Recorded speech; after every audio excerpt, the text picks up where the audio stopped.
Chapter 1. The World of Magic. 1991. Life is invariably filled with surprises and uncertainties, much like the present moment.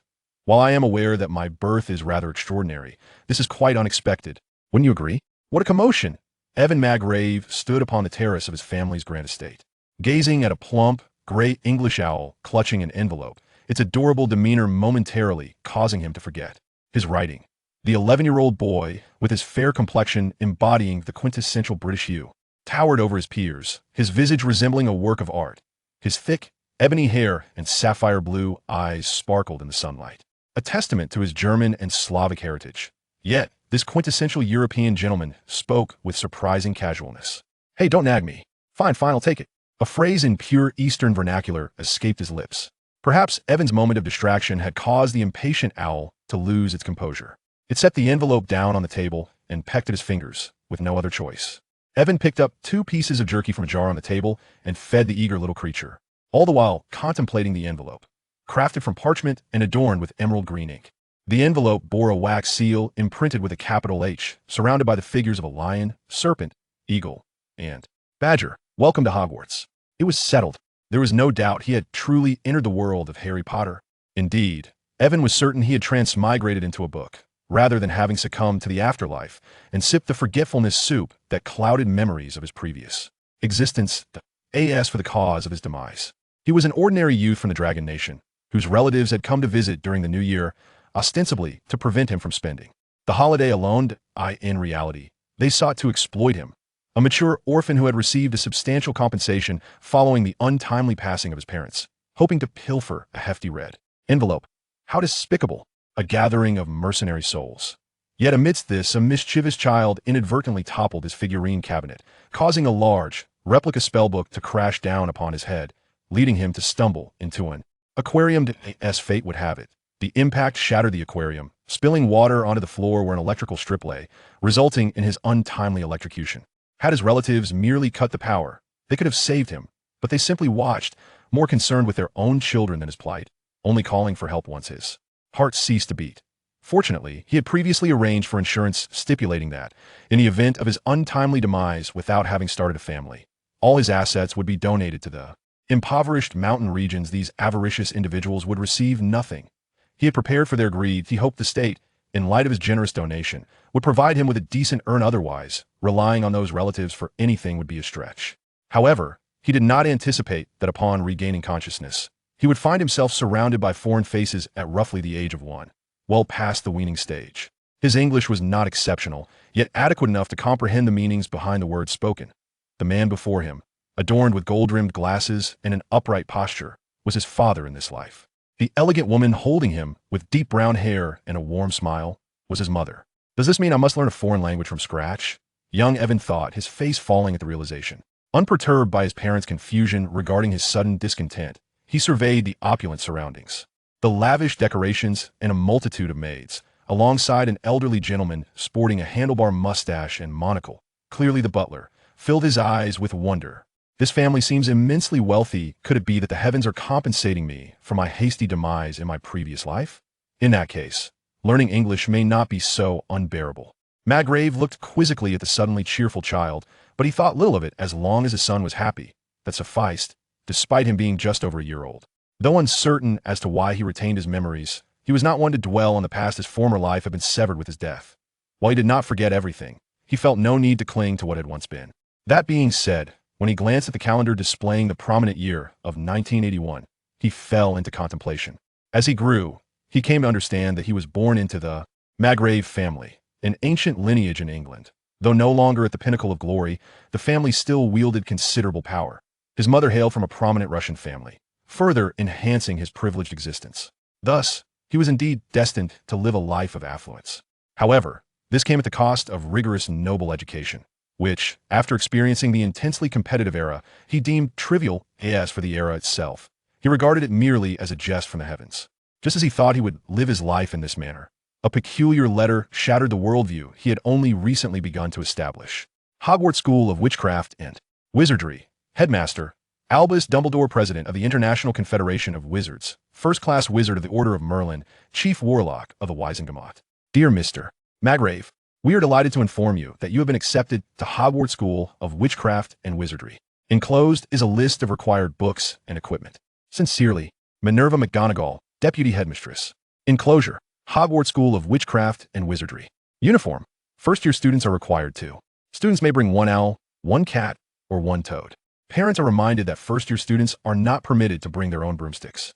It was the familiar acceptance letter. Evan sighed as he set the letter down, feeling that matters were taking an unusual turn. Evan, is that a letter from friend? Where did this little creature come from? Isn't it afraid of people? A gentle, affectionate voice broke through as Evan's mother, Alina Magrave, approached with a pot of lemon tea. She had come to check on her son's studies and offer a brief respite, only to discover the letter and the dazed little owl on the table. Yes, mother, I believe I need to speak with you. And father, Evan indicated the letter on the table. Later that evening, Evan's father, Barlett Magrave, furrowed his brow as he finished reading the letter. He looked up at the round-faced owl in his wife's arms and then at his son, who was staring blankly at the ceiling. After a moment of silence, he spoke. But father, do you not suspect it may be a scam? Evan was taken aback by his father's reaction, though he was well-educated. Accepting such a paradigm-shifting notion seemed far too easy. What is there to doubt? Life is all about exploring the unknown. Is it not more interesting that way? Moreover, we, the Magrave family, are not easily deceived. Come now, do you know something we don't?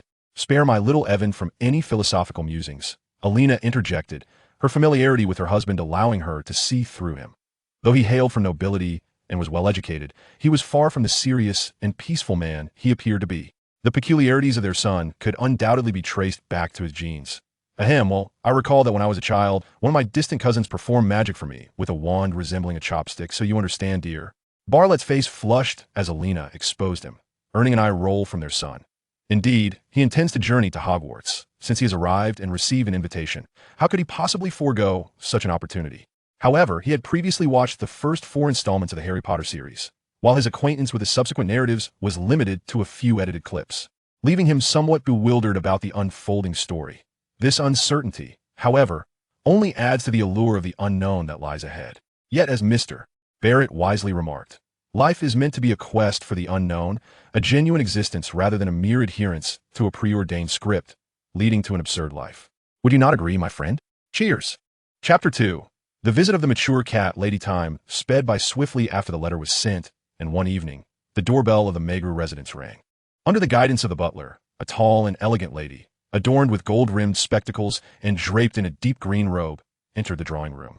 This image undoubtedly resembled our beloved Quidditch-loving Professor McGonagall. Good evening, madam. We extend a warm welcome to you. The Maygrove family greeted her politely, with even Alina, despite her reluctance to accept the realities of the magical world, exhibiting impeccable decorum. Oh, it is my honor, Professor McGonagall reciprocated with grace.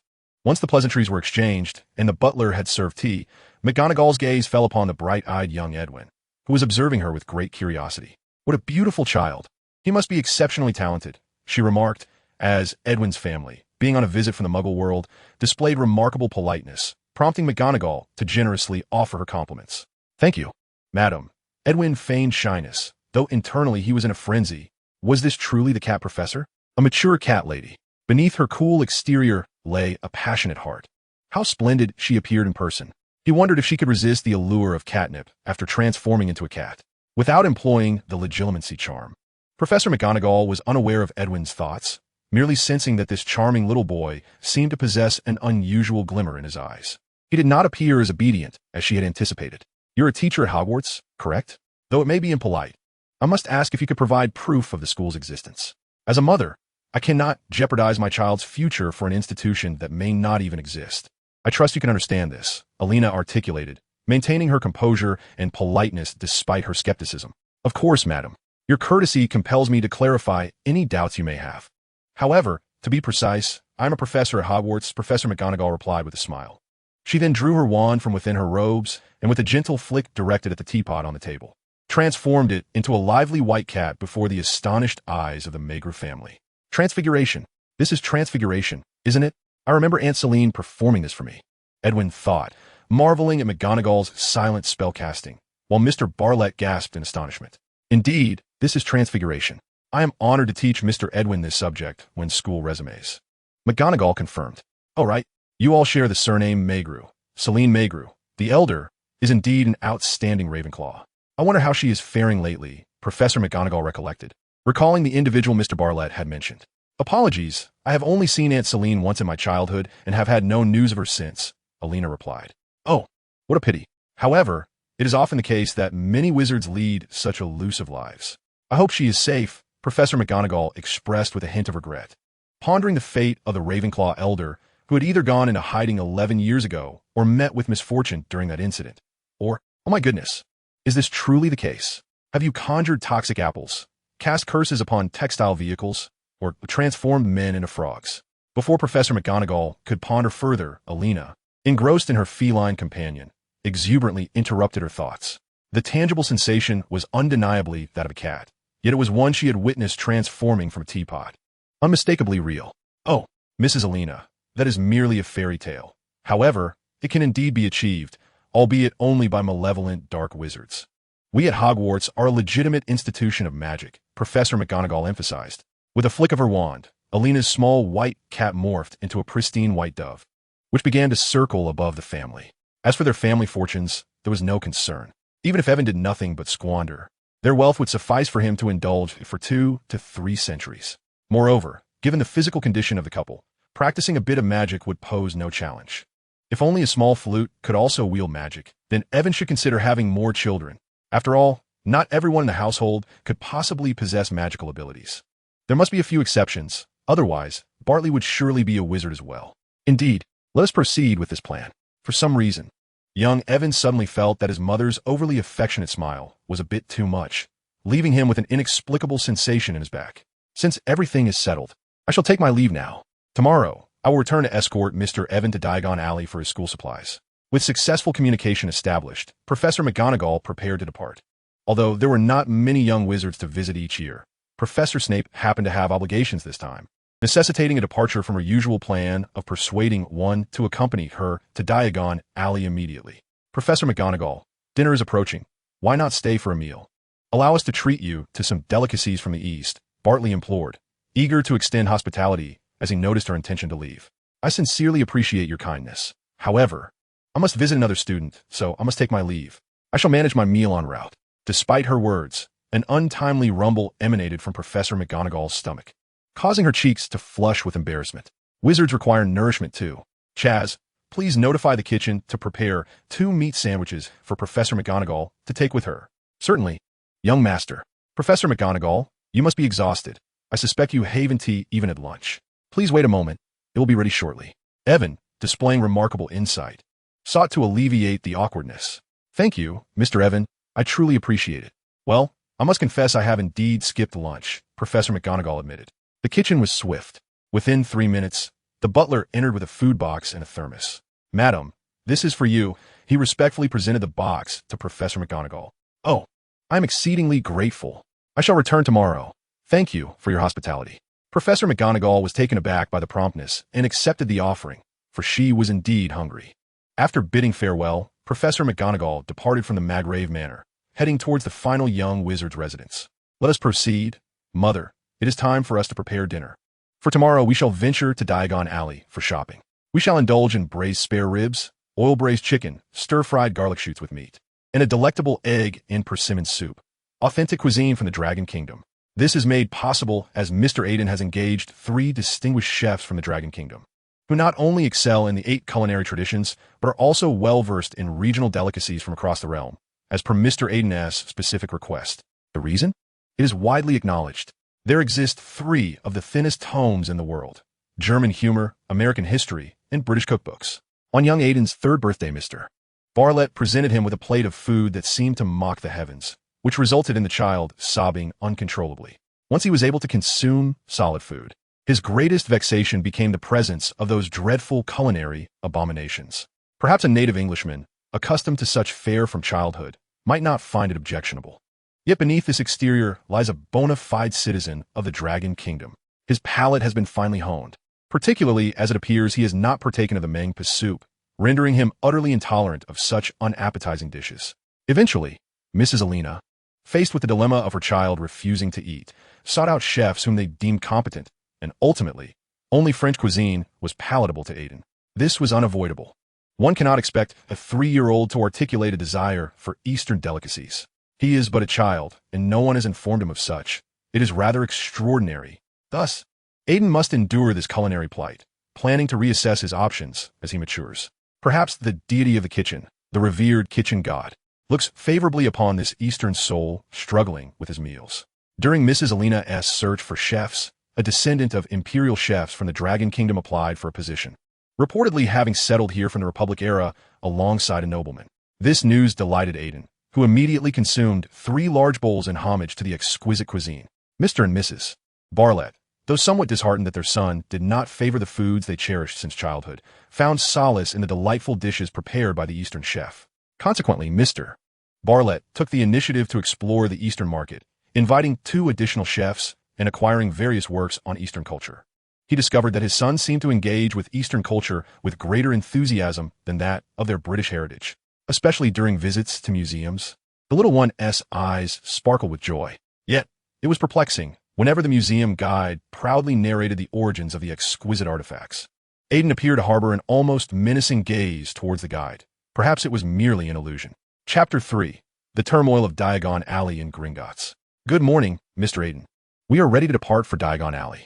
Professor McGonagall paid another visit the following morning. One moment, Professor McGonagall. I have a few inquiries. Mr. Bartlett interjected. Please, proceed. I wish to ascertain whether the magical realm accepts pounds sterling. If not, is there a method for currency exchange? Mr. Bartlett posed his question directly. A crucial inquiry, Mr. McGreeve. In the world of wizards, there exists a bank known as Gringotts, where one can exchange currency, much like in the realm of ordinary folk. However, the exchange rate is £5 for 1 galleon, and there are limitations on the amounts. Thus, how much does Ivan need? Approximately 200 galleons would suffice for a first-year student's expenses, as there is not much need to venture outside the castle. By the way, does Gringotts accept gold and jewelry?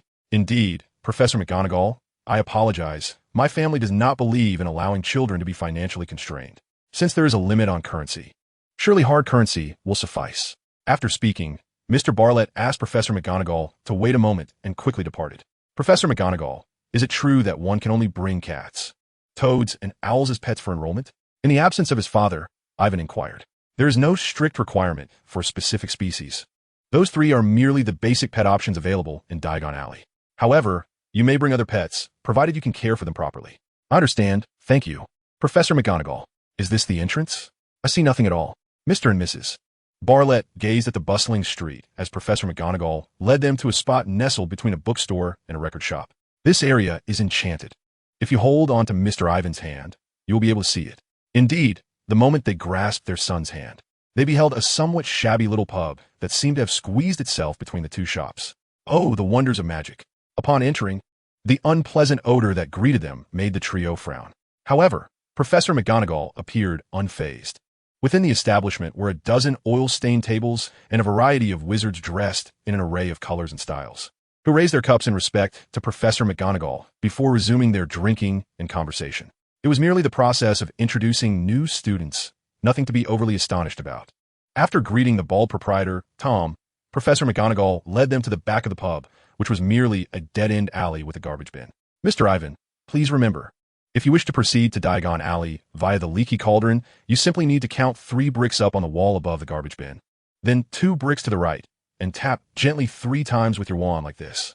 As Professor McGonagall demonstrated, magic was triggered, and the bricks of the dead-end alley began to turn and retreat, revealing the bustling Diagon Alley behind. Wow! Exclaimed the Bartletts, astonished. Ivan also feigned surprise, which pleased Professor McGonagall immensely. This was the response one would expect from a child. They then proceeded ahead towards Gringotts. He had long wished to do this, curious to know whether wizards would be unable to find Diagon Alley upon leaving the pub. After all, he was simply a curious child. What could be wrong with that? Where's Diagon Alley? Shortly after Ivan and his party departed, a new wizard arrived. Yet when he attempted to knock on the bricks, as was customary, there was not the slightest reaction. Skeptically, he repeated the action, but still, Diagon Alley did not materialize. What? How strange. Is the magic malfunctioning?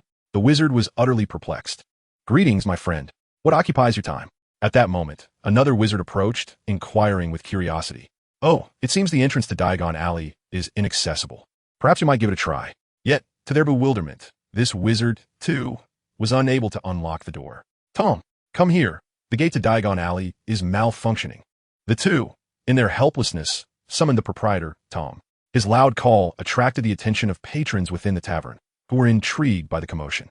However, despite the collective wisdom of these centuries-old wizards, none could decipher the means to open the entrance.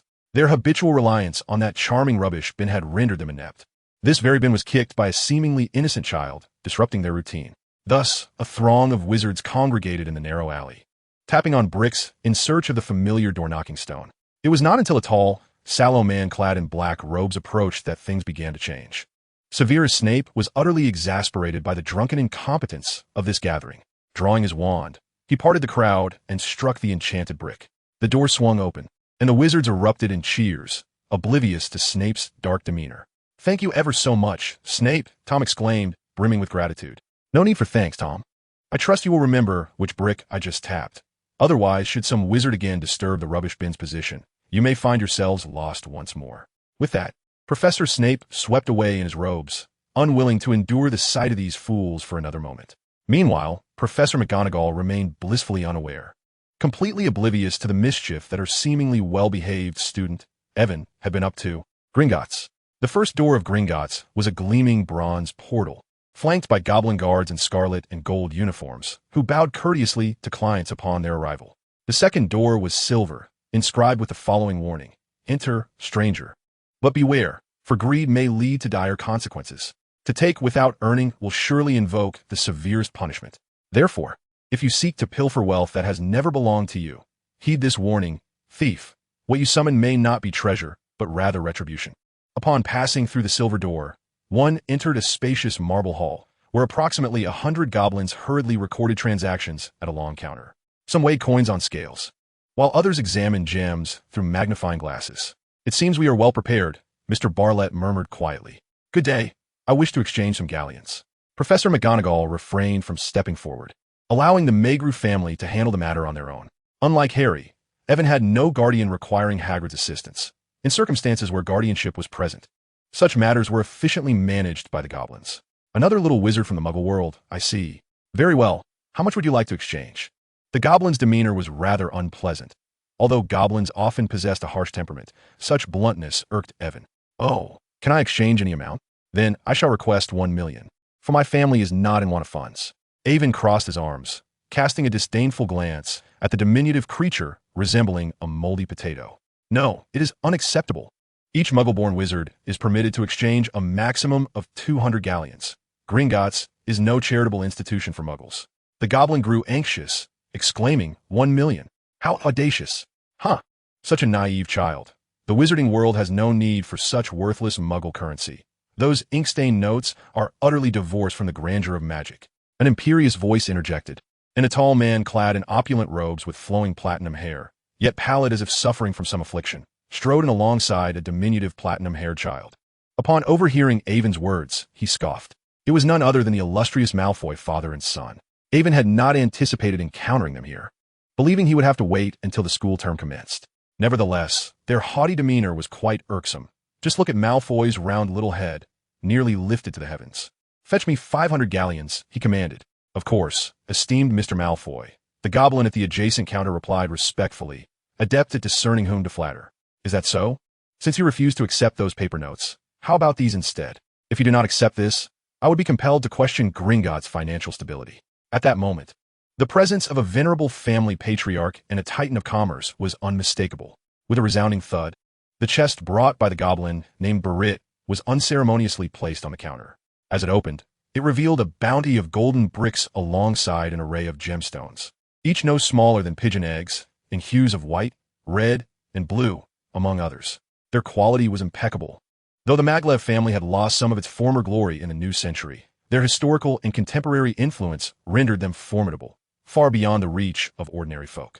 The sight of an entire chest of treasures compelled the goblins behind the counter to lean in with keen interest.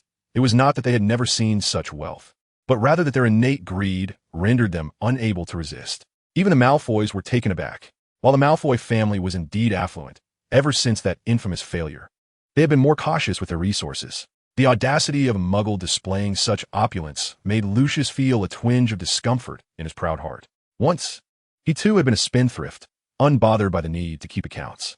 Meanwhile, Avon and his mother pondered whether Barrett's display was merely for show. However, with such a heavy load of gold and jewels being slammed onto the counter, one had to wonder if his arm would withstand it. Avon was not astonished by his father's extravagance. After all, for his 5th birthday, his grandfather, the head of the Maglev family, had constructed a small castle for him using gold bars.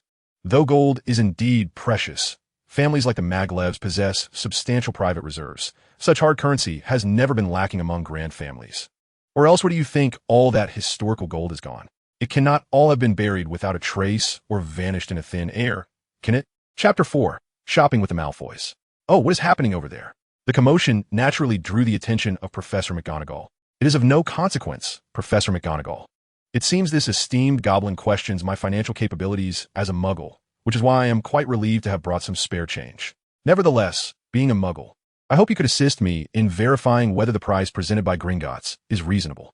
Throughout our journey, the Barletts have also encountered the term muggle and inquired about it with you, so they are undoubtedly aware of its meaning, and thus, the goblin now appears somewhat displeased. Sir, we at Gringotts, what? You do not accept this? Shall I take my leave then? No. What I meant to convey is that we at Gringotts will offer you a fair price, of that I assure you. The goblin's demeanor visibly shifted. Witnessing this turn of events, especially with Professor McGonagall present, the goblin evidently recognized that this matter was escalating.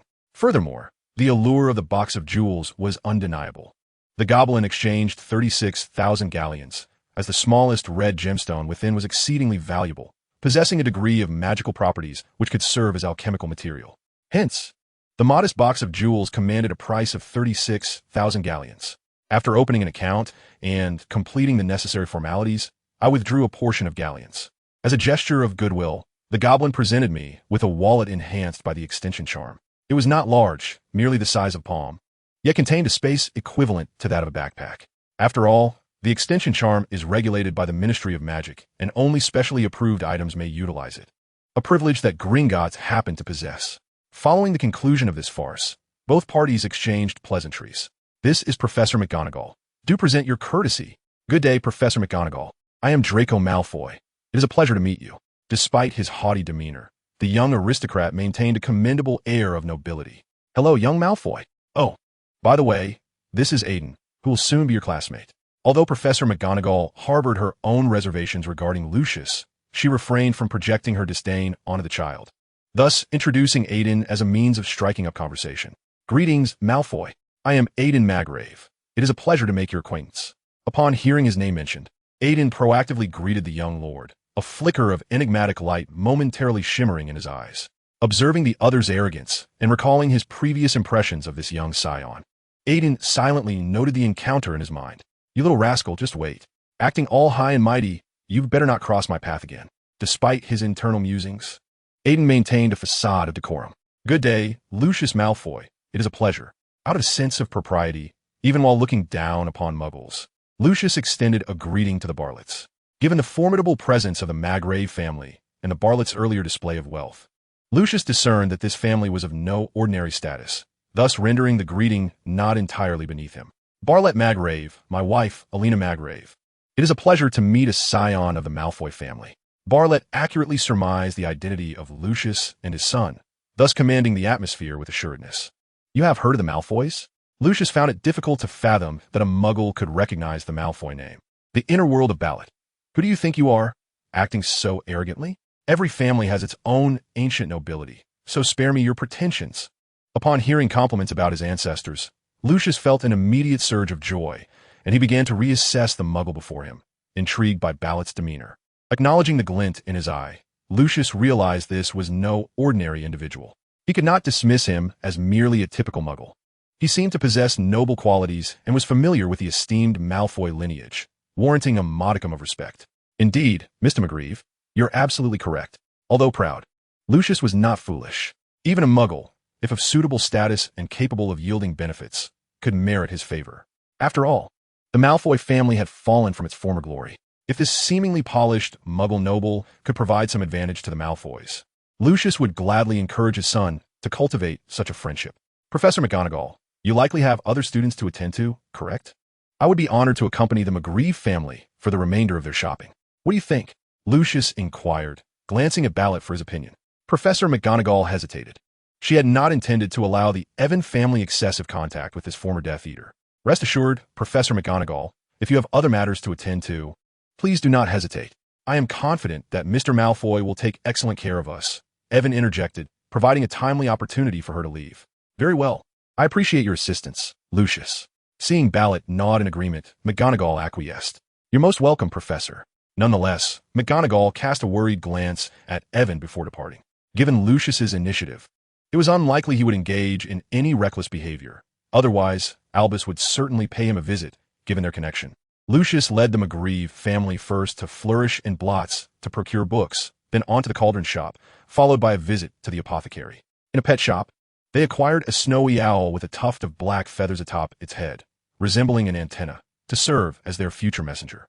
Finally, at Madame Alkin's robes for all occasions, they ordered 4 sets of robes, leaving only the most vital item, wands. Chapter 5, The Wand. Ollivander, crafting exquisite wands since 382 B.C. This is the place renowned for producing some of the finest wands in the world, Lucius introduced. Tinkle.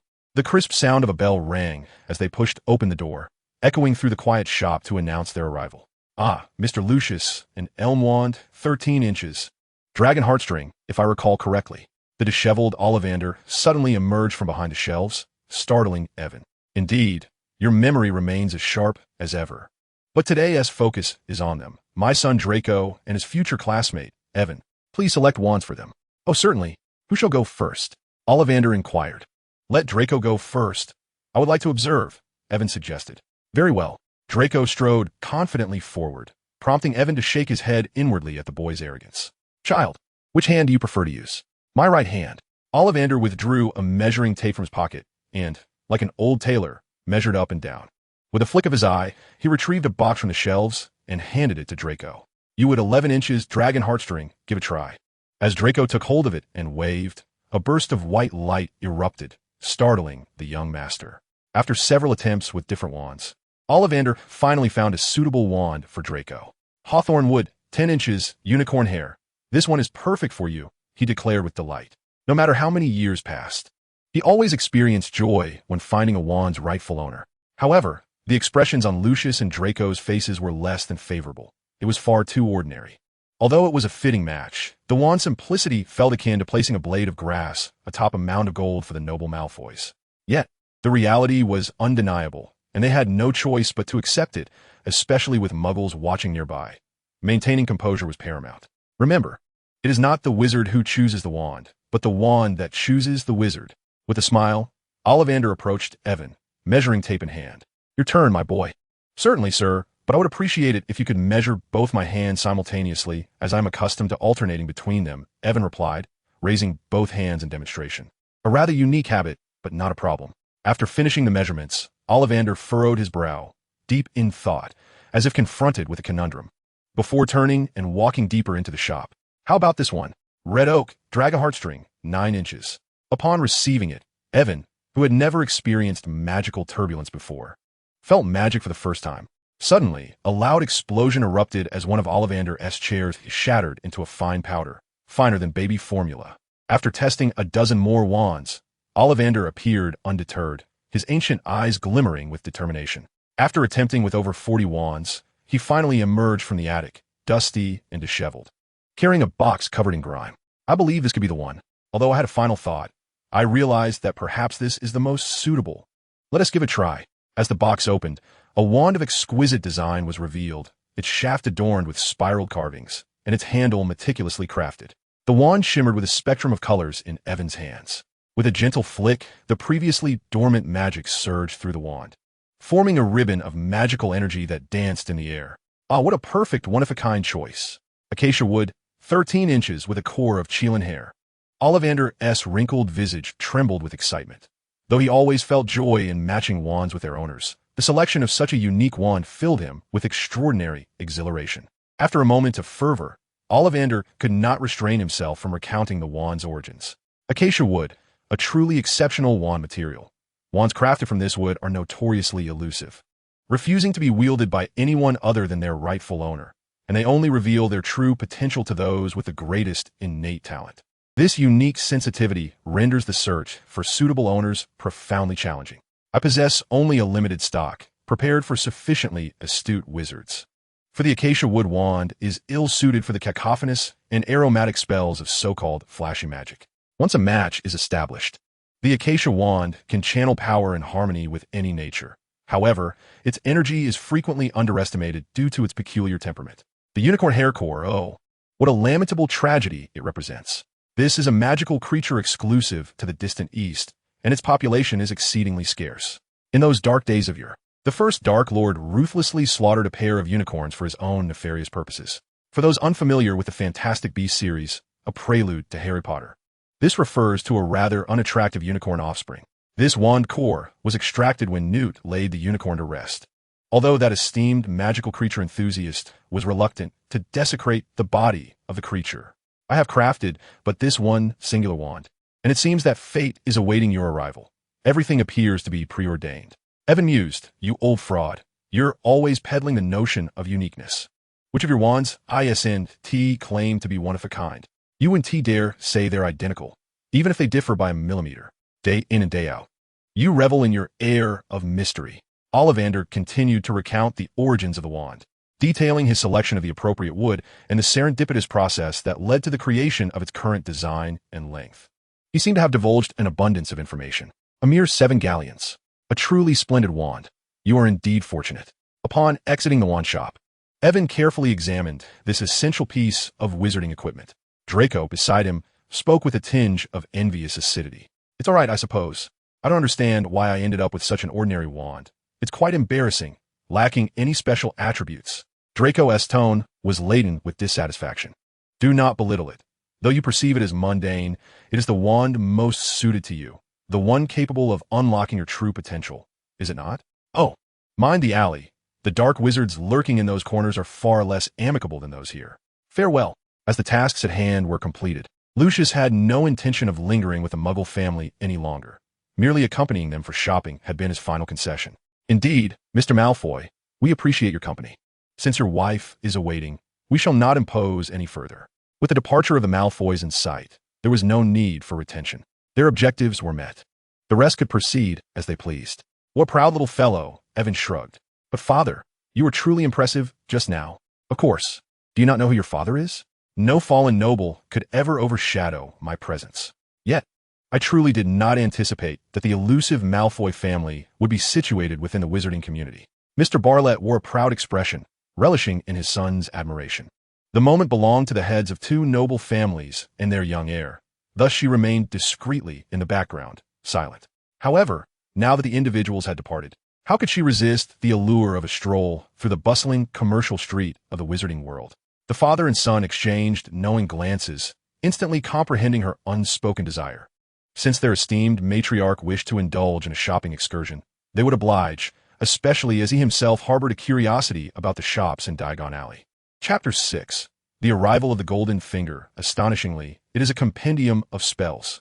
The moonlight, gentle and ethereal, cascaded over the tranquil estate, cloaking every inch of its land in a layer of mysterious silver luminescence. The woods within the estate, bathed in moonlight, resembled an enchanted forest from a fairy tale, where dappled shadows danced through the gaps in the leaves, evoking an inexplicable sense of harmony and serenity. The birds in the forest had settled into silence, with an occasional flutter of 1 or 2 darting from the thicket, only to vanish swiftly into the darkness. At the end of the woods, a vast expanse of lawn unfurled before them, adorned with several leisurely pavilions and rocking chairs. Under the moon's glow, the lawn resembled a serene canvas, where the traces left by a gentle breeze felt akin to a silent poem, while fireflies flitted through the night sky, twinkling with faint light, adding a touch of mystery to this picturesque scene. At this moment, Ivan reclined in a rocking chair, cradling his newly acquired snowy owl, savoring the beauty of the night. This little creature, sporting a tuft of feathers atop its head, had feasted to its heart's content, now reveling in its master's gentle ministrations, creating an ambience of utmost contentment. Though a raptor by nature, this little one exhibited an unexpectedly tender demeanor, which perhaps was characteristic of the wizarding world. Hence, Ivan affectionately named it Dai, not only for its tuft, but also for the endearing clumsiness it exuded. Was I, then, stealing the spotlight from Harry Potter? Surely not. That would be preposterous. Absurdity at its zenith. This peculiar entity, unexpectedly present, took Ivan by surprise. As he waved his hand, a grand tome appeared before him, featuring a crimson cover, bound in brass and leather. At its center, a fearsome visage of a notorious Dark Lord was rendered in gold against a brown backdrop, measuring an impressive 40 centimeters in length and at least 15 centimeters in thickness. The title read, Compendium of Spells. The depicted face was none other than his own. Thus, the origin of this book became glaringly apparent. It was authored by the fire demon from a certain adventure-filled realm, the source of primordial divination. The demon emperor of the ancient era who once ruled the Asian continent, a tome that cataloged all known righteous spells, demonic incantations, and dark magic, an all-encompassing repository. This formidable tome had nearly brought about his demise once, and now he pondered its authenticity. Ivan held the oversized spellbook aloft, resting it on his abdomen, gazing vacantly at the fearsome visage inscribed upon it. Die perched on Ivan's belly, curiously tilting its head to examine the spellbook, which dwarfed it by several magnitudes.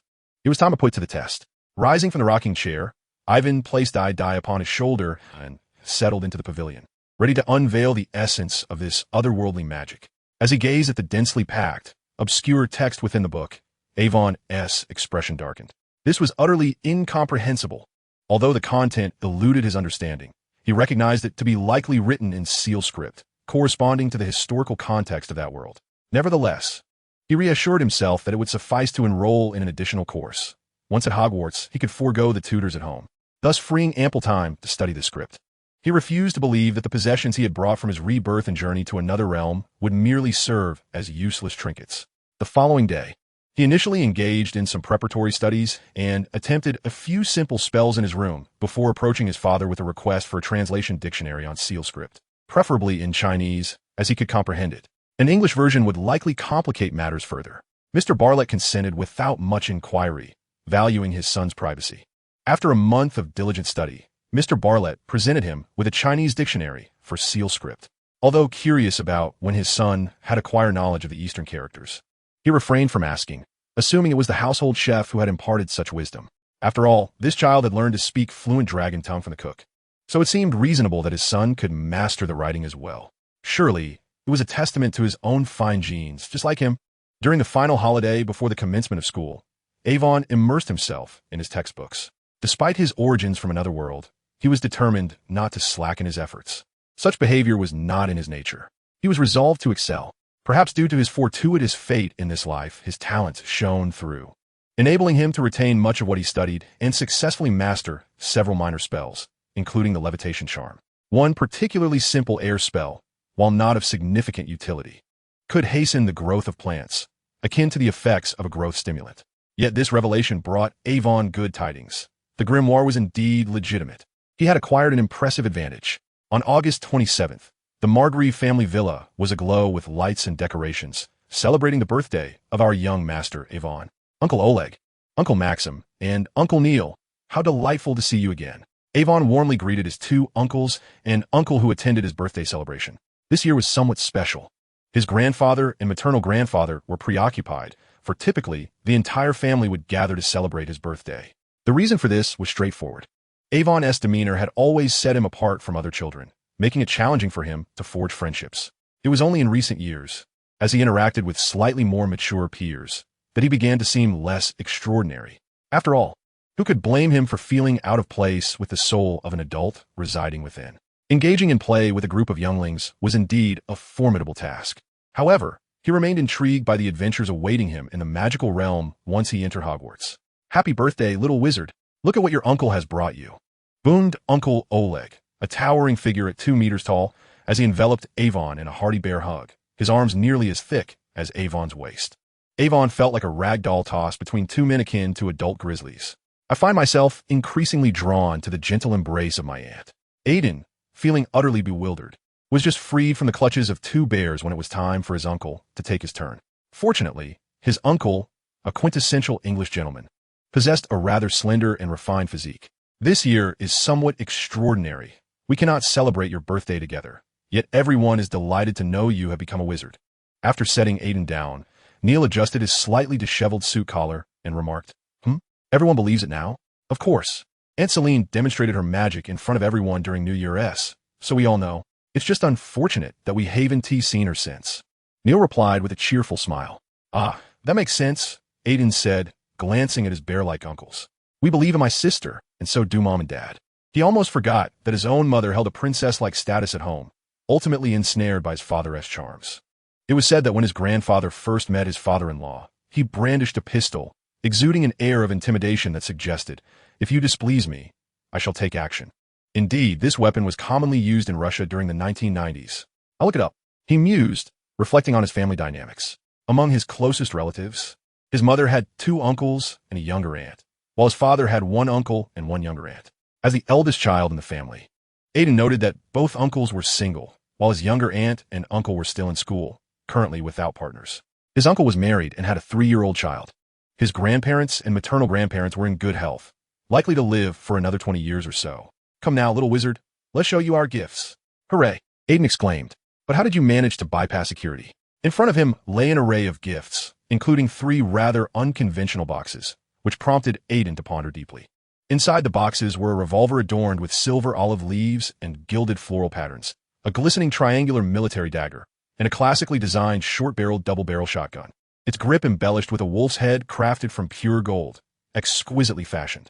Such are the perks of having a private helicopter. It is no challenge for us, Oleg declared proudly. Aiden almost forgot that this place was not the strictly regulated dragon country of later years, and given the family business, such matters were indeed manageable. The 3 items clearly bore the mark of his 2 uncles and grandfather. The triangular dagger was a gift from Uncle Maxim, the Colt Python was from Uncle Oleg, and a vintage double-barreled shotgun was bestowed by his grandfather. To ensure Aiden recognized each piece, they had thoughtfully included tags with descriptions inside the boxes. How considerate of Uncle Oleg. Yet, I am merely going to school, not infiltrating the mafia. Is this a suggestion that I should stealthily defeat Voldemort's minions? ISNT that the hero-s role? I simply wish to study magic in peace. Well, I do find them quite appealing, he conceded. As for the gifts from his grandmother, they were far more conventional: jewelry, decorative items, and silver pens. However, it was the gifts from his aunt and uncle that truly captured his attention. Acceptable indeed, for I have yet to select a specific pet. Your enjoyment is paramount, yet do exercise caution. This little creature possesses a fierce temperament. I inadvertently kicked its rear, and it did not relent until my shoe was reduced to tatters. Of course, Avon was intrigued. Observe the little fellow within the cage, its flat head, silvery mane, and that haughty, defiant gaze. This is none other than the illustrious honey badger. He is utterly enamored with his pet. However, the ability to tame it rests solely in your hands, as well as with that other little creature. Both are rather temperamental, and whether you succeed will depend on your prowess, young sorcerer. Oleg bore a mischievous grin, seemingly eager to witness whether his nephew would appeal to them with a distressed expression. Yet, he would be disappointed, for Avon was entirely unperturbed by the prospect of failing to tame these 2 little beings. Let us not forget, he is now a wizard. The wizarding world is not lacking in methods for taming animals. Moreover, he possesses a comprehensive tome of spells. Within the pages he had translated, there resided a potion recipe capable of enhancing animal affinity. Brewing a potion for eagles would be a trivial matter. Gazing at the 2 pairs of rebellious little eyes within the cage, a chilling smile crept upon Avon's lips. Honey badger. Oh. Eagle. Pine sea. Why do I sense an ominous premonition? Chapter 7. Coarse and rough. King's Cross Station. All right, mother, I will have little die send you a letter. Mobile phones are of no use in the wizarding realm, so do not fret about me. You are well aware of my abilities. Like every caring mother, Alina incessantly admonished Avon within the carriage, though she recognized her son's maturity and excellence. His somewhat mischievous nature and the daunting prospect of confronting an entirely unfamiliar world alone, without the support of their family's influence, were indeed sources of concern. Relax, Alina. Our Avon has grown. He is no longer that baby in diapers. We must place our trust in him. Though Barrett, too, felt a twinge of worry and reluctance. He understood that as a man, independence was merely an inevitability he would face sooner or later. He had faith in his son. So, you think I'm being overly talkative? Alina shot him a glare, causing Mr. Barrett to flinch. The daughter of a warrior nation is no delicate damsel. Not at all. My dear, that was not my intention. I'm merely... Mr. Barrett found himself at a loss for words. In public, he was a decisive and commanding figure. Yet, at home, he feared that before his father-in-law could intervene, his own wife would deliver a sharp retort. Simultaneously, he reassured his mother with a pat on his chest. Seeing this, Alina chose not to press further. She understood her husband's sentiments. It was merely a maternal instinct, without any intention of coddling Avon into a delicate flower. Otherwise, according to his father's approach to raising children, he would likely have been abandoned in the wilderness to fend for himself, equipped with only a firearm and tools, instructed merely to survive the night in the forest. In the childhood of Avon's two uncles, such occurrences were quite common. Upon reaching the destination, the entrance to platform 9 3/4 was merely a wall. Avon bid farewell to his parents and dashed towards the wall, a memory he still vividly recalled. However, due to the muggle-repelling charm, once they released Avon's hand, they could only see the fleeting silhouette of their son before he vanished completely. Such enchanting magic. Let's proceed, my dear. Very well. On the train, Avon found a seat towards the rear and took out his translation dictionary, continuing his study of the ancient script. After a while, a young boy approached and inquired, "Hello, is this seat taken?" "No, feel free to sit." "Thank you. My name is Simon, and I'm a first-year student." "I am Avon, also a first year." "Really? You are in first year too? You look quite tall." "I thought you were in second year," Simon remarked, his envy evident, as he belonged to the shorter stature among his peers. Avon merely smiled and continued to focus on his dictionary. Noticing Avon's engrossed demeanor, Simon wisely refrained from further conversation. Unlike Ron, who seemed oblivious, when 3 other young wizards joined them, Simon conversed with them, lowering his voice to avoid disturbing Avon. After an indeterminate time, Avon suddenly heard someone calling out to them. "Hi there. Have you seen a toad? Neville's toad is missing. By the way, I'm Hermione Granger." Avon looked up to see a fuzzy-haired girl, her voluminous locks piquing his curiosity, making him wonder how they felt to touch. What a familiar scene. Our future Minister of Magic searching for a toad for the Swordmaster. Well, I shall look elsewhere. What book are you reading? The writing looks unfamiliar. Is it a magic book? The inquisitive Hermione remarked, her interest piqued upon glimpsing Avon's dictionary. Even Simon and the others turned their attention towards Avon, eager to discover what he was studying throughout the journey. "This is a dictionary for translating an ancient script from the Far East. I am currently learning this language," Avon explained, appeasing the children's curiosity, for it was a trivial matter. "What purpose does it serve? Is it required by Hogwarts? How'd I not know this?" The young witch appeared astonished, as if she had overlooked some essential reading material for school. "No, this is merely a personal interest of mine. It is not a school requirement." Hearing this, Hermione breathed a sigh of relief. "You frightened me. I thought I had missed out on the textbooks we were supposed to prepare for school. Apologies, but I must continue helping Neville find his toad. Farewell. Still, my dear Iron Egg is well behaved. ISNT. Iron? Iron Egg. Where is Iron Egg?" Observing the large hole in the back of the cage, alongside the tiny bite marks, Avon let out a frantic cry. Due to his still immature skills, he has confined the harrier and the pigeon to their cages for now. He plans to fully tame them once he is confident in his ability to concoct the affinity potion. In recent days, he has hastily produced a semi-finished product that, while devoid of side effects, can merely soothe emotions. After its administration, the 2 little creatures exhibited no significant stress reactions. For instance, the harrier, a creature notoriously difficult to tame, could resort to fasting as a form of protest. Fortunately, with this potion, such behavior was averted, allowing it to eat and drink normally, albeit remaining indifferent to his presence. Once aboard the train, Evan entrusted both the harrier and the little pigeon to the luggage attendant, asking the latter to persuade the proud creature to cooperate. However, he brought along the more spirited and restless pigeon. To his surprise, he became so engrossed in his studies that he failed to notice the little rascal's escape. He had assumed the creature was behaving itself. What is happening? Hermione, with her social prowess, paid no mind to their level of acquaintance. "It seems Neville and I share a similar plight. My Iron Egg is missing." Evan leaned against the doorframe, his expression one of exasperation. "Perfect, let us search together," Hermione eagerly proposed. "Well, let us hope it does not encounter anyone," Evan lamented. Hermione was momentarily at a loss.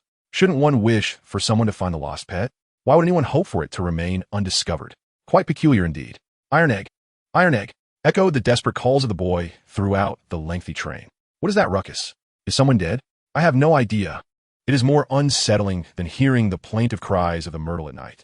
The sound bore an unsettling resemblance to Mrs. Laurie's complaints to Filch. Hermione cast a disapproving glance at the handsome boy, who alternated between standing and crawling on the floor, even scaling the doorframe, all while calling out in a manner reminiscent of summoning spirits. Regret washed over her, regret for walking alongside him. Why would such a striking individual engage in such embarrassing antics?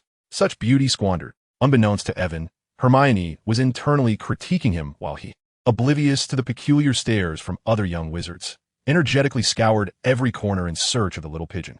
He cared not for their judgment. He simply hoped the mischievous creature would not cause him any trouble.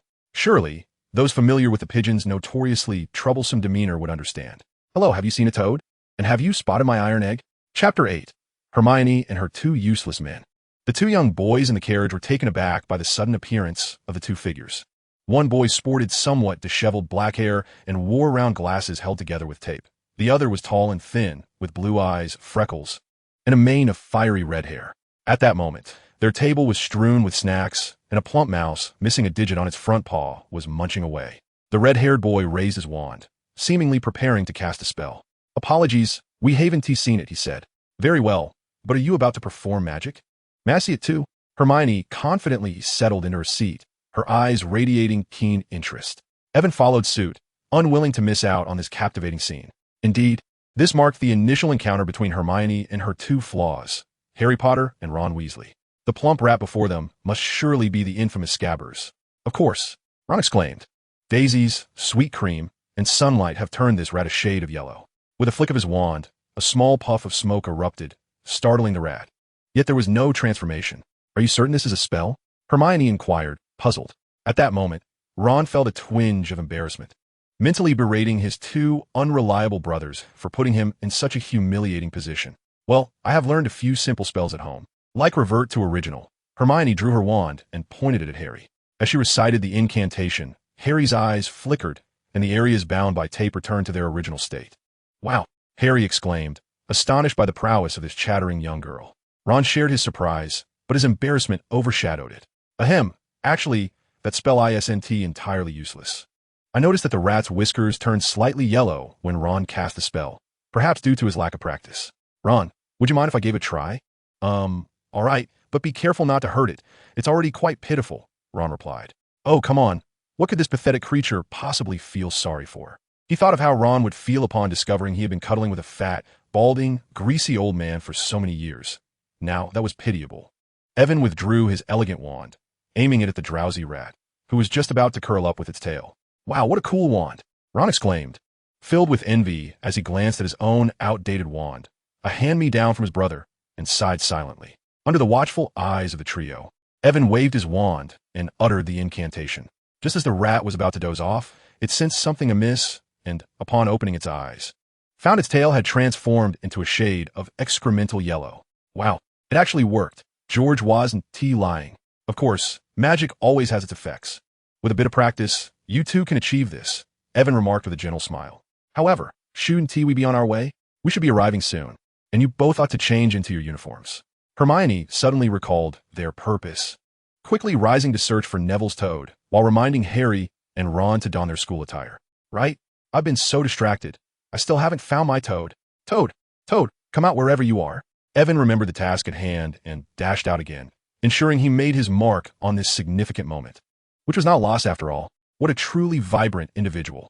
Harry scratched his head, hoping he would not be placed in the same house as that girl, who incessantly chattered like his mother. Iron Egg, have you seen my pet Iron Egg? He is a honey badger. Oh well, I apologize for the disturbance. Oh, you wretched beast, release my trousers at once, or I shall not be so courteous. While Evan was parting ways with Hermione, he suddenly heard an exasperated voice. Instantly sensing trouble, approaching the scene, he found, as expected, Iron Egg biting the trouser leg of a certain individual, violently shaking his head and tugging. The boy whose trousers were being assaulted wore a dark expression, one hand gripping his pants while the other wielded his wand menacingly at Iron Egg. The surrounding crowd seemed to revel in his misfortune, with no one stepping forward to assist him. Noting the school uniform, it was evident he was a Slytherin, which only compounded Evan's concern. Apologies. That is my pet. Please do not act impulsively. Evan dashed forward, retrieving a snack that resembled freeze-dried food from his pocket and presenting it before Iron Egg. The enticing aroma wafted through the air, causing Iron Egg to release the trousers and eagerly snatch the snack, chomping away. Seizing the opportunity, Evan scooped up the little creature and held him securely in his embrace. Evan, is that your pet? A familiar voice inquired. Evan looked up to see a platinum-haired figure approaching, none other than our esteemed Draco Malfoy, accompanied by his two lackeys, striding with an air of disdain. Hello, Draco. This is my untamed pet. He is still a baby and a bit mischievous, but I shall train him promptly. To you, dear upperclassmen, I sincerely apologize for the trouble caused. I will compensate for your trousers. He greeted Draco before promptly offering his apologies to the unfortunate boy, his sincerity palpable. Shut up, you filthy mudblood. Do you have any idea what your wretched beast has done? Do you have any notion of the value of my trousers? With the paltry galleons that Gringotts doles out to mudbloods, can you even afford to compensate me? The boy brandished his wand threateningly at Evan, his expression menacing. Upon hearing this, Evan, who had initially lowered his head to apologize because of Iron Egg, now lifted his gaze, his demeanor shifting. What did you say? Evan's tone was calm, as if he had not heard. Iron Egg bared his teeth from Evan's arms, ready to rend the boy to pieces. Unfortunately, being small, Evan could easily restrain him with one hand. Are you deaf? If you utter that again, I shall have you carried off the train. Just you? Huh. Did you all hear that? This little brat, not even enrolled yet, threatens to have me carried off the train. Ha, that is hilarious. The boy found it utterly comical and began to laugh derisively with his companions. Forget it. It's just a pair of trousers. Evan has already apologized. Surely your pureblood family won't hold against him, right? To Evan's surprise, Draco stepped forward to speak on his behalf. A departure from his previously ingrained notions of the pureblood elite. Thank you, Draco. You are a true friend. Unlike some who hail from illustrious families yet possess such lowly manners. All right, Evan, let it go. Although Draco holds the belief in pure blood superiority, he still yearns for friendship. Regarding Ivan, his father has mentioned the potential benefits of fostering a good relationship. Draco possesses a favorable impression of Ivan, who hails from noble lineage, and finds their interactions agreeable. Thus, he is inclined to support Ivan. Furthermore, Ivan's recognition of his superiority over other purebloods brings Draco immense satisfaction. He is aware that Ivan understands the implications of such terms, which fuels his anger. Despite his presence, the Malfoy family could easily warn this individual against approaching Ivan. However, as the school year has just commenced, he wishes to avoid any conflict between Ivan and the offspring of other pureblood families, as this would be detrimental. Draco is proud, not foolish. Malfoy, you need not concern yourself with this matter. Would the pride of the Malfoy family be compromised for a mudblood like him? The scorn directed at him by Ivan, which implied a lack of upbringing, infuriated Carlo. How dare he? It is indeed laughable that even the heir of the Malfoy family would come to his defense. Say that again. Draco exclaimed in anger. I intervened to mediate, and you dare to retaliate against me. Do you think the Malfoy family is easy prey? Thank you, Draco. I will handle this, Ivan replied with a smile, patting Draco on the shoulder, before turning his cold gaze toward Carlo. So you demand compensation, do you? Very well. Do you believe you are worthy of it? Furthermore, it is not merely money you seek. Carlo was about to mock Ivan for feigning wealth, as well as hold him accountable for his disrespectful words. But his voice was abruptly cut off. Draco, is this sum sufficient to cover the cost of his tattered trousers? Ivan retrieved his wand from within his robes, casting a levitation charm that summoned over 200 galleons. That should suffice. His entire attire is worth no more. The Carlo family has lost its former glory. Draco's sharp tongue showed no concern for Carlo's dignity, as he harbored resentment for the lack of respect shown towards him. Carlo's face flushed crimson at Draco's words. Yet he had no retort. Indeed, after the downfall of that individual and several members of the Carlo family being imprisoned, they have gradually fallen into decline over the years. His own wealth amounted to barely over 100 galleons, while the sum in Ivan's possession was indeed more than adequate. It is important to note that wizards from Muggle families, when attending school, find their meager galleons dwindling after purchasing necessary supplies, leaving them unable to afford such compensation. It was unexpected that Ivan would actually produce this amount, surpassing all expectations. In Carlo's eyes, Muggles were likely seen as impoverished individuals struggling to make ends meet. Very well. Consider the excess as a gift from me. Ivan smiled, raising his wand, and a cascade of galleons rained down upon Carlo, scattering across the ground. Now that I have compensated you for your trousers, it is time to address your disrespectful remarks. Carlo's eyes blazed with fury. The heap of galleons on the ground meant he would have to lower his head before this mudblood if he wished to collect them. He would not be seen as a fool who accepted charity. This was an insult to his pride. You're courting death, Carlo shouted, raising his wand and stepping forward to press it against Ivan's chin. Stand down, Carlo. He is still a newcomer.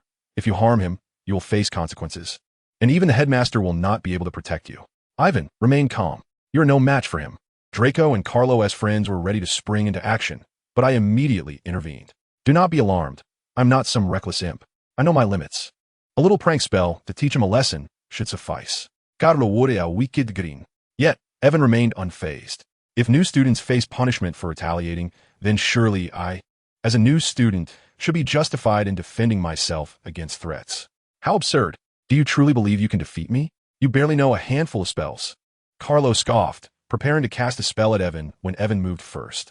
Adado Ko 3. Evan swung his nunchaku, striking Carlo on the head, instantly causing him to roll his eyes back and collapse to the ground. The onlookers were left in shock. Who said one must rely solely on spells? If you cannot even handle close combat, what claim do you have to be a wizard? Chapter 9. What is there to fear? Just go for it, Aren't we wizards? Is this how wizards duel? Murmured someone. What on earth does that new student have at his hands? Hiss. Carlo must be in a great deal of pain. If there were other half-bloods and muggle-born wizards around, they might recognize this move. After all, Bruce Lee's films are quite popular overseas. See, I told you I'd let you lie down until we reach the station, and I keep my promises, Evan remarked, putting away his nunchaku and shrugging. Evan expressed his gratitude once more to Draco. He couldn't overlook the fact that Draco stood up for him. After all, Malfoy was a born Slytherin, and it must have taken some courage to defend a muggle-born like him within the same house. Evan, aren't you in trouble now? Is this something a first year should dare to do? Someone chimed in. Oh, and please collect the galleons for him. A promise is a promise. With that, Evan turned to leave. Evan, are you not afraid of expulsion? It's only the first day. Draco grasped the hem of Evan's shirt, inquiring earnestly. Afraid of what? I haven't even been sorted yet. Besides, if the professors ask, I'm curious to know if this so-called best magic school in Britain, as Professor McGonagall puts it, truly has such a campus environment. I would be sorely disappointed. This new student is remarkably audacious. How does he dare? Furthermore, can wizards really duel like this? He thought to himself that his greatest confidence lay in his spellbook. You need not summon me. I shall teach myself, and when the time comes, I'll raise an army to overthrow you. The beauty of elemental magic is that it allows any being to wield it, as long as they desire it. Summoning one's magical army is far from impossible. Moreover, the imposing visage on the cover of the spellbook is no mere ornament. As the train arrived at the station, students began to disembark, with the heads of various houses calling out instructions. Everyone, please hurry off the train. House elves will assist in transporting your luggage to the dormitories. Evan stepped out of the carriage, bringing only the restless iron egg with him. He had no worries for the other two birds, due to the cage being damaged. Evan had not restored it, but instead forcefully dismantled it, wrapping the iron egg in iron mesh, leaving only its head exposed while its body nestled within the cage, which he secured around his waist, fearful that this little creature might wander off again. Though the iron egg is small, its skin is tough and its flesh robust. Such a minor grievance is hardly worth mentioning. Have you not noticed how this little creature, with its head peeking out, is curiously surveying its surroundings? First-year wizards. Look this way. A booming voice captured Evan's attention, and he observed Harry excitedly running over. Oh my, he is truly towering. Evan was equally taken aback by the sight of this giant of a man, resembling a colossal iron tower. He was clad in an oversized, worn-out moleskin coat, with slightly disheveled hair and a bushy beard, giving him a fuzzy, almost endearing appearance. However, contemplating the frequent encounters with this gentle giant at school quelled Evan's inner restlessness. Hagrid, holding a large lantern, greeted Harry and his companions before solemnly beckoning the new students. As a long-serving member of Hogwarts staff, he remained quite dedicated. The newcomers were led to the edge of the Black Lake, where a cluster of small boats awaited at the shore. Next, we shall embark upon the small boats to Hogwarts, just as the four founders did. It is a glorious tradition. After uttering these words, the giant produced a tattered handkerchief. Wiping away a tear from the corner of his eye, Evan thought, well, this sentimental giant is becoming emotional again. Quite charming indeed. Hey, Evan, let us go together. All right, Draco. Among the new students, Evan did indeed stand out, like a crane among a flock of chickens, making it easy for Draco to spot him. Meanwhile, Harry and his close-knit trio shared a boat with Neville, and upon noticing Evan, Harry politely nodded in acknowledgement. Once the boat reached the shore, Hagrid knocked on the grand door, and Professor McGonagall, clad in emerald green robes, emerged. Good evening, Professor. Thank you for your efforts, Hagrid. I shall take it from here. With that, Professor McGonagall turned and departed to prepare for the sorting of the new students. Hey, Harry, you seem a bit nervous, Evan remarked, draping an arm over Draco's shoulder and stepping forward to converse with the somewhat anxious Harry. The second iconic scene, the complex love-hate relationship between Potter and Malfoy, could not be overlooked. He was afraid Draco might not recognize this, hence he approached him. I'm a bit nervous. I fear none of the houses will accept me. 11 years spent in the Dursley household had instilled in Harry a sense of timidity and inferiority. Although he later overcame this, the remnants of that character trait still left him a tad apprehensive. How could that be? With a name like yours, all four houses will likely be vying for you. They would never turn you away. Draco found Harry's words somewhat amusing. How could the renowned Harry Potter be unwanted? You must be Harry Potter. Hello, I am Draco Malfoy. Draco extended his hand in greeting. Beside them, Ron could hardly contain himself and nearly burst into laughter. Is my name amusing? I already know who you are without being told. Red hair, hand-me-down robes. You must be a Weasley. How very rude. With that, Malfoy turned back to Harry. You should learn the art of making friends rather than associating with that impolite fellow. Unlike him, Avon possesses a courtesy that far surpasses that of some individuals. Ivan, who? Me? Shouldn't the last remark be, I can assist you with that? How did it turn to focus on himself? I said nothing. Ron, irritated, scoffed, as he had always harbored a disdain for Malfoy due to the nature of their family's relationship. Well, it's a pleasure to meet you. But Ron is also my friend, and I hope we can all refrain from quarreling. Harry, observing the few familiar faces he had encountered that day, decided to play the peacemaker and extended his hand to Malfoy. Although he found Malfoy's arrogant demeanor somewhat unappealing, he acknowledged that Ron had indeed been quite rude, and Avon had previously helped ease the awkwardness on the train. Was Ron's scoff directed at Avon as well? Avon was taken aback by how dramatically the situation had shifted. Had he known, he wouldn't have spoken up, thus ruining the moment. With keen eyes, he spotted a sluggish toad crawling among the first years. Deducing it must be Neville's Trevor, and promptly shifted the conversation. Trevor, I have finally located you. Upon hearing this, Neville dashed in the direction indicated by Avon and scooped the large toad into his arms, causing Avon to frown slightly. By the way, how are we to be sorted? Hermione, who had been silent until now, suddenly posed the question. I heard we must cast 10 spells. My father mentioned we might have to battle a werewolf. It could also be an examination, akin to an entrance test, remarked a young wizard from the Muggle world. I heard from George that we would be fighting a troll, and our performance would determine our house placement, Ron chimed in. Upon hearing this, Draco's already pale visage turned even more as they momentarily forgot their previous altercation. I certainly do not wish to battle a troll. If that is the case, I shall inform my father. Hermione nervously muttered, repeatedly whispering something to herself, seemingly trying to ascertain if her textbooks could be of any assistance. A throng of young wizards grew anxious, while Avon remained unfazed, standing calmly. Avon, are you not afraid? Harry, whose palms were sweating with anxiety, curiously inquired, noting Avon's composed demeanor. Afraid? What is there to fear? Ivan replied nonchalantly. But we might have to confront dangerous magical creatures. We are merely children. Draco emasitzid torstai Ivan. Fear of what? A bunch of cowards. Life and death are trivial. If one is dissatisfied, then fight. 18 years hence, I shall still be a valiant man. Just do it, Avon declared, crossing his arms with an expression of spirited determination. Even the iron egg at his waist let out a low growl, seemingly inspired by its master's bravado. The group of young wizards was instantly captivated by Avon's audacity, their panic momentarily soothed. Yet, this was merely a facade. He was aware of the truth. There were no werewolves or trolls, just a talking hat that would sort them. Chapter 10. The Sorting Hat. Albus, this child is threatening me. Under Professor McGonagall's guidance, the first years entered the Great Hall, their hearts laden with trepidation. The auditorium is a spacious hall capable of accommodating the entire faculty, students, and guests of the school. For long tables are arranged within, where students from various colleges have taken their seats, eagerly anticipating the arrival of the new children. Towering walls stretch up to the ceiling, with candles floating mid-air and a magically conjured ceiling resembling the sky outside. At the front of the hall stands a long table, designated for the school's faculty and staff. In the center of this prominent table is a grand golden chair, the seat of the current principal.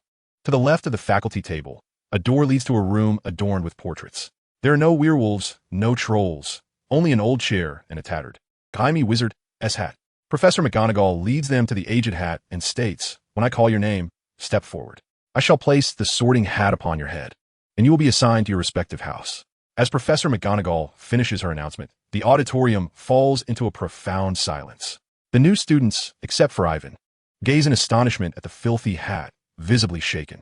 Observing this scene, the older students from all houses wear identical smirks, their lips curling up at a perfect 45-degree angle. It seems the sorting hat's intimidation tactic remains effective this year. The first years realize they have been duped, but are at a loss for words. Staring blankly at the hat, feeling utterly bewildered, Under the scrutiny of the young wizards, the hat's creases suddenly morph into facial features, and a peculiar song emanates from its brim. You may think me unattractive, but do not judge by appearances. If you can find a hat more beautiful than I would gladly consume any hidden thoughts in your mind. None can escape the keen eyes of the Sorting Hat. Try me on, and I shall reveal to you the house to which you truly belong. You may find yourself in Gryffindor, where courage lies deep within the heart. Their daring, spirit, and generosity set Gryffindor apart. You may belong to Hufflepuff, home to the honest and loyal. The students of Hufflepuff are steadfast and truthful, unafraid of arduous labor. If you are astute, perhaps you will join the wise Ravenclaw, where the learned and insightful gather to meet their kindred spirits. Come where me. Fear not. Do not panic. In my grasp, though I possess no hands, you are entirely safe. As the song concludes, applause erupts from the audience, led by Dumbledore, before silence once more envelopes the hall. Ahem. Professor McGonagall clears her throat. Hannah Abbott, a round-faced girl, timidly approaches. Hufflepuff, the Sorting Hat promptly declares, and warm applause resounds from the Hufflepuff table. With each name called, the young wizards take their respective seats, while Ivan lingers thoughtfully at the back of the line. Ivan's mind wanders, contemplating, had I not traversed into this world, I would merely be an inconspicuous extra, perhaps even a nameless passerby in the original narrative. However, upon my arrival, what transformations shall unfold? Evan's thoughts were somewhat disordered. At that moment, he felt as though he ought not to exist in this world, as if it were all a serendipitous accident, or perhaps a mistake. Evan McGrave, upon hearing Professor McGonagall call his name, he cast aside these irrelevant musings. What utter nonsense! If fate has brought me here, there must be a purpose. I must live this rare life to its fullest. Why am I entertaining such trivial thoughts? Evan chastised himself internally, reminding himself to be mindful. As for whether the Sorting Hat would discern his origins and the existence of the spellbook, he harbored no concerns. Although he had yet to master the art of mental shielding, he had securely stowed the spellbook in his trunk, far removed from his mind. As for his past experiences, he had devised methods to divert the topic. By indulging in fanciful thoughts, he could prevent the Sorting Hat from delving into his history. Surely, it would not need to start from his infancy. Ah, an intriguing child, you wish to join Hufflepuff, do you? Indeed, Hufflepuff suits you well. However, Gryffindor may be a better fit, and Slytherin as well. The Sorting Hat murmured within Evan's mind. Wait, what are you thinking? Evan silently urged. Hufflepuff. I wish to be in Hufflepuff. The common room is the most comfortable. The Sorting Hat caught wind of Evan's thoughts and had just witnessed the events of the train ride, believing he was more suited for the Linehouse or the Serpent House. Yet then, it glimpsed the images Evan was conjuring in his mind. Evan continued to chant internally. If you dare deny me entry to Badger House, I shall extract you and hurl you into the Swan's washing machine, spinning you at maximum power for 7 days and nights. I shall even pour in the noxious essence of heather. Oh dear, what a nightmare. How could you entertain such notions? I have merely cast a glance. I have yet to determine your placement. By Merlin's beard, how can you treat me thus? Very well. In a sense, you do indeed belong in Hufflepuff. The Sorting Hat, peering into Evan's mind, beheld a plethora of torturous imaginings, including a shredder, train tracks, gasoline ignited, and being flushed down a toilet into a cesspool. Over 30 forms of punishment for denying Evan entry in a Hufflepuff. No, abandon that thought. All right, it is settled. The Sorting Hat, witnessing Evan's intent to hurl him into a troll's mouth for a day of torment in the troll's intestines, could no longer endure. Hufflepuff, it proclaimed with a resounding shout.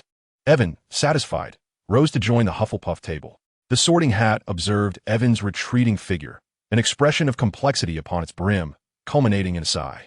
Professor McGonagall was puzzled. Why did the hat seem to exhale? Had it grown weary after all these years? Sorting Hat, in that fleeting moment, I could truly long to shout, Azkaban. A hush fell as Harry Potter's name echoed through the hall, garnering considerable attention, even prompting Dumbledore at the head table to lean slightly forward to gaze at Harry. As Harry approached the chair, Professor McGonagall finally found the opportunity to examine closely the child who occupied the thoughts of them all.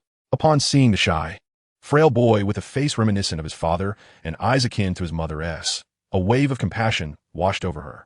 This child would surely inherit Lily's essence. Their eyes were so pure. Professor McGonagall pondered silently. I assumed he would be sorted into Slytherin. Given his proximity to Malfoy, Ron whispered to Harry at the Gryffindor table. That is not necessarily true. Evan also hails from a Muggle family. Perhaps he is unaware, Harry countered Ron's assertion. Who knows? In any case, those from dark wizarding families are certainly not good people. Ron muttered disdainfully.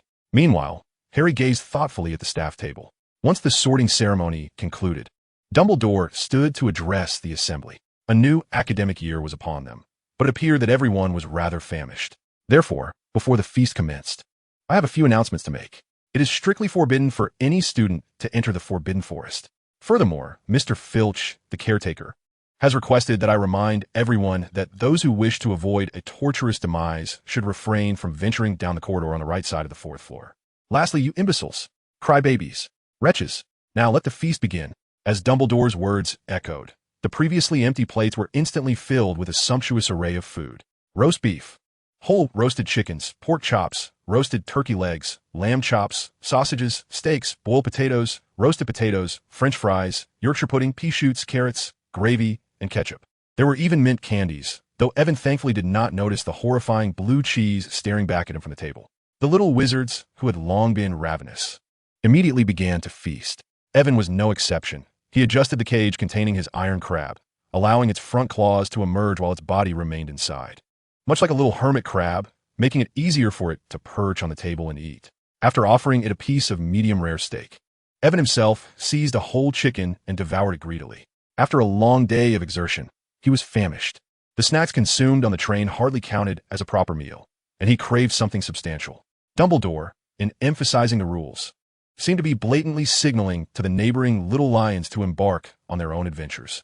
Even with his mouth stuffed with roasted chicken, Evan could not help but internally critique Dumbledore. Evan, is this your pet? Why is it confined? Perhaps you should entrust it to a house elf. A small girl named Susan Bones inquired, her wide eyes fixed on the sight of the iron crab feasting.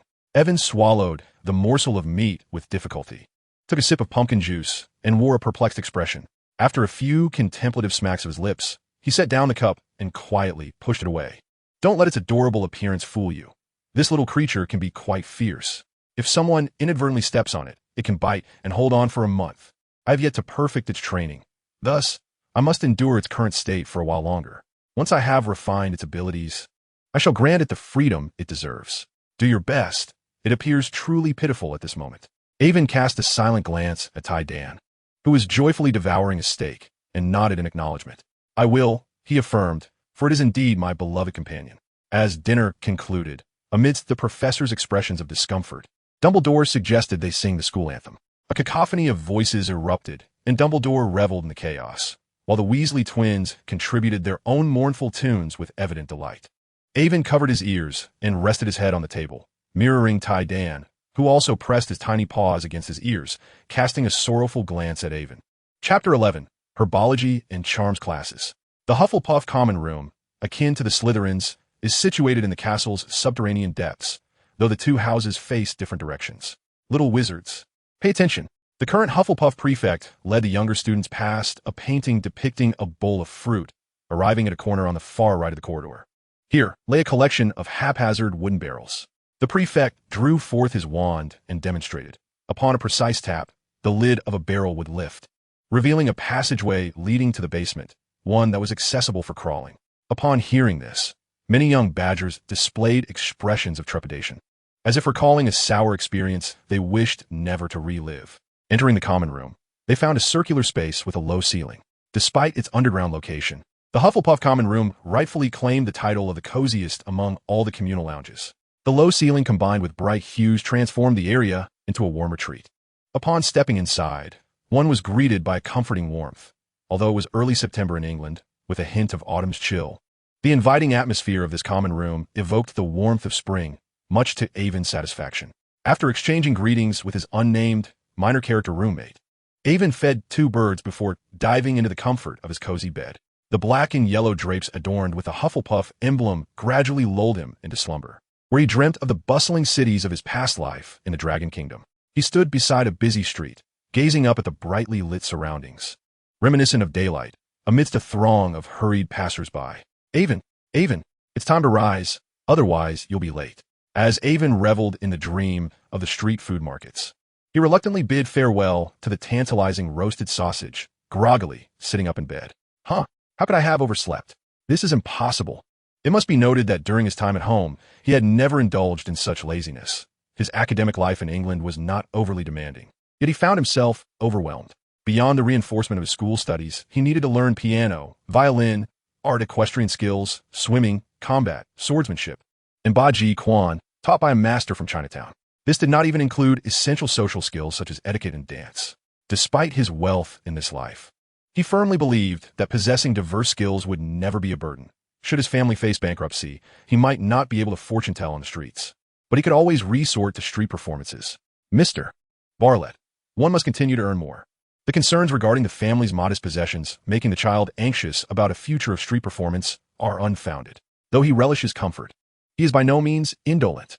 Today's events surely stem from something extraordinary. The enchantment of Hufflepuff's bed has rendered him too comfortable, no doubt.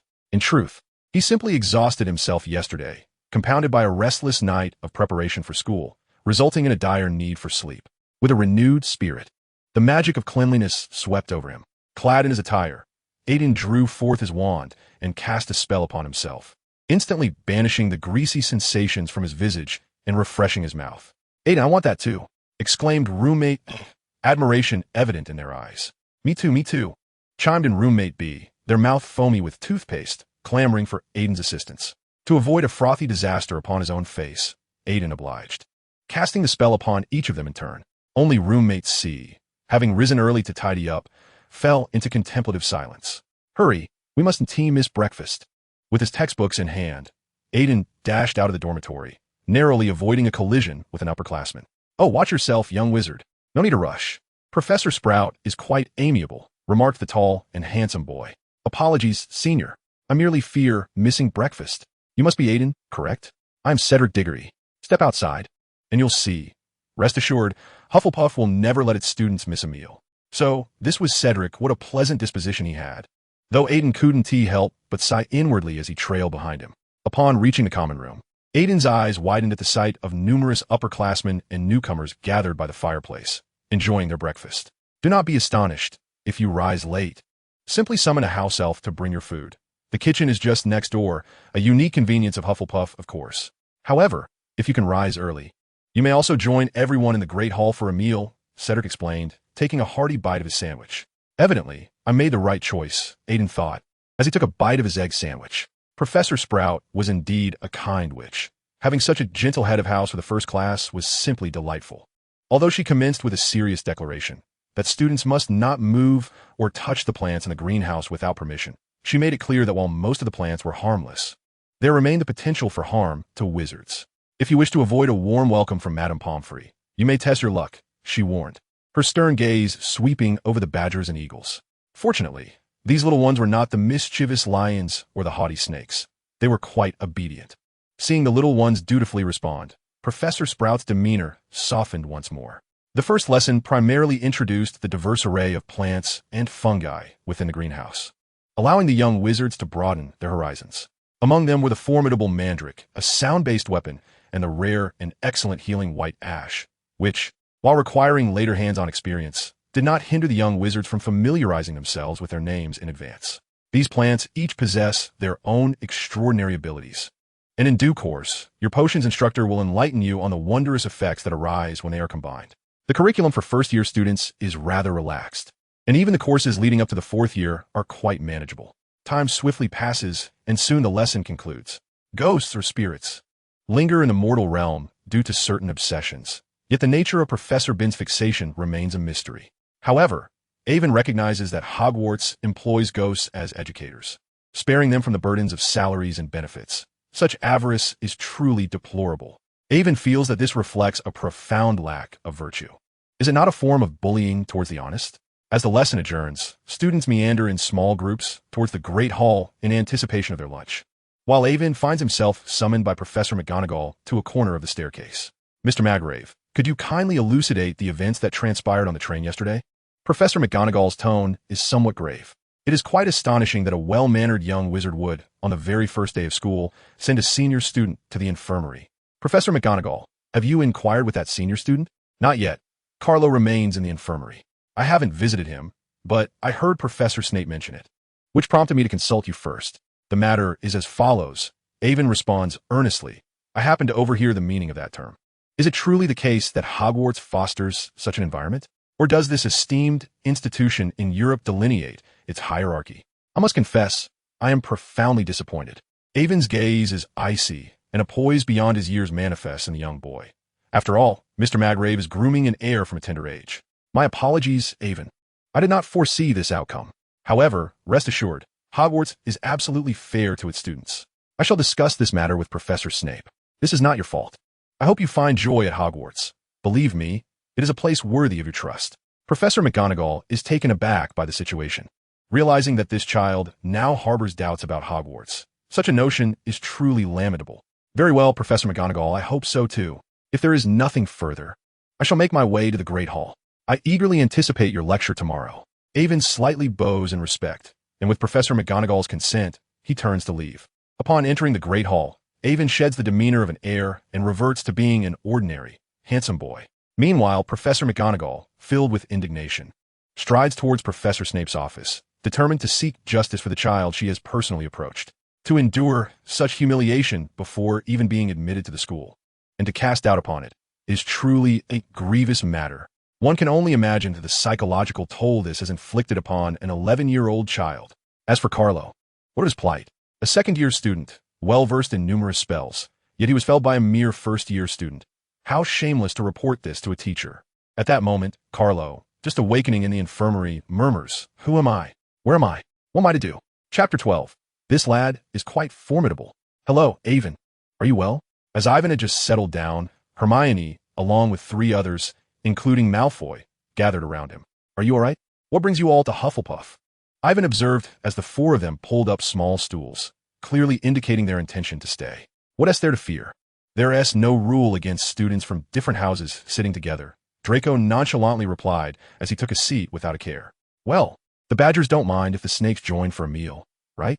Suddenly, Draco recalled something and exclaimed, "Oh, Ivan, has any professor given you trouble? I heard an upperclassman mention they were going to speak to a professor about what happened on the train."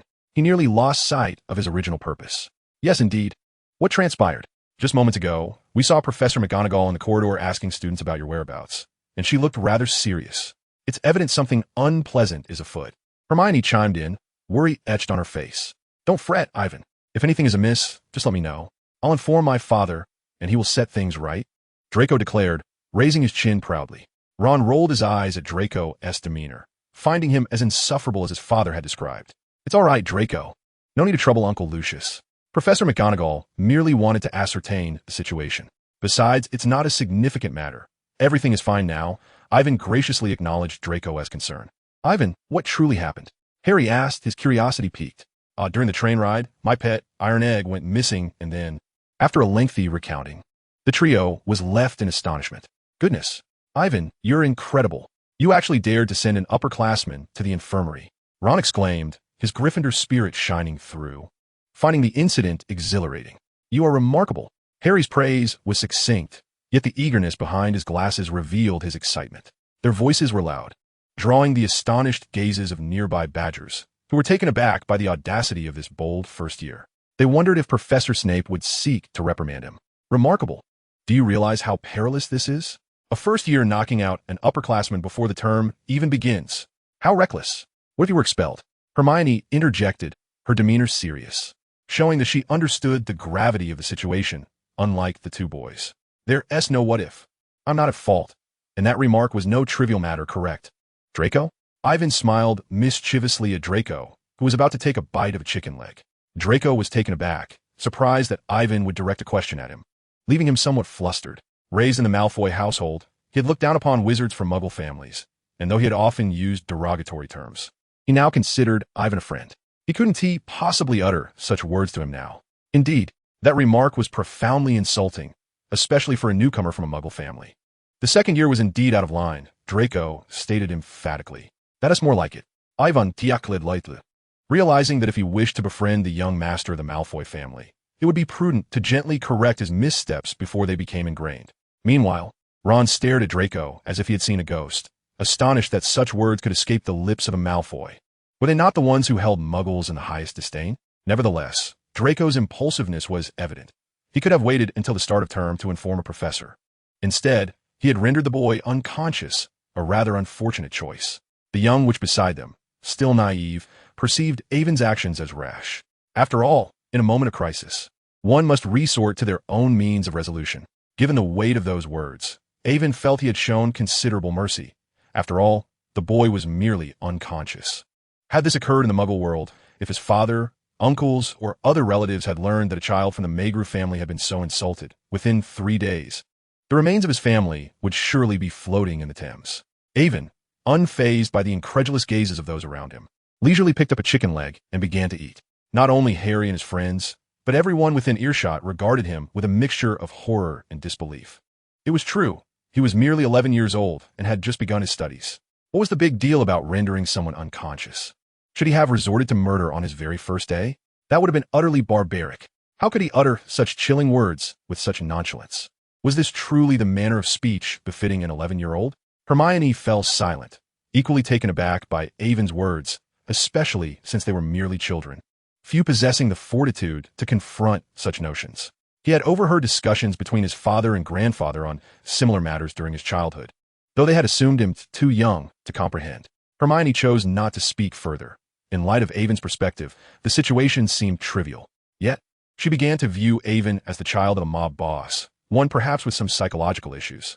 As a friend, she felt compelled to ensure that Avon's heart remained filled with light, steering him away from the path of dark sorcery. Indeed, our future Minister of Magic had already considered Avon a friend and resolved to contribute positively to his well-being.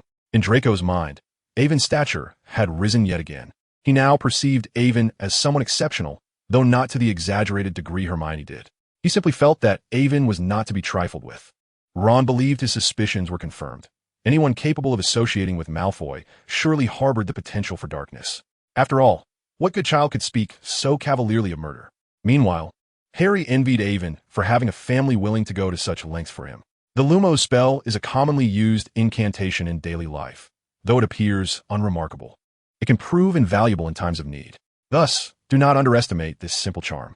The incantation is quite straightforward. One merely needs to pronounce Lumos. Now, let's all give it a try. It is indeed a simple spell. Professor Flitwick drew the curtains, dimming the classroom, prompting the young witches and wizards to eagerly attempt the spell. Before long, the dim classroom was illuminated by a succession of small glowing orbs. The students of Ravenclaw were quite clever, and many young wizards quickly succeeded in their attempts.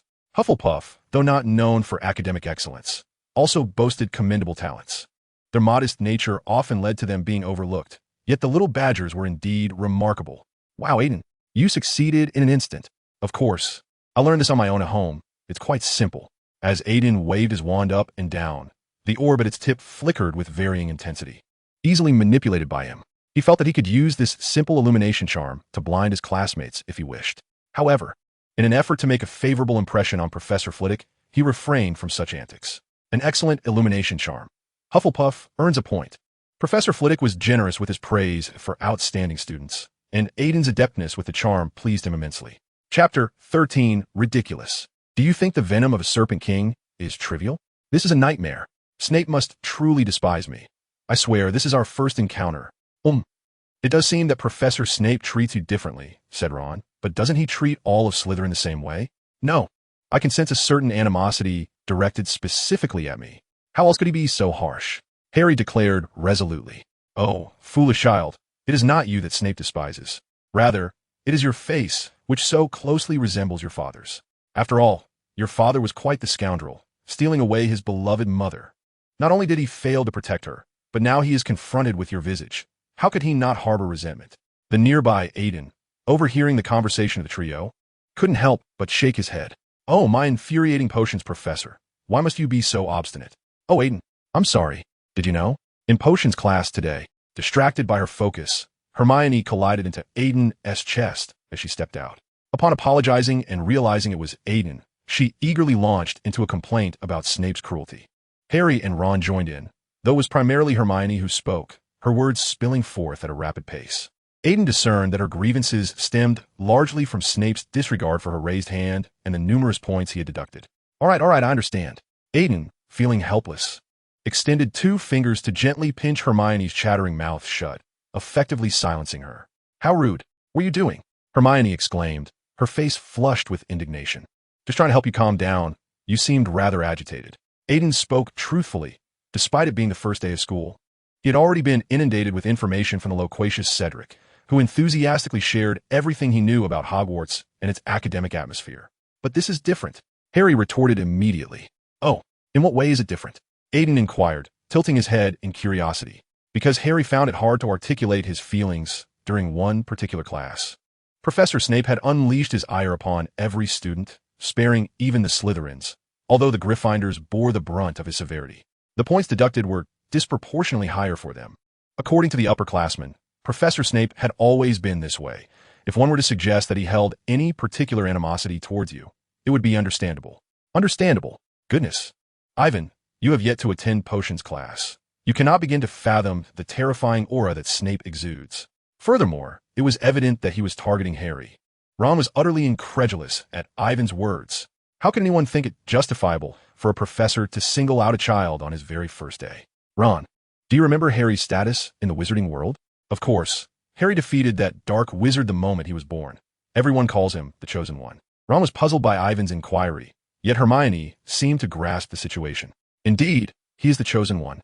So is it wrong for Professor Snape to have high expectations of Harry? But I know nothing about those matters. I've spent my life in the Muggle world. Harry protested. So have I, and so has Hermione. Not understanding before is not a fault. You can certainly catch up through diligence. To hastily judge a professor based on a mere encounter, don't you think that is rather juvenile? Ivan's words struck Harry, who realized that both Ivan and Hermione had grown up in a world of ordinary people, and Hermione could respond fluently. Perhaps Ivan could as well. Indeed, I am utterly useless. I bear the title of the Chosen One, yet know nothing. No wonder Professor Snape regards me thus. It's all right, Harry. There is still much time ahead. Focus on your studies, Ivan remarked, noticing that Harry seemed somewhat disheartened. He understood that further discussion might lead to melancholy and promptly patted Harry on the shoulder in a gesture of comfort. Do you remember what Professor Snape asked you? You can seek the answers. As a master of potions, he would not pose a trivial question. Keep at it. Ivan thought, Professor, I can assist you only to this extent. It is up to this foolish boy to awaken. Once Ivan departed, Harry stood in contemplation. Didn't you understand what Ivan meant? Hermione asked, looking at Ron with confusion. What does he mean? Isn't he merely defending Snape? Ron's eyes sparkled with a certain wisdom. Harry, Hermione, understood. Go play, Hermione's sighed, exasperated as she hurried away. What should I play? Shouldn't we be heading to the Great Hall for dinner? In his dormitory, Ivan sat alone, poring over a tome of magic in a translation dictionary, diligently transcribing.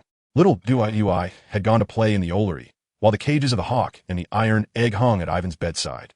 The two curious little creatures tilting their heads, intrigued by the antics of this young human. Just moments ago, he had finally translated the formula for the potion of affinity. Now, he merely needed to find a test subject. However, he still needed to attend potions class to receive the instruction of the Serpent King. Otherwise, he feared his skills would be inadequate, and the potions he concocted might harm the two little ones. As long as he could tame these two rascals during the first half of the semester, there would still be time. As for the preparation of materials, was there a subject for experimentation? A tall figure appeared in Evan's mind. Tuesday, Evan finally encountered the indispensable potions class. Compared to the mischievous little lion and the restless little snake, the badgers and eagles seemed much more obedient. Bang! It was as if Professor Snape harbored a grudge against the door of the potions classroom, as he opened and closed it with no semblance of gentleness. In my class, there is no need for you to foolishly wave your wands or babble nonsensical incantations. Professor Snape strode to the podium, dramatically sweeping his cloak aside, his stern countenance surveying the room. In truth, I do not expect many of you to truly grasp the intricate science and rigorous craft of potion brewing. However, I shall teach you how to stir hearts and cloud minds. I will instruct you on how to elevate your status, brew glory, and even stave off death. Has your brain been stuffed with troll snot? If not, why do you not extinguish the flames quickly? Do you wish for an explosion? Oh, Merlin's beard. The potions professor should be you, for your execution is so foolish it gives me pause. Do you want scalding potion to splatter on your face? If not, why have you not added the daffodil? Are you waiting for me to do it for you? Mr. Evan, if you're still as brave as you were on the train, then you should hasten to add the groundhog's claw, rather than hesitating there. Have you exchanged your brain with a troll? Even trolls know not to touch hot substances, yet you dare to plunge your fingers into the cauldron. Even trolls would bow in respect to you. Very well. Evan conceded that he had indeed set his expectations for Professor Snape too high. It was all the fault of those marketing accounts in his previous life that had depicted Professor Snape so magnificently causing Evan to temporarily overlook that he was merely an ordinary student. Professor Snape was far too indifferent to expend much energy on him, like all the students. He merely unleashed a torrent of venom when you erred.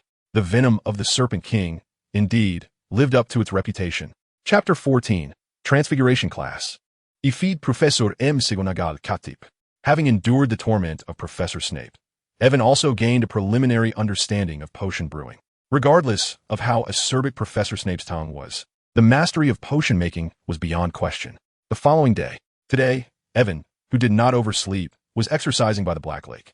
Yesterday had merely been an accident. He was committed to rising early for his daily workout.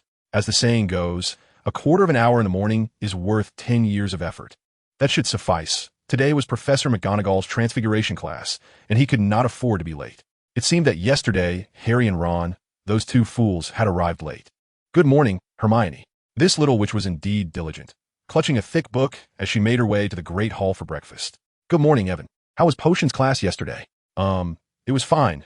Professor Snape remained consistently harsh. Evan was taken aback when Hermione's first question was this. Thank you, I understand. Aren't you curious? Why do I refer to Professor McGonagall as a tabby cat? Observing Evan's indifferent demeanor, Hermione began to doubt whether he was fully awake. Otherwise, how could he be so unresponsive? In this magical world, is it truly strange for a seasoned witch like Professor McGonagall to transform into a cat? I wouldn't even be surprised if she turned into a T-Rex. Hermione nodded, acknowledging the logic. She realized she had yet to shift her perspective from the Muggle worldview. In the Transfiguration classroom, as described in the original text, there perched a tabby cat with square stripes around its eyes on the podium at the front of the room. The arriving badgers and eagles waited patiently for class to commence, perhaps some already aware that this was Professor McGonagall, hence no one misbehaved below, pretending to be oblivious. Evan strolled past the podium where Professor McGonagall sat, amidst the astonished gazes of the in-the-know badgers and eagles. Evan, this opportunity comes but once in a lifetime. I must seize this chance. My apologies, Professor McGonagall. Whose pet are you? So well-behaved. Here, have a treat. Evan approached and gently squeezed Professor McGonagall's paw, mindful not to overstep, as she was indeed a lady, yet her paw pads felt remarkably soft. Professor McGonagall, in her feline form, was instantly captivated by a delightful aroma. What is this snack? It smells divine. Why have I never encountered it before? Should I have a taste? No. I am a professor. That would be rather undignified. Yet I must. Before Professor McGonagall could resolve her internal conflict, Evan produced his ultimate trump card, a catnip ball. The unique scent of catnip instantly drew the tabby cat version of Professor McGonagall closer. Evan could distinctly see her pupils transition from slit-like to increasingly round. Professor McGonagall, I am terribly sorry. I had no idea this was your magic. I truly apologize.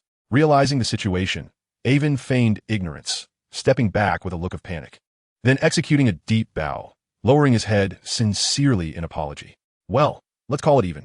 I'll overlook this, considering you were unaware and it's your first offense. Just remember, do not wander around the classroom casually, especially during class time. Now, go take your seat and prepare for class. Seeing Evan apologize so quickly, Professor McGonagall found it difficult to reprimand him further, feeling that she had already embarrassed herself enough. It was best to dismiss this unfortunate child so class could commence. Understood, Professor. I will remember. With that, Evan turned and swiftly made his way to an empty seat, seemingly embarrassed, keeping his head down as his slightly longer hair obscured his face, as if he could not bear to meet anyone's gaze. Professor McGonagall observed Evan's bashful demeanor with satisfaction, believing it to be a sign of recognizing one's mistakes. Yet, unbeknownst to all, behind the veil of hair, Evan's smile was almost impossible to contain. Were it not for his firm grip on the inner side of his arm, he might have been unable to suppress a laugh. Professor McGonagall had just been exceedingly amusing. Such a serious individual nearly breaking composure was quite a sight. Oh, what a mischievous child he was. Transfiguration. This is an exceedingly perilous and intricate form of magic, and I implore you to remember every single point I make during my lectures, for they are of utmost importance. Furthermore, should anyone engage in mischief during my class, I shall expel them from the classroom and bar their return forever. Professor McGonagall adjusted her demeanor, instantly radiating an authoritative presence, causing the young wizards to tremble in fear. Only Evan noticed her discreetly stowing away the jars and catnip balls from the lectern. With a swift flick of her robe, she vanished, and Evan could not discern where she had gone, but it mattered not. After all, this was the magical world. Professor McGonagall was quite pleased with the young wizard's performance. She then produced her wand, and with a flick transformed the lectern into a charming pink pig, while a nearby chair morphed into an owl that soared around the room twice. This was her effective method of demonstration. She employed it in the first lesson for every new batch of young wizards. The eagerness and curiosity reflected in their eyes confirmed that her technique was consistently successful. I trust many of you have already familiarized yourselves with GAMP's fundamental laws of transfiguration prior to class. This serves as a foundational requirement for mastering transfiguration. Of course, if you have not, would anyone care to share what the 5 essential laws of GAMP transfiguration are? Avon had encountered this before. In essence, it is akin to the law of conservation of energy within the magical realm. The 5 fundamental laws of GAMP's transfiguration, or rather the 5 exceptions, articulate that one cannot conjure objects from thin air, create life, or fabricate magical instruments, as these fall under the domain of alchemy. Thus, the magical world does not allow for arbitrary transformations. Theoretically, they cannot conjure any basic substance from nothingness. What they perform is merely transfiguration. For instance, transforming water vapor from the air into liquid water, or converting materials present in the atmosphere into desired objects. During the battle between Voldemort and Dumbledore, the former conjured a silver shield from thin air, likely synthesizing it from trace metallic elements in the atmosphere. Yet this requires immense magical power and control, not something just any wizard can achieve. Therefore, the 5 exceptions include food, life, magical instruments, gold, and unknown items. The latter, in terms of modern science, refers to fundamental structures such as molecules, ions, and atoms. Hence, there exists a profound connection between the magic of wizards and scientific principles. Theory and practice are inseparable, and thus, your task today is to transform the matchstick before you into a silver needle. Within the classroom, the young wizards endeavored to transfigure their matchsticks into silver needles. However, the results were largely unresponsive, with the best outcomes merely changing the matchstick's color or transforming it into a wooden needle. Professor McGonagall was not displeased, as this was a common occurrence. Transfiguration is not a simple and easily comprehensible subject. Professor McGonagall was indeed correct. Avon meticulously flipped through the seemingly simplistic yet utterly perplexing book on transfiguration, filled with a plethora of nonsensical jargon. The tome failed to instruct on the proper wielding of a wand or the articulation of spells. Essentially, it conveyed a singular message. You can do it. Trust in your inner self. Was this not akin to the power of thought? Enlightened, Avon scratched his head. He directed his wand at a matchstick, attempting once more with a fresh one, having previously shattered one due to his lack of control over his magical prowess. Concurrently, images of a silver needle swirled in his mind. As magic coursed through the wand, the matchstick on the table transformed into a glistening silver needle. Very well done, Mr. Avon. 5 points to Hufflepuff. You have performed admirably, Professor McGonagall remarked, her satisfaction evident as she observed Avon's achievement. It was a rarity for a young wizard to grasp the concept so swiftly in the inaugural lesson. This child possessed remarkable talent. Surrounding young wizards cast envious glances his way. Avon, how did you manage that? I always seem to fall short. The speaker was Susan Burns, another girl from Hufflepuff. It's quite simple, really. Believe in yourself, envision the form you wish to transform into, and have faith that your magic can accomplish it. Above all, exude confidence and focus. Avon's candid words resonated, and many heard him. Even Professor McGonagall did not intervene, recognizing the value in peer exchange regarding success. Initially, the little wizards listened in confusion, but it was as if a light bulb went off. Several succeeded shortly thereafter. The remainder progressed from shattering matchsticks to altering colors and shapes. Ultimately, due to Avon's encouragement, the Transfiguration class yielded commendable results, prompting Professor McGonagall to award 5 collective points to both houses. Chapter 15. Did these unfortunate children truly come to blows? While most students nestled comfortably in their warm beds, one young lad donned athletic attire, jogging along the banks of the Black Lake. He pondered whether his father had made any progress in finding a martial arts instructor. It was unwise to remain untrained at Hogwarts. After his morning run, Avon wiped away his sweat with a towel draped around his neck, and then settled into a horse stance. As a descendant of dragons, who wouldn't he wish to learn martial arts? Especially in this life, given his affluent upbringing, seizing opportunities was paramount. He declined the martial arts instructors in Taekwondo, karate, and judo that his parents had arranged, opting instead for Muay Thai and enlisting a retired Special Forces soldier to teach him combat techniques. As for Kung Fu, he had only established a connection through the family chef, who introduced him to a master in Chinatown, albeit one who only taught rudimentary techniques. Although this master had not completed a full set of 8 extremes boxing, he possessed solid fundamentals. Thus, at the age of 7, Avon undertook a year of foundational training. In the ensuing years, Avon's prodigious intellect allowed him to memorize all the techniques imparted by his Muay Thai instructor and combat coach. The remaining task involved relentless practice of these skills, rendering further direct instruction unnecessary. Fox, it appears a diligent young wizard has arrived this year, venturing out early to hone his physique. The aged yet sprightly Dumbledore, clad in his pink pajamas, opened the window to inhale the crisp morning air, fortuitously catching sight of the exercising Evan. How splendid it is to be young. I believe I shall indulge in a cup of honey lemon tea, with 3 spoonfuls of honey. Fox cast a glance at the old bee seeking nectar and resumed preening his splendid plumage upon the perch. Good morning, young wizard. It is indeed rare to find a young sorcerer up so early to engage in physical exercise. Just as Evan was sufficiently grounded in his stance and prepared to stretch his limbs, he heard a booming voice resonate from behind him. Turning around, he beheld Hagrid, glistening with morning dew, approaching with a large sack slung over his shoulder. Hello, good morning, Hagrid, Evan greeted with a smile. Good morning, young wizard. I am Evan McAreeve. May I have the honor of your friendship? Oh, you wish to befriend me, Evan? How delightful. The towering figure, exceeding 3 meters in height, displayed a hint of bashfulness upon hearing the young wizard's overture. Certainly, I have heard from my seniors that you have a fondness for magical creatures. And you're also a friend of Harry, are you not? Indeed, I adore those charming little beings. It is splendid to learn that you too are a friend of Harry. In a display of warmth and excitement at making a new acquaintance, Hagrid clapped Evan on the back with his enormous hand. Perhaps Hagrid did not perceive the force he employed, but to Evan, it felt akin to being struck by a flying kick. I am Hagrid. Although it may be rather forward of me, might I trouble you for a favor? Evan managed to gasp. Of course, no trouble at all. As long as it does not contravene any regulations, I would be happy to assist you. Perhaps buoyed by the joy of forging a new friendship, Hagrid readily acquiesced to Evan's request without a moment's hesitation. Well, could you assist me in locating a magical creature that is not overly dangerous and possesses a mild temperament? Evan recounted to Hagrid the tale of his 2 rather obstinate pets, as well as his discovery of a potion that could render creatures more obedient, potentially evolving them into magical beings. Absolutely, some temperamental little creatures can indeed be quite a challenge, but as long as you ensure no harm comes to them, we are in good stead.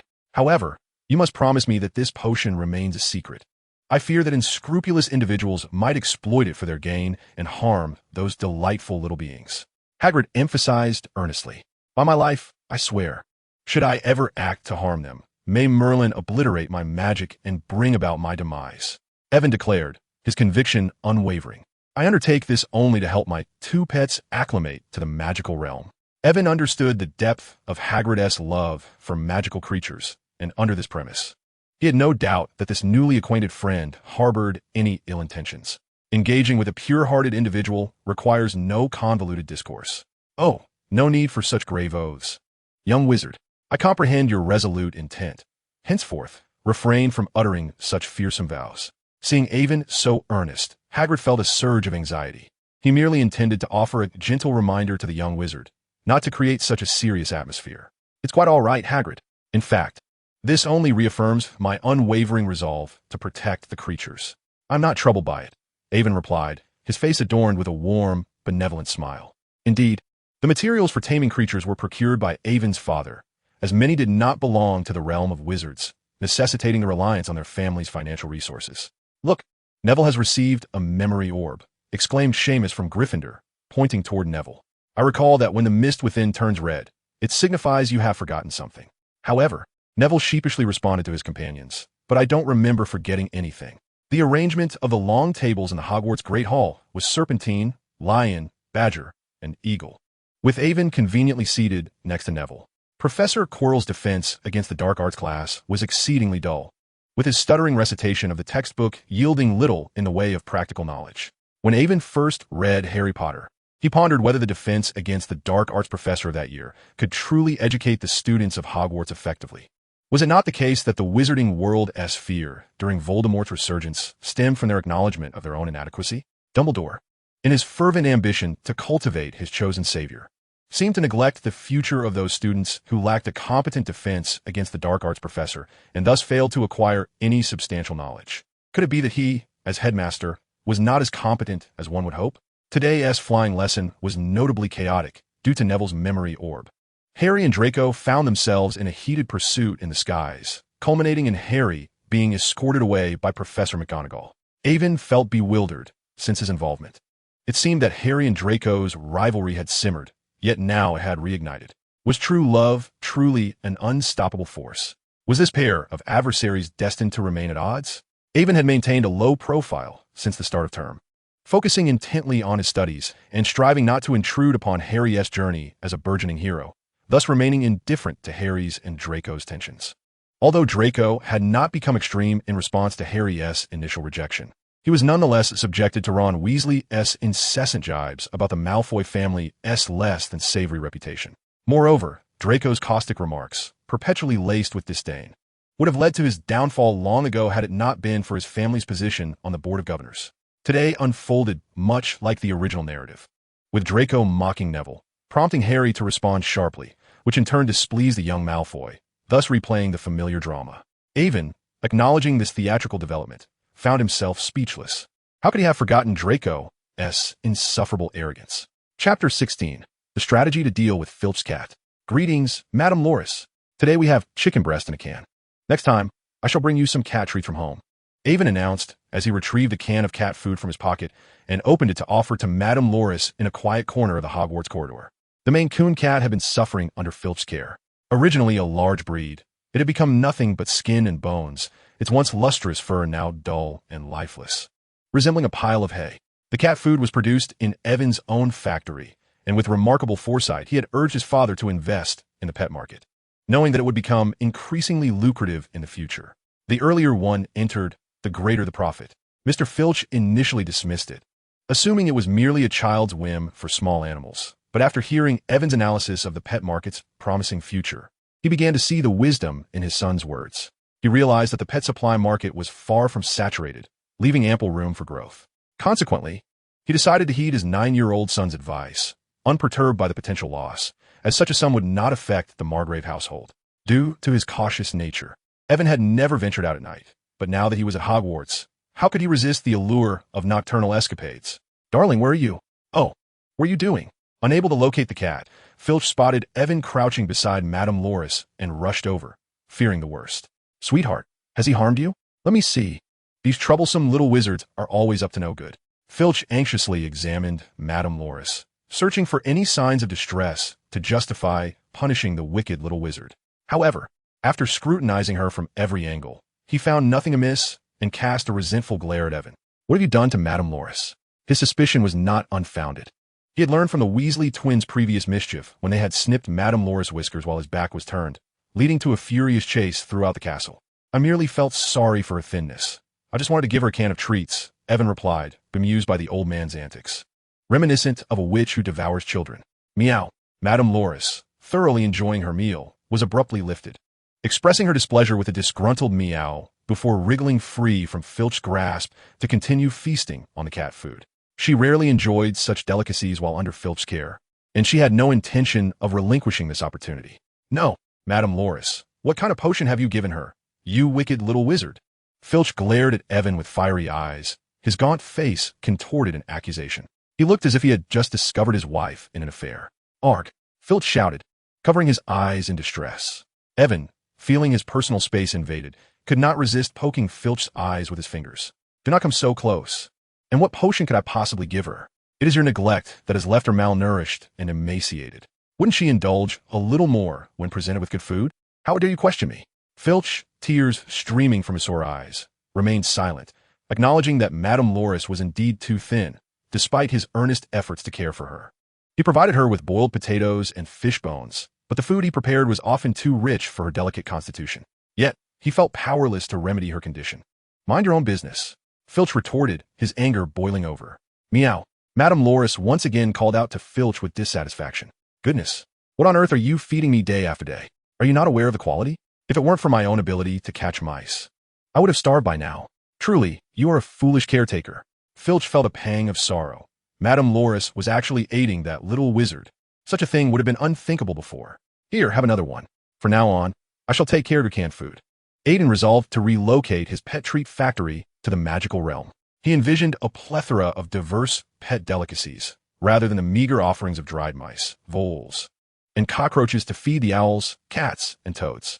Moments later, with a reluctant expression, Filch emerged from the corner, cradling a stack of cans given by Aiden. Alongside Madame Loris, students passing by witnessed this peculiar scene. Filch, with a grim countenance, clutching a cat, while a first-year student beside him pointed and whispered. Filch, however, dared not utter a word. There's no helping it. I am in the wrong, he lamented. Remember, do not feed her too many cans. Prioritize cat food. And don't forget the hairball remedy. Madame Loris's fur is in poor condition. She must have a difficult time expelling hairballs. It is well known that the stairs at Hogwarts are alive and frequently shift. Just as Aiden was giving Filch his final instructions while ascending the staircase, it unexpectedly changed position midway. The staircase now led directly to the forbidden room on the 4th floor. I think you can guess who made the first move. Aiden turned to glance at Filch, who hadn't walked far behind. Filch gritted his teeth. This little imp had berated him for quite some time. He wished he could use this as an excuse to confine him for 2 days. However, looking at the cans in his arms and his little darling, he thought better of it. All right. I see it's not your fault. I want to report you to the professor. Is that satisfactory? With that, Filch stormed off, leaving the nearby young wizards in stunned silence. Had Filch taken leave of his senses? How could he have uttered such mercy toward a student? Truly, Merlin's magic was at work. But lo and behold, that wretched staircase moved once more. Oh no! Just as Aiden reached the landing, he misstepped and tumbled down the stairs. Goodness, someone's fallen, exclaimed a Ravenclaw upperclassman. The commotion attracted several passing students, who rushed over to witness the spectacle. Aiden felt quite disgruntled. He had assumed the staircase would remain still for a while after shifting, and thus had let his guard down. Fortunately, he was quick-witted and managed to grasp the railing of the lower step. His physical training had served him well. Otherwise, even if he hadn't met a fatal end, he would certainly have sustained significant injuries. Oh, Merlin, are you all right, young one? Just as Aiden was preparing to climb back up with determination, he suddenly felt a lightness envelop him, and he floated gently to a halt before a corridor on the 3rd floor.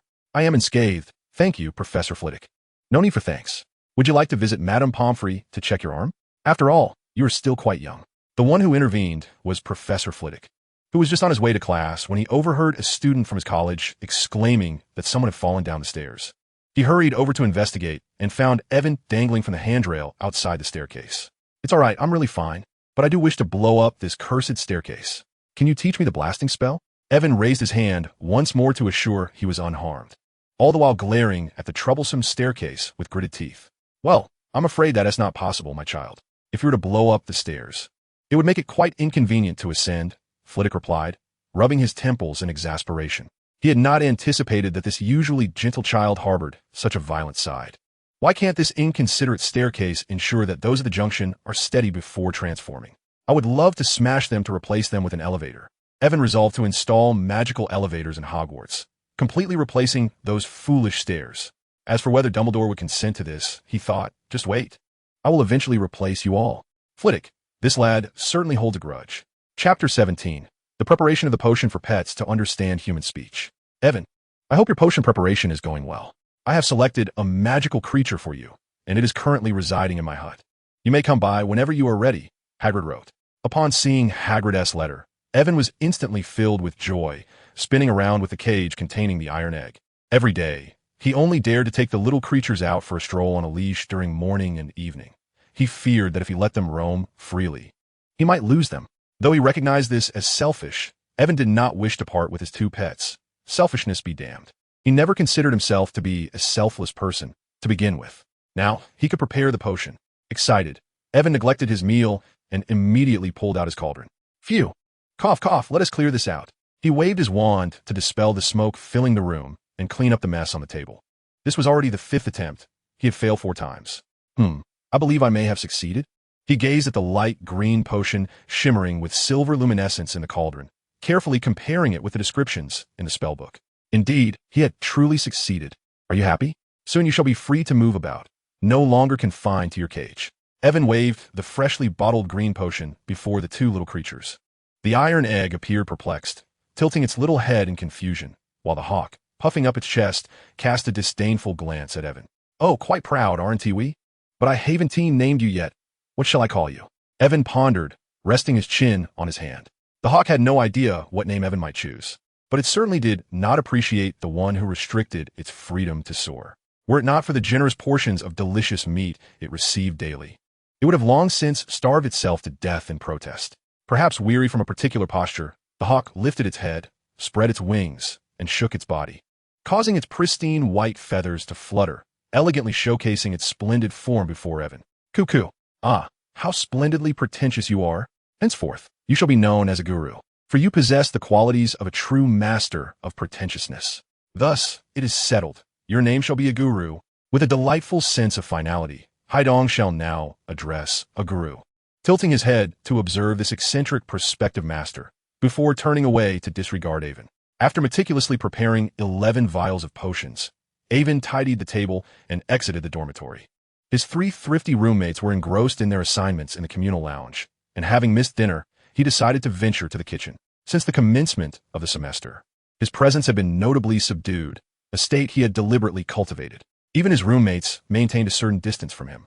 This was not due to any neglect on his part. Rather, he had been absorbed in his books while they were engaged in discussions about Quidditch. And when they gossiped about a Hufflepuff senior who had faced rejection, he was busy poring over dictionaries, deciphering texts they found incomprehensible. Consequently, his roommates jested that he ought to belong to Ravenclaw rather than Hufflepuff. Avon merely smiled in silence at their remarks. What a jest! The Ravenclaw dormitory was situated near the astronomy tower, a considerable distance away, not to mention the inconvenience it would pose when he desired a midnight snack. Who would turn down a communal lounge conveniently adjacent to the kitchen? This was the outcome of his determined negotiations with the Sorting Hat, and he was rather fond of Hufflepuff. Upon exiting the Hufflepuff dormitory, Avon approached a fruit oil painting, scratching at the depicted pair, which emitted a couple of giggles before a doorknob materialized. Pulling the handle, Avon stepped into the kitchen he had so eagerly anticipated. Inside, rows of stoves and shelves brimming with jars and bottles awaited him, alongside a large chopping board where numerous house elves were busily preparing for the next day's breakfast. Greetings, young wizard. How may I assist you? One of the house elves inquired upon Avon's entrance. Compared to fairies, the house elf had larger eyes and a pair of bat-like ears, yet lacked the deceitful air that one might expect from a fairy. Clad in a tattered garment resembling a pillowcase, he was nonetheless quite clean. Could I trouble you for some food? I have missed dinner. Thank you. Of course, it would be my pleasure to serve you, esteemed wizard. The house elf seemed taken aback by Avon's courtesy. In the wizarding world, the status of wizards far surpassed that of elves. It was uncommon for a wizard to express gratitude. And even if an elf were to receive a kick after handing over food, they would ponder whether they had erred in some way to displease the wizard. Avon's politeness endeared him to the house elves, and soon one of them began to prepare a fresh fried chicken leg for him rather than reheating leftovers. There's no need for such trouble. Just a simple meal will suffice. It is no trouble at all. Serving wizards is our duty. The little elf who initially struck up a conversation with Evan led him to a table behind the chopping board, thoughtfully arranging the cutlery for him. Observing this, Evan felt no need for further politeness. Given the elf's current role, excessive courtesy might only induce distress. This particular elf, named Bubu, had served Hogwarts for many years. After relishing a delightful meal of fried chicken and sandwiches provided by the elves, Evan contentedly departed from the kitchen. Having traversed the kitchen, he concluded that his plan for Chinese cuisine could be advanced, as he noted that the elves primarily employed methods of roasting, frying, or boiling, with the occasional salad tossed in, which was woefully insufficient. He truly yearned for hot pot and barbecue delights. Goodness, what is utterly mad? It's evident he has a profound passion for Quidditch, Evan mused. It seems you've been quite busy lately, Harry. Oh, Aban. Long time no see, Harry replied, momentarily pausing his complaints about Wood's intense training with Ron, as they heard Evan greeting them. Has it been long? Evan inquired, puzzled. Ron exaggeratedly lamented. It's the first time I've heard of a typically laid-back Hufflepuff being so busy, especially a first-year student. Well, I suppose I have indeed been somewhat occupied lately. But what can one do? You know, I have 2 untamed pets, and I've been tirelessly seeking ways to train them. Have you found a solution? Harry asked curiously. Of course. Otherwise, all my efforts would be in vain. I'm heading to find Hagrid now. He has managed to procure some magical creatures for my experiments. Upon hearing Hagrid's name, Harry became instantly animated, equally curious about Evan's findings, and they clamored to join him. Reluctantly, Evan acquiesced, as it was break time, and he could think of no excuse to dismiss the 2 eager Gryffindors. Oh, Evan, you're here? And Harry and Ron, too. Come in. Hagrid warmly welcomed the 3 young wizards into his abode. Though described as a hut, Evan perceived it merely as a quaint term for Hagrid. A giant towering over 3 meters, How small could his dwelling truly be? Even seated, Evan's height allowed him to perch his chest above the table, while Harry, slightly shorter, could barely manage to rest his arms upon it. Evan surveyed Hagrid's humble dwelling. The exterior appeared modest, and upon entering, it was indeed rather shabby. However, his gaze was drawn to a large tuft of silver fur by the fireplace, prompting deep contemplation. That must be unicorn hair, typically sold in strands. It was astonishing that here it merely served as kindling. Though his time at school had been brief, he had gleaned the considerable value of such magical materials. Additionally, there were several mysterious creature horns adorning the walls, alongside an array of unusual bird feathers, none of which were ordinary. Hagrid seemed blissfully unaware of the wealth surrounding him. "Come, Evan, let me introduce you to these adorable little creatures, though their tempers can be quite fierce. I hope your potion proves effective," Hagrid said, as he retrieved a securely wrapped basket and began to unveil its contents. Evan peered into the basket, where a magical creature with teal wings resided. This being bore a striking resemblance to a bat, adorned with vibrant colors and bristling spikes, currently curling tightly into itself, resembling a collection of green, spiky cocoons. Evan recognized this peculiar entity, yet he could hardly fathom how this brain-eating creature could be associated with anything cute or harmless. The aesthetic sensibilities of the half-blood giant truly defied comprehension. Chapter 18. The potion for pets that understand human speech is a success. "Oh, come now, open your mouth. I have something delightful for you." Evan cautiously extended a vial of potion towards one of the curled-winged creatures, hoping it would graciously drink it. However, with a hiss, the little creature nipped at Evan's approaching finger, causing him to instinctively recoil. "Little curled-winged creature, do not touch me." "Hagrid, I don't believe they are as friendly as you claim," Ron remarked, exasperatedly observing the giant with an almost maternal grin. "Nonsense. They're merely a bit mischievous in their youth. They pose no threat, do they, my little darlings?" Hagrid said, affectionately stroking one of the small creatures. The feisty little curled-winged beast promptly bit Hagrid's finger, yet its delicate teeth merely grazed against his rough skin, akin to a playful tickle. Hagrid, oblivious, assumed they were engaging in a game, convinced they were harmless. "See? I told you they're not dangerous." "Hagrid, is it conceivable that a mere tickle could be as harmful as a chunk of flesh being bitten off?" "Our resilience does not match yours," Evan retorted, raising his delicate hand to emphasize his point. Hagrid, observing Evan's fragile fingers, nodded thoughtfully. "Very well, I shall hold it. That should suffice," Hagrid declared, hoisting a curled-winged creature and presenting it before Evan. "Such a fragile little wizard," he muttered. Evan replied, "If only I possess your skin's resilience, the curled-winged creature. Gur, I shall bite you." "You have no say in this. Drink up," Evan insisted. With Hagrid restraining the creature, it was compelled to consume Evan's potion. Upon swallowing the concoction, the little beast could not suppress a retch, clearly unaccustomed to the unpleasant flavor. "Evan, I believe you ought to refine the taste of your potion," Ron suggested earnestly. "If it can nauseate a creature that feeds on human brains, the flavor must be truly revolting." Hagrid and Harry nodded in agreement.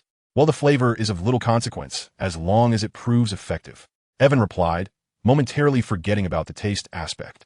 However, recalling memories from a past life, he mused that his father's potions were seldom palatable. As the potion took effect, the little creature burped and expelled a green bubble. As the restless body gradually settled into tranquility, a pair of fierce little eyes became increasingly clear. "Come here, lie down," Evan commanded, observing the effects of the potion. He promptly initiated an experiment. Hagrid released the little Diricol, and the creature paused for a moment to contemplate before obediently lying down in the designated spot indicated by Evan. "Huzzah! Success!" Evan cheered. Although the Diricol required further contemplation to fully comprehend commands, its intelligence had evidently improved, and its temperament had notably mellowed, no longer displaying a threatening demeanor. Harry and Ron even felt a hint of sympathy for the little creature, which had previously only retched a couple of times but was now lying motionless on the table. Had it not been for its subsequent burps, one might have feared the little one had succumbed to poison. Evan was exceedingly pleased with the results thus far. Through testing, he discovered that after consuming the potion, the Diricol instinctively formed a bond with the first individual who issued commands, akin to an acknowledgement of ownership. Yet, they were neither puppets nor slaves. They remained free. To this end, Evan had Hagrid and the others take turns feeding the remaining Diricols, followed by issuing commands to observe their reactions. The results indicated that the Diricols exhibiting recognition would first seek their owner's approval before executing commands from others, and in the absence of their owner, they would engage in thoughtful deliberation prior to action. Moreover, through a series of tests, It became evident that the potion enhanced the animal's intelligence without altering their inherent nature. The Diricals retained their instincts, now liberated from the dominance of their wild tendencies. Under Evan's deliberate orders, when Hagrid played the role of the adversary, the Diricals displayed vigilance, defensive, and even aggressive behaviors. This demonstrated that the potion would not render the creatures naive to the intentions of others. They remained capable of discerning right from wrong, ensuring they would not be easily misled by malevolent individuals after forming attachments with benevolent ones. Thank you, Hagrid. I can use this on my pets. The potion is a resounding success, Evan exclaimed, though he wished that Iron Egg wouldn't regurgitate due to its taste. If you remain silent, no one will mistake you for a mute. Evan shot a glare at Ron, who had an unfortunate knack for speaking out of turn. Ha ha, no need for thanks. This is indeed a remarkable invention. If only you could refine the flavor. Hagrid chuckled heartily. I'll do my best, but my intention is to use it solely for myself. I have no plans to present this potion to the public. Otherwise, magical creatures may suffer, Evan replied. That is splendid news. You are truly a good child, Hagrid said, excitedly patting Evan on the back.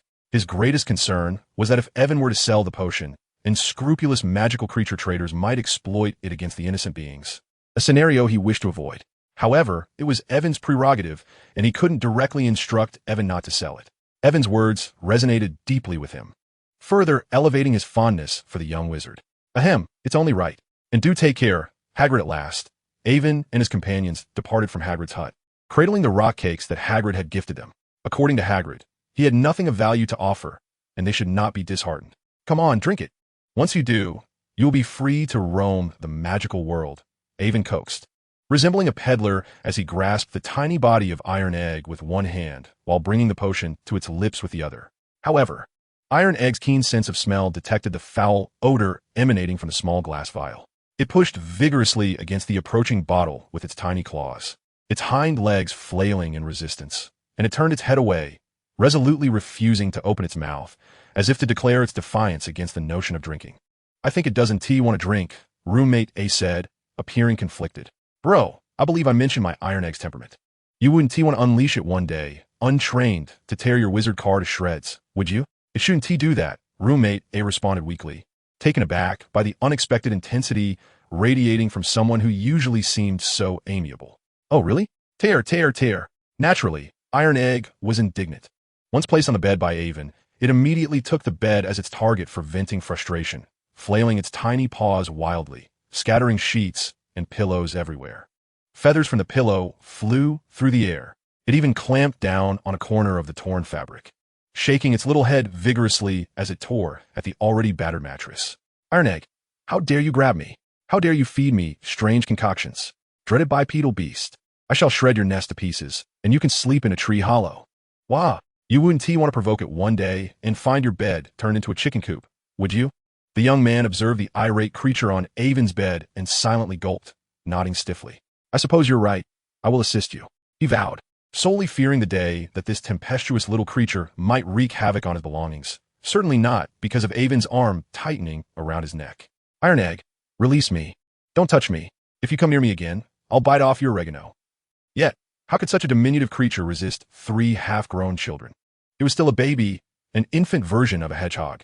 To expedite matters, Evan summoned another little wizard to help restrain Iron Egg. Together, they secured its 4 limbs, while Evan pried open its mouth, bringing forth the green potion.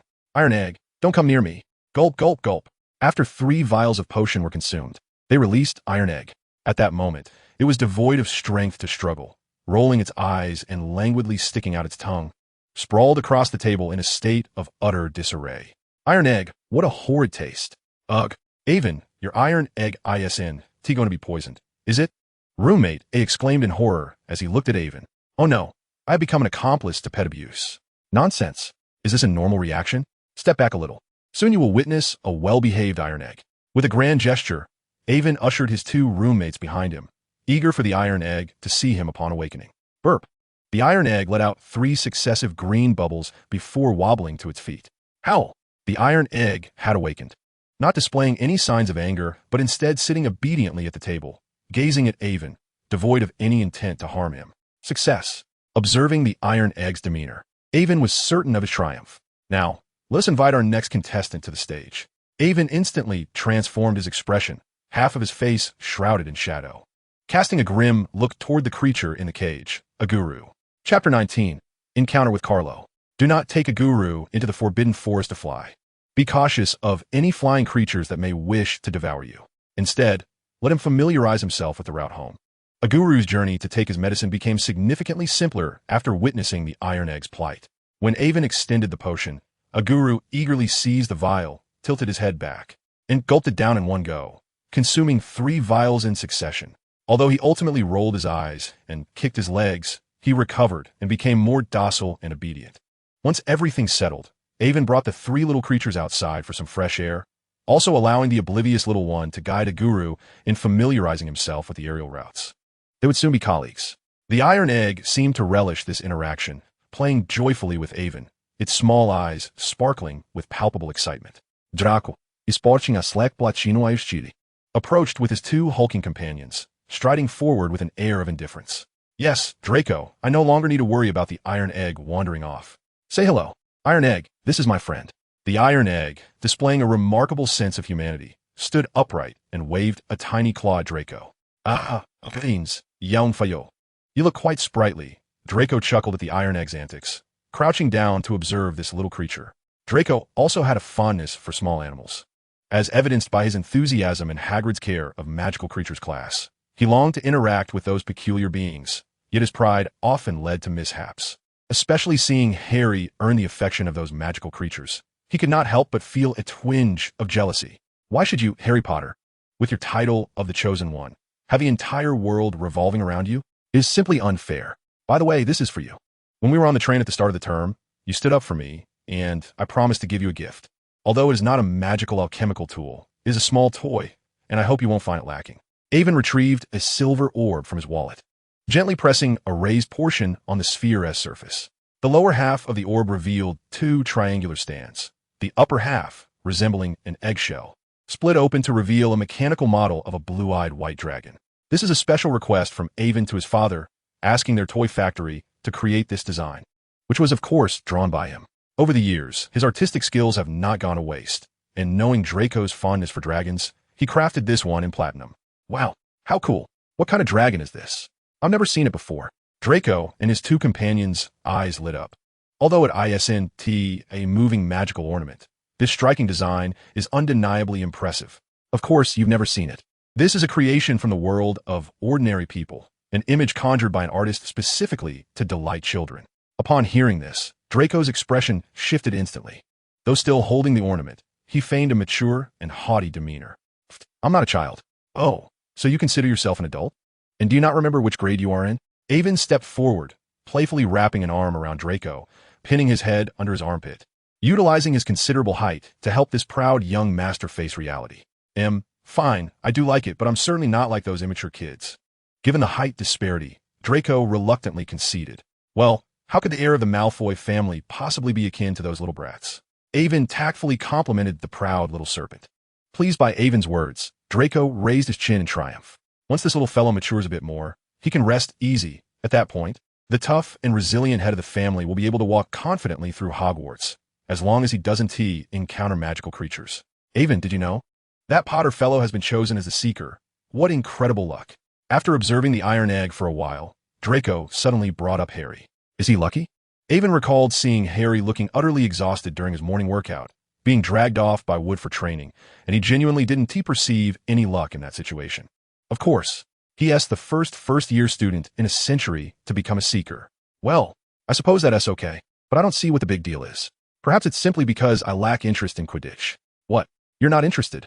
Both Goyle and Crabbe looked at Avon in disbelief, astonished that there could be a boy in the wizarding world who didn't like Quidditch. But that's the Muggle world. This is the wizarding world. How can they be the same? Draco argued defiantly. This is precisely why there are too few entertainment options in the wizarding world. Quidditch is the only major sport. If there were more activities, do you think Quidditch would be as popular as it is now? I absolutely must introduce more activities to the wizarding realm to alleviate its monotony. Impossible. Nothing could surpass Quidditch. However, if you truly have such aspirations, I would support you. There are indeed too few pastimes in the wizarding world. Draco remained steadfast in his obsession with Quidditch, but unexpectedly concurred with Avon's viewpoint, refraining from mocking Avon's whimsical dreams. as he too found life in the wizarding world rather dull. How about this? If you have free time during the holiday, I would like to invite you to my home for a few days. I'll show you some things you've never experienced before. Really? Draco's eyes sparkled momentarily, but seriousness quickly took over. If my father had not arranged such a tight schedule for me, I would have found the time to accompany you.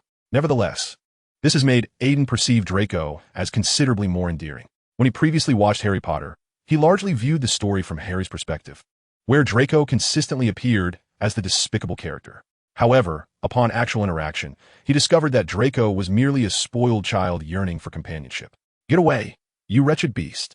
Suddenly, Aiden heard a harsh rebuke, followed by Iron Egg's cry of pain. He immediately turned to see a group of Slytherin boys encircling Iron Egg, whose fur bristled in agitation.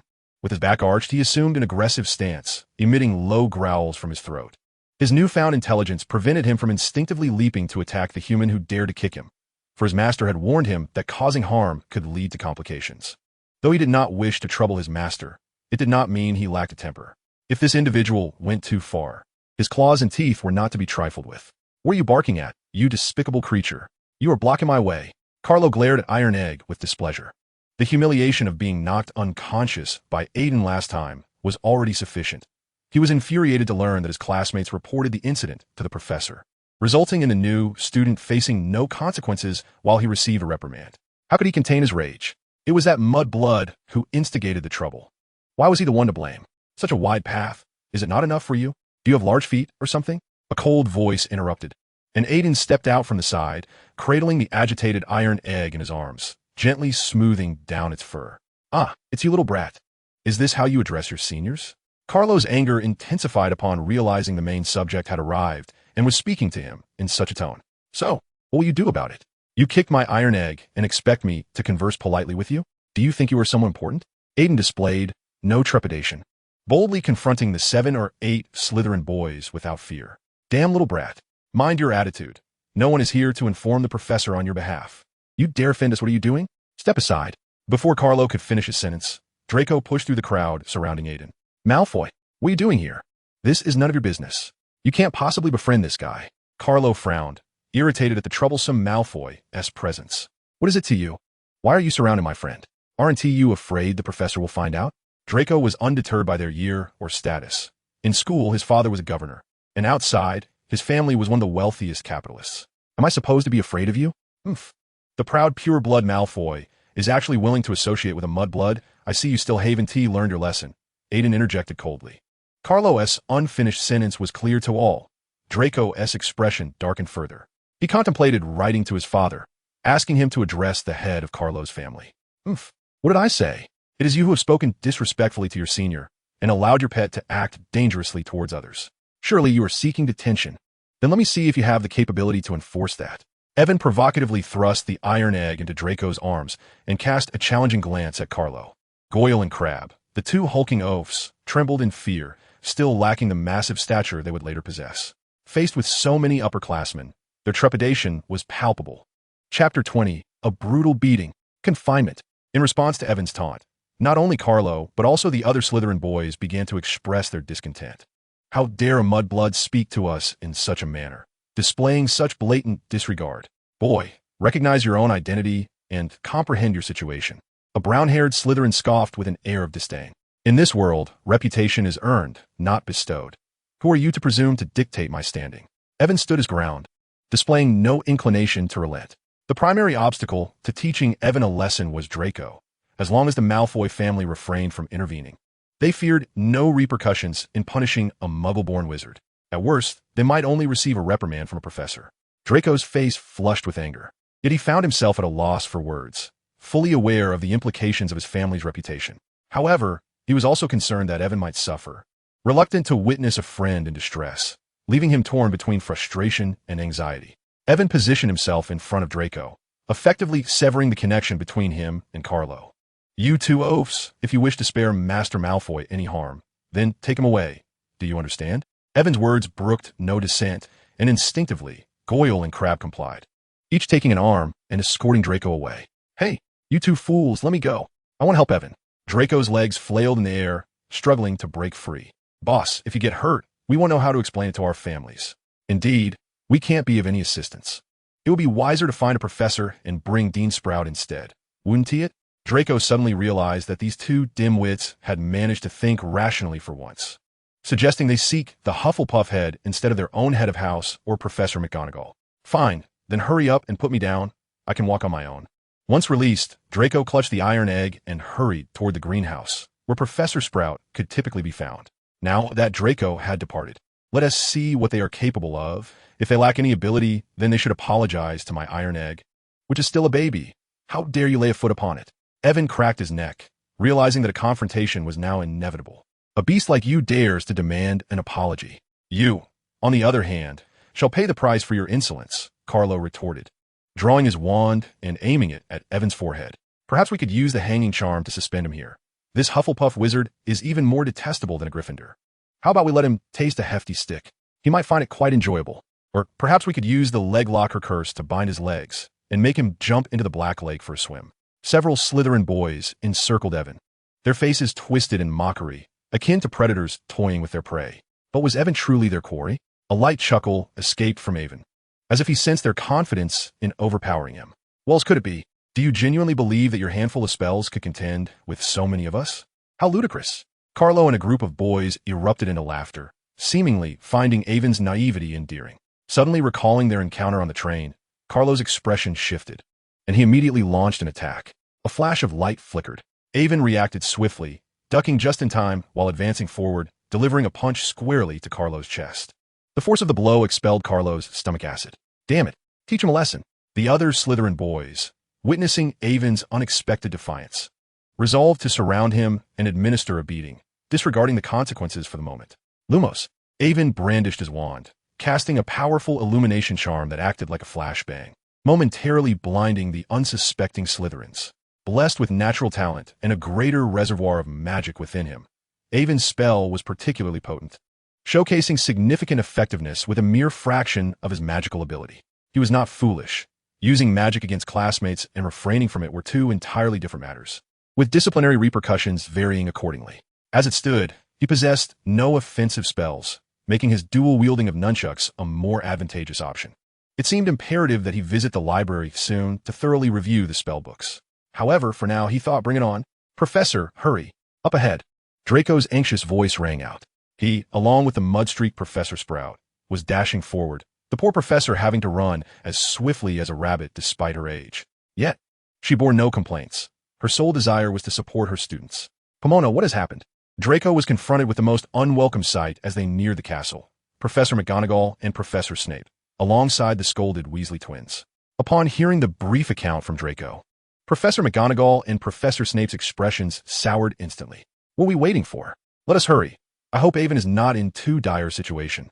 McGonagall, now anxious, instructed the twins to proceed while promising to address their issue later, pulling Draco along to follow in pursuit of Evan.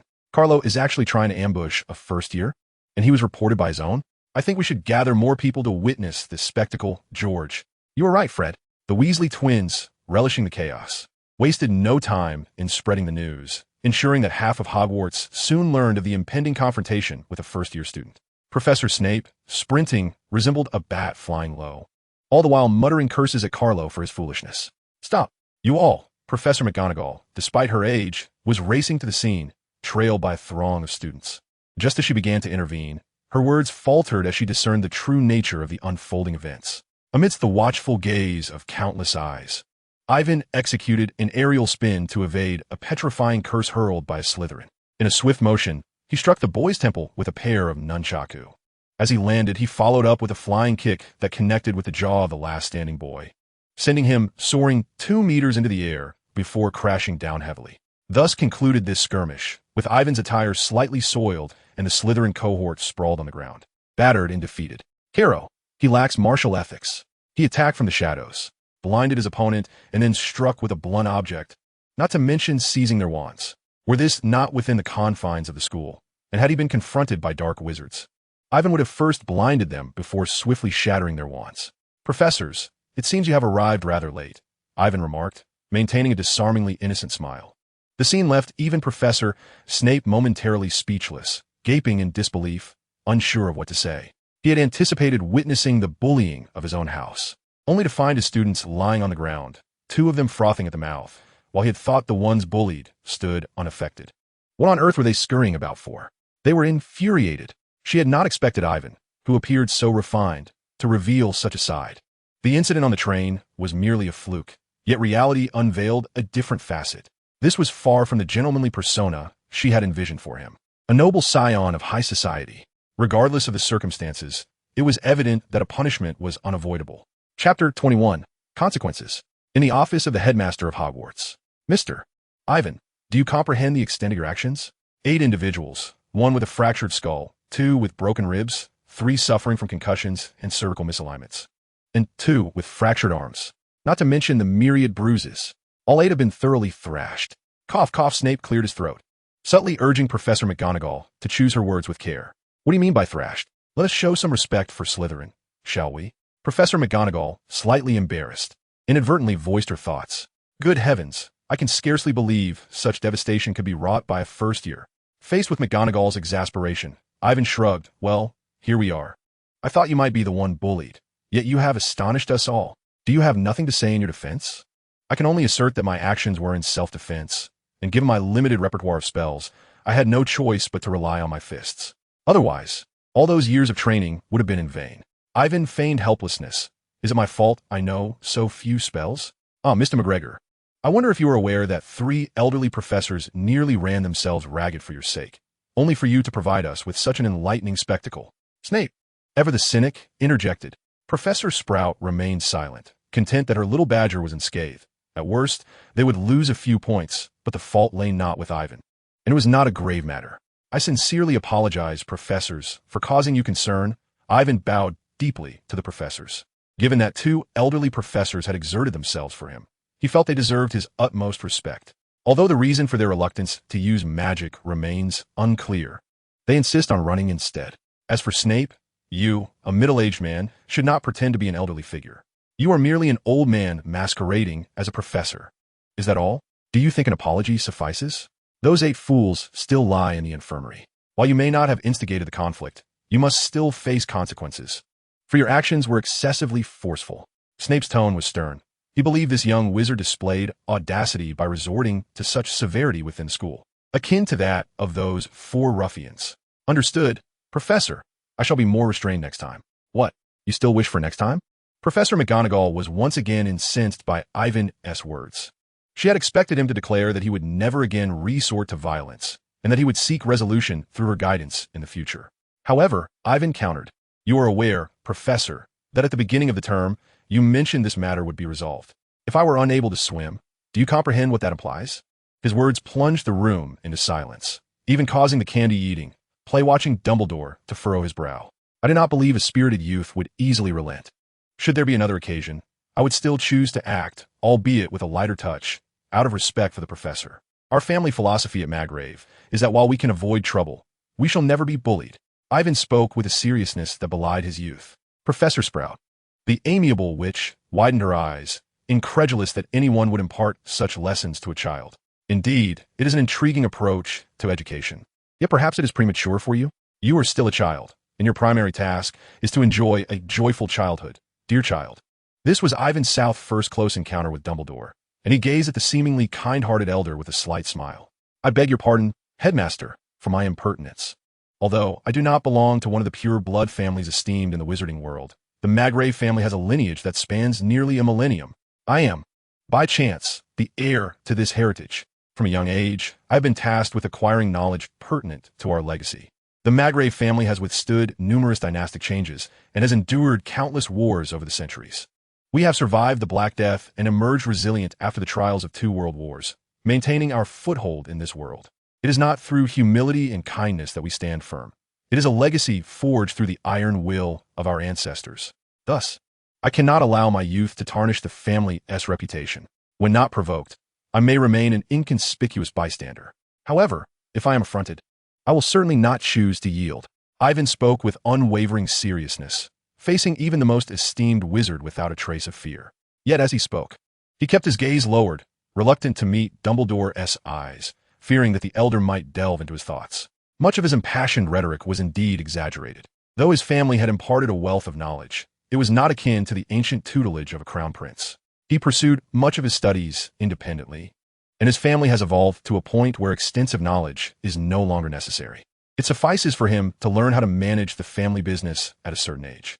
His intent in this endeavor is merely to cultivate an image of being untroublesome yet unafraid before these professors. This way, should a conflict arise in the future, the professor's initial impression of him could alleviate many complications.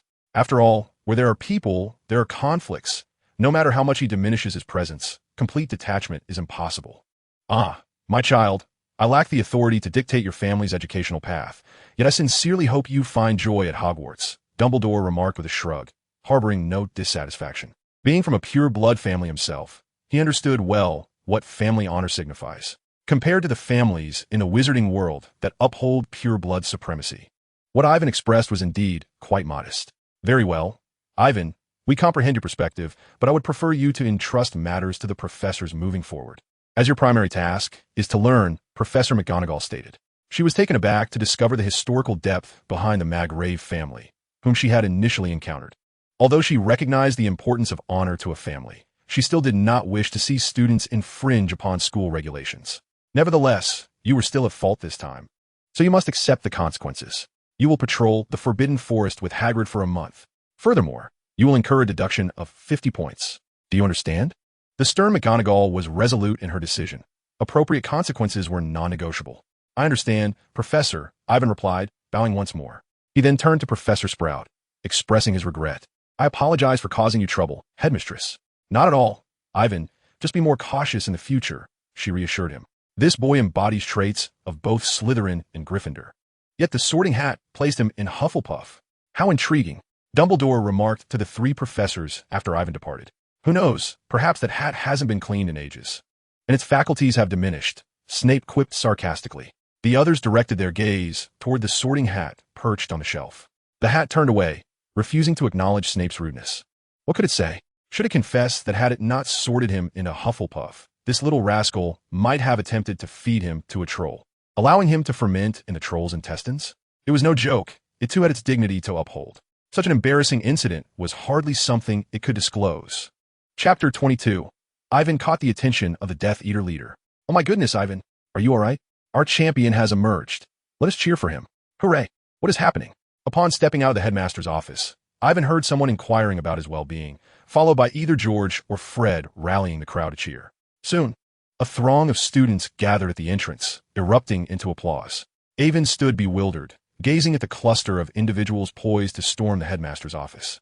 Gryffindor boasted the largest contingent, followed closely by Hufflepuff and Ravenclaw, with a lone representative from Slytherin also present. Are you all prepared to breach the headmaster's office to rescue me? He mused. No, we merely wish to witness the valiant first year who bested 8 Slytherins. Came the reply from the twin redheads, Fred and George Weasley, who flanked him. Perhaps it would be prudent to retreat. Professor Snape is still inside. If you wish to avoid losing points, it would be wise to make a hasty exit, Avon suggested. The crowd, recognizing the wisdom in his words, opted to depart, not eager to incur the wrath of the potion's master. They sought a different locale for their discourse. Meanwhile, Avon, with wide eyes and an open mouth, remained unfazed by the attention. As they descended the stairs, a throng surrounded Avon, gossiping animatedly. I'm Fred, he asked George. You cannot imagine our shock when we learned that a first year had defeated Slytherin. You should have seen the expressions on their faces. Priceless. Fred exclaimed. That was truly magnificent. Ron chimed in, emerging from the rear and joining Avon with exuberance. Magnificent? Do you not comprehend the gravity of the situation? What if Avon were to be expelled? He has breached school regulations. Hermione interjected, squeezing through the throng, her concern for Avon palpable. Everyone has heard of your exploits. How did the professors treat you? Harry added, maneuvering closer. Not all. I acted in self-defense. I merely struck a bit too forcefully, and the professor assigned me to patrol the Forbidden Forest with Hagrid as a consequence. Oh, and I did lose 50 points, Avon replied nonchalantly. However, Hermione's reaction was explosive. 50 points. Good heavens. Neither Harry nor Ron has been penalized to such an extent, she exclaimed. And even if you were not expelled, the Forbidden Forest is perilous. Do you not recall what the headmaster warned at the start of term? Why would they penalize you with a trip to the Forbidden Forest? Hermione nearly despaired. The outskirts of the Forbidden Forest aren't particularly dangerous. We often sneak in, and many students have been punished with tasks there, all on the periphery. The school would never permit students to venture deep into the woods, George advised with a mischievous grin. Hermione was rendered speechless by the audacity of the twins. Moreover, this incident is not Avon's fault. If points were deducted, so be it. We're not overly invested in the House Cup, yet you seem quite concerned for Avon, Cedric Diggory remarked, having approached and overheard Hermione's indignant words. Finding her flustered demeanor endearing, he offered comfort while gently tousling her fluffy hair. The final comment caused her cheeks to flush crimson. With the Weasley twins egging her on, her embarrassment intensified. I am merely worried about Avon. We are friends. And what if he were to be expelled? He is only a first year, Hermione insisted, striving to assert that her concern was genuine. Yet, this scene took a slightly awkward turn following a teasing remark from the Weasley twins. Avon rolled his eyes in exasperation at their antics. Do not fret. You still have me. How could I possibly witness Avon's expulsion? My father is a member of the board. Who would dare to expel Avon? Draco ascended from the lower level, clutching a steel egg with bravado, his words resonating with audacity, eliciting exaggerated eye rolls from Ron and the twins. What business do you have here? It was Slytherin that got beaten, Ron retorted, irritation evident in his tone. And what of it? Avon is my friend. Do you have any say in this? Besides, I sought out the professor myself. Do you have an objection? Draco replied, his expression exuding a provocative challenge that even Avon found tempting to retaliate against. Oh, go on, our brother, become a valiant warrior against Slytherin. The twins encouraged, their enthusiasm unwavering even when directed at their sibling. Why aren't we all joining forces? Are we not brothers? Ron questioned, a look of confusion plastered on his face. Because we don't want to bear the consequences of attacking the son of a board member. So the glory of Gryffindor rests upon you. George and Fred wore mischievous grins, while Ron appeared deeply wounded. This mockery of brotherhood left Draco utterly speechless. Upon hearing this, Ron quickly faltered. He was not like his two brothers. He had heard tales of the enormous acromantula lurking in the Forbidden Forest. Draco cast Ron a disdainful glance, reminiscent of a haughty guinea pig. Thank you, Avon expressed. The benefits of befriending Draco were evident. Avon recalled that during their previous film viewing, Draco, when punished with patrol duty in the Forbidden Forest, had refrained from threatening to inform Lucius. However, Avon would not let this opportunity slip by. He was envious of Hagrid's hidden treasures and hoped to uncover a wealth of good finds during his excursion to the Forbidden Forest. He was determined not to miss out. Furthermore, he would need to spend more time in the library. Master, he is merely a muggle-born wizard. Is he truly worthy of such attention? In the defense against the dark arts classroom, Professor Quirrell, typically timid and stuttering, had shed his usual demeanor. Although his tone remained respectful, there was no trace of his former stammering timidity. You fool, have you not realized he has been concealing his true abilities? Consider his grades and his habitual presence. Moreover, I find his arrogance and decisive nature quite appealing. Such a skilled wizard without any backing is a rarity. The Death Eaters are in dire need of reinforcements for my leadership, so do not let this opportunity pass. By the way, you imbecile, hurry and procure the Philosopher's Stone for me. Otherwise, all efforts will be in vain. Damn it, clean yourself up. It was likely that Voldemort found Quirrell's presence rather unbearable, given that his odor rivaled that of a troll. Yes, master. I shall procure the Philosopher's Stone for you post-haste. Quirrell raised his hand and performed a cleaning charm, but the stench of his turban remained pungent. This adept wandless magic would surely astonish the students. Was this truly the same ineffectual Professor Quirrell? Avon remained unaware that he had been placed on the candidate list for the Death Eaters organization. Previously, during the skirmish at the Black Lake, Kiro happened to pass by, absorbing everything into his memory, which piqued Voldemort's interest in him. Ah, these two seem promising. They could indeed be of use. However, I must acquire some Fugu jerky, for not only can it be wielded as a wand, but it is also an essential component. No wonder my father has kept it close. He pondered whether Professor Snape might possess some. Yet he reconsidered perhaps it was best to seek Hagrid's assistance to search the village instead. The urgency of venturing into the Forbidden Forest left little time to consult his family, and while Professor Snape, as a master of potions, might have it, the thought of his sharp tongue made Avon decisively abandon such a dreadful idea. He felt their relationship was not yet sufficiently cordial. Thus, he placed his hopes on the reliable Hagrid. As Avon mentally counted Hagrid's large family, a wave of dread washed over his fair complexion. The backdrop was Europe, specifically the United Kingdom. Although I eschew portrayals of same-sex relationships, this does not preclude the notion of the protagonist attracting female attention. After all, it would be peculiar for a handsome, wealthy, and gifted young man not to garner admiration from women. As for the identity of the protagonist's wife, I shall defer that decision for later. If I cannot conjure a fitting match, so be it. After all, the protagonist's parents are still young, and should they desire grandchildren, they can always create a side character. Whether or not a protagonist exists, they can still become grandparents. Chapter 23. The Halloween Behemoth. Hi, Avon, what a coincidence. Indeed, you are here as well. In the library, Avon fortuitously encountered the trio diligently working, although Ron, waiting to copy Hermione's assignment, appeared lost in thought. Thus he was the first to notice Avon's entrance. Avon, this seems to be your inaugural visit to the library, doesn't it? Remarked Harry, noting Avon's presence for the first time amidst their scholarly pursuits, a slight edge of diligence surpassing Ron's. Yes. Yesterday's battle made me realize that my repertoire of spells is rather limited. Before Professor Flitwick instructs us, I must self-study some. Where is Hermione? Though they were referred to as a trio, Hermione was conspicuously absent. It was unusual, given that the other two were able to complete their assignments. Where could she be? I'm here, Avon. Avon was startled to see Hermione's fluffy head emerge from a towering stack of books. Hermione, do you need me to rescue you? It appears you are about to be devoured by those tomes, Avon whispered, careful to keep his voice low to avoid attracting the attention of the librarian. Madame Pants as Feather Duster was not to be trifled with. No, thank you. I am merely working on my assignment, Hermione replied, promptly burying herself once more beneath the books. Hey, Avon, are you really going to the Forbidden Forest? Aren't you afraid? Ron, who had been quiet for a moment, succumbed to his fidgety nature, unable to resist engaging Avon. But what if you encounter dangerous magical creatures? I have heard that there are acromantulas lurking within the Forbidden Forest. Ron's face reflected his fear. He had a particular aversion to spiders. The school would not place students in perilous situations, provided the student does not take reckless actions. And what are you doing here, Ron? Could you please focus on your homework? Avon frowned, although he was aware that Ron lacked awareness. He did not expect this fellow to be so bothersome. He knew that despite Ron's timid words, he never shied away from adventure. The true essence of Gryffindor was undeniably present within him.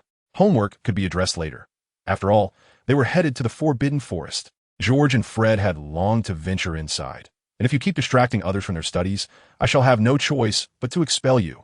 Ron, perhaps a bit too carefree, momentarily forgot to lower his voice, and Mrs. Pants's feather duster swiftly reminded him of his place. Avon chuckled softly. Serves you right. Mrs. Pants is not one to indulge you. However, curiously enough, since the morning, Avon had not laid eyes on Hermione. It was only when he returned a book to the library that he learned she had been brought to tears by Ron. Ah, how could I have almost forgotten? Yet, Avon had no interest in getting involved. He was not the protagonist of this world and felt no need to showcase his foresight. He believed in living his own life fully, not merely existing as an NPC in a story, but as a vibrant, breathing individual. 1,000 bats conjured by magic flew around the great hall, while another 1,000 swirled above the dining tables like low-hanging clouds. Enormous jack-o'-lanterns replaced the candles, casting a flickering light throughout the space, and ghosts flitted between the houses. Even Peeves was granted a reprieve to enter the hall, provided he did not cause mischief. It was the 1990s, a time devoid of the later lavish lifestyles, and even the wizarding world was not exceedingly opulent. Hogwarts could not afford to serve banquet standard meals daily. The usual fare consisted mostly of potatoes, bread, jam, toast, and pies, with the occasional chicken leg or steak, far from the imagined extravagance. After all, the English diet was well known to all. When an opportunity to indulge in hearty meat presented itself, how could one let it slip away? This only strengthened Avon's resolve to promote Chinese cuisine at Hogwarts. The daily offerings, whether sweets or boiled potatoes with skins, were hardly sufficient to satisfy anyone's palate. Poor Hermione had spent the afternoon weeping alone in the restroom, refusing comfort from anyone. Avon was currently engaged in a delightful battle with a piece of roasted steak. The house elf's culinary skills were commendable, and the charcoal grilled steak was cooked to perfection, exceptionally tender and juicy. He had even requested garlic cloves, as one must savor meat with garlic to truly appreciate its flavor. However, the surrounding young witches and wizards regarded him with peculiar expressions. Ron, with a gloomy countenance, exchanged a few words with Harry before hesitating over a chicken leg, mechanically bringing it to his mouth. Despite his somewhat flawed character, Ron was fundamentally kind-hearted. He was acutely aware of the hurt he had caused Hermione and felt a pang of guilt. Suddenly, the heavy doors of the great hall burst open, and Professor Quirrell rushed in, enveloped in his garlic-scented turban, visibly panicked. Even though Ivan was chewing on garlic cloves, he found the pungent aroma emanating from this fellow quite overwhelming. It was hard to fathom how old Fudge managed to endure it. A troll in the dungeon. I assumed you would be aware of this. With that, he collapsed onto the floor, losing consciousness. A momentary silence enveloped the hall. Then, propelled by the shriek of an unknown, timid young wizard, pandemonium erupted among the little wizards, with screams and the sound of chairs being kicked over echoing throughout. The master's current state was quite fitting. Meanwhile, Ivan quietly continued to gnaw on his meat. Today, no one could deter him from finishing this piece of beef. Ultimately, it was Dumbledore, unable to bear the chaos any longer, who amplified his voice with a spell to restore order among the raucous children. First years, follow me. As long as you stay close, you need not fear the troll. Everyone, please maintain decorum. I'm almost done. Just 2 more bites, let me finish. Ivan declared, spearing the remaining piece of beef with his fork, ready to eat as he walked. The other badgers were unfazed. Such behavior was commonplace in Hufflepuff. What on earth are you two sneaking around for? Ivan, distracted by his meal, nearly dropped his beef when Harry and Ron, having stealthily infiltrated the Hufflepuff group, bumped into him. What's the matter? Ron asked, puzzled. Ivan, Hermione is still unaware of the troll. We must find her, Harry whispered, leaning in. Shouldn't we be rushing to inform our friend of the danger and offer to sneak away with them? Ivan mused, bemused by the unfolding scenario. I'm not a Gryffindor. Thank you. As they approached a corner, he seized the opportunity to make his escape. All right, Ivan, I'm a bit scared. You're so formidable. Please accompany us. Ivan was taken aback, genuinely unprepared for the abrupt enlistment. As Ron and Harry veered off the path, each seized an arm, swiftly dragging him away from the group. Ouch! You two sly ones. How is this even possible? Ivan felt utterly speechless. They were literally pulling him into this narrative. With no other option, he decided to follow along, considering it a mere checkpoint. Ivan recalled that in the original story, this troll was relatively easy to deal with. A simple levitation spell and a tap with a stick would suffice to knock it out. He wondered how it had achieved the classification of a 4X magical creature. What is that smell? Ron exclaimed, pinching his nose, disgust evident on his face. Goodness, it's even more horrendous than Professor Quirrell's odor. Harry echoed, also covering his nose. The stench was reminiscent of socks that hadn't been washed for a month, steeped in a latrine that had never been cleaned, then squeezed to produce a vile juice. Ivan rolled his eyes in revulsion. Ivan, having lived a life of relative luxury, had never encountered such a repulsive odor. Left with no alternative, he tore a small piece of fabric from the lining of his school uniform, rolled it into 2 balls, and stuffed them into his nostrils. This significantly mitigated the horrifying scent. It turned out that being overly pampered was not without its drawbacks, particularly in terms of resilience to any environment. Chapter 24. A Perilous Struggle with the Troll. If all goes as expected, we have encountered a troll nearby. What? Then we must hurry to find Hermione. Upon hearing this, Harry instantly felt a surge of anxiety. Let us move quickly before the troll discovers our presence. Ron, too, was in a state of urgency. Should anything happen to Hermione, he would carry the burden of guilt for a lifetime. The trio dashed towards the girls' restroom. Hey, look over there. Ron suddenly halted his companions, pointing towards a colossal shadow at the end of the left corridor. The 3 swiftly concealed themselves behind a pillar, watching as the figure emerged from the moonlight. Standing 12 feet tall, its skin was dull and lifeless, resembling a grayish granite. Its massive, cumbersome body was topped with a small, bald head reminiscent of a coconut. Its legs were thick and sturdy, ending in broad, calloused feet. Long arms dangled, dragging a hefty club along the ground. The troll seemed to have heard a noise, its wise eyes narrowing as it glanced toward a nearby room. After a moment of contemplation, it lumbered inside. It has entered. Quick, let's trap it. An idea struck Harry suddenly, and Ron exclaimed yes. The clever boy rushed over, firmly closing and locking the door, then removing the key. Hooray! Evan looked at the 2 hapless children in disbelief, unable to suppress a few claps of applause. Do you even remember what we came here to do? Of course. We need to inform Hermione about the troll. What is wrong, Evan? Indeed, locking the troll inside buys us some time, making us safer. Harry and Ron exchanged puzzled glances with Evan, failing to grasp his discontent with such a splendid plan. Then why on earth would you lock the troll in here? You 2 fools. Look up and see where we are. Harry and Ron glanced up, their expressions turning to shock as they beheld the glaring words girls' restroom. At that moment, a cacophony of terrified screams erupted from within the restroom, accompanied by the sound of heavy objects colliding. This is bad. Open the door. Perhaps in their haste, Harry fumbled several times with the key, unable to get it into the lock. Step aside, I'll handle this. Alohomora.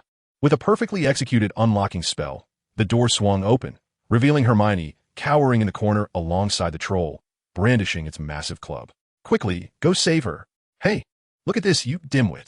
Ron and Harry picked up pieces of wood and tiles from the ground, hurling them at the troll in an attempt to divert its attention away from Hermione. The troll, with its sluggish mind, pondered the source of the noise. And Harry's actions indeed captured its attention. While Hermione remained hidden in the corner, the three conspicuous boys were easily spotted by the troll. It let out a furious roar, swinging its club toward Evan and his friends.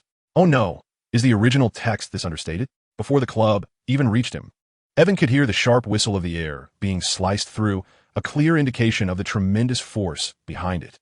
The three immediately rolled away in every direction, narrowly evading the blow. Hermione crouched in the corner of the cubicle, her head cradled in her hands, utterly terrified. Just as she resigned herself to her fate, she heard Ron's voice. Peering out, she witnessed the heart-stopping moment when Ivan and the others narrowly evaded the troll's club. "Hermione, come out!" Ivan shouted, brandishing his wand at the bewildered girl. There was no escaping this situation, given the circumstances. It was evident that Harry and his friends were solely relying on their protagonist's luck. Otherwise, the force of that club could easily shatter their small frames. "Don't just stand there, hurry out." Hermione seemed paralyzed by fear, a mere 11-year-old girl caught in a dire predicament. Their frantic shouts, however, only served to irritate the troll, whose small head struggled to turn, inciting its fury. "Close your eyes. Lumos." Ivan saw the troll approach and intended to use a flash spell against it. "What? My eyes." Harry and Hermione reacted quickly, obeying Ivan's command to shut their eyes. Poor Ron, however, was slow to comprehend as he glanced at Ivan. He was blinded by the burst of light unleashed by Ivan's spell. Unable to see, the troll became even more enraged, swinging its club wildly, while Ivan dragged Ron into a corner for cover. Green light needle. Passive evasion was no longer an option. The situation had spiraled out of control. Ivan resolved to test out the newly learned spell. He raised his wand, channeling magic into a sphere of azure light, and unleashed a barrage of needle-like magical beams towards the rampaging troll. Clang, clang, clang. Ivan's magic was still too weak. The azure needles merely bounced off the troll's tough skin, producing a series of metallic sounds. However, it had some effect. At least the troll seemed to feel pain, covering its head with one hand while halting its wild swings. Yet, after a brief moment, the injured troll resumed its assault, likely intent on crushing the one who had dared to attack it. Harry. Perhaps it was fate. The troll swung its club perilously close to Harry's chest, just a centimeter away from shattering his ribs. In an impulsive moment, Harry seized the wooden club, and as it was lifted, he climbed onto the troll's neck. Given the troll's slow reflexes, it would not register the presence of someone riding on its neck unless a stick was lodged in its nostrils. Indeed, Harry did just that, forcefully jamming his holly wand deep into the troll's nostril. Oh, that must have been an unpleasant experience. The trio below instinctively rubbed their noses. The troll, undoubtedly discomfort, snorted violently a couple of times, but it had no effect, and it yanked Harry down from its ear, which he had been twisting. Think of something. Harry narrowly avoided the club aimed at him. Shatter, shatter, shatter. Seeing that the troll could withstand his azure needles, Ivan immediately resorted to his only damaging spell to strike at the troll's head. While it wouldn't kill the beast, it might provide Harry the chance to evade that heavy club. Wingardium Leviosa. Uncertain of how to assist, Ron instinctively cast the levitation charm, this time articulating the incantation with remarkable precision. The colossal stick ascended to the ceiling, and as the giant lowered its arms, it failed to notice the wooden object remaining suspended. Its small head, curious, gazed at its empty palms. However, Ron's magical energy was limited, and he could not sustain the weight of such a large stick. The moment he released it, the stick plummeted, striking the giant's smooth skull. Despite the mere 2-meter distance, the impact resonated with a thunderous crack. The giant, momentarily dazed, rolled its eyes back and dropped Harry, staggering a couple of steps before collapsing to the ground. "Is it dead?" Ron inquired with a tremor in his voice. "No, it seems merely unconscious," Hermione observed, cautiously emerging from the shadows to join Ivan and the others. "Ugh, giant snot." Harry grimaced as he withdrew his wand, but the large mucus on it made him feel nauseated. "Hey, stop it, kid. What are you doing?" Ivan suddenly exclaimed in horror, startling Harry and the others. "I was just trying to clean my wand," Harry replied, bewildered. "And you're wiping on your own clothes?" "Isn't their water? Doesn't the giant wear clothes? How could you possibly wipe it on yourself? That's disgusting." Hermione and Ron turned their attention to Harry, and indeed, he had grasped the corner of his robe, poised to wipe the snot-covered wand. "Oh no!" Hermione and Ron instinctively distanced themselves from Harry. "What am I doing?" Harry realized what he was about to do and hurried over to the giant, cleaning his wand on its trousers instead. We should leave quickly. If this creature regains consciousness, we'll be in serious trouble, Ron suggested, earning unanimous agreement. However, as the four turned to flee, a low growl echoed, and Ivan, bringing up the rear, suddenly felt himself lifted off the ground, the world around him spinning upside down. Oh no, this is bad. How could it wake up so quickly? Where's the professor? Ivan thought, alarm coursing through him. Ivan, hurry and save him. Hermione shrieked, all of them taken aback by the giant's swift revival. The giant staggered to its feet, its murky eyes indicating it was still disoriented, yet instinctively it reached for the small creature that had provoked it. Let him go, Harry shouted, picking up debris from the ground and hurling it at the giant. Still groggy, the giant brought Ivan closer to its mouth, preparing to bite without any weapon to deter it. With no time to retrieve his wand, Ivan could only watch in horror as the giant's foul maw drew nearer. Stay calm. Hermione steadied herself, raising her wand to cast the only offensive spell she knew. A beam of white light struck the giant's head, momentarily staggering it and further disorienting its already confused state. Seizing the opportunity, Ivan straightened, drew his wand, and with the giant close at hand, thrust his wand into its ear. The spell erupted with a resounding crack, under the tremendous force of Evan's strike, which consumed a significant portion of his magical energy. Even the robust physique of the giant was rendered utterly shattered, with half of its head exploding in a gruesome display of red and white, splattering across the surroundings, and leaving Evan smeared with gore. At that moment, the giant collapsed entirely. By Merlin's beard, what on earth has transpired? Chapter 25. The real world will not always be fortunate.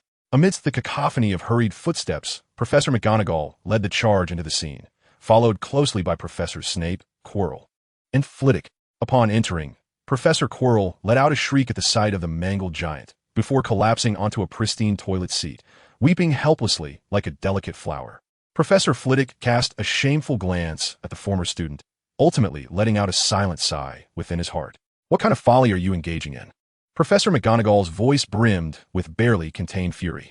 Ron and Hermione stood frozen, wands still raised, while Harry clutched a piece of wood, poised to throw it. All three were momentarily taken aback, clearly unprepared for the professor's sudden arrival. The recent danger had rendered them oblivious to how much time had elapsed and the commotion they had stirred. You are exceedingly fortunate. No first-year student has ever faced a full-grown giant and lived to tell the tale. Professor McGonagall's tone was laced with both anger and a palpable sense of relief. But why are you not dutifully confined to your dormitories? All the other students are enjoying the Halloween feast. It seems that once again, Mr. Potter's arrogance has led to this predicament. Snape cast a sharp, penetrating glare at Harry, the meaning behind it inscrutable. Harry stammered, struggling to articulate an explanation. Please, it was the professors who were searching for me. Harry and Ron exchanged incredulous looks at Hermione, in their minds. She was the least likely person to transgress school regulations. Yet, no one could resist the allure of a friend who bears the weight of everything alone. Even if Ron had his grievances against Hermione, in that moment, an unshakable bond of friendship quietly blossomed. Evan stood frozen, seemingly oblivious to the professor's presence, his gaze fixed numbly upon the lifeless form of the giant. Child, are you all right? Professor Flitwick noticed Evan's unusual demeanor and hurried over to inquire gently. The kindly old man was concerned that Evan might have been traumatized. After all, they were still young. Despite Hermione's account attributing the bulk of the damage to the extraordinary boy who had ultimately vanquished the giant, to the professors, they still viewed them as fragile children. Evan, are you unscathed? Professor McGonagall, too, sensed that something was amiss with Evan. I'm fine. I was merely lost in thought. Evan exhaled deeply before turning to bow. My sincerest apologies for causing you concern. He resumed his usual demeanor, humble and composed. Professor Flitwick, relieved to see Evan unharmed, gently reassured him, while simultaneously employing a cleaning charm to rid Evan of the blood that stained him. The scene is indeed gruesome. Ivan, something seems amiss with you. It was Ron, typically the most careless among them, who first noticed Ivan's unusual demeanor. It was only then that Harry and Hermione observed Ivan's expression, resembling a numbed stone statue. Although Ivan usually maintained a subtle demeanor, he had never exhibited such a countenance before. It's nothing. I'm merely contemplating a few matters. We have shared life and death experiences, haven't we? Ivan suddenly broke into a grin, revealing once more his customary warm smile. Indeed, we have certainly endured trials together. Ron, relieved by Ivan's apparent well-being, resumed his carefree grin. I thought something was troubling you. Just now, your expression was akin to those stone pillars by the entrance. But what were you actually thinking? Hermione inquired curiously, her doubts surfacing regarding whether Ivan had been rendered speechless by the act of slaying the troll. Ivan remained silent, fixating on Harry's face without uttering a word. Is there something on my face? Harry asked, touching his cheeks. Nothing, but you ought to focus on your studies. You can't spend every day merely seeking amusement. We cannot always rely on luck. Should we encounter such dangers again, it could very well result in dire consequences, Ivan stated before turning away, leaving the three of them in a state of bewilderment. What did he mean? How could Hogwarts possibly harbor such dangers? It was merely an accident, wasn't it? Ron pondered, perplexed. I am uncertain, but Ivan does have a point. We were indeed fortunate this time, Harry replied, equally baffled. I believe you should pay attention to his initial statement. You truly need to dedicate yourselves to your studies, Hermione asserted seriously. What is up, Ivan? You startled us. Ivan, with a grim expression and a vein pulsating on his forehead, raised his hand and delivered 2 sharp taps to Harry and Ron's heads. Ouch. Hey, Hermione questioned, bewildered. Both of you reckless fools. If you ever charge into danger again, without considering the consequences, I shall turn you into a pair of piglets. Do you not realize how perilous that was? We nearly met our end. Understood. We were wrong. Please let go, Ivan. Harry and Ron quickly pleaded, as Ivan firmly grasped their ears, reprimanding them. He is quite fierce. He shows no mercy, they lamented. Yet he speaks the truth. Our recklessness nearly cost us our lives. Right at the onset of our first year, Hermione calmly articulated this reality, and Harry and Ron exchanged glances, enveloped in silence. Even Ron, the self-proclaimed master of banter, refrained from arguing, for they had truly come perilously close to death. At that moment, under the allure of delectable food, no one seemed to notice Ivan's troubled presence. Iron Egg, a guru, and Little Days sensed their master's unease and gathered around him for companionship. Iron Egg nestled his small head against Ivan's chest, his tiny body lying atop Ivan, hoping to offer a semblance of comfort. A guru and Little Days stood quietly at the bedside, gazing at the pensive Ivan. The troll had neither remained unconscious nor succumbed to a casual blow that rendered it immobile. Just a hair's breadth away, Hermione nearly met her demise, crushed into a pulp. Harry was on the verge of having his chest shattered, while Ron narrowly escaped having his skull fractured. He also almost fell victim to a troll's bite, nearly severed in twain. The troll's skin was exceptionally tough, with a remarkable resistance to magic. The spells cast by these young wizards were utterly ineffectual against its defenses. Despite his exceptional talent and superior magical prowess compared to many of his peers, he remained merely a fledgling wizard, still grappling with the nascent formation of his magical abilities. Had the troll not just been rendered unconscious, Hermione's stunning spell would have lacked even the power to disorient it. Had the wand not been thrust into its ear, his full-force assault would have inflicted no damage whatsoever on the creature. Had fortune not intervened in such a fortuitous manner, he would have already perished at the hands of beasts. The harrowing experiences he had just endured fervently impressed upon Ivan the reality of his situation. For the first 11 years of his life, he had believed this was an ordinary world, one that warranted little attention. However, ever since the owl delivered that fateful letter, revealing to him that he had somehow entered the narrative of a book, Ivan could not help but perceive himself as an outsider. Observing Harry's daily life felt akin to watching a live broadcast of a tale unfolding, for the memories he carried contained the plot of this world, and he found himself involuntarily interpreting his surroundings through the lens of the script he knew, devoid of any conscious intent to control these thoughts. Thus, he had never truly integrated himself into this world, as if everything here were of no consequence to him. He felt like a character never mentioned in the original narrative, one who need not partake in any of the scenes of this realm. All he wished was to live his life and pursue his desires. Yet reality was unyielding. Having arrived, he could no longer view the world from a divine perspective. He was oblivious to the ripples his presence might create, akin to the flapping of a butterfly's wings. Nor did he know whether Harry Potter's protagonist aura truly existed or if it would continue to wield its strength. Being an outsider, he was not ensconced within the glow of the protagonist's halo. He had narrowly escaped this ordeal, but what of the next time? As long as he inhabited this world, detachment was impossible. He was but a trivial part of this universe. Luck would not forever shine upon him. Fortune is fickle. Those who exhaust it first must depart. Ivan understood this truth well. He needed to exert himself even more, for this place was hardly a sanctuary. Acquiring greater skills for self-preservation was imperative. Lost in thought, Ivan succumbed to slumber, his energy nearly depleted, his body and mind weary. Iron Egg nestled comfortably in Ivan's embrace. Fast asleep. Moonlight streamed through the window, casting a gentle glow upon the tranquil visage of the young man, adding a touch of softness to his handsome features. Yet, his brow was furrowed, suggesting that his dreams were anything but pleasant. Chapter 26. The Patrol of the Forbidden Forest, despite awarding Hufflepuff 10 points for the troll incident. It merely spared him from an extended period of confinement. He had made some preparation for the dangers that might be encountered during their expedition into the Forbidden Forest. Look, Madame Pomfrey has clearly gained quite a bit of weight. I told you your feeding methods were misguided. As night descended, under the guidance of Filch, Ivan made his way to Hagrid's hut, where every student serving detention would inevitably pass through his hands. Typically, it was Filch who wore a smug expression, while the students appeared despondent. However, today the roles were reversed. Filch wore a scowl, while Mrs. Norris cozied up to Ivan, who playfully teased Filch while petting the cat. I hope you find the Forbidden Forest as leisurely, he remarked, provoking Filch, who ground his teeth in irritation, finding the boy exceedingly bothersome. It's merely a peripheral matter. Regardless of the potential dangers, I shall not concede verbally. That annoying little wizard, Filch muttered discontentedly. Hagrid was prepared and eagerly awaited Ivan's arrival. A bulging bag hung from Hagrid's shoulder, the contents unknown, while a large crossbow was strapped to his waist, accompanied by a full quiver of arrows. Upon seeing Ivan, he greeted him enthusiastically. Good evening, Ivan. You seem to be in fine spirits. In the past, young wizards faced with their first detention in the Forbidden Forest often trembled in fear, except for those mischievous twins who seemed impervious to terror. All right, it's over to you, Hagrid. Now, please return Mrs. Norris to me. Meow. Come on, Ivan.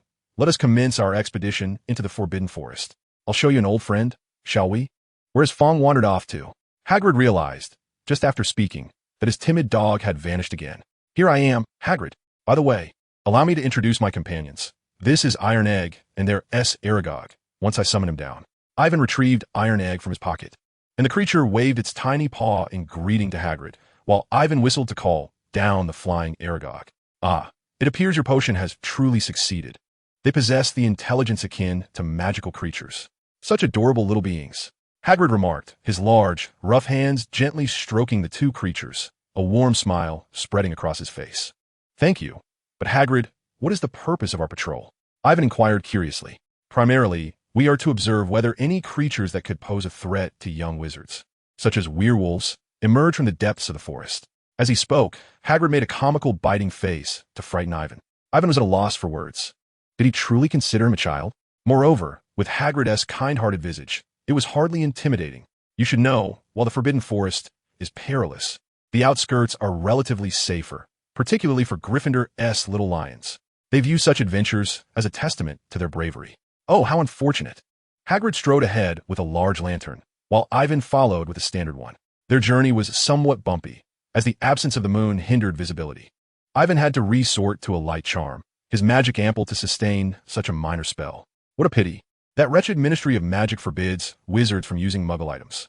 Otherwise, I would have equipped you with a headlamp, which surely outshines this antiquated relic. Muggles can illuminate their paths hands-free, yet wizards must labor for light. How absurd. Avon expressed his frustration regarding the Ministry of Magic's restrictions on Muggle items.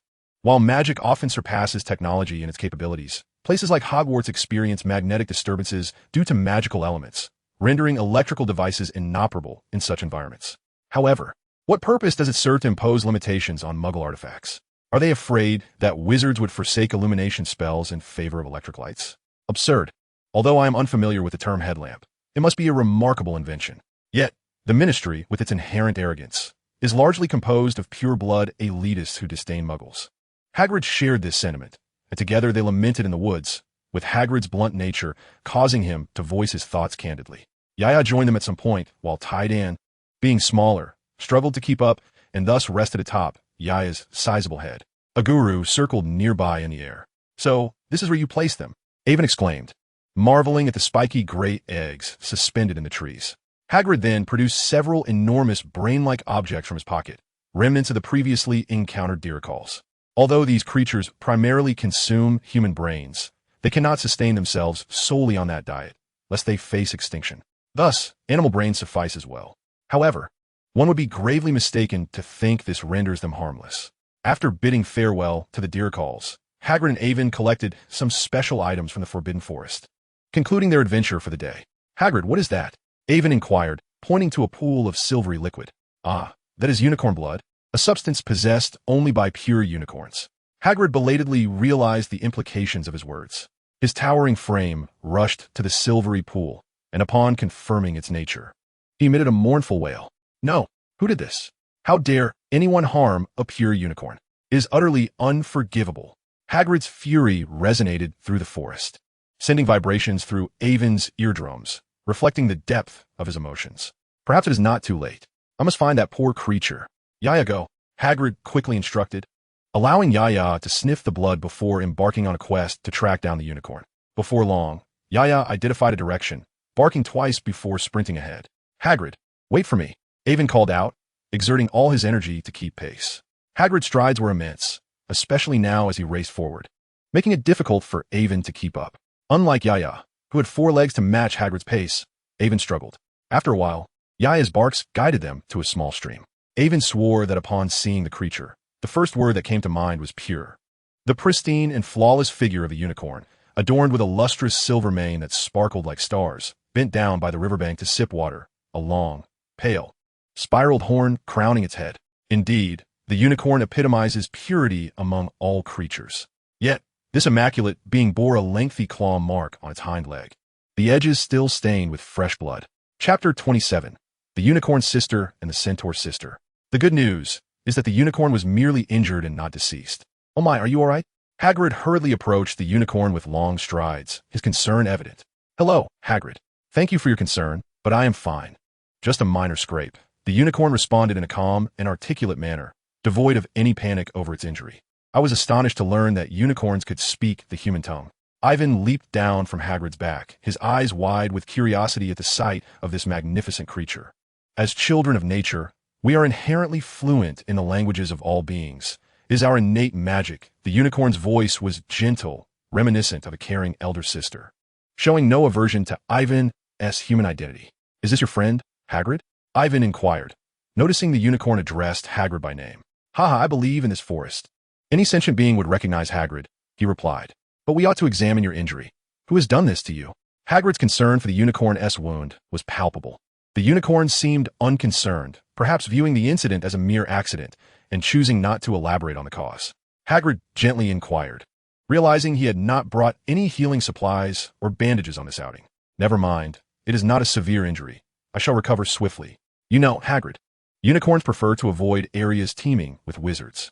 Hagrid felt a twinge of frustration upon hearing this, for it was true that unicorns shun places with excessive wizardry. The multitude of people, each harboring their own intentions, created an atmosphere that was distasteful to a creature capable of sensing the emotions of others. Yet, neglecting the situation filled Hagrid with worry, leaving the half-giant in a quandary. This is manageable. I have a solution, Ivan declared as he rummaged through the small bag gifted by Gringotts. Though space was limited, he always packed essentials, a bit of a hassle, yet sufficient. Especially for this patrol in the Forbidden Forest, he had prepared diligently, managing to persuade Madame Pomfrey to provide him with ointments for external wounds, potions for internal injuries, bone-mending elixirs, and antidotes. Initially, Madame Pomfrey was reluctant to part with them, as patrolling the Forbidden Forest was not an uncommon affair. However, her concern for student safety outweighed her reservations, and she ultimately relented.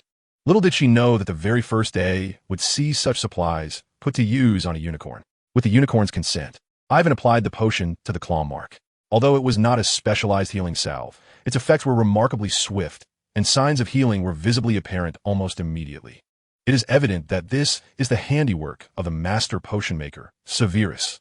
Thank you, young wizard. What is your name? I am Avon Magrave. You may call me Avon. Dear unicorn, such a sweet-talking little fellow. I am old enough to be your grandmother. The unicorn chuckled softly, seemingly delighted by Avon's address. However, your voice is indeed sisterly. And can the age of a unicorn truly be compared to that of a human? Thus, it is absolutely appropriate for me to call you sister. Avon replied earnestly. The unicorn, upon hearing this, joyfully pawed at the ground with her foreleg, which indicated to Avon that he had made the right move. Indeed, any beauty, upon receiving youthful appellations, would feel elated. Very well, sweet-talking little wizard, I am pleased that you call me sister. The unicorn acknowledged Avon's address with grace. Avon grinned widely, realizing it was merely a false alarm. Hagrid also breathed a sigh of relief, grateful that no madman dared to harm the unicorn. Suddenly, a sharp sound pierced the air, and Hagrid's keen senses alerted him to a threat directed at Avon, who stood beside the unicorn. Although Hagrid was large in stature, he was far from dull. He was remarkably nimble. Do not be misled by his simple demeanor. It is his character that is gentle, not his physique. Just as Avon sensed something approaching, the scene before him flickered, and when it became clear again, he found himself lifted into the air by Hagrid. The spot where he had just stood was now punctured by an arrow. "What have you done to her?" A furious female voice approached amidst the sound of galloping hooves. "Oh, calm down, Rhea. They did not harm me. Rather, it was you who nearly injured the innocent little wizard." The unicorn turned to shield Avon, addressing the newcomer. Avon then caught sight of the one who had aimed an arrow at him, a remarkable centaur with a tawny upper body and a deep brown equine lower half, sprinting towards them with a bow in hand. This female centaur possessed a cascade of golden hair that fell to her waist, though she wore no garments. 2 strands of hair draped across her chest, and 2 thick golden braids hung down to her abdomen, artfully concealing her modesty. Her hair was remarkably thick and, even amidst such vigorous motion, showed no signs of revealing her form, effectively obscuring her ample curves. At that moment, the centaur's exquisitely fierce face was etched with anxiety, her striking blue eyes ablaze with fury, clearly perceiving Avon as the perpetrator who threatened the unicorn. It appeared that she and the unicorn shared a close familiarity. "Rhea, you are as tempestuous as ever. You nearly harmed Avon." Hagrid, recognizing her, expressed his discontent with her actions. "What? How could this be? I clearly— Oh my heavens!" The enraged female centaur had yet to process the situation. Even with Hagrid and the unicorn's explanations, she remained convinced of her initial assumption. Yet, just as she steadied herself and prepared to speak, a flash of white lightning whisked past her head. Fortunately, she managed to dodge in time and shield her face with her bow, narrowly escaping the fierce strike of the white lightning. A swift white figure descended onto Avon's shoulder. The flash of white was none other than a guru. Good heavens, that was a close call. The centaur, Leia, gazed at the claw mark on her bow, a wave of apprehension washing over her. Had that strike landed on her face, not only would she be disfigured, but it might have cleaved her facial bones. Yet, she could not comprehend why that white bird sought to harm her. Was it because she had nearly shot a human child who was endangering Unicorn? She had no intention of killing him. She merely wished to impart a lesson. Otherwise, those insufferable robed individuals would be back to trouble their clan once again. It was fortunate that she had dodged quickly. Ornithologists had estimated that the diving speed of a falcon could reach up to 208 kilometers per hour. Even if a guru was still a juvenile, the speed would not differ significantly. Initially, a guru had been circling above, observing the scene, only to realize that its master was almost harmed. Although it did not recognize the bow, a guru could infer from Hage's anxious demeanor that it was indeed a perilous object. How dare anyone harm my master? This was intolerable. Perched on Avon's shoulder, a guru's keen hawk eyes locked onto Leia, poised to unleash another strike of lightning at any moment. A fiercely formidable companion, a prodigious pet, Leia regarded a guru with admiration, recognizing the centaur's extraordinary talent in taming such a proud creature. How could Avon, with her abilities, command a guru's allegiance? Just as her incredulous thoughts were about to take form, a sudden sharp pain shot through her foreleg. Lowering her gaze, she beheld a small beast adorned with a patch of silver fur on its back, having emerged from nowhere to take a bite out of her. Iron Egg, dare to touch my master? I'll bite you to death.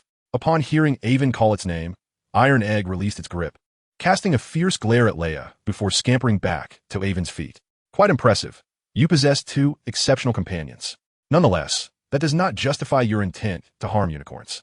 Leia, rather than being angered by the 2 little creatures, found them quite endearing. However, her demeanor towards Avon, whom she believed to be a threat to unicorns, remained less than favorable. I believe you may have misunderstood. Hage, kindly set me down. Only then did Hage recall that he was still holding Avon. Oh, Leia, you didn't hear what I just said. The unicorn sighed with a hint of resignation before letting out a final exhale. Huh? What did you say? And Hage, how are you here too? Leia inquired, her face a mask of confusion. This left Hage speechless, rolling his eyes in exasperation. My apologies, Avon. I hope you don't mind. Leia isn't quite all there, the unicorn expressed with a touch of remorse. It's quite all right. Without her needing to say it, Avon had already discerned the truth. Not at all. I am quite clever. I mastered astrology at the tender age of 4. Leia retorted indignantly. All right. Leia is the smartest. The unicorn sighed. But what was it you said earlier? The unicorn had no choice but to recount the events that had just transpired. I apologize, little wizard. It was my misunderstanding. Realizing that her recklessness had nearly harmed a young sorcerer, Leia felt somewhat bewildered.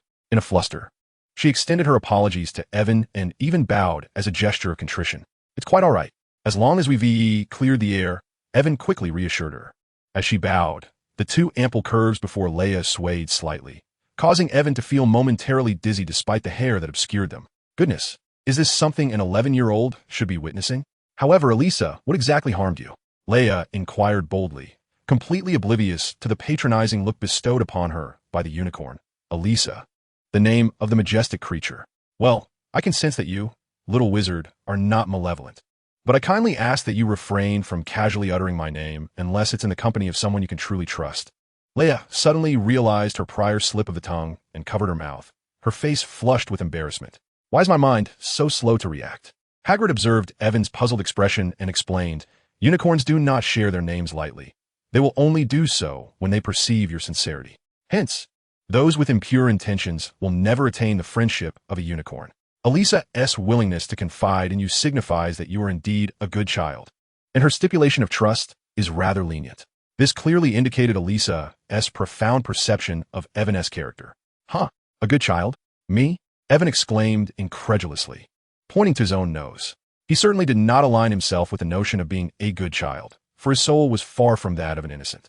In his self-awareness, he believed that despite his fair exterior, his heart might harbor darker hues. Thus, the title of good child felt ill-suited to him. Listen closely. If you were to reveal Elisa's name and a nefarious dark wizard were to learn of it and cast a curse upon her, I would not let you off easily, Leia warned, baring her small teeth fiercely. Evan, feeling exasperated by the beautiful but dim-witted centaur, thought to himself that he hadn't anticipated such an encounter. Yet, he felt compelled to assert his integrity, demonstrating that he was not of ill intent. I swear by my magic, I will never divulge Elisa's name. Should I breach this vow, may I be consumed by a multitude of insects. Seeing Evan's solemn oath, the three were taken aback. Hagrid recalled the last time Evan had made a promise, while Elisa was reassured in her judgment of him. As for Leia, she stammered, this is indeed a good wizardling. Very well, I knew I had not misjudged you, young Evan, Elisa said, gently tapping his forehead with her horn. Oh dear, Elisa, you haven't yet told me who harmed you. I must seek vengeance on your behalf. Please, tell me quickly. I'm growing anxious. Upon witnessing Elisa's affectionate interaction with Ivan, Leia was exasperated by her reticence to explain the cause of her injury, prompting her to stamp her feet in frustration. Ivan, could it be that her mind is merely borrowed, rendering her unaccustomed to it? Relenting, Leia sighed. Fine. It's just a small griffin that has ingested something foul and lost its senses. It was flailing about in a daze when I attempted to intervene, resulting in a scratch from its claws. After I employed a purification spell, it took flight, and it is likely now resting somewhere, digesting the harmful substances it consumed. And you call that nothing? That is a griffin. Surely, you unicorns are aware of their nature. Leia's agitation surged once more, causing her body to sway violently. Ivan, why do centaurs never wear clothing? Do they really not attract mosquitoes in the forest? Nonetheless, Ivan understood her concern. It was said that while griffins had a diverse diet, they harbored a particular obsession with horses. The mere image of any horse could drive them into a frenzy. However, mature griffins could discern between creatures, recognizing unicorns and centaurs as distinct from horses. Yet, a disoriented young griffin was indeed perilous. And it was no wonder that Leia was anxious. It's merely a small creature, Eliza remarked nonchalantly. No being would dare to recklessly hunt a unicorn. That dreadful curse is utterly insurmountable. Except, of course, for certain reckless lunatics. A griffin has ventured into the forbidden forest and consumed something ill-suited. I must investigate. Hagrid's eyes widened in alarm, and he promptly prepared to scour the forest in search of the griffin. Judging by his demeanor, Ivan surmised that Hagrid intended to capture and nurture the griffin secretly. Just in time, Ivan called out to Hagrid. Had he delayed even a moment longer, the giant would have likely abandoned caution. Observing Hagrid's anxious disposition, Ivan felt resigned. This giant's affection for magical creatures had reached an almost obsessive level. He waved farewell. Farewell, Ivan. As long as we are in the Forbidden Forest, we shall inevitably meet again. After bidding adieu to the two newly acquainted non-human sisters, Ivan was hoisted onto Hagrid's shoulder, who then strode purposefully out of the forest. Hagrid was eager to find the griffin and was impatient with Ivan's slower pace. That eagle is truly exceptional, a formidable hunter. I wish I could keep it, alas. Leia glanced toward the direction Ivan had departed, then at the claw marks on her bow arm, feeling a twinge of regret. Enough, Leia. That is their fate, and humans are equally deserving of the creature's favor. Moreover, you truly ought to temper your impulsive nature. Had you genuinely harmed Ivan, I assure you, Dumbledore would undoubtedly come seeking you. Eliza's tone carried a hint of earnest admonition. As if that is something to be proud of. It's merely a bit of magic, that troublesome old man, Leia scoffed. Leia, all right, I acknowledge my mistake. Next time, I shall ensure to assess the situation before taking action. Really, you sound just like my mother. Eliza sighed in exasperation, feeling helpless with her friend, whose mind seemed to lack a vital connection. Her talents are remarkable, and she possesses considerable intelligence and wisdom. However, she often acts rather clumsily and seems to be a step behind in her thoughts, leaving me at a loss for words. I wish you the best of luck. Let us consider his appearance as a pivotal moment in the unfolding narrative, for in the original timeline, he certainly did not have the opportunity to confront the senior student. Hey, Avon, how was your night? Milk-like? X4. No, I mean a female centaur is very milk-like. She's a strikingly beautiful female centaur. And please pass me the milk. His sleep was restless, and his words were not articulated clearly. After a moment of verbal missteps, Avon cleverly alleviated his embarrassment with a cup of milk. I thought you were saying something else. It's just a centaur. I thought you encountered a werewolf. Draco remarked with disinterest, yet he handed the milk to Avon. Avon received the milk, calmly allowing a drop of cold sweat to trickle from his brow. That was close. He nearly tarnished his image and inadvertently spoiled the 4 little flowers. That means the Forbidden Forest isn't dangerous, right? Ron's curiosity was nearly written across his face. I mean, it's safer to follow Hagrid. All the creatures in the Forbidden Forest know him. But try it with someone else. Well, perhaps it's best to avoid it. Wait, you don't actually intend to go into the Forbidden Forest, do you? That would be a violation of school rules. Avon was only sent there as punishment. Hermione was taken aback by Ron's audacity, unable to believe he actually entertained such thoughts. I'm just curious. After all, we can't go in there. Aren't you intrigued by what lies within the Forbidden Forest? Ron protested defiantly. Now, it was Hermione's turn to fall silent, for she too was quite curious. Yet the school rules restrained her from indulging that curiosity. Who would want to venture into a place inhabited by werewolves? Only you Gryffindors would. Draco scoffed. Just admit you're afraid. Ron shot back at Draco. Who is afraid? I'm Malfoy, I'm not afraid. Ugh, I detest Malfoy. Be quiet, you pure-blood disgrace. Seeing the two on the brink of another argument, Avon lost his appetite. I've finished my meal. It's time to prepare for class. Let us meet later in the library. Some things cannot be prevented. One must accept fate as it comes.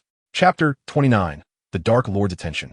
The irresponsible defense against the dark arts class remained as monotonous as ever. Although the term was only halfway through, if an exam were to be held now, he would undoubtedly secure a perfect score, having memorized the first-year defense against the dark arts textbook.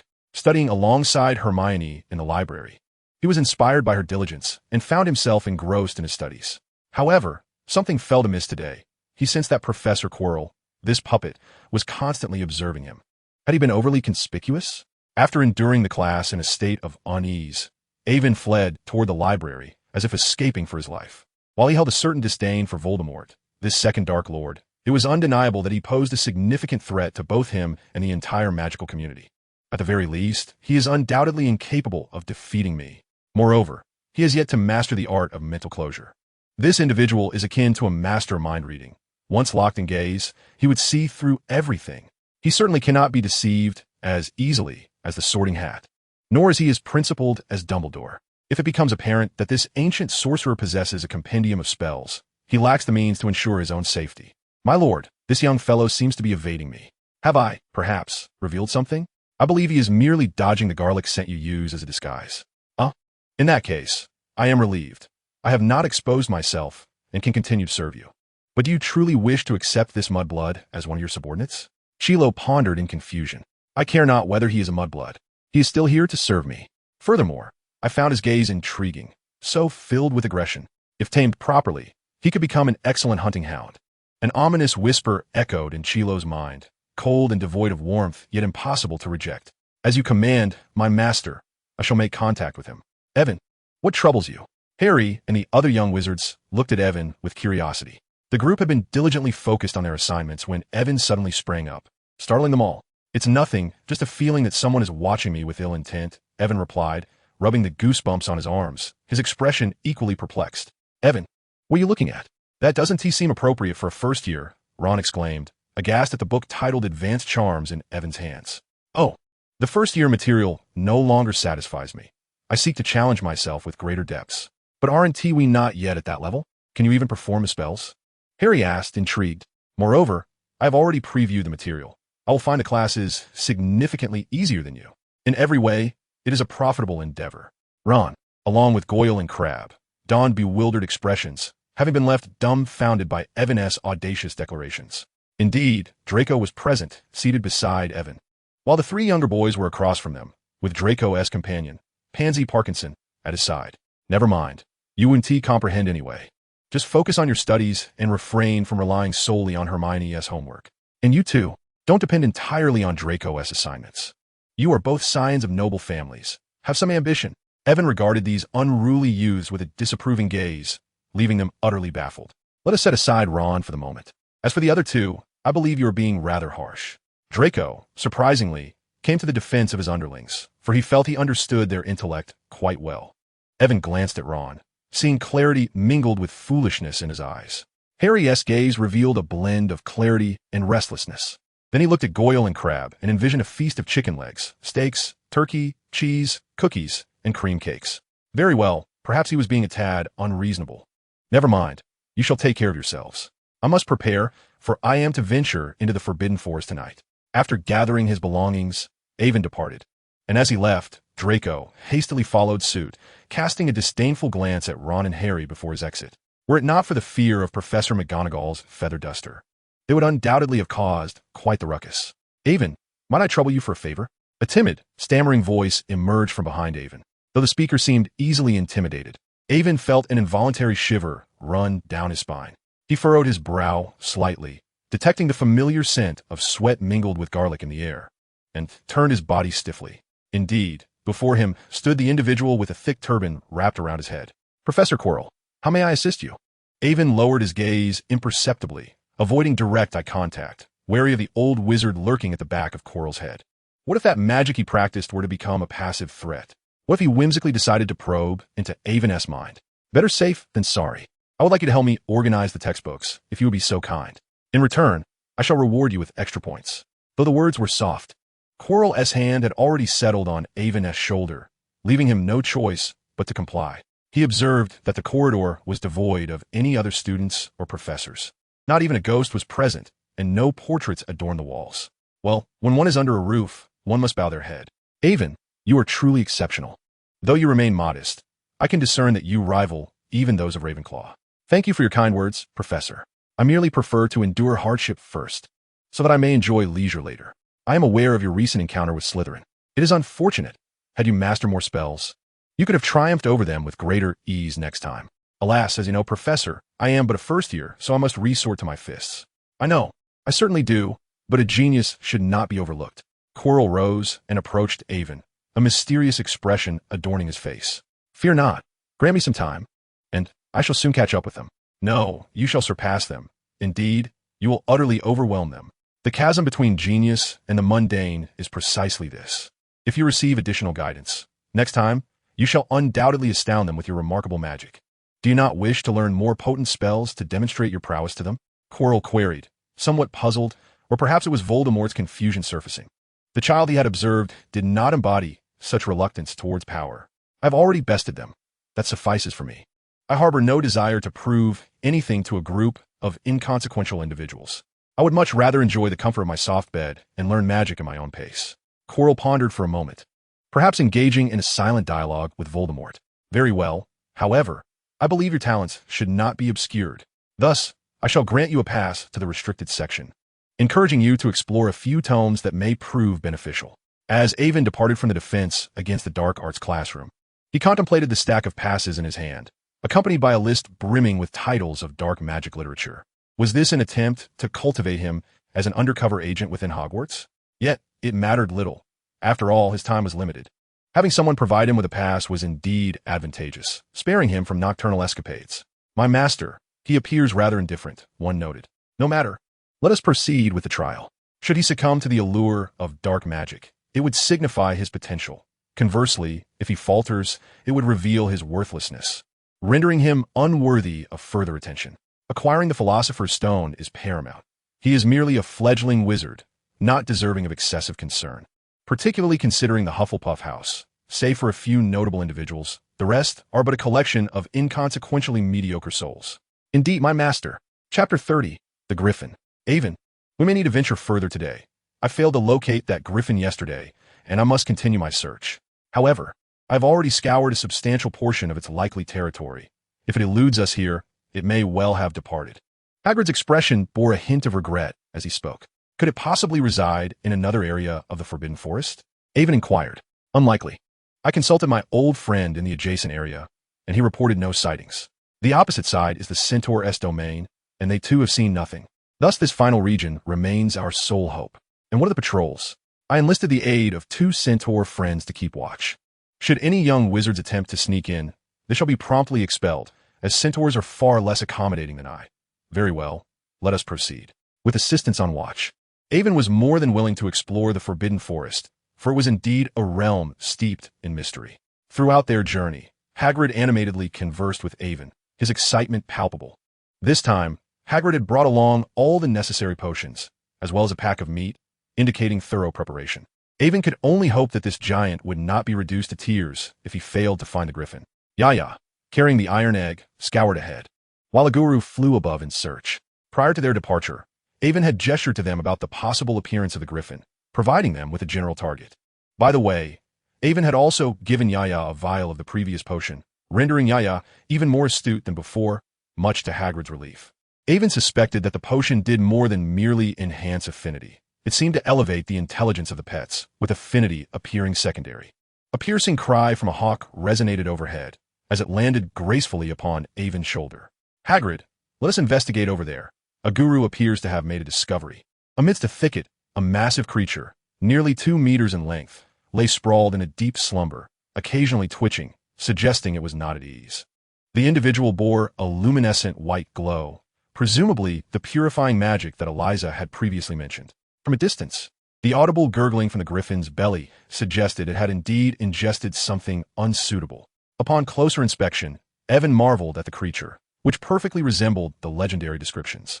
Its lion-like hindquarters were adorned with tawny fur, while its eagle-like head and forelimbs were cloaked in golden feathers.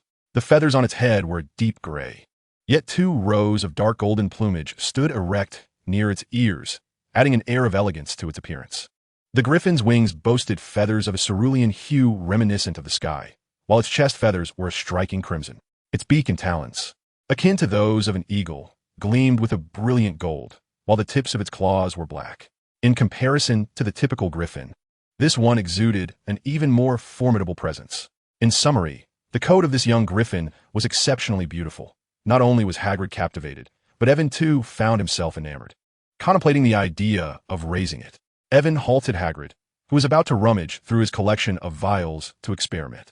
Having never encountered such a creature before, Hagrid was momentarily at a loss.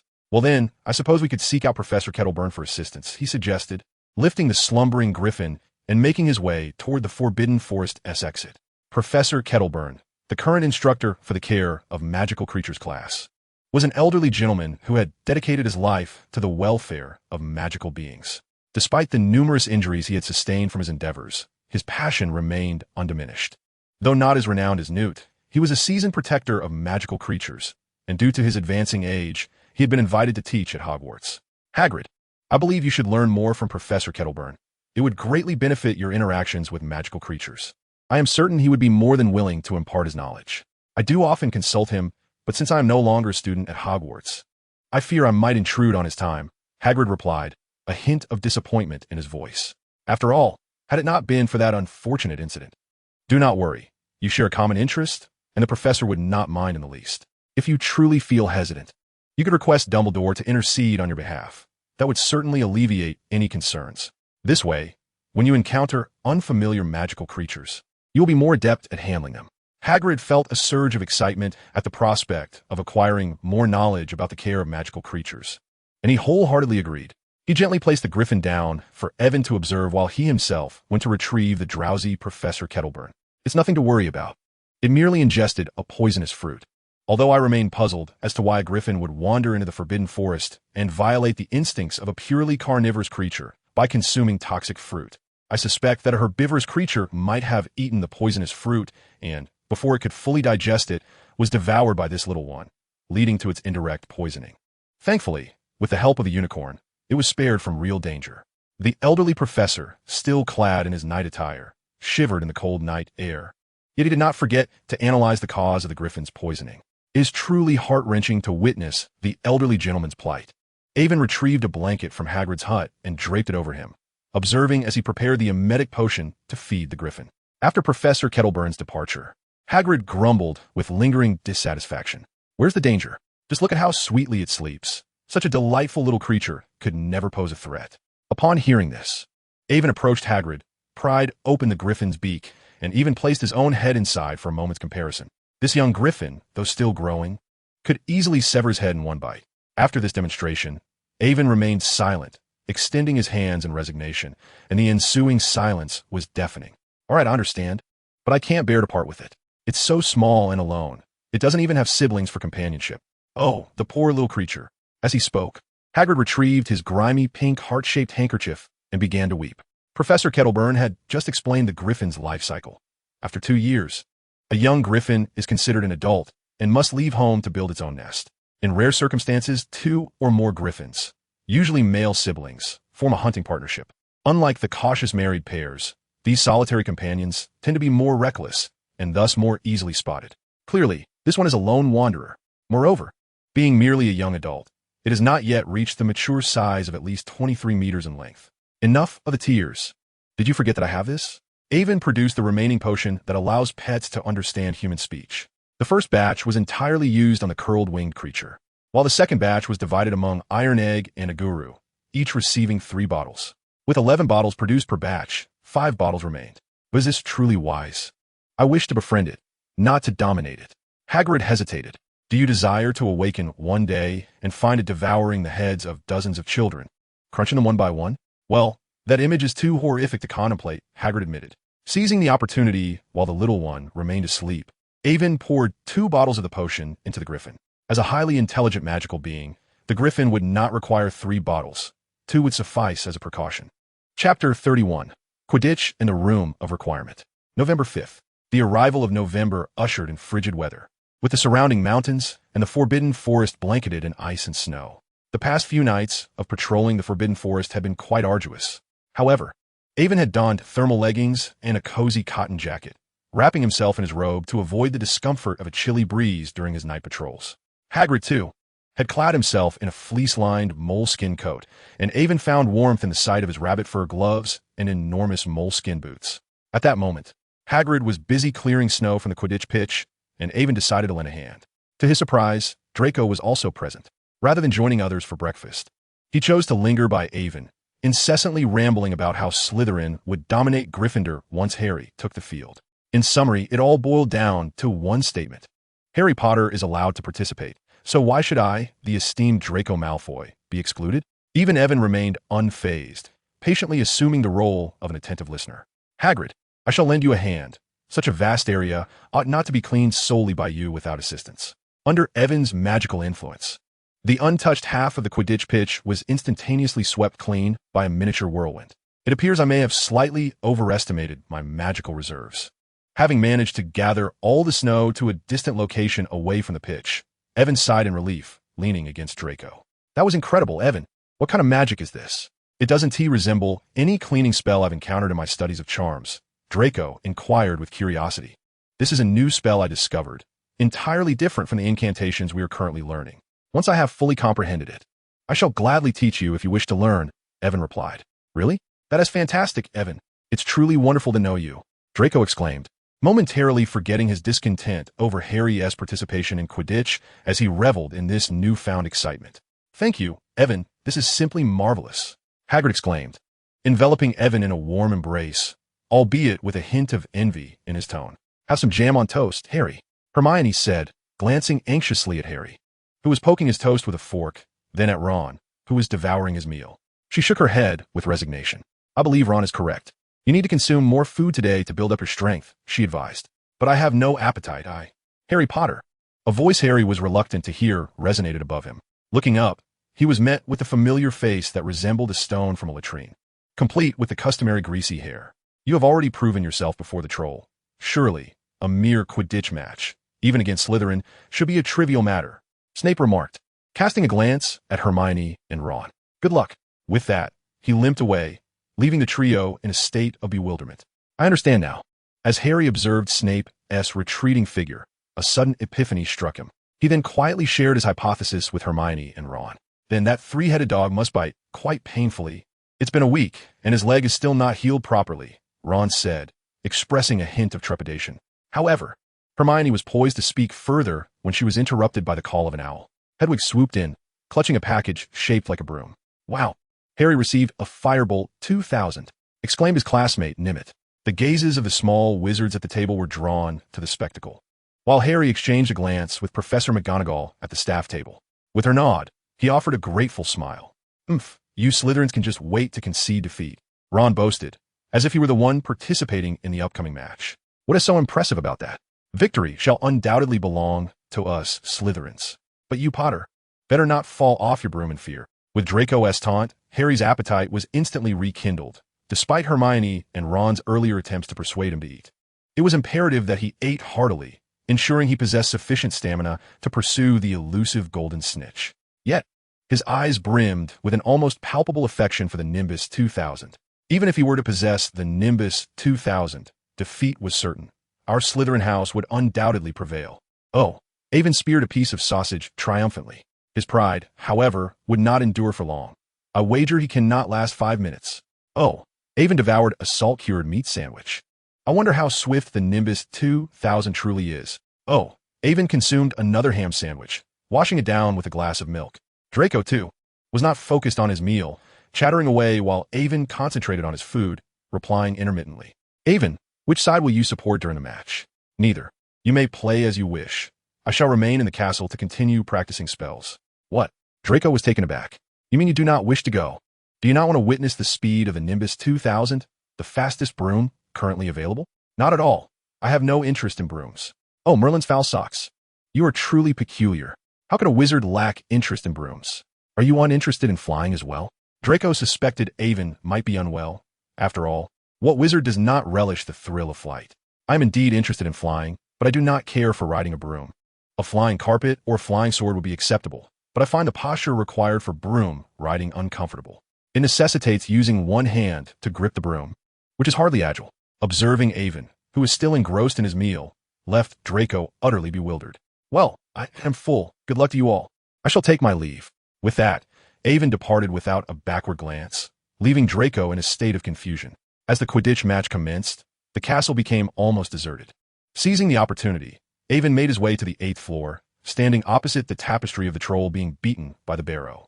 I require a room that offers alchemy, potion making, and rest. Room of requirement. This was Avon's objective, though the journey was less than friendly as he was situated in the basement, while the room was located on the 8th floor. However, it was most conveniently situated for Gryffindor, as their common room was also located there. If any house were to easily discover this room, it would undoubtedly be Gryffindor. Over the years, only Harry had uncovered the secret of this room. Others had stumbled in by chance but failed to notice, merely pondering the oddity afterward. Upon entering the room of requirement, Avon found himself in a dusty, 3-part chamber. To the far left were a bed and table crafted from brown oak, which he envisioned as his resting area. The center featured a circular half-table, adorned with an array of jars and flasks, as well as scales and crucibles, constituting his potion-making station. Finally, the largest area housed a long table laden with various tools, with ample space behind for a forge, a small furnace, and other alchemical apparatuses, alongside several experimental targets in the corners. After tidying up the room, Avon retrieved the books he had borrowed from the restricted section, Fundamentals of Alchemy, The Secrets of Alchemy, and Magic and Alchemy. As for the dark magic that Quirrell had assigned him, he had no desire to peruse it, at least not at this moment. Come on, let us begin. I shall work diligently for my small goal. Chapter 32, Alfra. Ahem, it truly is not an easy task. Avon's face was blackened, and he exhaled a puff of dark smoke, resembling the expression of Simon during his initial attempt at the levitation charm. Nevertheless, There were some results to show for his efforts. Observing the several unfinished products on the table, Avon felt a sense of satisfaction, considering this was his inaugural endeavor. He had not perused the alchemical texts extensively. Rather, he had engaged in hands-on experimentation alongside the theoretical knowledge presented within, without any expectation of instant mastery. For he was but an ordinary individual. The materials provided by the House of Requests were plentiful, albeit not particularly rare, consisting mostly of fundamental components, seemingly salvaged from some storeroom or storage area within the castle. This room could indeed be regarded as the greatest treasure left by the four founders. A remarkable marvel within the realm of alchemy, and Avon believed its worth could be compared to that of the Philosopher's Stone. How enviable. Ivan, it's such a pity you didn't watch the Quidditch match today. Did you know I'm aware? Everyone is discussing it. Avon interjected, cutting off Ron, who was eager to elaborate on the match, as he had little interest in Quidditch. His curiosity was piqued instead by the notion that perhaps the Hufflepuff food was truly superior. Why else would these individuals be frequenting their table? Aside from Harry and the trio, Draco had brought along his two lackeys, and even Pansy. Perhaps it was the belief that an extra pair of eyes would be beneficial. In any case, during the mutual glares exchanged, Slytherin had the advantage of an additional pair of eyes. This round favored Slytherin. What's there to be proud of? Next time, we shall show you. Weasley. Draco sliced into the fried egg on his plate with such vigor, as if he were cleaving Ron himself. You should have seen Slytherin today. Ivan, it was utterly hilarious. You missed out on something truly splendid. The Nimbus 2000 speed was remarkable, Ron exclaimed, gesticulating excitedly. Hermione, seated nearby, shot him an exasperated glance, narrowly avoiding a splatter of jam in her hair. Spare us. This fellow has no interest in broomsticks. It's simply unbelievable. Upon hearing Ron's mention of the topic, Draco's expression grew even more complex, tinged with a hint of was it resentment? What? How is that possible? Ron, a fellow Quidditch enthusiast, displayed the same astonishment Draco had earlier that morning. By Merlin's petticoat. Are you serious? Ron asked incredulously. What in Merlin's name? Harry looked at Ron with a puzzled expression.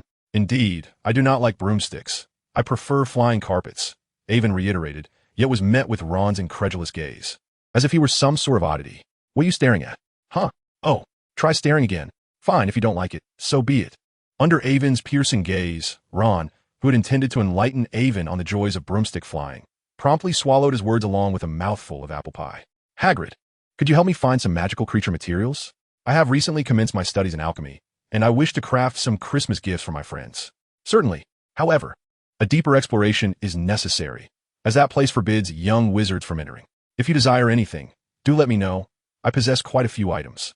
Truly, is this acceptable, Hagrid? The materials for magical creatures are rather expensive. What is there to be concerned about? We are friends, are we not? Thus, if you require assistance, do not hesitate to ask. I'm more than willing to help. Really, I have Christmas gifts. Oh, thank you so much. Avon's words filled Hagrid with joy akin to that of a hefty giant. Why did you not receive Christmas gifts before? Avon inquired with a frown. I did receive some, primarily from Dumbledore and the other professors. As for gifts from young wizards, there are scarcely any, for few are inclined to befriend someone like me. The younger ones seldom seek companionship with an old fellow like me, while those a bit older are engrossed in their studies, so I can understand. Hagrid's tone seemed indifferent, yet Avon detected a hint of melancholy. Haha, thank you. I shall also bestow gifts upon you. Now, watch your step, for the path here is rather treacherous. We are nearing that little creature's abode. Hagrid steadied Avon, who nearly stumbled over a tree root. Their patrol for the day had concluded, and now he was taking Avon to see the well-settled little griffin. Hagrid, you have housed it with the hippogriffs. My goodness, how audacious of you. Are you not aware that griffins have an irresistible nature toward equine beings? No worries. After consuming the potion you provided, it has become quite obedient. I instructed it to befriend Buckbeak and the others, and it has complied beautifully. A hint of affection graced Hagrid's visage. Let's first take a look. Avon felt a twinge of concern. While the little griffin was indeed obedient, that did not negate its instincts. Unlike the inviolable unicorn, even centaurs could fall prey to a starving griffin, let alone creatures that resemble horses. That little one must be quite famished. The struggle between reason and craving must be torturous. However, this was merely Avon's speculation, for hippogriffs and griffins are remarkably similar. One bears the form of a horse, the other that of a lion. They might as well be distant relatives. Upon arriving at the hippogriff camp, Avon realized he had overthought the situation. Hagrid had concealed this group of creatures quite securely, and after a lengthy detour, They arrive at a location that ensured both safety and ample food, a commendable spot. At that moment, the little griffin seemed to be resting, cradling 3 hippogriff chicks, and its fierce eagle visage bore an unexpectedly human-like expression of contentment. Several hippogriffs lounged nearby, creating a surprisingly harmonious scene. It appeared they were getting along splendidly. "Good evening, Alfra. It seems you have developed quite the rapport with Buckbeak and the others." Hagrid's booming voice startled the hippogriffs, who, upon recognizing him, approached with cheerful little steps. The creatures held a fondness for Hagrid. "Did you name it? A splendid name indeed." "Thank you, but you must exercise caution. The winged beasts do not take kindly to impolite individuals." With a growl, Alfrian approached Ewan, issuing 2 low growls at the winged creatures, then raised a forepaw to wave at them. Upon witnessing this, the winged beasts did not wait for Ewan to bow. Instead, they bowed to him first before scattering off to play. On the day Alfrian consumed the potion and awoke, he had also encountered Ewan. "Well, it seems you have become quite the leader. I was worried you might be tormented by your cravings for their bodies." Indeed, he was quite tempted. Alfrian puffed out his chest with pride, exuding an air of triumph. "Alfrian, do you not see what I am? Moreover, I adore these charming little creatures with horse-like forms. How could I ever think to feast upon them? They resemble us griffins so closely that I could never bring myself to harm them." A sharp cry of an eagle pierced the air as a guru descended from the skies. However, upon seeing so many winged beasts, Ewan noticed shock and disbelief etched upon a guru's eagle visage. As a guru gazed at Ewan, a glimmer of doubt flickered in his eyes. "We look identical. Why are they so large while I remain so small? Why do they possess an entire half more body? Can I grow to such a size?" "Do not fret. You are not of the same kind. When you grow up, you will understand," Ewan reassured, crouching down to gently stroke a guru's small head, comforting the doubtful little creature as one would a child. "Roar. It matters not how small I am now, should anything arise. Seek me out. We are all brothers of Ewan, so do not hesitate. Caw, I shall surely grow." Ewan couldn't help but feel delighted by this. Perhaps this year he would gift Hagrid a barrel. His father would surely have no objections. Chapter 33. Hagrid, the Unapproachable, and the Detestable Chilo. It is well known that Draco boasts such arrogance at Hogwarts not only due to his pure-blood Malfoy lineage, but also because his family is one of the major benefactors of the institution. However, upon entering the small cabin with Hagrid, Ewan was taken aback as Hagrid lifted a tattered cloth from the corner, revealing a large mass of unicorn hair. An array of feathers in various hues, the horns of some creature, bones, and the leather of an unidentified being.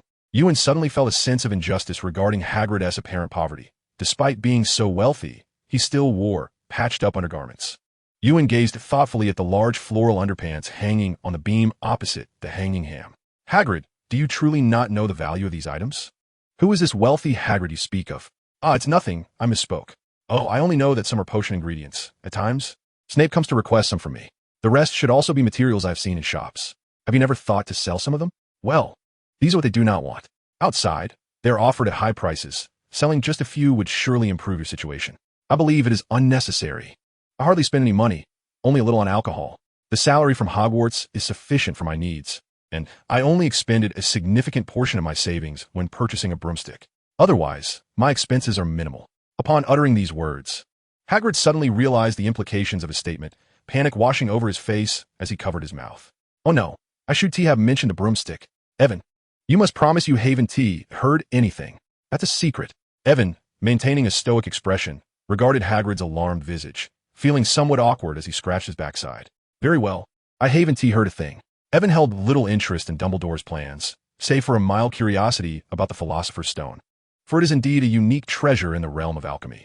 Who could be indifferent to such a marvel? "Then, Hagrid, when you venture into the Forbidden Forest, could you kindly gather some for me? Once my alchemical endeavors bear fruit, I shall compensate you handsomely." "No need for that, dear little wizard. There is an abundance of such materials in the Forbidden Forest. It brings me joy to assist you." Hagrid's hearty laugh endeared him further to Evan. Such precious materials seemed to Hagrid as trivial as twigs, a testament to his humble nature.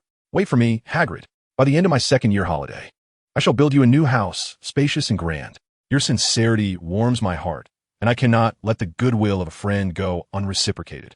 Evan was confident that with his unparalleled compendium of spells, he would carve out a new market in the wizarding world. Soon, galleons would be effortlessly within reach. "Thank you, Evan. You are so kind. However, I am content with this little cottage. Might I exchange the house for some brandy? It is my favorite drink. Evan, observing Hagrid's eager expression, shook his head in resignation. He had already discovered the bottle of brandy beside Hagrid's bed, yet he hadn't anticipated Hagrid's fondness for it to be so profound. It appeared that his affection for it rivaled that of his love for magical creatures. That simply won't do. Well, I shall ensure you have all the drink you desire. A man cannot be without a proper dwelling. After all, once you marry, you cannot possibly reside in this tiny cottage, can you? At the mention of preparing for marriage, Hagrid blushed, becoming quite bashful. Evan, you're incorrigible. Children should not speak such nonsense. It's quite bothersome. Embarrassed, Hagrid gently nudged Evan, attempting to convey his shyness. Oops. Despite Hagrid's gentle push, Evan's slight frame was no match for it. My apologies, Evan. Are you all right? In the end, with Hagrid's face filled with remorse, Evan trudged along, burdened by a large sack containing unicorn hair and other materials, while his other arm clutched 2 substantial rock cakes. Perhaps the house elf's recipe book should also be gifted to Hagrid. The Hufflepuff dormitory remained as cozy as ever. Evan, could you come here for a moment? I need to discuss something with you. Oh, Merlin's lace-trimmed undergarments. If there were one individual Evan least desired to encounter at Hogwarts, it would undoubtedly be Quirrell, who would willingly face a malevolent Dark Lord at their most vulnerable. Very well, Professor Quirrell. I suppose I must go. Dear child, have you had a chance to peruse the list of books I provided? What are your thoughts? A hint of anticipation laced Chi Luo's tone. I have indeed examined it, and it is quite impressive. However, I feel as though it matters little whether I study or not. Avon responded, feigning confusion as he queried Chi Luo. How can it be inconsequential? Do you not aspire to master more formidable magic? Do you not yearn for greater power? Chi Luo's excitement became palpable. Tell me, child, do you not desire the benefits that power brings? Authority, prestige, wealth. I crave. Cough, cough, I yearn more for a life of ease. Resorting to force is merely a last resort, Avon thought to himself, nearly slipping his tongue. One must be cautious with such jest. Yet a life of comfort requires strength to safeguard it. Without power, how will you withstand turmoil? Chi Luo esse fervor escalated. Isn't Dumbledore present? With him at the helm. Why should I exert myself? But that power is not inherently yours. What if Dumbledore were to vanish? He cannot perpetually remain by your side. Chi Luo was relentless, eager to advocate for his cause, for this was the first task assigned to him by the Dark Lord, beyond merely retrieving the Philosopher's Stone. Thus, acquiring the skill to escape is sufficient for me. Besides, aren't they're the Aurors from the Ministry of Magic? It's preferable to have formidable allies leading the charge. Why gamble my life? Avon wore a naive expression, seemingly oblivious to the necessity of striving for strength, as if surrendering was a viable option. Then why study so diligently? To secure a respectable position with a commendable salary based on good grades, ideally a role that requires no strenuous effort, merely waiting to receive payment, would you not agree? Professor Chi Luo? Avon raised an eyebrow, casting a glance at Chi Luo's nose. Chi Luo sensed that the young rascal was subtly mocking him. After all, he was the only professor not imparting knowledge to students while reaping a generous salary from Hogwarts. As he felt the pressure around him diminish, reminiscent of Snape's demeanor, Avon's hair stood on end. This cannot end well. Am I provoking Chi Luo to the point of wrath? He pondered. Is it too late to call for help? Good afternoon, Professor Chi Luo, and Avon, isn't it? I remember you. Just as Avon prepared to escape at the slightest hint of Chi Luo's aggression, a gentle yet aged voice, akin to celestial music, descended upon them. Good afternoon, Professor Dumbledore. Chi Luo swiftly reverted to a submissive demeanor, as though nothing had transpired moments before. Good afternoon, Professor. Avon swore he had never perceived the White King as so benevolent in that instant. Have you erred again? Did Professor Chi Luo catch you? Dumbledore playfully winked at Avon. No, Professor Chi Luo merely inquired about my coursework, as he recommended several outstanding books that have greatly benefited me. That is good to hear. However, you must hasten to your class. I recall that potions is about to commence. Be cautious not to keep your potions professor waiting. With a sense of relief, Avon quickly bowed and dashed toward the potions classroom. Dear Professor Snape, your beloved student has arrived. Would you care for some refreshments while we seek out the fairies? Professor Quirrell? No, thank you. I believe I ought to prepare for tomorrow's lessons, Quirrell replied, taking his leave. Goodbye, Professor. He jested, after all. Voldemort is still lurking at the back of my mind. I wouldn't dare to spend too much time alone with Dumbledore. Following Ivan's lead, Quirrell hurriedly fled. Dumbledore remained, gazing in the direction Quirrell had departed, his crescent-shaped spectacles glinting with an enigmatic light. He then turned his attention towards Ivan's exit, a curious smile gracing his lips. My master, this fellow truly lacks discernment. Shall I make him disappear? Quirrell, now feeling secure, resumed his mental communication with Voldemort. As you command, my master. Chapter 34. Oh, my poor potions professor. Mr. Ivan, if you haven't exchanged brains with a troll, you ought to lower the flames promptly, otherwise. Prepare to have a blister on your forehead, just like Weasley. Hufflepuff, deducting 1 point. Ivan found himself at a loss for words. He had just been pondering why Quirrell had taken such an interest in him and momentarily lost his focus. However, it was of little consequence, for after this encounter, Quirrell would likely refrain from seeking him out again, especially after Ivan had provoked him with his careless remarks. This, however, meant losing the opportunity to borrow books from the restricted section, as it seemed Quirrell would no longer grant him permission, if he wished to read. He would have to venture into the restricted area under cover of night. The few books he had acquired were insufficient, and he still needed several to complete his collection. Ivan, do you know about Nicholas Flamel? Hearing Harry call his name, Ivan reluctantly lifted his gaze. He intended to finish his homework in the library before heading to the room of requirement to continue practicing alchemy. From the moment he entered the library, he noticed a towering stack of books beside Ron, who was diligently reading line by line, indicating something unusual was afoot. Sure enough, they had successfully triggered the keywords and were now frantically searching for clues. Ivan hesitated, contemplating whether to divulge the information now or allow them to discover it themselves. Let me tell you, you didn't go to the Quidditch match, did you? Moreover, that night, Malfoy was unable to speak with you, so I never mentioned it. Before Ivan could respond, Ron eagerly leaned in, whispering in his ear. So, what do you intend to do? Naturally, we need to uncover who Nicholas Flamel is, discover what it is that Snape seeks, and then thwart him. Harry clenched his fists, determined to prevent whatever was afoot. It seems you didn't heed what I told you last time. What did you say last time?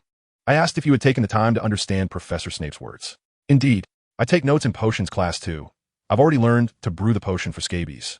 And, stop right there. That's not what I meant. Forget it. You'll find out in due time. Ivan, why do you always defend Snape? He clearly. Harry, perplexed, wished to utter a few more disparaging remarks, but suddenly recalled that Ivan had mentioned Snape treated all students equally.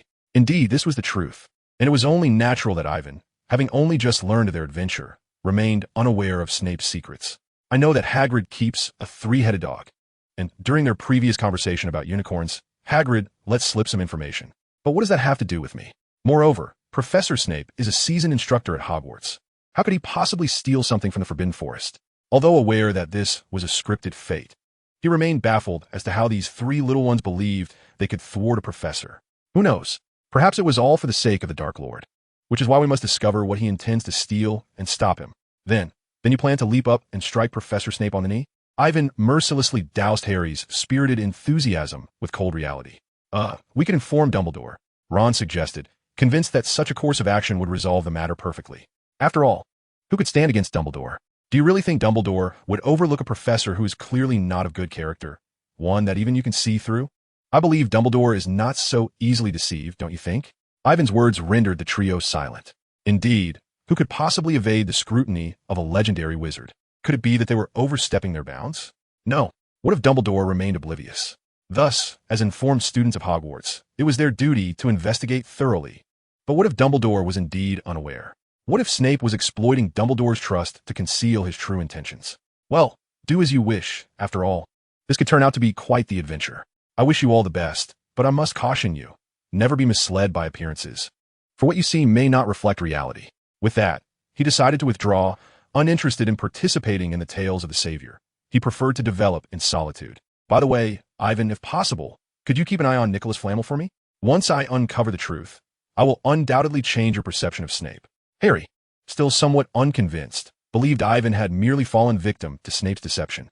Well, good luck, but I think you should broaden your horizons and focus on other texts.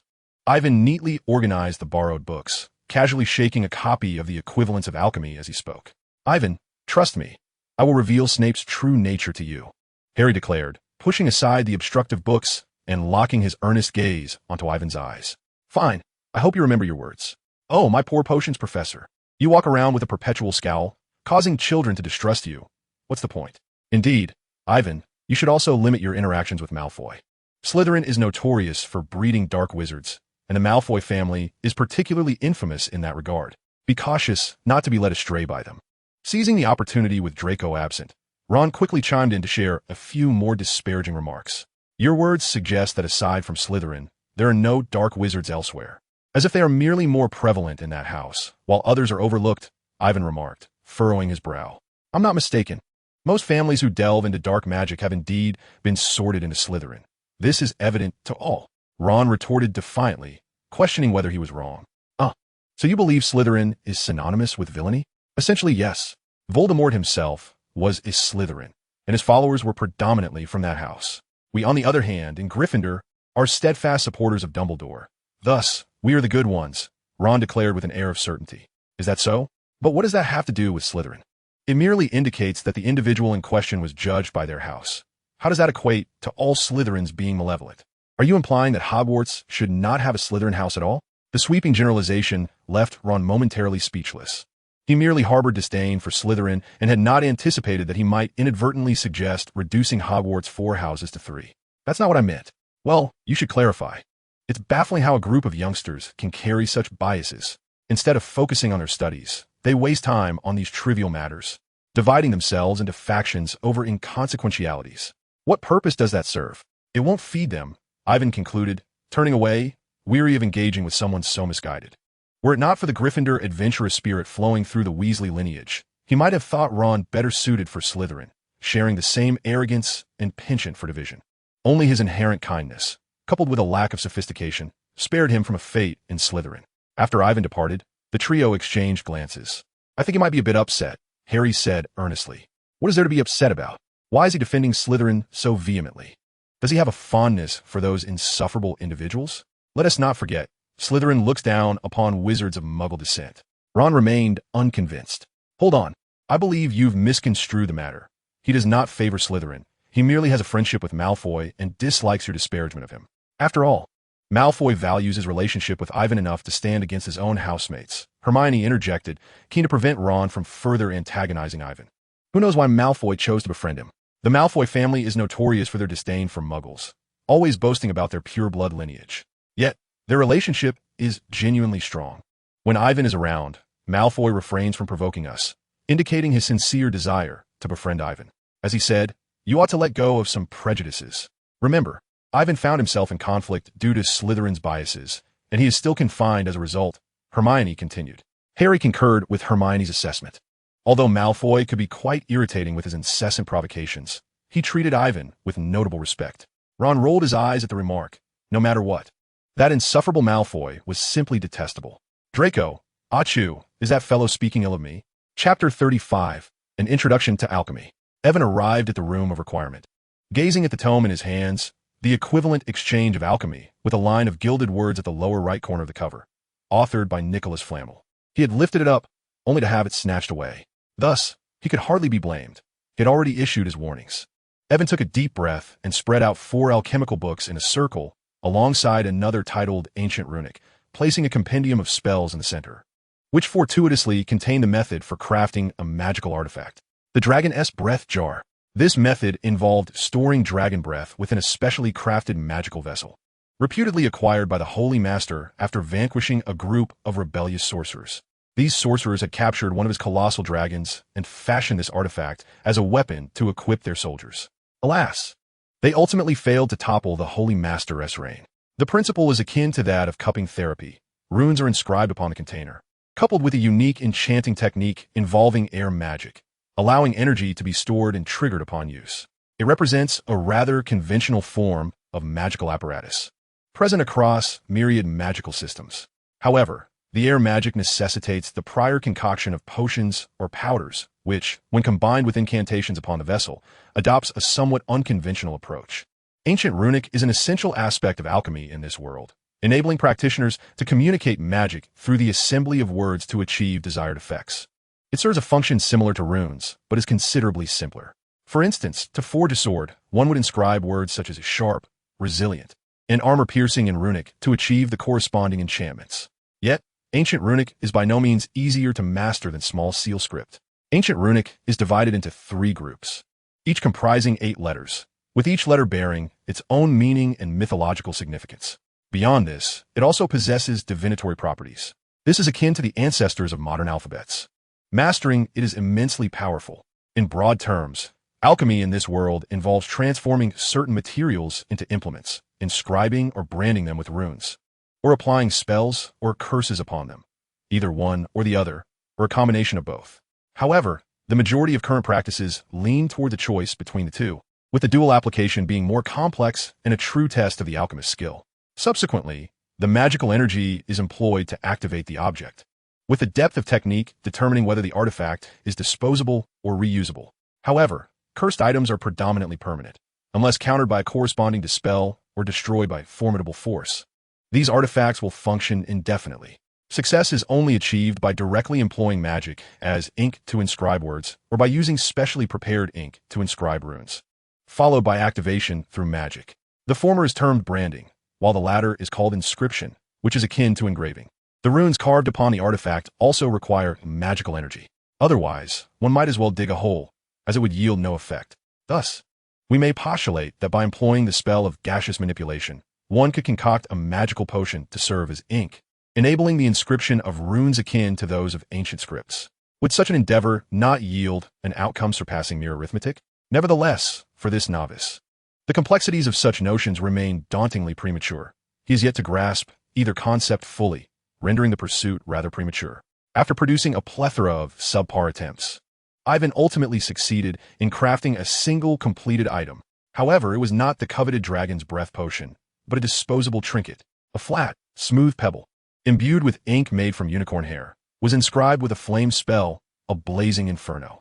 When activated with magic and thrown, it could serve as a makeshift incendiary device. Alas, he had yet to master the explosion spell, thunderous detonation, which would have allowed him to create a magical bomb. Yet, in this particular endeavor, it appeared that Simon might possess a greater innate talent. Since the founding of Hogwarts, he stood as the singular genius in pyrotechnics, excelling remarkably in the art of explosions. Nevertheless, this marks a commendable beginning. At the very least, he has taken his initial step. Once he has thoroughly comprehended the ancient script and can peruse the spell compendium without reliance on a dictionary, this shall be the moment he truly rises to his potential. Having concluded today's practice, Ivan once again missed dinner and realized he must hasten, as he still needed to patrol that evening. Upon returning beside the Hufflepuff common room, he scratched the pair depicted in the painting, gaining entry to the kitchen, where he encountered a familiar face. "Good evening, Cedric." "Good evening, Ivan. Have you also missed dinner?" "Indeed. I became so engrossed in my studies that I forgot to eat." "What about you, Cedric?" "I must venture into the Forbidden Forest. Do you have any food readily available?" "Certainly, Ivan. I have some pies and blueberry tarts. I shall fetch them for you momentarily," replied the house elf, Bubu, with utmost respect. "Bubu, could you prepare some for me as well? I too lost track of time while researching in the library." In no time, Bubu presented them with carrot and ham pies, blueberry tarts, and caramel pudding, along with a pot of red tea exclusively for Ivan, as he had grown unaccustomed to pumpkin juice. Knowing this, Bubu always took care to prepare alternative beverages for him. "Bubu, how is the preparation coming along?" Ivan inquired, a look of mystery adorning his face. Puffing out his little chest, Bubu confidently replied, "Rest assured, we are nearing the completion of our ingredient collection. We practice daily to ensure we can create something akin to what you make." Cedric's curiosity was piqued, and he eagerly asked, "What ingredients? What are you planning to create?" "Indeed, your words have ignited my anticipation." After sharing a delightful meal and conversation with Cedric, who patiently clarified any uncertainties he had, Ivan bade farewell to the amiable older student and prepared for his evening patrol. Would the sealed surface of the lake pose a risk of suffocation? Or is it possible that the depths of the Black Lake connect to external waterways, providing a flow of fresh water that prevents oxygen depletion? It remains a mystery. In the courtyard of Hogwarts, numerous students were engaged in playful snowball fights. Hagrid trudged by, dragging a massive spruce tree, seemingly in preparation for the Christmas festivities. The Weasley twins had once again embarked on their mischievous antics, enchanting several snowballs to target Chiron unsuspecting head. Faced with the laughter of onlookers, Chiron could not retaliate, opting instead to frantically shield his headscarf and flee. Yet, beneath his pitiful exterior, one could imagine him plotting the twins' demise in his mind, contemplating the most suitable burial spots. Aiden, warmly clad in a thick overcoat and pants, leaned against the courtyard door, sipping a steaming cup of honey grapefruit tea brewed by a house elf. Observing Chiron's plight, Aiden calmly squinted, pondering whether Voldemort had sensed this audacious chill in the air. Since their last encounter, Chiron had not sought him out, completely ignoring him during class. As if nothing had transpired, Unfortunately, his access to the restricted section had been exhausted, and no one would grant him unconditional entry. Professor Sprout, although amiable, would not permit Aiden to wander freely in the restricted section, nor would any other professors. No instructor would allow a first-year wizard to rummage through such a place, regardless of academic prowess. Even Hermione had never ventured there. Even the little creature, Dowdu, had been requisitioned, delivering gifts Aiden had sent home before being assigned other tasks. Agru, too, had joined in, not out of obligation, but at Aiden's behest, allowing it to familiarize itself with the surroundings, for otherwise the proud creature would hardly pay heed to him. Chapter 36, The Hot Pot on Christmas Eve. After relishing the spectacle of Chiral's misfortune, Aiden looked down at the little creature tugging at his pant leg. What's the matter? Not playing anymore? Weren't you so eager to come out? Dowdu was clad in a cozy little jacket emblazoned with a Hufflepuff crest, topped with a round, adorable hat, making it utterly delightful. Many upperclassmen passing by couldn't resist the urge to scoop it up for a bit of playful affection. This outfit had been a special request to Professor Sprout, as Aiden lacked the means to procure it himself, the kind which had willingly assisted Aiden in providing Dowdu with adequate winter attire. Today, Dowdu insisted on venturing outside, for Aiden's confinement had finally concluded. After several days of being cooped up in the dormitory, it was desperate to escape, and Aiden, unable to refuse, had relented and taken it out. However, barely a few steps into the cold, it immediately regretted its decision. Why is it so freezing? I've never encountered such chill. It had no prior experience to prepare it for this frigid weather. At that moment, Dowdu longed for the warmth of the Hufflepuff common room. Though they had only been apart for a mere 10 minutes, it felt as though an eternity had passed. After all, how could a creature from a dry African climate withstand such icy conditions? It was indeed a novelty for it. Yes, after months of preparation, Aiden was finally ready to take the plunge. He was going to indulge in hot pot. Other dishes would have to wait until next semester. Bubu, how are your preparations coming along? Do you need my assistance? The kitchen was devoid of any humans, save for the little house elves bustling about. Thank you for your concern. Aven, we are nearly finished with our preparations, eagerly awaiting the grand feast in 3 days. The recipe you provided is simply splendid. It is the first time Bubu has encountered such a fragrant soup. Haha, that is delightful. Once we have completed the students' banquet, you all must partake as well. Do not be shy. After all, you have labored tirelessly for this, and I believe Hogwarts shall be generous in its offerings. Oh, Aven, your consideration for us is profoundly moving. Bubu is truly touched. Not only Bubu, but the other house elves are equally overwhelmed by such kindness. For beings of their stature, even the slightest display of concern can leave them astonished. Well, I must take my leave now. I shall check on the meat Hagrid has prepared. I anticipate your splendid performance in 3 days. Rest assured, we shall not disappoint you, Aven. A chorus of little elves patted their chests in assurance. Aven arrived at Hagrid's hut, where the frozen beef and lamb he had requested were ready. However, it came from his own pocket, as Hogwarts' budget did not extend to excessive provisions of meat. It was not entirely from his personal funds, as he had spent a portion of his savings from before the term began and had enlisted Dracos help to sell 100 strands of unicorn hair given by Hagrid. Just because Hagrid chose not to sell did not mean he was incapable. He had simply opted to treat the entire Hogwarts staff and students. His collaboration with Draco was not in vain, as they agreed on a split of profits. Initially, young Master Draco was reluctant, until Aven assured him that this was merely the beginning, with greater ventures awaiting their partnership. This was but a token of goodwill. Upon hearing it was a gesture from a friend, Draco haughtily accepted the galleons. The road ahead is long, and in order to carve a path in the current wizarding world, a solid relationship with the Malfoy family is essential. With Draco secured, Aven need not fear Lucius' disapproval. To be honest, Lucius may not be a paragon of virtue, but he is undoubtedly a devoted father. Whatever Draco desires, he is willing to grant, provided the requests are not excessively unreasonable. Even with demanding requests, he strives to accommodate his son. In essence, Draco has indeed been spoiled beyond measure. Otherwise, how could he be so audacious at school, brazenly flaunting his arrogance without facing any repercussions, solely due to the Malfoy family's protective nature? Of course, my family is eagerly anticipating how my magical studies are progressing, although they may be unaware that young wizards cannot wield magic in the Muggle world outside of school. Indeed, I wish to seize the holiday to practice my magic extensively. Hermione, too, feels a profound sense of regret.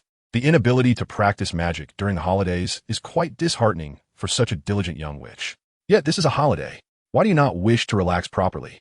Observing the sorrowful expressions on their faces, Draco was thoroughly perplexed. Must one truly be so relentless? Gryffindor often shares classes with Slytherin, and, in the beginning, Draco looked down upon Hermione. Furthermore, as Hermione frequently excelled academically, his competitive spirit was ignited, compelling him to surpass her. Although Draco did not harbor as much animosity towards Hermione this time, due to Avon's presence, he found himself at odds with her nonetheless, primarily because of Harry and Ron.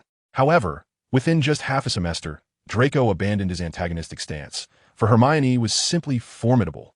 He felt utterly outmatched, especially when he saw the towering stack of books surrounding her while they worked on assignments in the library. The terrifying notion of competing with Hermione swiftly dissipated. After all, Ron was there to provide support, and that was sufficient. Furthermore, there was that insufferable Potter. Initially, he had hoped to befriend him, yet Potter, in his obliviousness, consistently defended Weasley. Were it not for Avon's influence, he would certainly make Potter regret his actions. As they conversed, the trio unwittingly arrived at the Great Hall, where Ron and Harry were engrossed in a game of wizard's chess, clearly having played for an extended period. Plans shifted. His parents were visiting his brother Charlie, leaving Draco to remain at school this year. With Draco present, they could not delve into discussions about Nicholas Flamel, so they resorted to casual chatter. Ron remained silent, likely feeling that Avon was still upset with him over the library incident. Meanwhile, Draco, unable to resist the urge to provoke them again, found himself unable to win even a single match against Ron after numerous attempts, turning red with embarrassment from Ron's taunts. Avon, you seem rather exhilarated. Is there something delightful afoot? Harry and Hermione observed Avon's peculiar demeanor and curiously inquired after a while. Am I? Do I seem excited? Avon répondait, feigning surprise. Hermione and Harry exchanged glances, thinking to themselves that the very air around him seemed to shimmer with anticipation, despite his denial. Oh, you shall find out soon enough. I've been eagerly awaiting this. Witnessing Avon's exuberance, Hermione and Harry exchanged a glance, intrigued as they had never seen Avon so animated before. What could possibly be the cause of such delight? As the feast commenced, following the early rendition of Christmas carols, Dumbledore once again initiated the singing of the school anthem. Perhaps due to the excitement in the air, Avon found for the first time that the cacophony of the festivities was no longer a torment. With a clap of his hands, Dumbledore signaled the house elves, who promptly presented the meticulously prepared hot pot base, accompanied by platters of sliced beef and lamb, spinach, asparagus, lettuce, and succulent mushroom shrimp balls. The spread was nothing short of lavish. Avon had even gone to the trouble of preparing a dual-flavored hot pot base. The pot was transfigured from a simple iron dish, while the flames were conjured by the house elves' domestic magic. One side was a spicy hot pot, while the other featured a delicate mushroom broth, catering generously to those students unaccustomed to spice, complemented by an array of dipping sauces that were simply impeccable. What is this? Dumbledore inquired, gazing at the assortment of ingredients and the small pot emitting a distinctive aroma, echoing the queries of all the professors and students present. This is hot pot, a delightful culinary experience from the Eastern Celestial Empire, exclaimed a cheerful voice belonging to the Ravenclaw student, Zhang Xiao, the sole representative of Eastern heritage in the entire school, whom Avon had certainly noticed. Without Avon needing to intervene, the house elves would instruct the students and professors on how to enjoy this feast. Apologies. I shall not hold back any longer. With a flick of his wand, Ivan transformed the knives and forks before him into chopsticks, eagerly grasping a piece of lamb to plunge into the bubbling crimson oil. As he savored this long-lost delicacy, Ivan felt enveloped by an overwhelming sense of happiness. Disregarding the presence of others, as he immersed himself in this long-awaited feast, observing Ivan's enthusiastic enjoyment, the surrounding badgers, under the guidance of the little elf, began to imitate his actions, though they struggled with the forks and found the chopsticks utterly perplexing. The onlookers marveled at Ivan's dexterous manipulation of the slender wooden sticks. Professor Dumbledore, witnessing his students relishing their meal, decided to partake as well, inspired by the elf's explanations. The broth in the pot bubbled enticingly, releasing an aroma that was nothing short of irresistible. Tender slices of meat, plump shrimp, and soul-stirring spices and chilies swirled together in the steaming cauldron, creating a veritable ocean of culinary delight. Dumbledore lifted a slice of meat, immersing it in the spicy broth. Instantly, the meat transformed from red to white, from raw to cooked. As he placed it in his mouth, the rich flavors melded together in a perfect harmony, captivating his senses. This experience was a stark contrast to the sweetness of candy, whether in clear broth or fiery oil. It introduced the old bee to a realm of taste he had never before encountered. The flavor of the shrimp was exquisite, each bite dancing on his palate, leaving him immensely satisfied. The tofu, steeped in the rich essence of the hot pot, revealed its delicate texture, each morsel offering a silky mouthfeel. At that moment, it felt as though they were all transported to a paradise of gastronomy.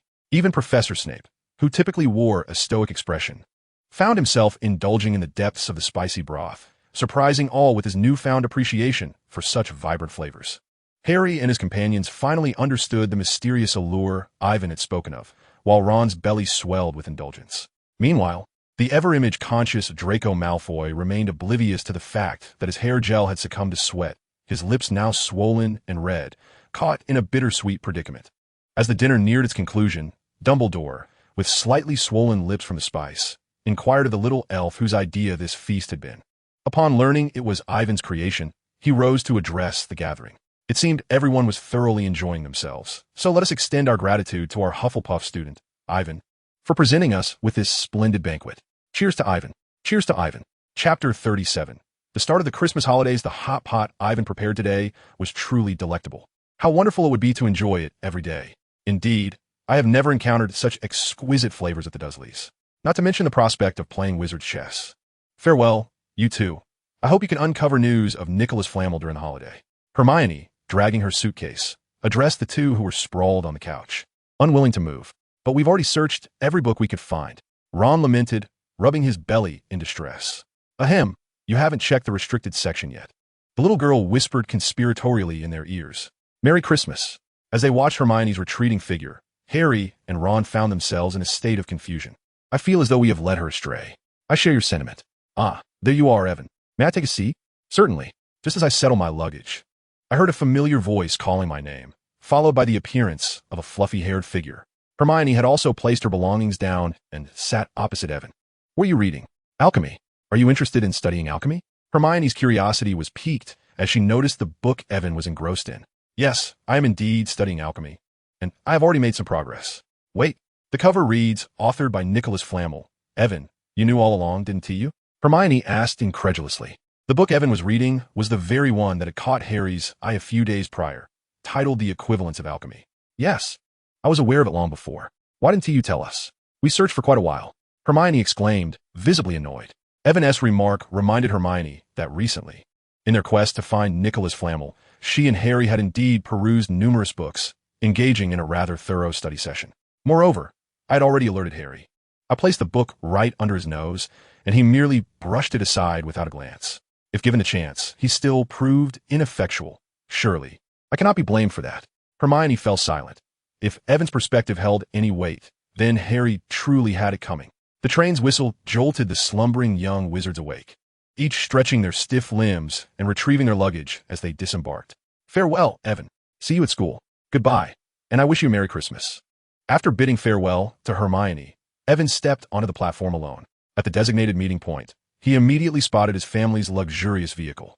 With the assistance of the butler, Evan comfortably reclined in the seat that had already been adjusted for him. Ah, this wretched life of capitalistic indulgence is delightful. Where is everyone? The anticipated warm welcome was non-existent. Not even the household staff was in sight. Upon entering, he was greeted solely by the opulence of the living room. The butler, Charles, declined Evan's suggestion to leave, remaining with him until he had finished his dinner before taking his leave. They finally managed to deliver all the packages, but they were utterly exhausted. Even Argu, forsaking his aloof demeanor, sprawled out on the couch, mouth agape and motionless, unresponsive even when Iron Egg playfully nudged him. With a crackle, a magical pop heralded the arrival of the house elf, Boo-Boo, at Evan's side. Good evening, Evan. I have arrived. Is there anything I can assist you with? Ah, you've come. Please, could you take this to Hagrid? This barrel of ale is too heavy for the little ones to carry. I must rely on you. Evan gestured towards the meticulously packaged barrel of ale. No problem. I'm more than happy to assist. Boo-Boo grasped the barrel, and with a snap of his fingers, he vanished from sight. The elf's ability to apparate is indeed convenient. I envy it. Darling, let me take a look at you. You've lost weight. Your face is thinned out. Surely, the food does not suit you. Perhaps we should have Chef Yang come to your school to cook for you. Upon their meeting, Alina immediately enveloped Evan in her embrace, holding him tightly for a moment before inspecting him from head to toe. Like many mothers, Alina immediately noticed that her son had lost weight. It was indeed a noticeable change, given that it did not align with her preferences. Well, dear, Evan is already a big boy now. Aren't you, little man? Barlet approached and gently patted his son's shoulder. As a father, he did not express his affection as overtly as Alina, but felt no less longing. Once Alina released Evan, Barlet wrapped his arm around Evan's shoulders and settled on the sofa, inquiring about the amusing events at school. Evan recounted his experiences from the past few months, including the provocations from Carlo, and he did not consider it shameful to be confined for the sake of preserving his dignity. The couple did not reprimand him for his fights. Instead, they applauded his actions. Barlet wholeheartedly supported his son's behavior, but then, with a hint of concern, pointed to the two little ones asleep in Alina's arms. It's fine.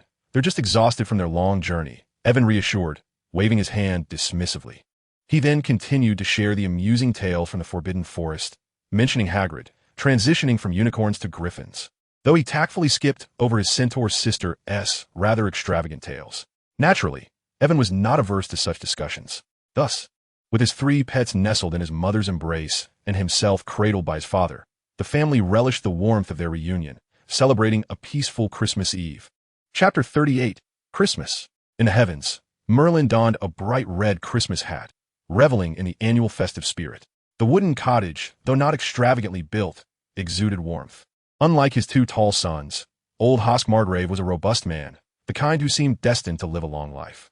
Like many British gentlemen, he had unfortunately bid farewell to his once lush hair. In the presence of family, Evan was seldom one to adhere strictly to rules. Rather, he embraced joy as it came, and the household did not impose strict regulations, only expecting decorum in the presence of guests. Due to his childhood eccentricities, the elders had once believed he was inherently melancholic. Although later assessments revealed no cause for concern, they had grown more indulgent towards him. However, as Evan gazed up in his grandfather's embrace, he did not see the familiar gentle smile, but rather the noticeably brighter scalp under the light compared to the previous year. Evan recalled that last year, a few brave warriors still held their ground there. How had it become completely barren this year? Husk, unaware of the mischievous thoughts swirling in his beloved grandson's mind, turned to call out to his wife, who was still in the kitchen preparing for the evening meal. It seemed that his father's hair had also thinned somewhat. Barlet noticed his father's gleaming head and, considering their relationship, worriedly patted his own scalp, only to catch Evan's scrutinizing gaze. Smack! You little rascal. It's obvious you're up to no good. Barlet playfully swatted the back of Evan's head, knowing his mischievous son all too well. Smack! You dare to hit my grandson right under my nose? You're asking for it, aren't you? Upon witnessing his grandson being reprimanded, old Mr. Hawks unhesitatingly delivered a sharp slap to the back of his eldest son's head, showing no inclination to reason. Oh, father, I am his dad. I possess this right. Silence. I am your father. Evan, hidden behind his grandfather's broad back, raised an eyebrow at his chastised father. Give it up, my father. The bond of grandparenthood cannot be altered by mere logic. Oh, my darling, come let grandma have a look. A kind-hearted, elegantly aged blonde woman hurriedly untied her apron and briskly emerged from the kitchen. Another warm embrace followed, accompanied by grandma's gentle scrutiny of Evan's face. Although his grandparents showered him with affection, Evan remained curious about the Margrave lineage, which, despite its dwindling numbers, treated him as if he were the sole heir of generations. His little cousin shared the same indulgence. In public, they were formidable family patriarchs. Yet at home, they transformed into doting elders. This contrast was strikingly evident. Not long after their arrival, Uncle's family joined them. Witnessing Evan manage to tame Iron Egg into submission elicited a moment of surprise. He had investigated just how challenging this little creature could be. Meanwhile, Evan's mother and aunt busied themselves in the kitchen, assisting Grandma with the ingredients, while the Barlet brothers engaged in conversation, observing the old man and the children frolicking with 3 small animals. Evan's 3.5-year-old cousin, Ian, chased Iron Egg around the house, as old Mr. Hawks praised the Gru's haughty demeanor, causing the little creature to puff its chest with pride. However, Evan sensed that while his grandfather admired a Gru, he favored the adorably round-faced, fluffy little chick, Dum-Dum, even more. Did he not see how old Mr. Hawk's large hands gently kneaded the soft belly of the little creature? Look, Mama, exclaimed Ian, finally catching up to Iron Egg. Although his tiny arms struggled to lift the creature, he persisted in bringing it to the kitchen to show his mother. Iron Egg blinked its beady eyes and politely waved its tiny paw. Haha, it's so cute. But, darling, you should set it down now. It may be uncomfortable in your grasp. Evan's aunt, a competent woman of the female so archetype, exhibited tenderness when faced with her son's affectionate display. The child remained oblivious, tightly gripping Iron Egg's sides for leverage. Iron Egg thought, "Child, did you not hear your mother's words? This grip is rather uncomfortable for me." It was Ian's mother, Fiona, who rescued Iron Egg from the young boy's hold. Though the resilient creature felt no pain, being lifted by the skin near its armpits was still far from pleasant. Ian, unaware of this, kissed his mother and resumed his playful pursuit, clearly enamored with the little creature. Alina smiled as she chatted with her siblings-in-law. It seemed Evan, this little wizard, was indeed performing quite admirably, wouldn't you agree? Lady Annabella keenly turned her gaze towards her eldest daughter-in-law, Alina. Has Evan truly mastered the art of magic?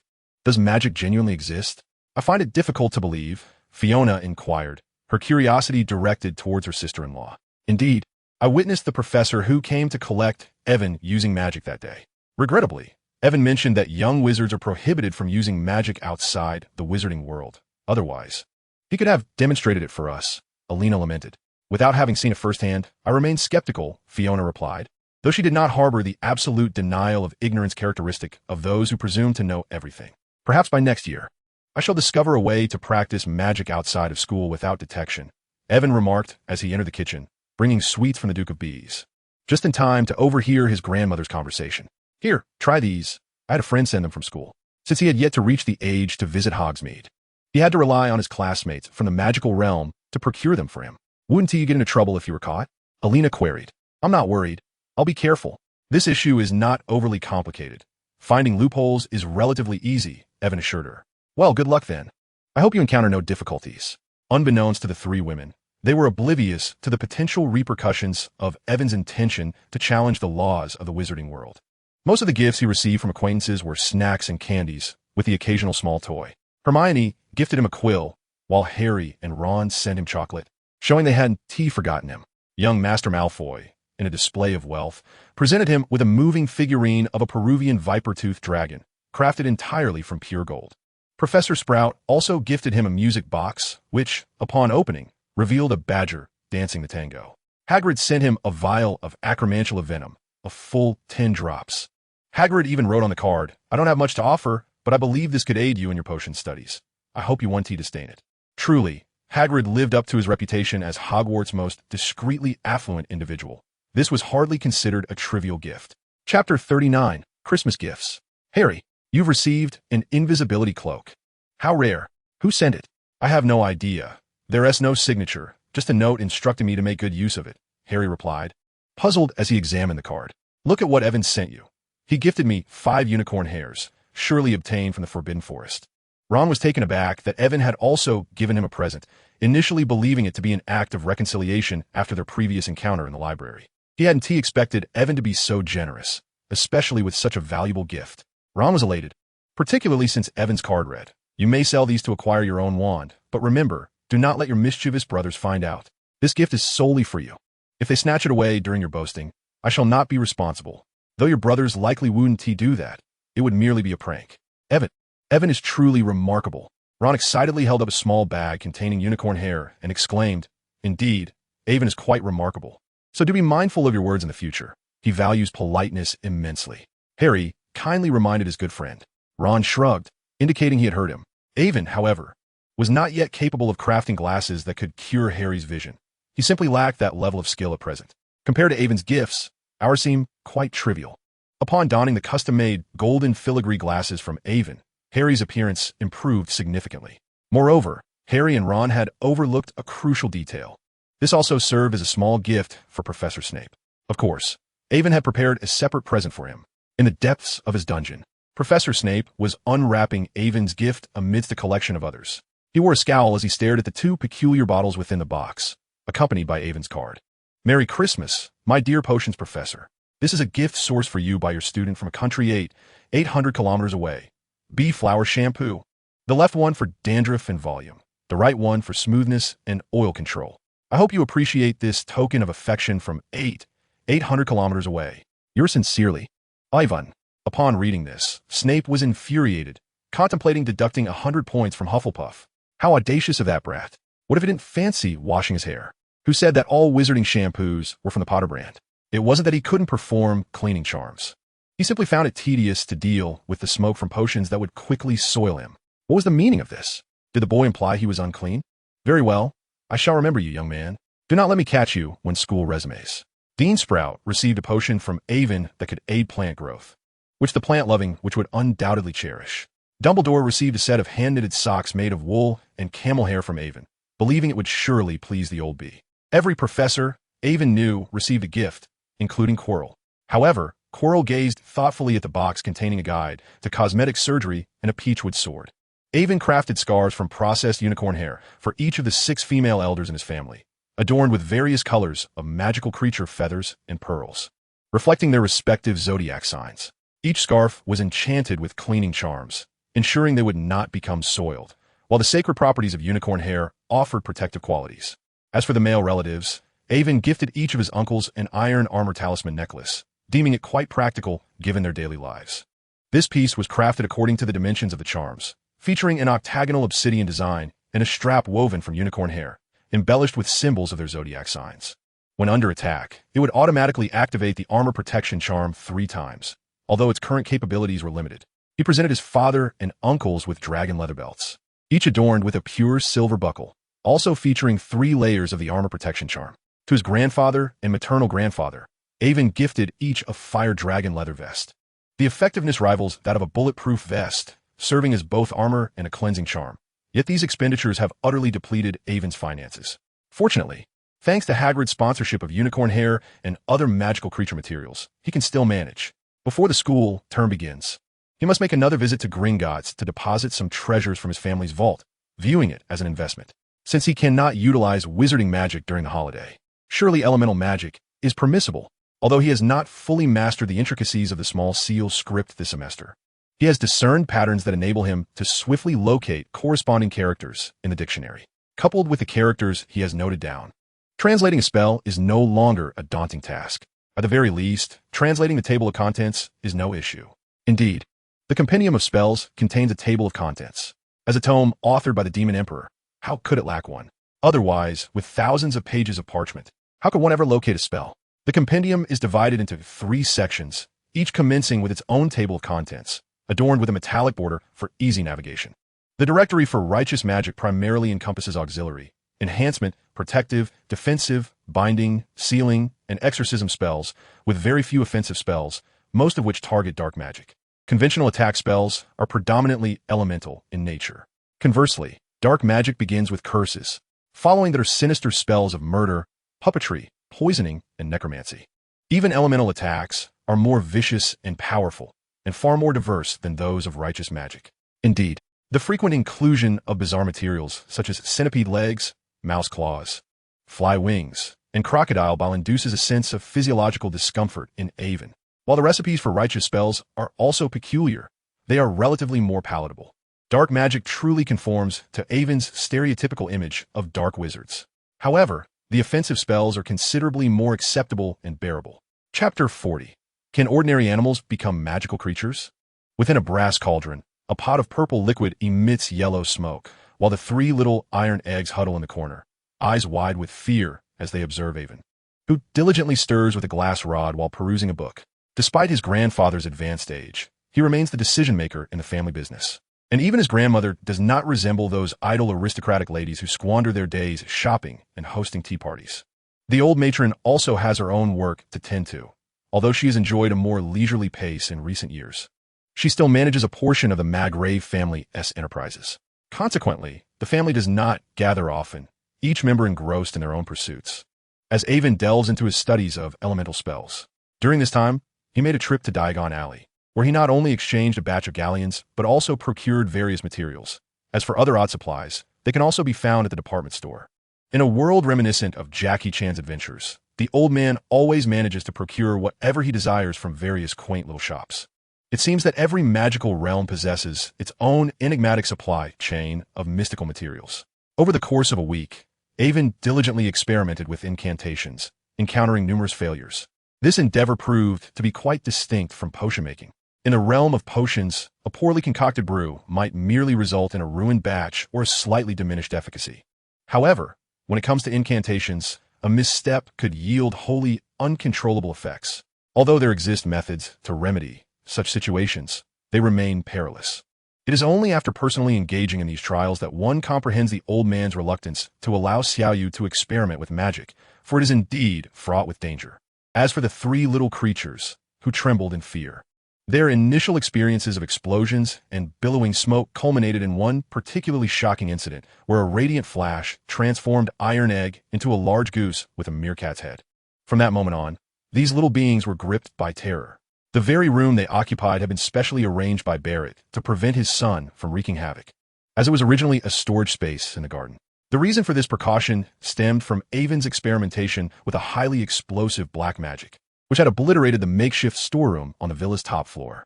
Had Avon not sensed the impending danger and promptly disposed of the pufferfish while scooping up the three little ones to flee, they would have surely met a tragic fate.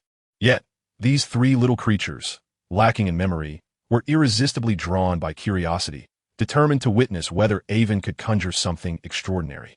After all, he had succeeded on a couple of occasions, when Avon immersed his wand in the concoction and recited the incantation to enchant it. He had a bit of the potion left, which he shared with them. This act awakened their appetites, compelling them to remain close despite their trembling fright. Of course, it was only due to the benevolent nature of the incantation that Avon dared to offer it to them. Had it been one of the other two more dangerous varieties, he would have refrained, fearing for their lives. With the final ingredient of ginseng essence added, the grand accomplishment was at hand. As he stirred the cauldron, the once purple liquid began to transform, shifting into a light golden concoction with wisps of purple smoke dancing above. This potion, recorded in the enhancement section of the benevolent incantation, was designed to elevate physical prowess.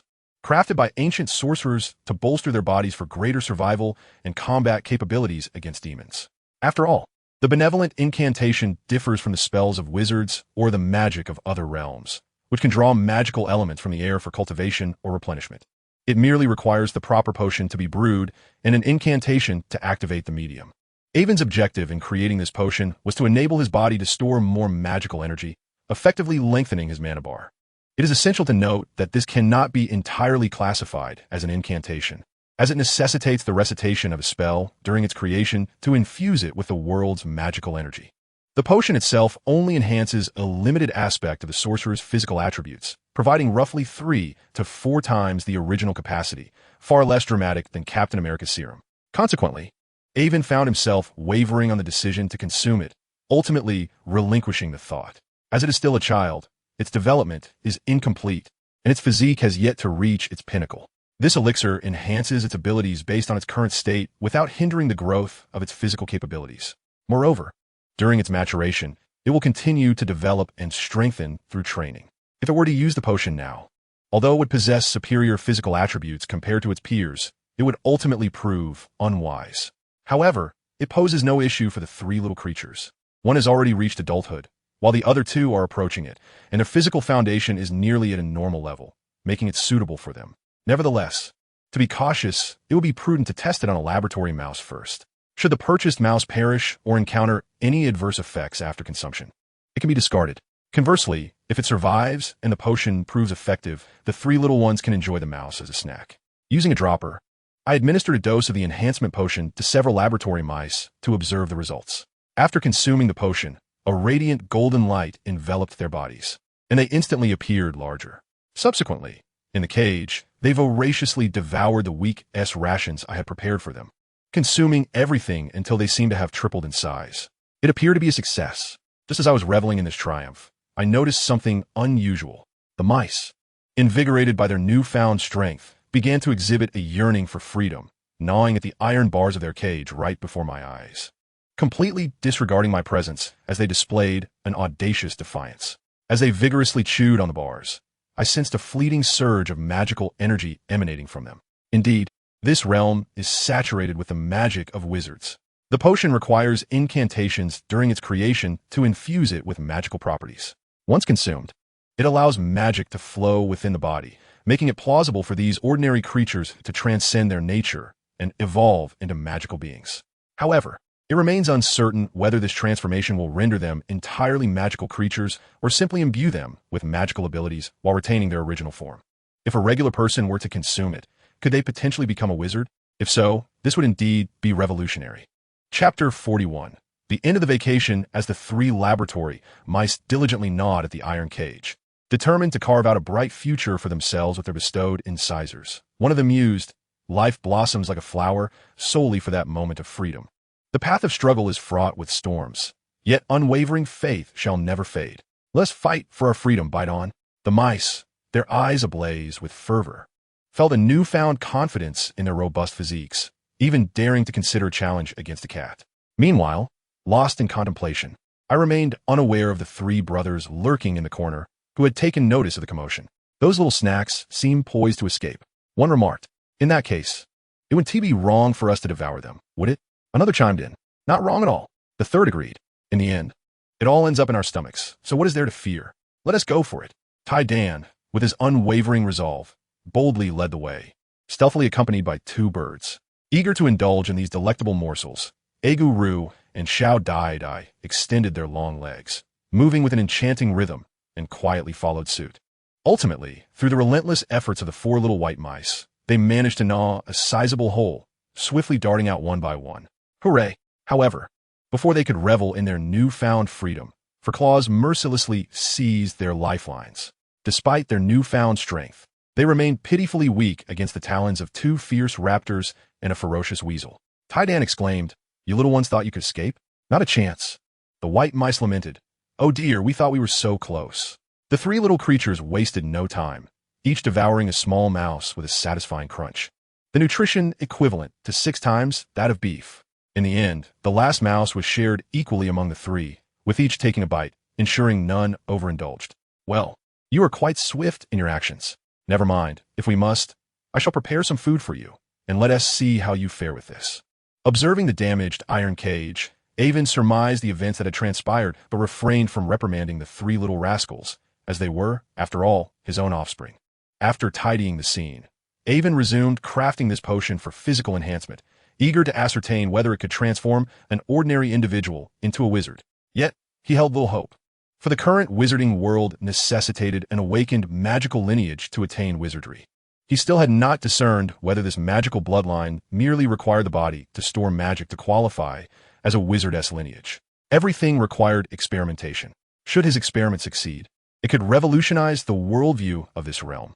After all, the ingredients for this potion were remarkably inexpensive, totaling just over 30,000 pounds. Given the potion's efficacy, this price was astonishingly low, and the complexity of its preparation was manageable. If entrusted to Snape, he might master the precise proportions in just a couple of attempts.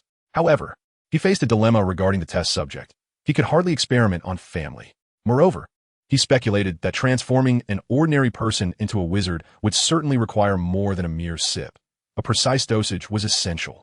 Even if he intended to drink it for strength, achieving the potion's maximum potential would not be resolved with just one batch, as the required dosage remained unclear.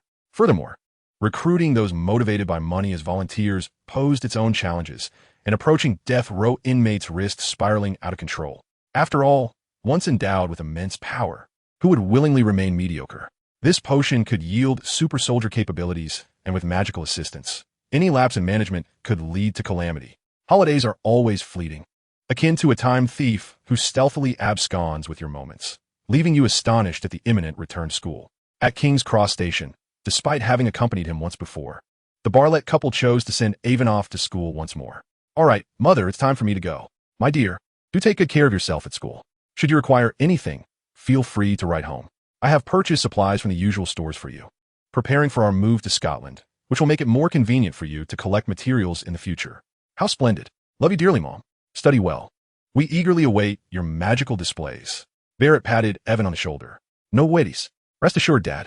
However, please ensure that nothing in my room is discovered or tampered with, as it possesses a certain degree of danger." Evan had concocted several fortifying potions, but due to limited space, they could only be stored at home. "Do not fret. The safe I ordered will arrive tomorrow, and I shall personally secure it for you. As long as those items do not pose an immediate threat to your father's life, we shall be fine. Moreover, I have arranged for a basement to be constructed for you, ensuring ample space and safety.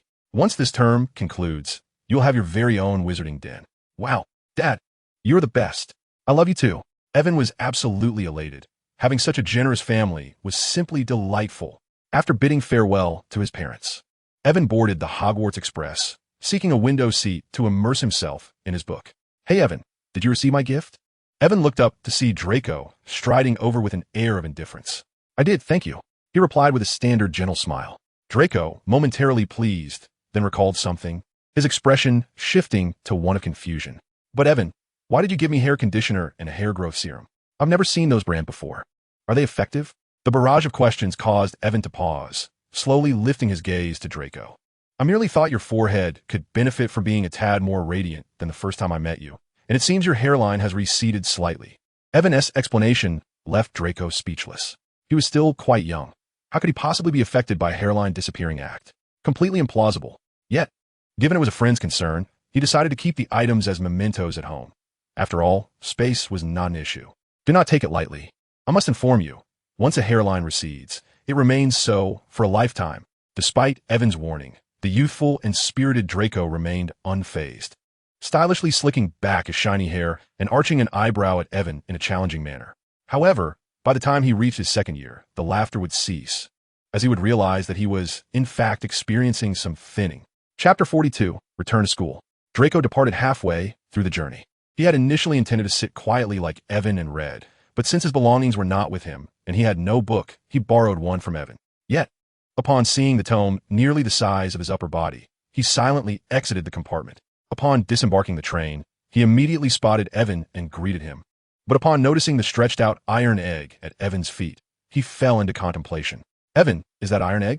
I remember it, didn't he look like this 2 weeks ago? Did it? Hermione pointed at the iron egg, which had evidently swelled at least fourfold. Why has it been fed? How could it grow so large in just 2 weeks? It was a mere little thing before, and now it seems to have prematurely concluded its adorable juvenile phase. Honestly, have you been giving it hormones? Otherwise, how could it have grown so rapidly? Hermione mused as she cradled the iron egg, weighing it in her hands. Its substantial heft was unmistakable. After Ivan had tamed the iron egg and Argu, the iron egg had become quite the favorite within the castle, unlike the aloof Argu. The energetic iron egg frequently dashed about the castle, sometimes accompanying Madame Loris on patrol with Felch, and even assisting Neville in retrieving Leaf from a corner when he couldn't find him.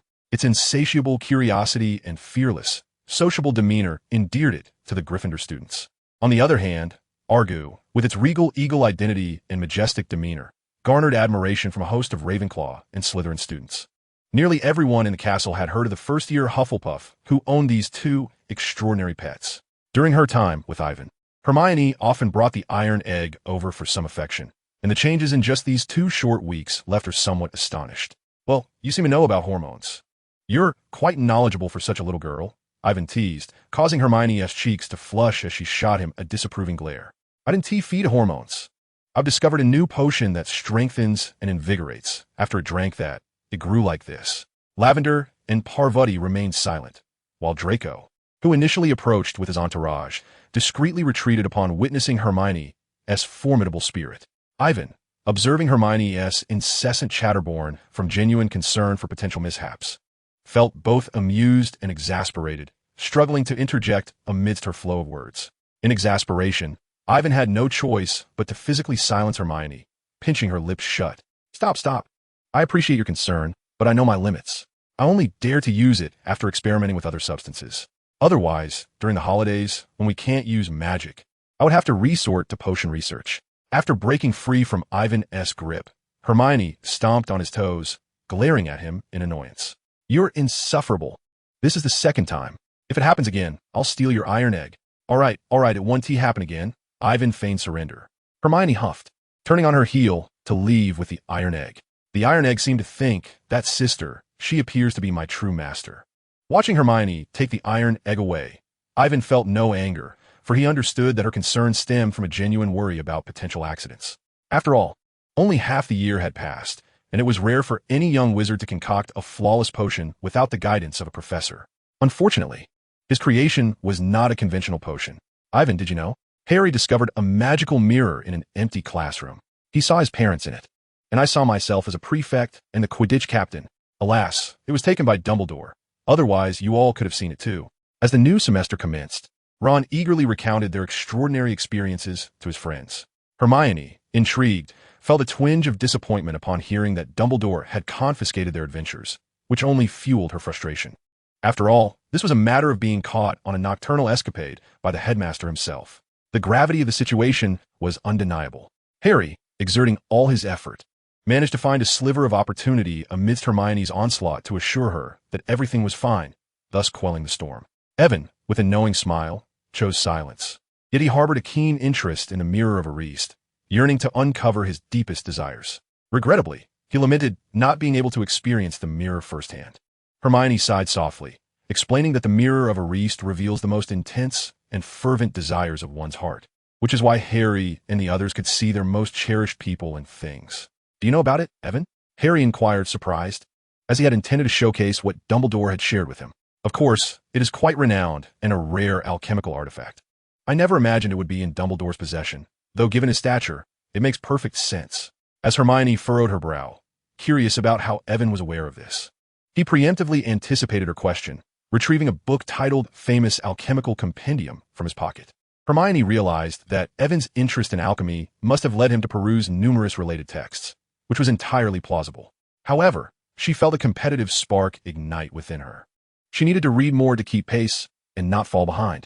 Unbeknownst to Evan, his unintentional action reignited Hermione's determination, drawing in Ron, Harry, and even Neville, as well as her two roommates. As for their final roommate, Seamus, it was best to spare him, lest he be caught in the crossfire of their spell practice. Hagrid, how does the wine I sent you taste? Is the flavor satisfactory? After class, seeking a moment of leisure, Evan visited Hagrid, delivering the dog food meant for Fawn. In just a few months, Evan had become a prominent client of the Owl Postal Service, frequently sending and receiving not only the materials he required, but also pet food and treats. His venture into the pet industry within the wizarding world had taken root at Hogwarts and was beginning to flourish, with the example of Mrs. Norris, who had transformed from a scraggly, emaciated cat to a plump and sleek creature. Many young wizards began purchasing pet food and snacks from Evan for their own pets. Evan had even prompted his family's pet food company to develop owl cuisine, yielding promising results. Thank you, Evan. This is the finest brandy I've ever tasted. Hagrid beamed, resembling a jovial giant. That's splendid, for it has been aged for 30 years. Thank you for such a lavish gift, while I can only offer you something ordinary, he added, pulling out his pink handkerchief to dab at the tears forming in his eyes. It was evident that he truly felt he hadn't reciprocated with anything of worth for Evan. Evan was once again rendered speechless. Do you harbor any misconceptions about the ordinary? Chapter 43. Life is a play, all dependent on performance. As the final evening class came to a close, many young wizards congregated in the auditorium to read and complete their homework, and the trio was no exception. However, Hermione was the most diligent, while Harry, after finishing his assignments, continued to search for clues about Nicholas Flamel, and Ron busied himself with wizarding cards. Cease your card games and consider your current state. Our final exams are rapidly approaching. Are you not at all anxious? Hermione admonished. I'm all set, Ron replied nonchalantly, successfully provoking Hermione's ire. Under a barrage of pointed questions, Ron eventually capitulated. Fine, I've absorbed that little bit of knowledge while munching on chicken legs. Perhaps having already uncovered the secret of Nicholas Flamel, Hermione lost her curiosity and focused intently on her studies, forgetting all else. Suddenly, the sound of heavy objects falling echoed from afar, drawing the students' gazes toward the entrance, where Neville hopped in with his legs tightly closed. It's clearly Malfoy's doing, Ron instantly surmised. This one's he do, Neville. You must stand and resist. Hermione exclaimed in frustration at Neville's weakness. But I can barely stand. How can I resist? Neville shrugged helplessly. Come, allow me to lift the curse for you, Seamus volunteered, brandishing his wand, which instantly transformed Neville's expression from distress to terrified. I think I'll pass. I fear you might incinerate my knee in the process, Neville replied, his face a mask of apprehension. His comment amused the surrounding classmates, but infuriated Seamus. Neville, I'm trying to help you, not to hear your sarcastic remarks. And have you not noticed that my eyebrows have grown back? His implication was clear. The regrowth of his eyebrows indicated that he hadn't been singed by a spell in quite some time. And it was exasperating that they didn't believe him. With that, Seamus stormed off, revealing a patch of missing hair at the back of his head. After his departure, the students in the auditorium could no longer contain their laughter. As Avon passed by and witnessed the scene, he struggled to suppress the smile, threatening to break across his face as he approached Neville. Spell cessation. Avon pointed his wand, dispelling Draco's prank. Thank you, Avon. Neville sighed in relief, eager to express his gratitude. Not all. I found it, Harry exclaimed, hurriedly reading aloud the contents of the Dumbledore card, and Ron realized, to his astonishment, that the answer had been right before their eyes. Did you two truly just discover this? Avon, having witnessed the entire exchange, could not help but be astonished. Avon, you already knew, didn't you? Harry discerned the implication in Avon's words. Indeed, and I had long since alerted you. Avon replied. Alerted? When did you alert us? Ron inquired, intrigued. Avon, cradling his book, gazed at the two inept men with exasperation, while even Hermione rolled her eyes at them in resignation. You two are simply oblivious, only capable of blinking without truly seeing, without mentioning the previous time. Even now, I've been holding this for quite a while, yet your eyes remain fixated on the books without so much as a glance. It was only then that Harry and Ron noticed the book that Ivan was holding, The Equivalence of Alchemy, authored by Nicholas Flamel. Harry suddenly recalled the last time in the library when he had repeatedly been annoyed by Ivan's presence while trying to peruse the very same book. And he couldn't help but blush. It turned out he had indeed been reminded long ago. But why didn't you tell us sooner? We ended up searching through so many books. After the moment of embarrassment, Ron began to question him, as if Ivan were deliberately toying with them. Let us not forget that the matter you found has nothing to do with me. Furthermore, what is wrong with you finding the answers through your own efforts? During this time, you've diligently read so many books, all of which contribute to your own knowledge. Is that detrimental to you? Is school merely a place for play? And is reading considered a fault? Youngsters should not always expect rewards without effort. With the end of the term approaching, Ron, you have yet to experience the wrath of your mother after failing, have you? Ron found himself at a loss for words after Ivan's scolding. Although he still pouted in defiance, his expression gradually morphed into one of fear. He had already conjured up a vivid image of his mother's terrifying fury as a result of Ivan's final words. Sighing, Hermione said, "Come on, I know what I should show you."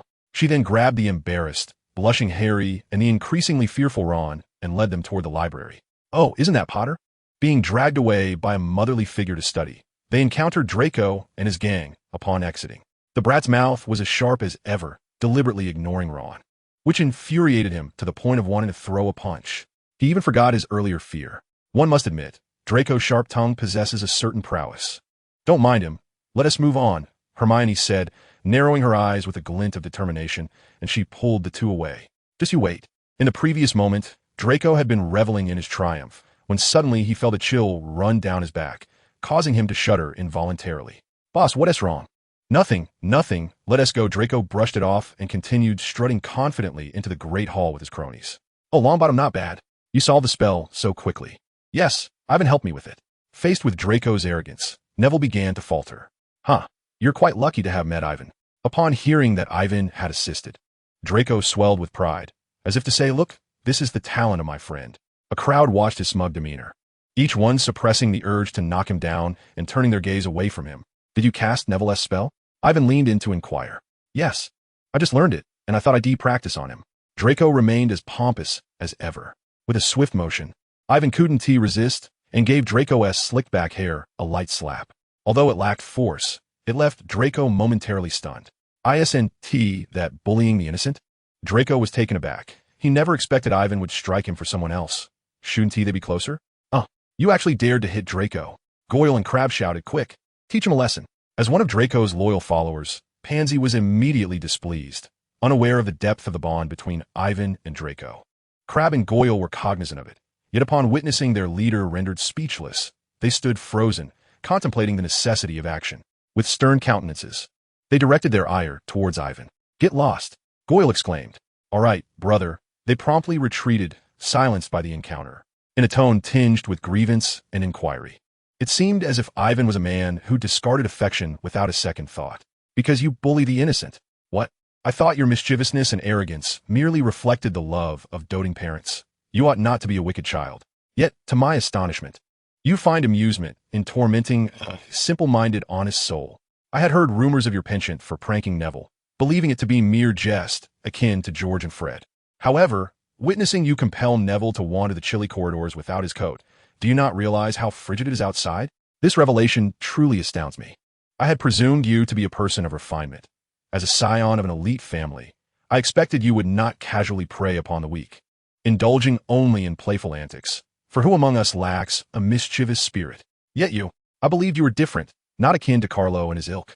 Alas, I beseech you to refrain from bullying Neville in the future. With a deep sigh, Ivan turned away, his expression marred by disappointment, sorrow, and a sense of release. as if the flurries of snow swirled around him, embodying the chill, solitude, and desolation he felt. What have I done? Draco pondered, grappling with his own remorse. In a moment of vulnerability, he uttered an apology to Neville amidst the incredulous gazes of the bystanders, then hastened in pursuit of Ivan. The onlookers were expressions of disbelief. Did they truly hear what they thought? The heir of the Malfoy lineage had actually uttered an apology. Wow. Neville, bewildered, questioned, who am I? Where am I? What am I doing? Ivan, wait for me. Hearing Draco's urgent voice trailing behind, Ivan allowed a smirk to play upon his lips, a blend of disdain, indifference, and a nonchalant smile. He recognized that Draco had been genuinely moved by his performance. What good is bravado if one lacks understanding of the essence of manipulation? Life is but a stage, reliant on the art of performance. To effect change in a child like Draco, one must not employ force, as it would only provoke rebellion. Nor should one adopt a gentle approach, for it would render him aloof. Thus, a method that prompts introspection was essential. Though this may seem somewhat underhanded, he had never claimed to be a paragon of virtue. Every action he undertook was indeed purposeful. Should Draco inquire in the future, he would candidly disclose everything rather than masquerade as a hypocrite, spouting insincere sentiments when questioned. Chapter 44. Hagrid acquires a dragon egg. I apologize, Ivan.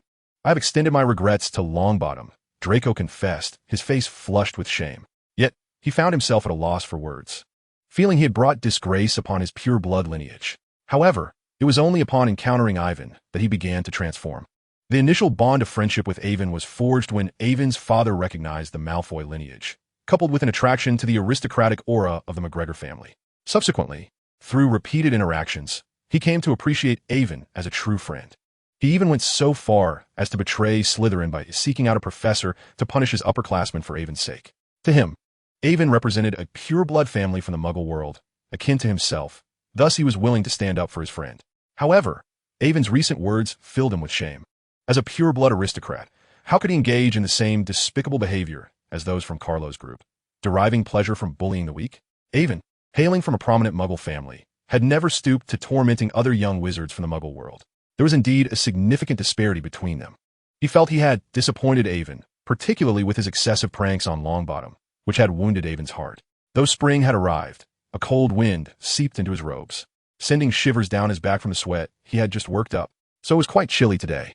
No wonder Avon was angry with him for casting a spell on Longbottom. Perhaps next time, he should be more mindful with his pranks. After all, they were still children, and a little mischief was only natural. He believed Avon was not a bad person, right? Avon seemed to brush off the earlier disappointment, returning to his warm demeanor, for he understood the importance of moderation. It was certainly not due to fear of Draco's despondent gaze. It seemed like they were in the land of the corrupt. The protagonist was frightened. I am certainly not a bad person. I was merely jesting. Albeit I may have overstepped this time. I will be more careful in the future. Of course, I believe you. Upon hearing this, Draco's mood instantly brightened, his face radiating with a joyous smile. Draco's inner thoughts. Avon still trusts me. How wonderful. Avon has such a good character. This friendship is truly worthwhile. However, while Avon wore a smile, his heart trembled for a different reason. He was unnerved by the happiness that illuminated Draco's face. Perhaps that fortune was better suited for Harry. He could hardly bear it. Avon, where are you headed? The uplifted Draco followed Avon as they walked towards the castle exit. I'm going to Hagrid's. I have matters I need assistance with. What could that messy giant possibly help you with? Surely, there is nothing we Malfoys cannot handle. At the mention of the Malfoy family, Draco instinctively lifted his chin in pride. Do not underestimate Hagrid. Can you charm a unicorn? Hagrid can. What? How was that possible? Draco's pride was swiftly replaced by astonishment. Even the Malfoys could not simply win the favor of a unicorn, especially given their penchant for studying dark magic, which would earn them no goodwill from such creatures. As they walked, Avon regaled Draco with tales of Hagrid's intriguing nature and his reputation in the Forbidden Forest, leaving Draco utterly shocked. You mean there are griffins in the Forbidden Forest? Hush, let no one speak of this. Currently, only the 4 of us know, perhaps 5, if we include the White King residing atop the castle, who may also be aware. Next time, I must have the opportunity to witness it. I have yet to see a living griffin. I am uncertain when such creatures became so scarce. Even wizards find it challenging to trace their whereabouts. Very well. Next time I shall certainly take you to see Alfra, but you must keep this information under wraps. No worries, I promise not to divulge it to anyone. As they conversed, they arrived at Hagrid's hut, but today was peculiar, for all the doors and windows were tightly shut, and one could sense the heat emanating from within. This situation suggested either Hagrid was barbecuing or steaming buns. However, Evan did not recall ever teaching Hagrid how to steam buns. He hadn't even finished the English recipe he procured, and even the house elves had yet to master the technique. How could Hagrid possibly manage it? Knock, knock, knock. Evan rapped on the door, eager to uncover the mystery. He and Draco stood at the entrance, faces etched with confusion as the wind tousled their hair. They were standing too close, and Evan felt Hagrid's beard nearly brushing against his head, yet Hagrid seemed oblivious to their presence. Reluctantly, Evan knocked again and called out to Hagrid, "Hagrid, open the door, it's me." Although Evan was taller than Draco, he still appeared diminutive before Hagrid. It's you, Evan. My apologies for not seeing you earlier, but I cannot play today. I have matters to attend to." "Goodbye," Hagrid said, attempting to close the door behind him. "Wait, I need to speak with you. Please let us in," Evan insisted, gripping the doorframe. To avoid pinching him, Hagrid reluctantly allowed Evan and Draco to enter. This was an opportunity too good to miss, as it presented readily available dragon materials, dragon blood, dragon tears, and dragon scales, all valuable commodities that fetched exorbitant prices. How peculiar. What is there to fear? Even I must keep this under wraps, Evan mused, feigning ignorance as he settled into the old sofa, acting the part of an innocent bystander. "By the way, why is your house so hot? You've even lit the fireplace? Is it really that cold?" Draco remarked with a hint of disdain. Hagrid, at a loss for words, finally noticed the smaller figure in the room. Upon seeing Draco's platinum hair, his demeanor shifted. "You're a Malfoy, aren't you?" Hagrid inquired, seeking confirmation. Draco, with a hint of pride, raised his chin and waved his hand dismissively. "What peculiar things have you been up to, Hagrid? Is this meant for eating?" Noble was not surprised at all. It was a delightful dragon, not a mere ingredient. "Oh dear," Hagrid exclaimed, covering his mouth in realization. Evan couldn't help but chuckle, knowing this great oaf could hardly keep a secret. "You actually have a dragon egg. Where on earth did you acquire it?" The earnest Hagrid once again found himself at a loss for words, only to notice that Draco had mysteriously appeared by the dragon egg. At that moment, Hagrid gazed down at the two curious little faces looking up at him, and a single thought consumed his mind. This is a disaster. My clandestine plan to raise a dragon has been foiled. Chapter 45. Ivan's second lesson with the three little ones. Hagrid, you actually acquired a dragon? Do you realize that raising a dragon without permission is illegal? Ivan, suddenly seized by a mischievous impulse, sought to frighten the gentle giant. "I know, but I really want to raise it. Please, Ivan, don't tell anyone." "Oh, it's too late. There's S.A. Malfoy here, and he'll certainly report me to the ministry. Lucius used to do that back in school." "Oh, my poor Norbert." As Hagrid spoke, he barely managed to utter a second sentence before this towering giant, over 3 meters tall, pulled out his pink handkerchief and began to weep, leaving Ivan and Draco utterly stunned. As for Ivan's thoughts, they remain unspoken. However, Draco was left completely speechless, not directed at Hagrid, but at his esteemed father. "Father, what did you do back in school? Look at this enormous man, frightened to tears like a little girl." All right. I want to say a word, Hagrid. I've kept the griffin a secret for you. So what's a mere fire dragon in comparison? I was merely jesting. Are you serious? Of course. We are friends. What, do you not trust me? No, I trust you, Hagrid replied, his tear-filled eyes looking towards Draco. Hey, why are you looking at me like that? You're Ivan's friend, so you're a friend of mine too. I wouldn't report you. And besides, with me around, no one will dare to touch you. Just raise it without worry. If anything goes wrong, I will speak to my father. Draco seemed offended by Hagrid's dubious gaze, slightly indignant as he assured Hagrid. What kind of look is that? Am I the sort to snitch? You're not a Gryffindor. I don't trust your father, Hagrid replied. Enough, Hagrid. Draco won't betray you. We are all friends, trustworthy friends. Besides, who would refuse a fire dragon? Draco is quite the dragon enthusiast. Oh, you are all so wonderful. I'm deeply moved. As he expressed his gratitude, Hagrid enveloped the two little ones in a heartfelt embrace. Hagrid, be gentle. Though Hagrid was cautious, his immense strength still made the two feel breathless. Please sit down. Norbert may be hatching soon. Let us witness this moment together. With his spirits lifted, Hagrid set the two little ones down and cheerfully went to brew tea and prepare snacks for Ivan and Draco. The flames are roaring. Let me give you a hand. It's a bit too warm. Let us wait over there. All right, make yourselves comfortable. You needn't stand on ceremony here.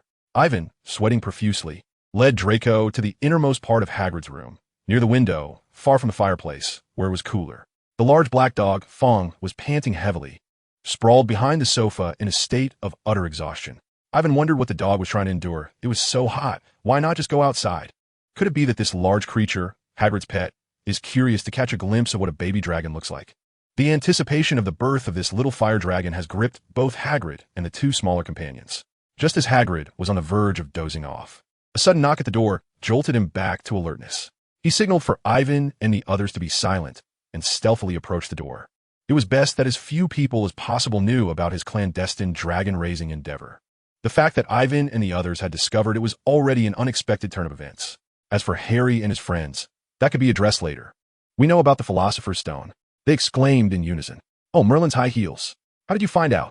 Hagrid's face was a mixture of shock and despair, momentarily forgetting about the dragon egg and the presence of Ivan and his companion. Reluctantly, he invited the trio inside.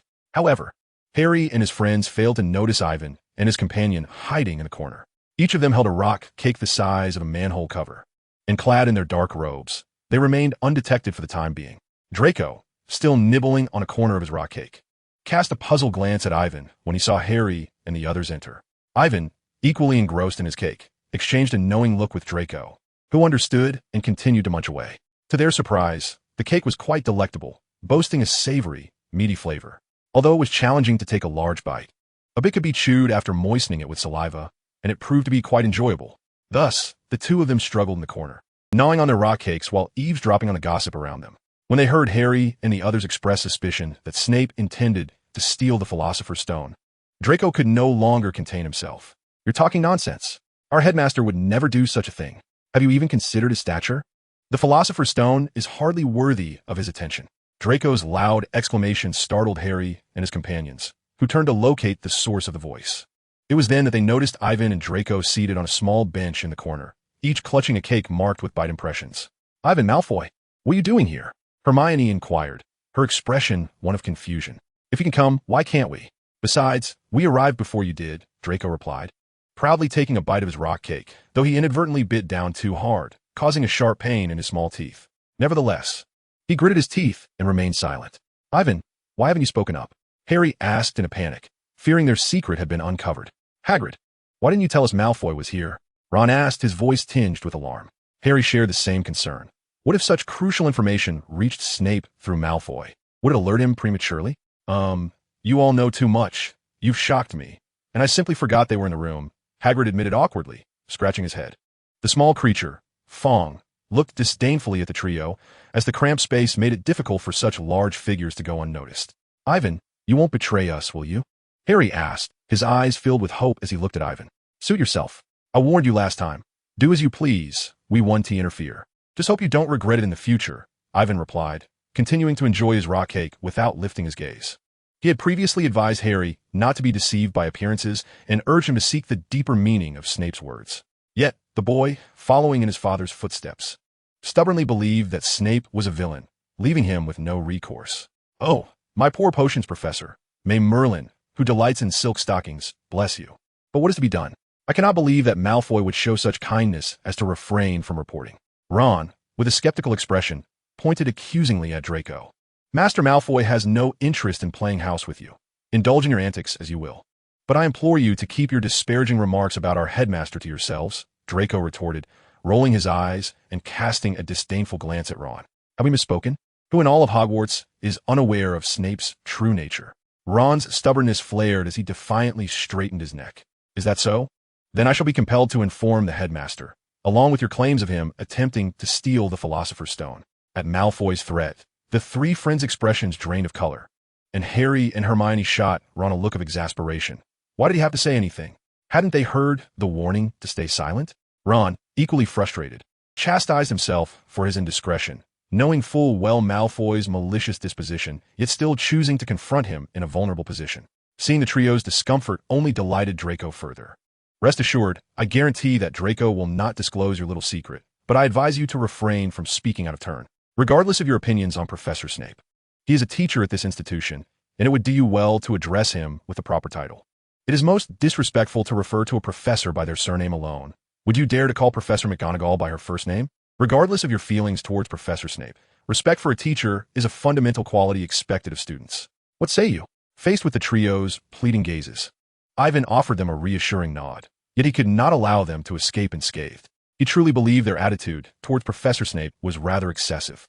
As a student, Do you not understand the basic principle of respecting your teachers?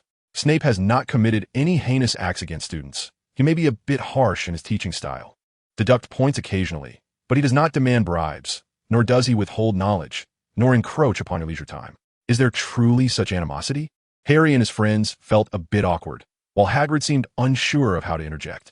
Draco was taken aback, not expecting Ivan to chastise Harry and the others. He had always thought Ivan was quite fond of them, but it appeared he shared a closer bond with Ivan himself. Suddenly, the clattering sound of a dragon egg striking a metal pot from the fireplace shattered the tension. Hagrid hurriedly donned gloves to retrieve the egg, which felt scorching to him, yet his face radiated uncontainable excitement. "What is that?" Harry asked curiously.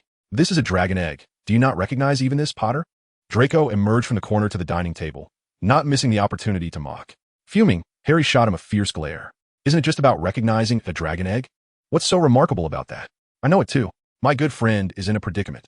How could Ron not step up? But where did you acquire it?" "I obtained it through drinking." "Huh?" As Hagrid recounted his experience of acquiring the dragon egg, the other children felt an overwhelming sense of luck, while only Ivan, who had seen the script, remained silent. Suddenly, the charred dragon egg began to crack, and a small, fleshy wing emerged, followed by the shell bursting open to reveal a hatchling fire dragon. The freshly hatched Norwegian Ridgeback resembled a crumpled black umbrella. Its spiky wings appeared disproportionately large compared to its slender, dark body. The young dragon also sported a long snout with white nostrils, and its head was adorned with horn-like bumps, while its orange-red eyes bulged outward. In every aspect, it was captivating. However, in the eyes of Hagrid and Draco, this little creature was utterly adorable. Hagrid wore his ant-like smile once more, and Draco gazed tenderly at the unsightly little creature. In Ivan's perspective, the little fire dragon could indeed be deemed unattractive. "Goodness, this is a Norwegian Ridgeback." Ron recognized the breed. You actually know?" Draco was somewhat taken aback, having always viewed Ron as a dullard. "Huh," the young master scoffed. "So, isn't it beautiful? Oh, it even knows who its mother is. Hello, Norbert." Hagrid affectionately stroked Norbert's little chin with his rough fingers. However, Norbert seemed to have choked on the residual egg fluid in its throat, abruptly coughing twice and spitting out a burst of flame, igniting Hagrid's bushy beard. Hagrid hurriedly extinguished the flames, but alas, a large patch of his beard was singed. "But Hagrid, I've read that fire dragons grow quite rapidly. Where will you raise it? Moreover, being so close to the castle is perilous." The rational Hermione began to express her concerns. "No, how could that be? It's so adorable. It's not dangerous at all. It just needs training. I will take good care of it." Hagrid remained enchanted by the allure of magical creatures, oblivious to the dangers. Fire dragons are classified as X-class dangerous magical creatures. While he could comprehend Hagrid's affection, it did not mean he shared the same optimism. Currently, there was no feasible location within Hogwarts to rear a fire dragon. Even if he fed Norbert potions, it would not suffice. Even if Norbert was obedient, it remained a fire dragon. There would always be concerns about safety. Furthermore, Hagrid, we cannot keep a flying fire dragon near Hogwarts without it being discovered. Before Hagrid could retort, Ivan candidly laid bare the facts. Hagrid opened his mouth, but remained silent. He desperately wanted to suggest keeping it in the Forbidden Forest, but he knew that was impossible. A fire dragon could not be concealed in the Forbidden Forest. Moreover, if discovered, it would lead to trouble, as privately owning a fire dragon is illegal. After Ron reiterated this harsh reality, Hagrid began to weep once more. "Oh, what should I do? I don't want to part with Norbert. He is still so small, and I cannot abandon him. Oh, Merlin's thong." Hagrid has once again produced his pink handkerchief. "Enough. Stop crying. What is so difficult? Just take care of it for now, and when it becomes impossible to hide, we will send it away. If discovered, I will assist you in comforting the young master, Hagrid. But where can it be sent? Moreover, how could such illegal actions go unpunished?" Hermione remained anxious. "It can be sent to Romania. Haven Tea, I mentioned my brother, is there?" "Indeed. If Hagrid finds it too far, it can stay at my place. I have a dragon's sanctuary. Taking care of Norbert is merely a matter of my word." Observing Ron and Draco's nonchalant demeanor, Hermione felt her mind falter. Should such unlawful matters be treated so openly? "Hermione, you are still young and unaware of the depths of this water. Sometimes, rules are utterly insignificant in the face of power. Furthermore, they are members of one of the sacred 28 pure-blood families. Even if they do commit an offense, as long as it is not severe, the Ministry of Magic will likely turn a blind eye." Ultimately, it was decided that if it could no longer be hidden, Norbert would be sent to Draco's dragon sanctuary. As it was nearby, making it convenient for Hagrid to visit. However, Ivan had a notion regarding Norbert's breath. He recalled previously practicing how to create a dragon breath potion. On the way back to the castle, the group continuously discussed the fire dragon, and even though Ron and Draco were at odds, it was momentarily forgotten. After all, as children, they could always find common ground. Yet Ron felt a twinge of disappointment that Draco had taken the responsibility of fostering Norbert, while it didn't matter much. His competitive spirit was stirred. I think we've landed ourselves in quite a predicament. The children, still focused on how to entertain the little dragon, were drawn by Ivan's exasperated tone. They looked up to see Professor McGonagall, her face etched with anger, accompanied by a trembling Neville standing before them. "Good evening, dear children." The six of them simultaneously thought, this is it. Ultimately, the six unfortunate souls were met with grim faces, each receiving a deduction of 50 points and a week's detention patrolling the Forbidden Forest starting this weekend. Ivan helplessly patted Neville's shoulder, thinking, "Oh, you dear child. Truly a friend worth cherishing." Harry and the others felt a pang of guilt. "Goodness, my father will certainly scold me if he finds out." Draco, wearing a long face, began to vent his frustrations to Ivan after parting ways with Harry. "What? Doesn't your father love you? How could he scold you?" Ivan teased. You may not know, but since that person fell from grace, our family's fortunes have diminished greatly. We can no longer spend money without a second thought. Although we can still afford it, we now give more consideration to our expenditures, ensuring they're not frivolous. My father cares for me deeply and is willing to spend on me, but if I were to get into trouble with other classmates or cause a ruckus, he would resolve it for me. However, if I do something foolish or bring shame upon myself, he would be quite upset, just like today. If I were to claim that Hagrid is my friend and ask my father to assist Norbert, he would undoubtedly remain silent. However, if he were to discover that I had been out wandering at night, only to be caught in the act by a professor, he would surely unleash a torrent of scolding upon me. Upon hearing this, Ivan was taken aback. He had not anticipated Draco would confide such a personal matter to him. It seemed that Draco had genuinely accepted him as a friend, which instilled a tinge of guilt in Ivan for initially approaching Draco with ulterior motives. In contrast to his own intentions, Draco's sincerity shone through, despite the possibility that Lucius had nudged him towards forming this connection for the sake of advantage. Nonetheless, it was apparent that Draco truly regarded him as a friend. Ivan led Draco to the kitchen, where they found it blissfully empty, save for a few awake house elves. This was Draco's first visit to the kitchen, and he curiously surveyed his surroundings. Ivan asked a house elf for some leftover hot pot base from their previous meal, conjured a yin-yang pot, and the elf assisted in slicing 2 plates of meat rolls and fetching some vegetables. The two began to enjoy their hot pot. Ever since their last meal together, Draco had been yearning for this experience. He was pleasantly surprised to be able to indulge in it again so soon, instantly dispelling any prior negativity and embracing the moment. "Draco, I have a business proposition to discuss with you. I had initially planned to wait until 3rd year, but it seems we can address it sooner. I hope you won't hold it against me." "Holding it against you? Not at all. Just tell me what you need," Draco replied, picking up a slice of bright red lamb roll, dipping it into the sauce, and savoring the flavor with squinted eyes. "Well, here's the situation." Ivan began to share his thoughts as they continued to eat. Chapter 47, Dragon Breath Bomb, Re-entering the Forbidden Forest. Isn't it just getting caught for night wandering and losing points? For a badger, that hardly counts as concern. One should eat and drink without a care, maintaining a stable mindset. Upon learning that 6 first years had been caught and penalized the previous night, both Slytherin and Gryffindor turned their gaze towards the culprits. "Oh dear, this is unbearable. I feel an urge to smack those 4 little rascals. Shouldn't we avoid them? I sense something amiss," Neville whispered fearfully. "I agree. It feels as though we might be in for a beating." Harry concurred with Neville's suggestion. "It should be fine. After all, it's Gryffindor," Ron said, though his confidence faltered. Despite his softly spoken words, those around him struggled to suppress their desire to reprimand him. "Ahem, Ron, aren't you going to say something to your brother?" Ron mechanically turned to see his brother Percy glaring at him with a deathly stare. State of affairs indeed. "Brother, I am your sibling, correct?" Feeling the Snape-esque pressure emanating from Percy, Ron sought to awaken their fraternal bond. In stark contrast to the tense atmosphere on this side, the Hufflepuff table appeared much more harmonious, as the little badgers in the Great Hall remained largely oblivious to the hourglass of points. Even upon encountering the true culprit, it merely served as a reminder for Ivan to exercise caution in the future to avoid detection by the professor. After all, losing points was trivial compared to the punishment of laborious tasks. Harry and his friends watched with envy, their eyes glistening with a tinge of red. Such a stark disparity was all too evident. After class, Ivan stealthily made his way to the room of requirement, where he began to experiment with a dragon's breath cartridge. He had grown confident in his ability to create such a simple apparatus.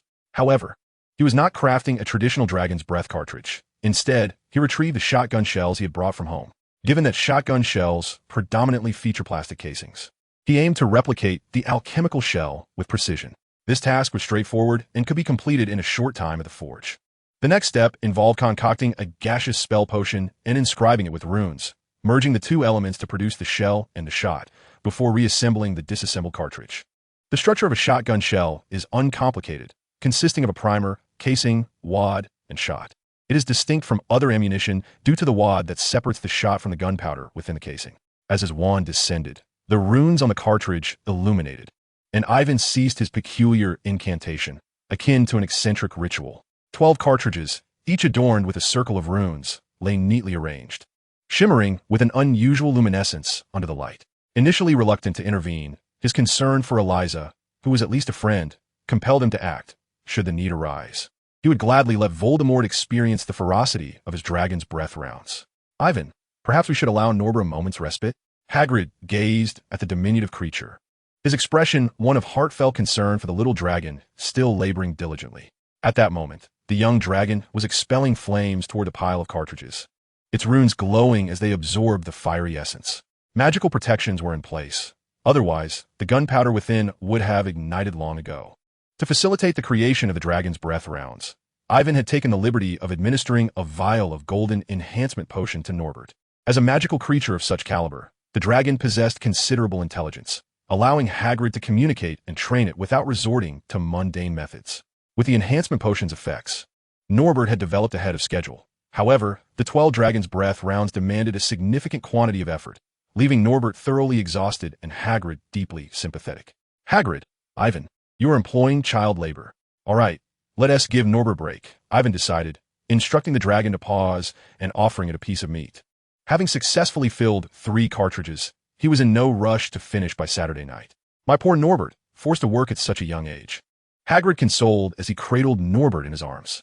The little dragon, nearly depleted, nestled against Hagrid, having shed its earlier rebellious spirit. Just a short while ago, when Ivan had sought out Norbert, the little creature had been wreaking havoc in Hagrid's cottage, tearing the bed linens and igniting furniture. Its tail had even been singed. Now, it sat in the corner, feeling wronged, while Hagrid had been tirelessly occupied. At present, there exists no potion to compel Norbert to obey. Thus, upon encountering the fire-breathing dragon hatchling poised to singe his hair, Aiden resolutely opted for a more forceful approach. He swiftly ensnared the magically vulnerable creature, instructing Hagrid to refrain from intervening. Aiden then ventured to the kitchen, procuring a piece of meat, which he transfigured into the likeness of a Hungarian horntail. Although he could not achieve a lifelike representation, the form was adequate. Aiden insisted vehemently, repeatedly urging Hagrid not to interfere. Hagrid, I trust you would not wish to witness Norbert sneaking into the castle to set fire while you slumber tonight. Reluctantly, Hagrid retreated within the confines of the room, peering through the window with a handkerchief in hand, his visage fraught with concern over Aiden's intentions. With his wand, Aiden maneuvered the faux dragon to hover beside Norbert, then reached out to touch him. Instinctively, Norbert attempted to take a bite, curious about the taste, but Aiden deftly evaded him. Subsequently, Aiden touched the imitation dragon, which, under his control, bit his own hand. In the wake of Norbert's astonished gaze, Aiden seized the faux dragon's tail and swung it with force, causing it to crash violently against the ground. Norbert, already wide-eyed, appeared as if his eyes might pop from their sockets in sheer terror. In front of the frightened hatchling, Aiden brandished a kitchen knife, slicing the faux dragon into pieces, ultimately reducing it to minced meat.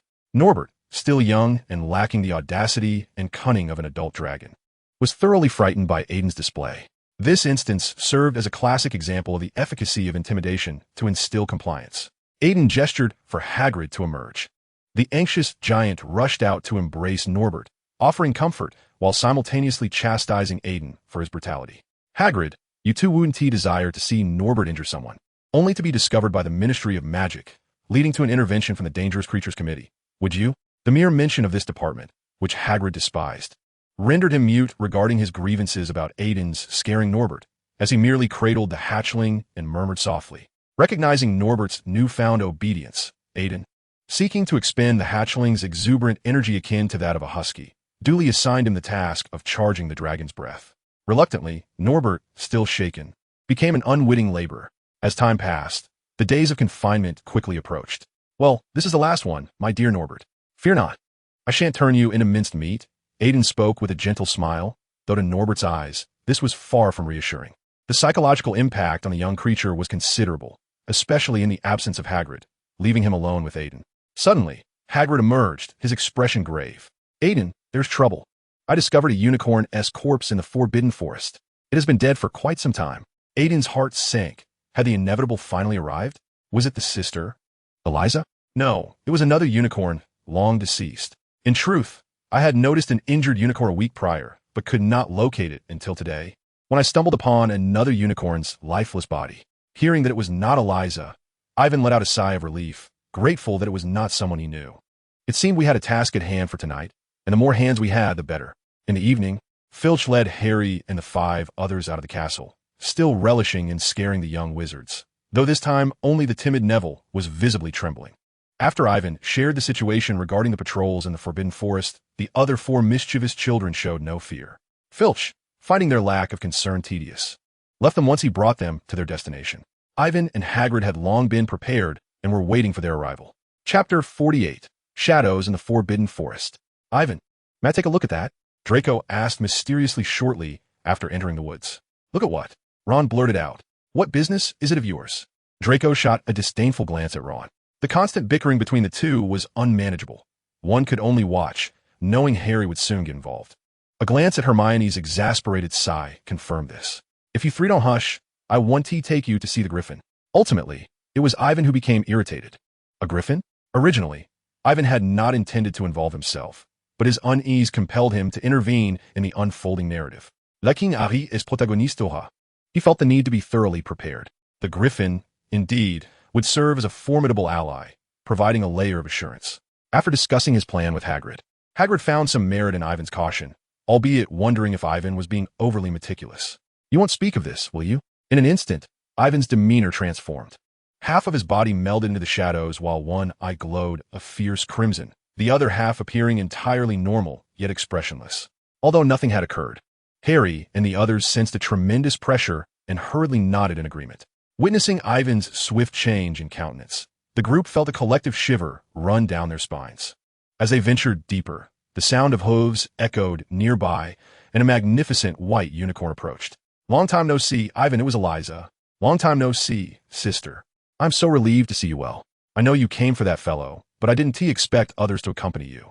Hagrid only mentioned you would arrive, so I brought this for you.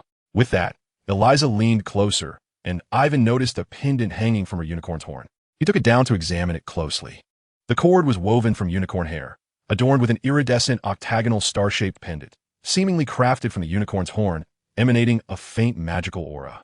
You should be able to discern what this is made of, clever little one. Ivan, sister, you truly have a keen eye. This is a special gift for you. With this, most of the friendlier beings in the Forbidden Forest, or those of higher intelligence like centaurs, will not drive you away. However, should you encounter werewolves or similar creatures, you must fend for yourself. Very well. We shall converse again when the opportunity arises. I must take my leave. The individual in the Forbidden Forest is quite peculiar, and there have already been reports of a unicorn being harmed. I too must find a place to conceal myself, and I hope you are able to drive him away. Farewell, Avon. Goodbye, sister. Avon felt a twinge of emotion. It was truly touching that Alyssa had given him this pendant, which served as a sort of half-pass to the Forbidden Forest, even amidst such perilous circumstances. With the envious gazes of several children upon him, Avon adorned himself with the pendant. It is evident that she cares for you. It is hard to believe you have only met once. Hagrid felt a sense of joy for Avon. Indeed, it is a privilege. Alas, it seems that poor unicorn is nearby. It must be frightened and gravely injured. We must locate it swiftly before any further mishap occurs. Hagrid crouched beside a pool of silvery liquid, gravely addressing Harry and the others. Just then, a guru fortuitously arrived with Alfred. Although Avon had not brought Iron Egg, he had sent a guru to fetch Alfred. Under Avon's direction, Alfred reluctantly allowed the little wizards to handle him, his splendid coat instantly captivating the children's hearts. However, let us focus on the matter at hand. There will be other opportunities for play. After a couple of the children had petted the griffin, Hagrid reminded them of their task. he decided to split the group into three. He took Neville with him, while Hermione and Ron followed Alfred and Avon. Bearing the unicorn talisman, led Harry, Draco, and Yaya.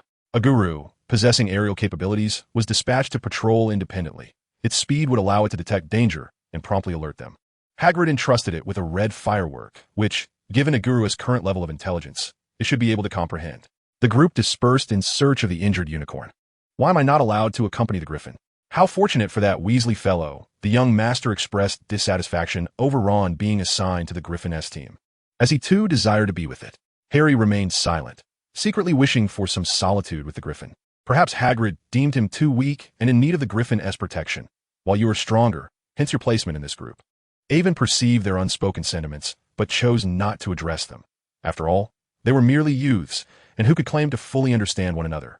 Little did they know that without his potions, in their frail states, a guru could easily overpower them. Nonetheless, Avon was not in the best of spirits. Harry, this troublesome burden, had been thrust upon him, and barring any unforeseen circumstances, fate would soon orchestrate an encounter with Voldemort, from which escape seemed impossible.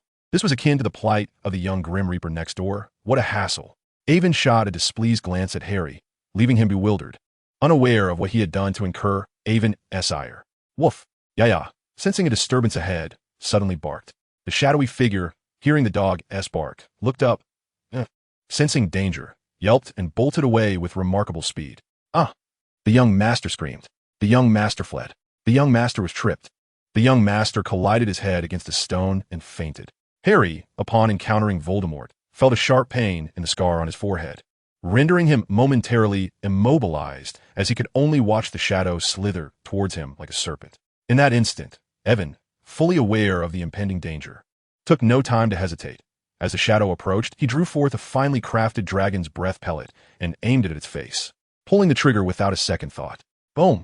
2 dragon's breath pellets erupted, flames engulfing Quirrell's dark robe and igniting it in an instant, while the explosion propelled heated steel pellets into his body. A piercing shriek of agony echoed as Quirrell was hurled backward in a desperate struggle. This unexpected maneuver had inflicted a wound upon him. Chapter 49. The Curse of Como Awakens.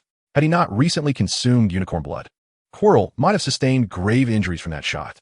Though wizards possess fragile flesh, the presence of magic makes them not so easily vanquished. Unless one strikes a fatal blow, they can endure far longer than an ordinary person, especially after absorbing the immense vitality from unicorn blood.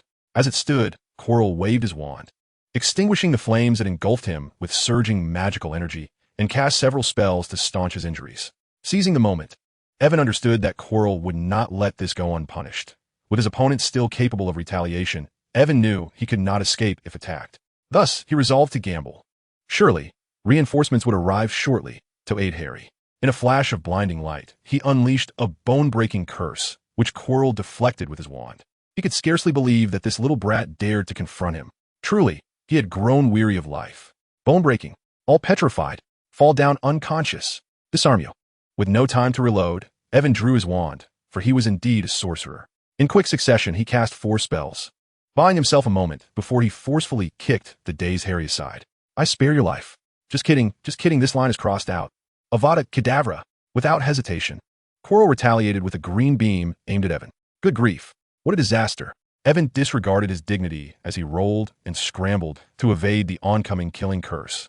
A gust of wind whipped up as Evan waved his wand, conjuring a tempest that obscured Quirrell's vision, but Quirrell merely swept it aside with a flick of his wand. As his sight cleared, he was met with a multitude of densely packed azure light needles hurtling towards him, prompting Quirrell to raise a shield charm in defense. Indeed, an unfamiliar spell. I was right about him. What a pity he cannot be my servant. Let us end him, Quirrell. Yes, master. With a surge of magical energy, Evan's assault was repelled, and Quirrell sent forth another green beam. The killing curse shattered the stone behind Evan, its power undiminished, striking the tree with a resounding impact. Due to prolonged exploitation by Voldemort, Quirrell was already in a weakened state. Furthermore, having just consumed unicorn blood to sustain Voldemort, he had not yet replenished his own strength when he was struck by a blast of dragonfire.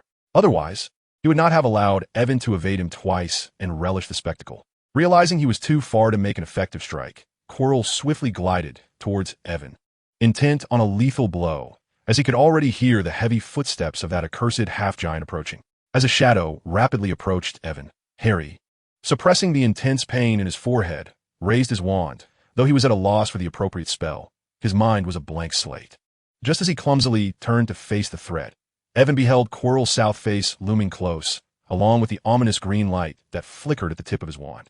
With danger so imminent, Evan steeled his resolve, raised his wand, and traced a red circle in the air.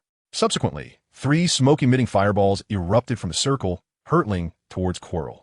This was a dark magic he had recently learned during the holiday, and he cared little for the consequences. Survival was paramount. Another beam of purple light shot forth, infused with searing and explosive magic, striking Quirrell's protective shield. The overwhelming force caused the frail Quirrell to stagger back repeatedly. "You worthless fool. You can't even kill a mere child. What use are you to me?" Voldemort's furious voice echoed in Quirrell's mind, prompting him to beg for mercy internally. Just as Evan prepared to unleash another powerful attack, a shadow swept above him, heading straight for Quirrell. It was the centaur arriving. A powerful kick struck Quirrell squarely in the chest, sending him flying. Realizing that he could not afford to spare Evan's life any longer, especially with Hagrid approaching, Quirrell turned and fled. Heart-piercing, but that does not mean he did not wish to inflict some harm on Evan. Caught off guard, he suffered the full brunt of the attack. The excruciating pain caused Evan to scream. "Evan!" Harry exclaimed, rushing towards him. "I'll soul shatter." The intense agony drove Evan to the brink of madness. Struggling against the pain coursing through him, his eyes bloodshot with rage, he summoned the last remnants of his magical power and unleashed a newly mastered dark magic aimed at the soul. Soon after, he succumbed to exhaustion and lost consciousness. Just before fading away, he seemed to hear a piercing scream, likely a sign that he had struck his target. How delightful it was to have thwarted an ambush. He was not a mere soft target, yet that heart-piercing curse was a torment unlike any other. After this ordeal, he would surely be marked by Voldemort. But that mattered little. There were still 2 years until that cursed socket's revival. During this time, with Dumbledore at the school, he had ample opportunity to grow stronger. Time passed, and eventually, Evan's consciousness began to awaken. Upon opening his eyes, he was greeted by the pristine white ceiling of the infirmary and the sight of a bushy white beard. It was Dumbledore. Evan was taken aback to find him as the first face he saw. In haste, he began to check whether the protective spells in his mind remained intact. Although he had not yet mastered the art of brain closure, he had discovered a form of protective magic that safeguarded his thoughts. Pouring the potion over his head, he recited peculiar incantations, which were much easier to learn than the brain sealing technique. Although one cannot achieve perfect control over one's thoughts and memories like with brain closure techniques, this method serves to add a protective layer to the mind. If one were to be subjected to mental intrusion, this layer would issue a warning, alerting the individual to potential invasion, even in the presence of skilled practitioners like Dumbledore. Each approach possesses its unique advantages. While they operate within the same realm, their characteristics differ, yet they ultimately yield similar outcomes. "It seems I have drawn too close, but are you well, my child? Your friends are quite worried about you, as are your 3 pets, who are nearly frantic with concern." Dumbledore kindly greeted Ivan and gestured toward the window by his bedside. Ivan turned to see Iron Egg and his 2 companions perched on the windowsill, their eyes filled with worry as they gazed at him in the hospital bed. Mrs. Pomfrey had not allowed them to disturb Ivan. Initially, they were permitted to enter, but upon witnessing Iron Egg incessantly licking Ivan's face and the 2 birds occasionally pecking at his head in an attempt to rouse him, she promptly ushered the trio outside. Left with no choice, the 3 companions could only sit by the window, watching over Ivan. Iron Egg and Aguju had contemplated expressing their displeasure, but upon noticing Mrs. Pomfrey's formidable presence, they opted to retreat from her wrath. Indeed, not even Dumbledore could escape her stern gaze within the infirmary. If Mrs. Pomfrey deemed someone a disturbance to a patient's rest, the headmaster himself would see them removed. No one's authority could prevail in such matters. "Thank you, Professor. I should be fine now. You all needn't worry about me. I'm on the mend." After greeting Dumbledore, Ivan smiled at his anxious companions, which allowed them to exhale in relief. "I apologize, my child, for the injury you sustained at school. It was my oversight. Fortunately, the unicorn talisman mitigated some of the damage. Otherwise, you might have needed an additional day of rest." At this moment, Dumbledore appeared merely as a kindly elder concerned for his students, yet Ivan could discern a hint of anger beneath his calm words. Regardless of the old man's cunning, he still felt fury when witnessing harm befall his students. It was indeed a paradox. Chapter 50. The Headmaster's Concern. "Well, I shall refrain from rambling. Your friends must be growing anxious. However, I must add one more piece of advice. You're still quite young, so I urge you to avoid dabbling in dark magic, for it can corrode your heart.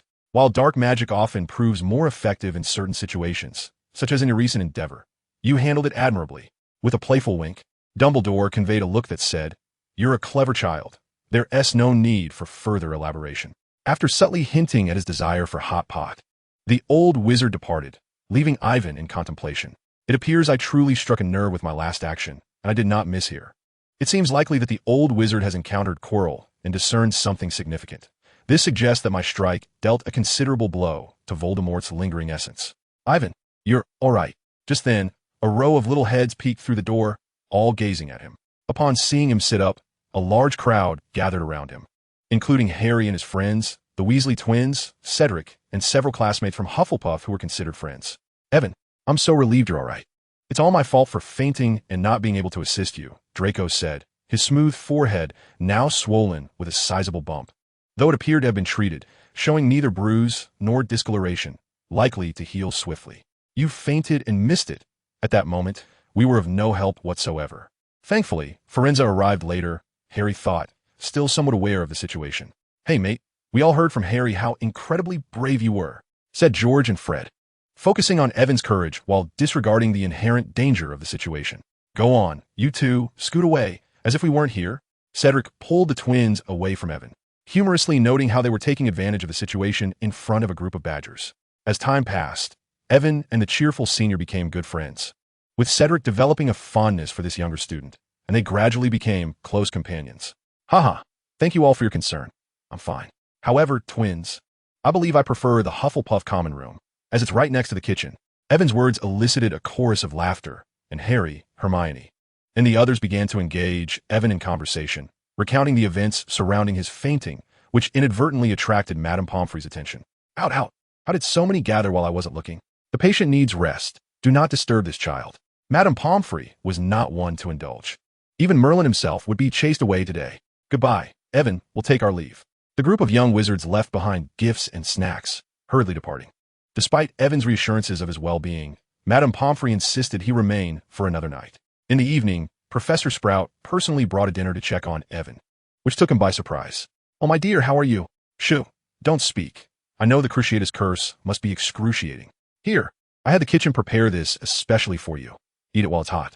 Evan was gently propped up by the kind-hearted headmistress, who presented him with a jar of stew that contained several herbs he recognized from the greenhouse, all beneficial for recovery. "I initially thought to have Snape concoct a potion for you, but then I reconsidered, knowing his potions for restorative brews can be quite unpleasant. These can be eaten directly, though they won't be as effective as a potion. However, I have plenty more. I intended to make a pie, but Buba mentioned this is your preferred flavor. So do taste it." The plump witch chatted amiably with Evan while setting up a small table for him, serving a bowl of herb-infused stew, and thoughtfully providing both a spoon and a pair of chopsticks. She had long noted his preference for such utensils, and this time, she had specially transformed a fork into chopsticks for him. As Evan gazed at the kindly old headmaster, who tended to him like a grandmother, warmth spread through his heart. Indeed, the comforting essence of Hufflepuff never disappoints. Evan took a bite. It was not a stew made with cream and pepper, but rather a delightful concoction infused with the spices he had brought for Bubu, along with the recipe he had taught. The ingredients were plentiful. Although it deviated significantly from the flavor etched in his memory, it was still quite delectable, demonstrating the little elf's earnest dedication to learning.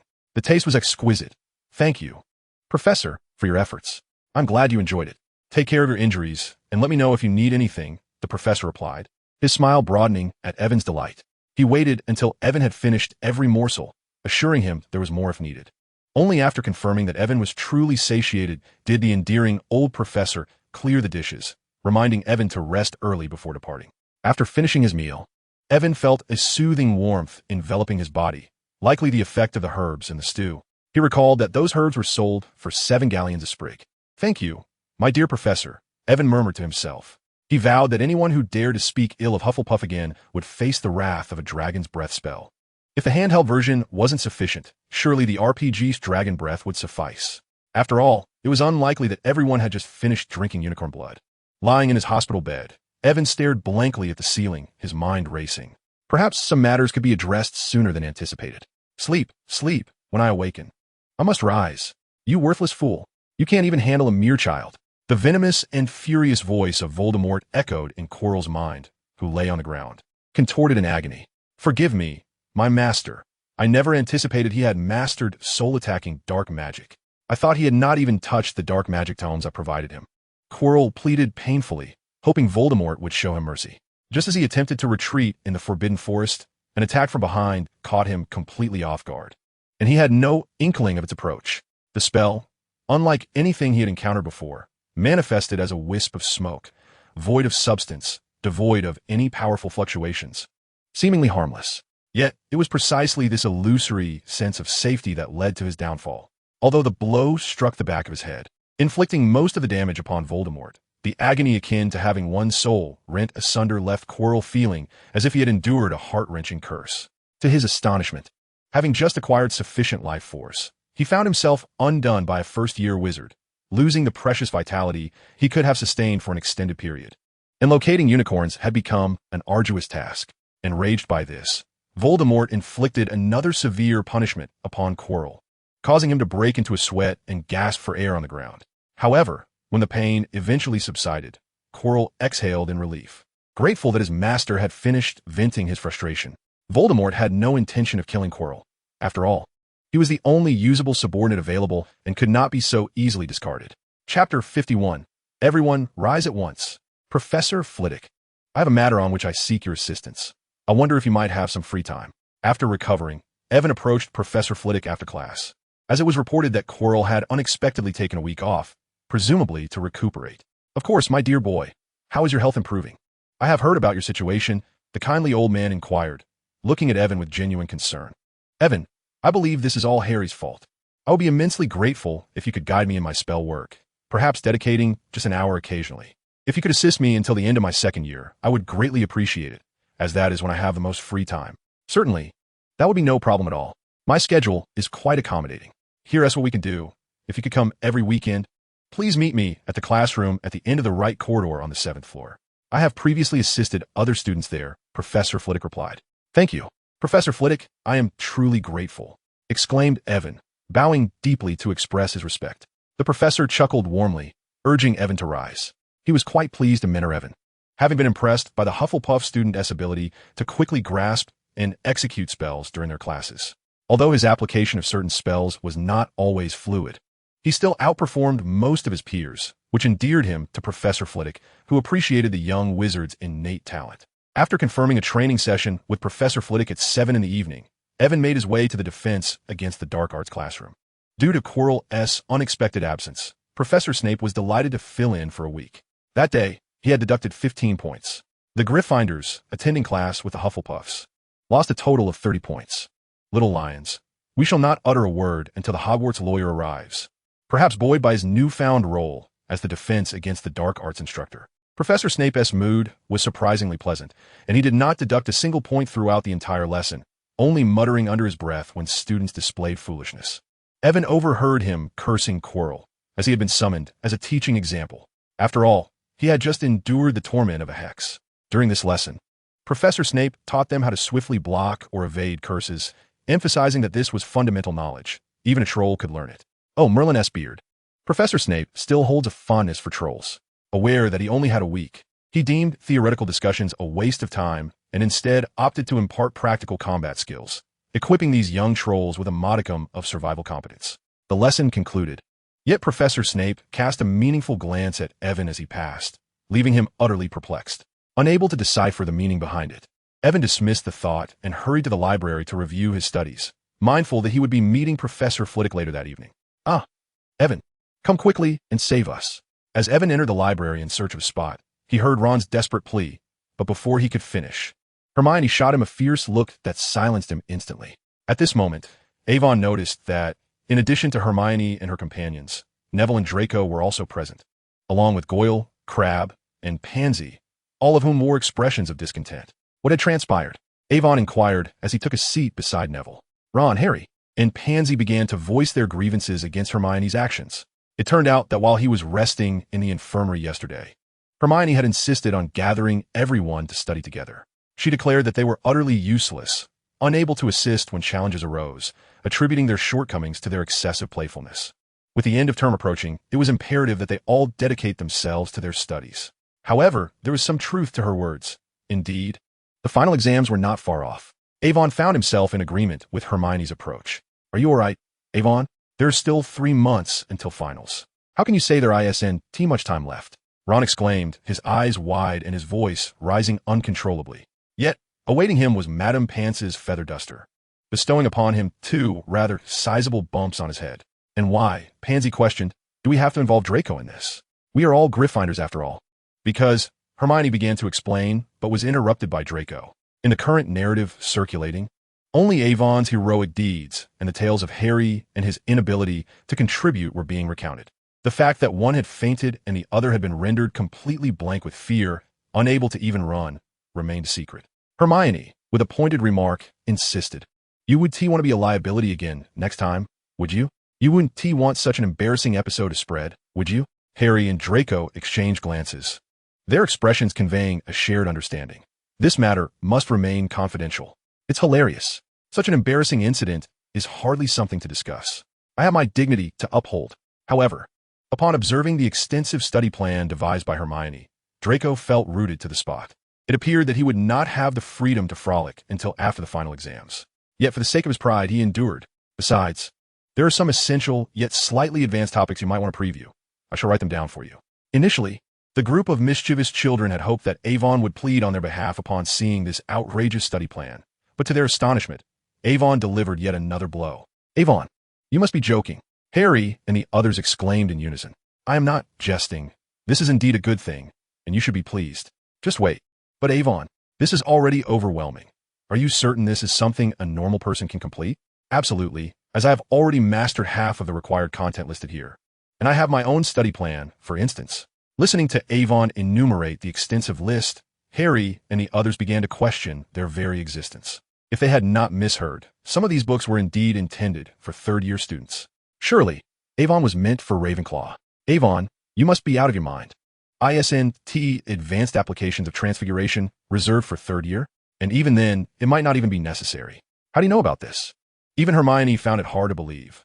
Although she had only just begun to dabble in the second-grade curriculum, primarily focusing on the first-grade material, here was Evan daring to explore the third-grade lessons.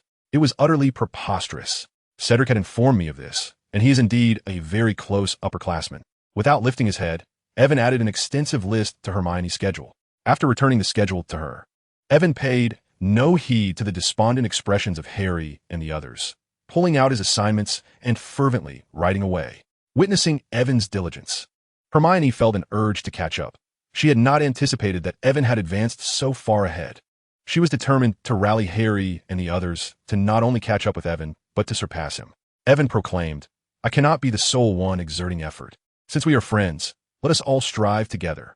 Chapter 52, Professor Flitwick's Charm Training Professor Flitwick, here I come. Ah, you have arrived, Evan. Come in quickly. Why are you carrying so many books?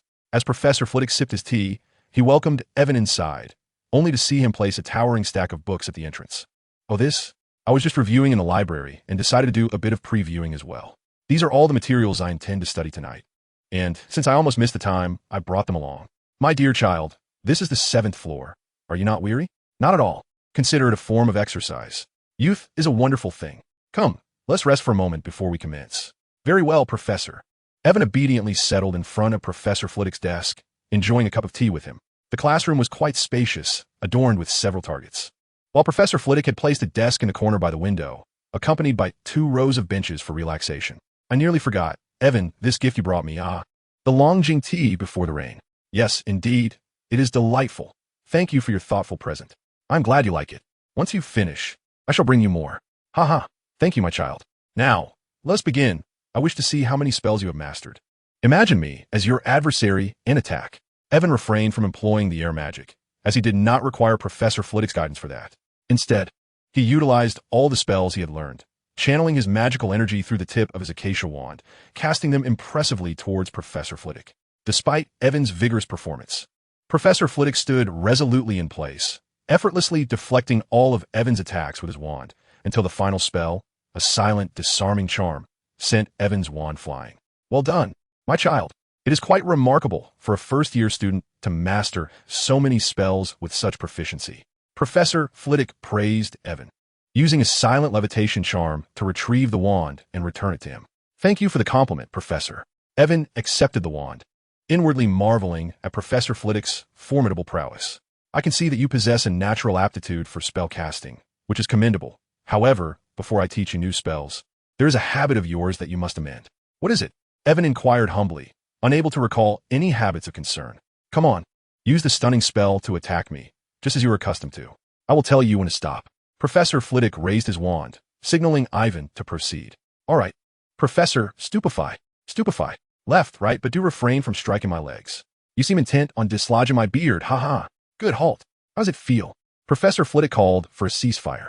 I feel as though I'm being led by you, Ivan replied candidly. He had just imagined Professor Flitwick as an adversary, attempting to exploit any weaknesses during the attack, even though he could not discern any flaws. Nevertheless, he aimed to strike areas of Professor Flitwick's body that were farther from his wand. Yet, as he uttered the incantation, Professor Flitwick simultaneously declared his intended target. Ivan was fully aware that he should change his aim, yet he found himself uncontrollably following the professor's lead. It is not I who control you, but rather I have discerned your habitual movements. When I cast a spell, I typically determine the target at the moment the magic is released. Even if one anticipates my actions, I can redirect the spell in time, although this requires a strong command of magical power. But that can wait. Just now, when you cast your spell, your wand was already pointing at the intended target, making it exceedingly easy to predict your movements. Furthermore, when I obstruct the area you wish to strike, you remain unable to alter your target unless you invoke the spell, which suggests a certain rigidity in your approach. This significantly hampers your agility. I have encountered many young wizards who habitually point at their targets prior to casting, but your level of fixation is quite unique. Does that not imply a certain stubbornness? No matter, I shall assist you in overcoming this habit, and we shall take our time. Thank you, Professor. Ivan expressed his gratitude. Touched. Do you have any specific spells you wish to learn? I sense that first-year spells should pose no challenge for you. Professor Flitwick inquired thoughtfully. I would like to learn the Patronus Charm, and could you teach me the Obliviation Charm as well? After some consideration, Ivan decided to focus on mastering these two spells first. It would be unwise to broach topics such as Fiend Fire or the Killing Curse before Professor Flitwick. It was clear that he would never instruct a first-year student in unforgivable curses or dark magic. Oh, you're already aware of the Patronus Charm. How remarkable. Many young wizards gravitate towards powerful or extraordinary spells, yet few pay attention to such emotional magic. Moreover, you even know about the Obliviation Charm. It seems you are quite diligent in your studies. But why do you wish to learn the Obliviation Charm? Surely, no one would use the memory charm on a child like you? Professor Flitwick first praised Ivan's knowledge before expressing his confusion regarding Ivan's selections. Because I believe safeguarding one's mind is paramount. The brain governs all actions, and should I encounter an opponent skilled in the memory charm during battle, my thoughts would be laid bare before them. Professor Flitwick nodded in agreement, acknowledging the validity of Ivan's remarks. Although he possessed knowledge of mental closure techniques, he did not consider himself an expert, merely at an advanced level, yet not deserving of the title of master. It seemed prudent for him to delve deeper into the subject. Very well, I can impart my knowledge to you, but the extent of your mastery depends solely on your own efforts, Professor Flitwick conceded. I'm truly grateful, Professor, Ivan exclaimed. Oh, there's no need for such formality. I admire your diligence and eagerness to learn. Now, let us begin by refining your habits, Professor Flitwick suggested. Altering ingrained muscle memory is straightforward. The challenge lies in whether Ivan can subconsciously control his actions. Mastery in this regard would enable him to respond adeptly during spellcasting. As for directing spells and determining their impact, that hinges on Ivan's proficiency in wielding magical energy. Should he succeed, performing silent and wandless magic would become trivial. This concept is also related to transfiguration, particularly the aspect of mental focus. To accomplish all this, one must first believe in their magic, allowing their magic to reciprocate that belief. When one thinks a certain way, their magical energy will align with those thoughts. This is not particularly difficult. Rather, it depends on the individual's aptitude and whether they have developed any biases in their studies. Chapter 53. A slightly troubling day under Professor Flitwick's attentive guidance. Ivan began to sense how to control his habitual actions. Exhausted, he had no time to cast a cleaning charm, opting instead to kick off his shoes and collapse onto the soft, comfortable Hufflepuff bed. The bed, aware of Ivan's nightly routine of disrobing, recognized his fatigue and exerted its utmost effort to remove two of his garments. Any damage to the clothing was of no concern. It recalled that its master could easily mend them with a flick of his wand. Upon awakening from a restorative slumber, Ivan stretched languidly, relishing the deep sleep that followed physical exhaustion. Upon opening his eyes, he discovered that his belt had snapped and his robes and trousers bore rips, seemingly cut by a sharp object.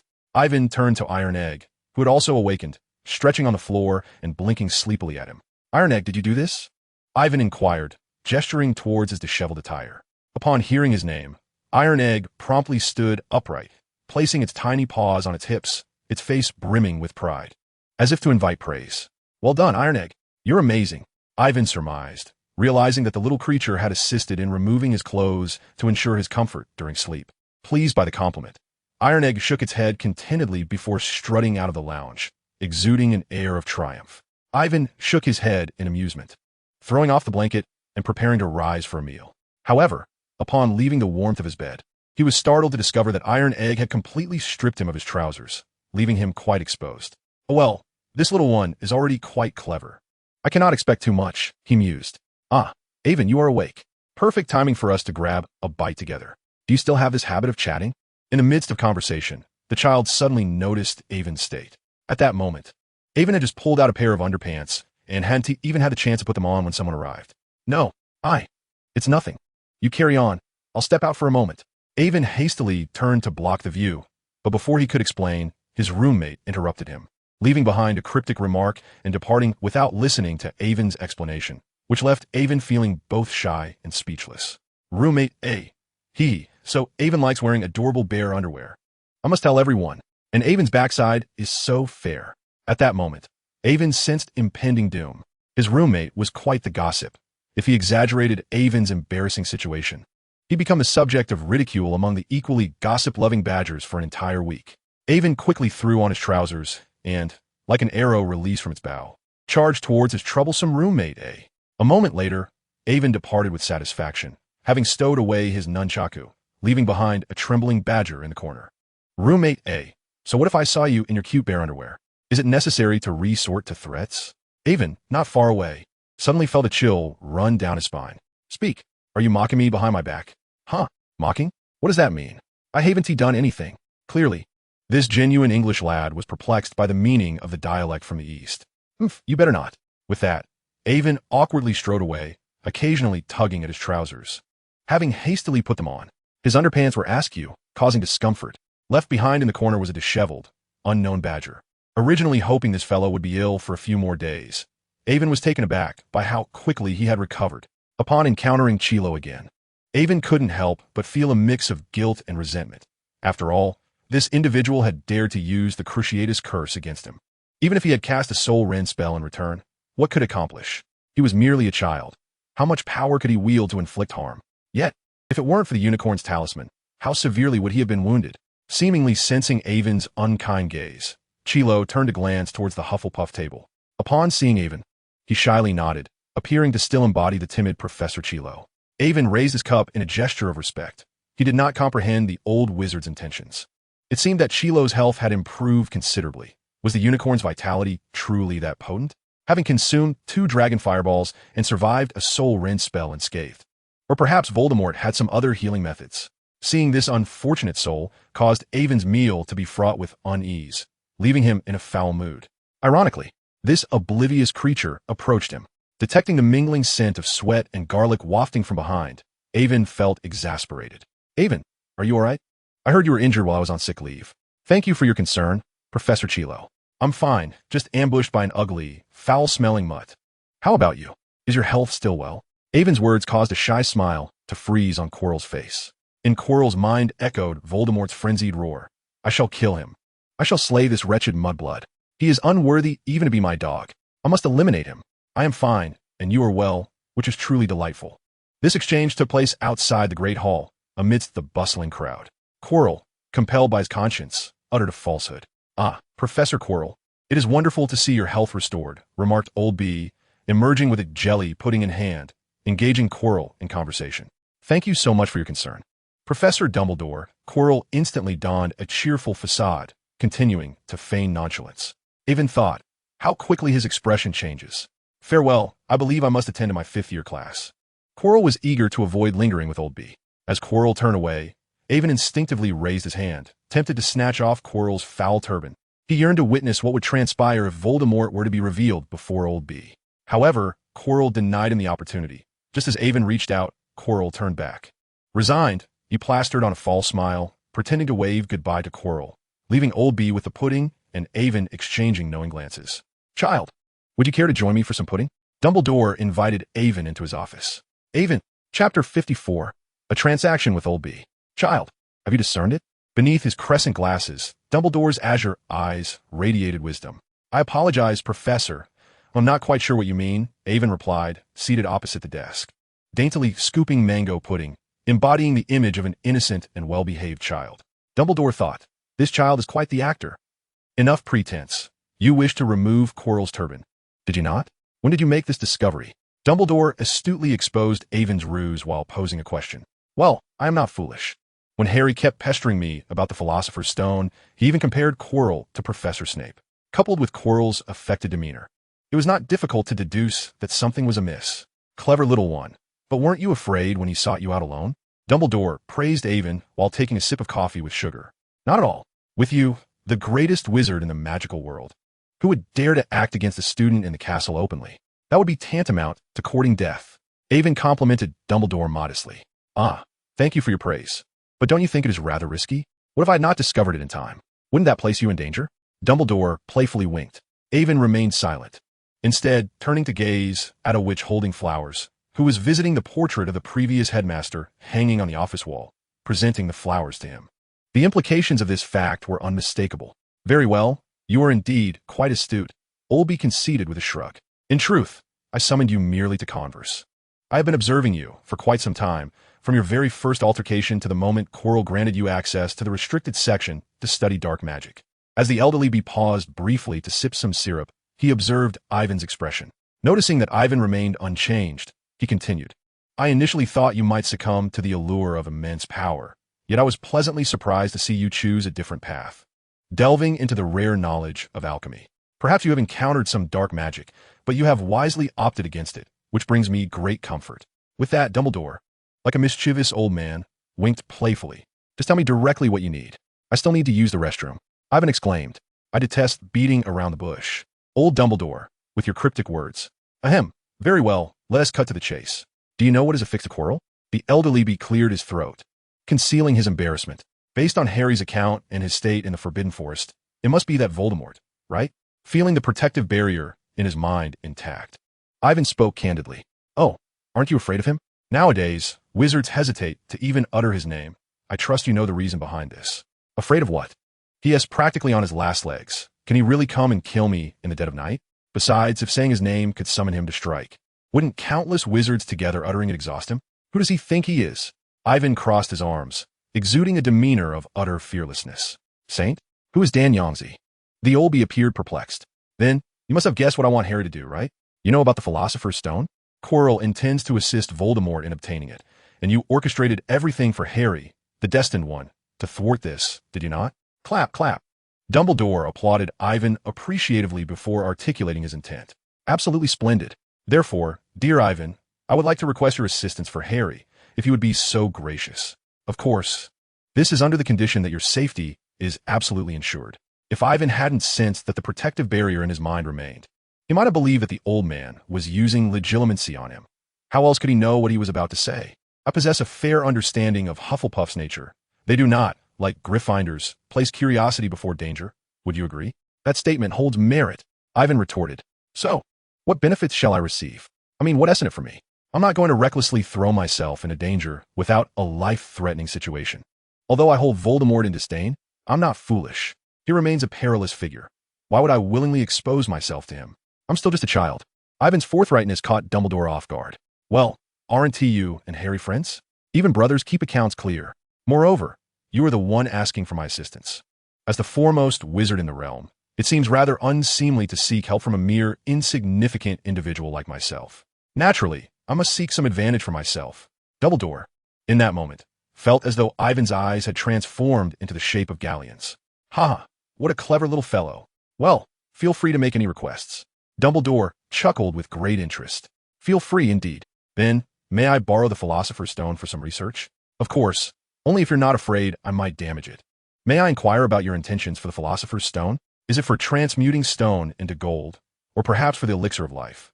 Although Dumbledore's words seemed casual, Ivan detected a hint of scrutiny, as though revealing either of those intentions would expose his very essence. For centuries, the greatest treasure of alchemy has piqued the curiosity of countless alchemists. Despite my nascent journey in alchemy, I am still eager to explore its intrinsic value. Perhaps in the future, I too could create my own Philosopher's Stone. Ivan's expression was filled with longing, devoid of ulterior motives. He genuinely wished to study it, hoping to enhance his own skills. Dumbledore scrutinized Ivan's eyes without employing legilimency, respecting the boundaries he held for his students, relying solely on his vast experience to discern the truth within Ivan's heart. But do you not yearn for wealth or for immortality? Dumbledore's words carried a subtle allure. My family is not lacking in riches. I will earn my fortune within the wizarding world, and I have confidence in my abilities. As for immortality, to me, it is merely a curse. Furthermore, dear headmaster, if this condition is unsatisfactory, let us negotiate anew. I would appreciate it if we could cease this meaningless probing, for I am truly in urgent need of the restroom. Clutching a book, Ivan hurriedly exited the headmaster's office, rushing to the lavatory, genuinely pressed for time. The book he held was a profound tome on alchemy that Dumbledore had lent him as compensation for his earlier, pointless probing, though it was to be returned next semester. Despite receiving Dumbledore's promise to lend him the Philosopher's Stone in the future, Ivan felt no elation.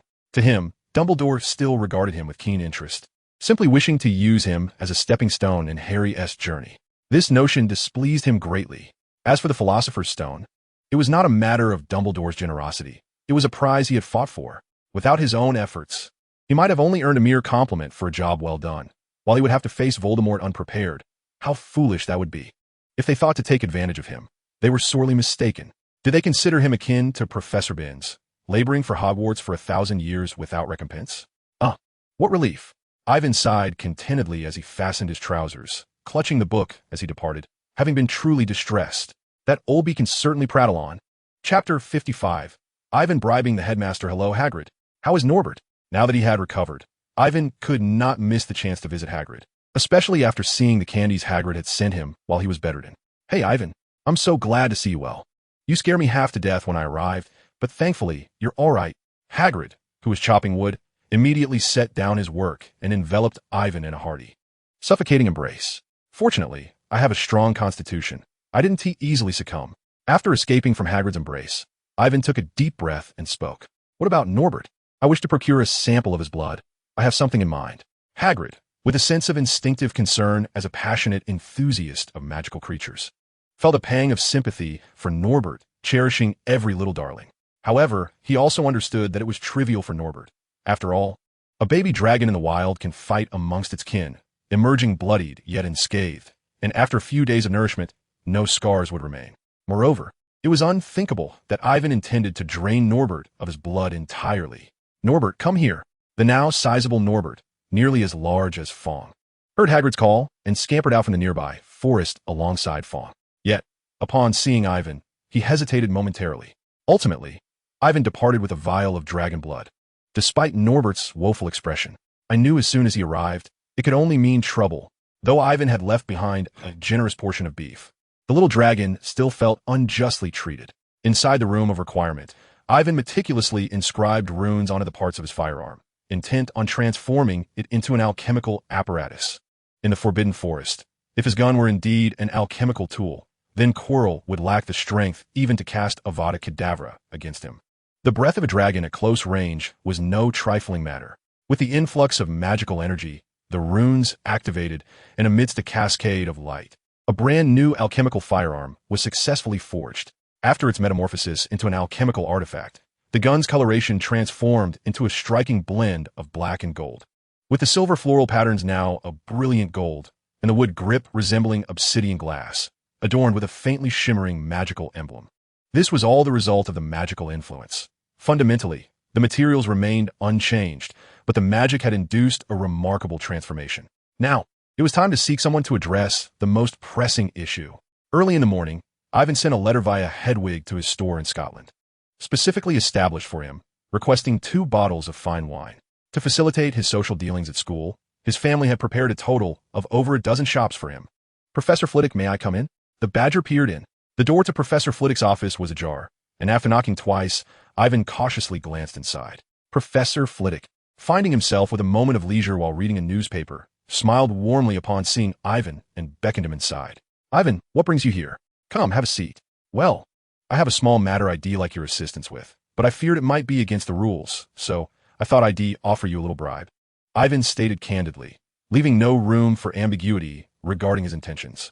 Oh, haha, you're quite an amusing child. Pray tell. Let me see what you wish to bribe me for. Professor Flitwick responded with genuine interest, delighted to encounter such an intriguing student after a long time. Ivan did not divulge his request immediately. Instead, he pulled out 2 bottles of Remy Martin Louis XIII from his wallet, each valued at 80,000 pounds. Professor Flitwick enjoyed the occasional drink, yet given his stature, he might hesitate to indulge in such expensive liquor. If we consider the exchange rate of 5 pounds per gallon, this bottle would amount to 16,000 gallons. However, whether a wizard would purchase Muggle wine at such a price remains uncertain. It is evident that the cost is not trivial. Bribing Professor Flitwick with wine is quite different from Hagrid's approach. Those 2 bottles would vanish in a single gulp. Aiden opened a bottle for Professor Flitwick and poured him a glass, explaining the wine's value, which made the professor hesitate to drink it. No, Aiden. This is far too precious. I cannot accept it. He felt that a small token of appreciation was acceptable, but receiving such an extravagant gift from a student was inappropriate for his position. Rest assured, Professor, this was purchased in the Muggle world and did not cost any galleons. Besides, I acquired it from my own family shop without any expense. You may accept it without worry, especially since I have a favor to ask of you. Aiden revealed his intention. He sought Professor Flitwick's assistance in expanding the wallet's undetectable extension charm and casting a minor version of the charm on a small wooden trough. The reason he chose Professor Flitwick over others was clear. Professor Snape was intimidating. Approaching him would likely result in a curt dismissal. Professor McGonagall would undoubtedly probe for details, given the Ministry of Magic's stringent regulations on such spatial charms. To maintain some peace of mind, it was best to forego that option. As for the amiable headmistress, while she would likely agree to help, Aiden was uncertain of her proficiency, as she had always been reserved, focusing solely on herbology and culinary delights. After careful consideration, he concluded that the former dueling champion and charms professor was the most suitable choice. His expertise would undoubtedly be exceptional, and he was known for being approachable. As for Old B, Aiden had no desire to engage in any disputes with him.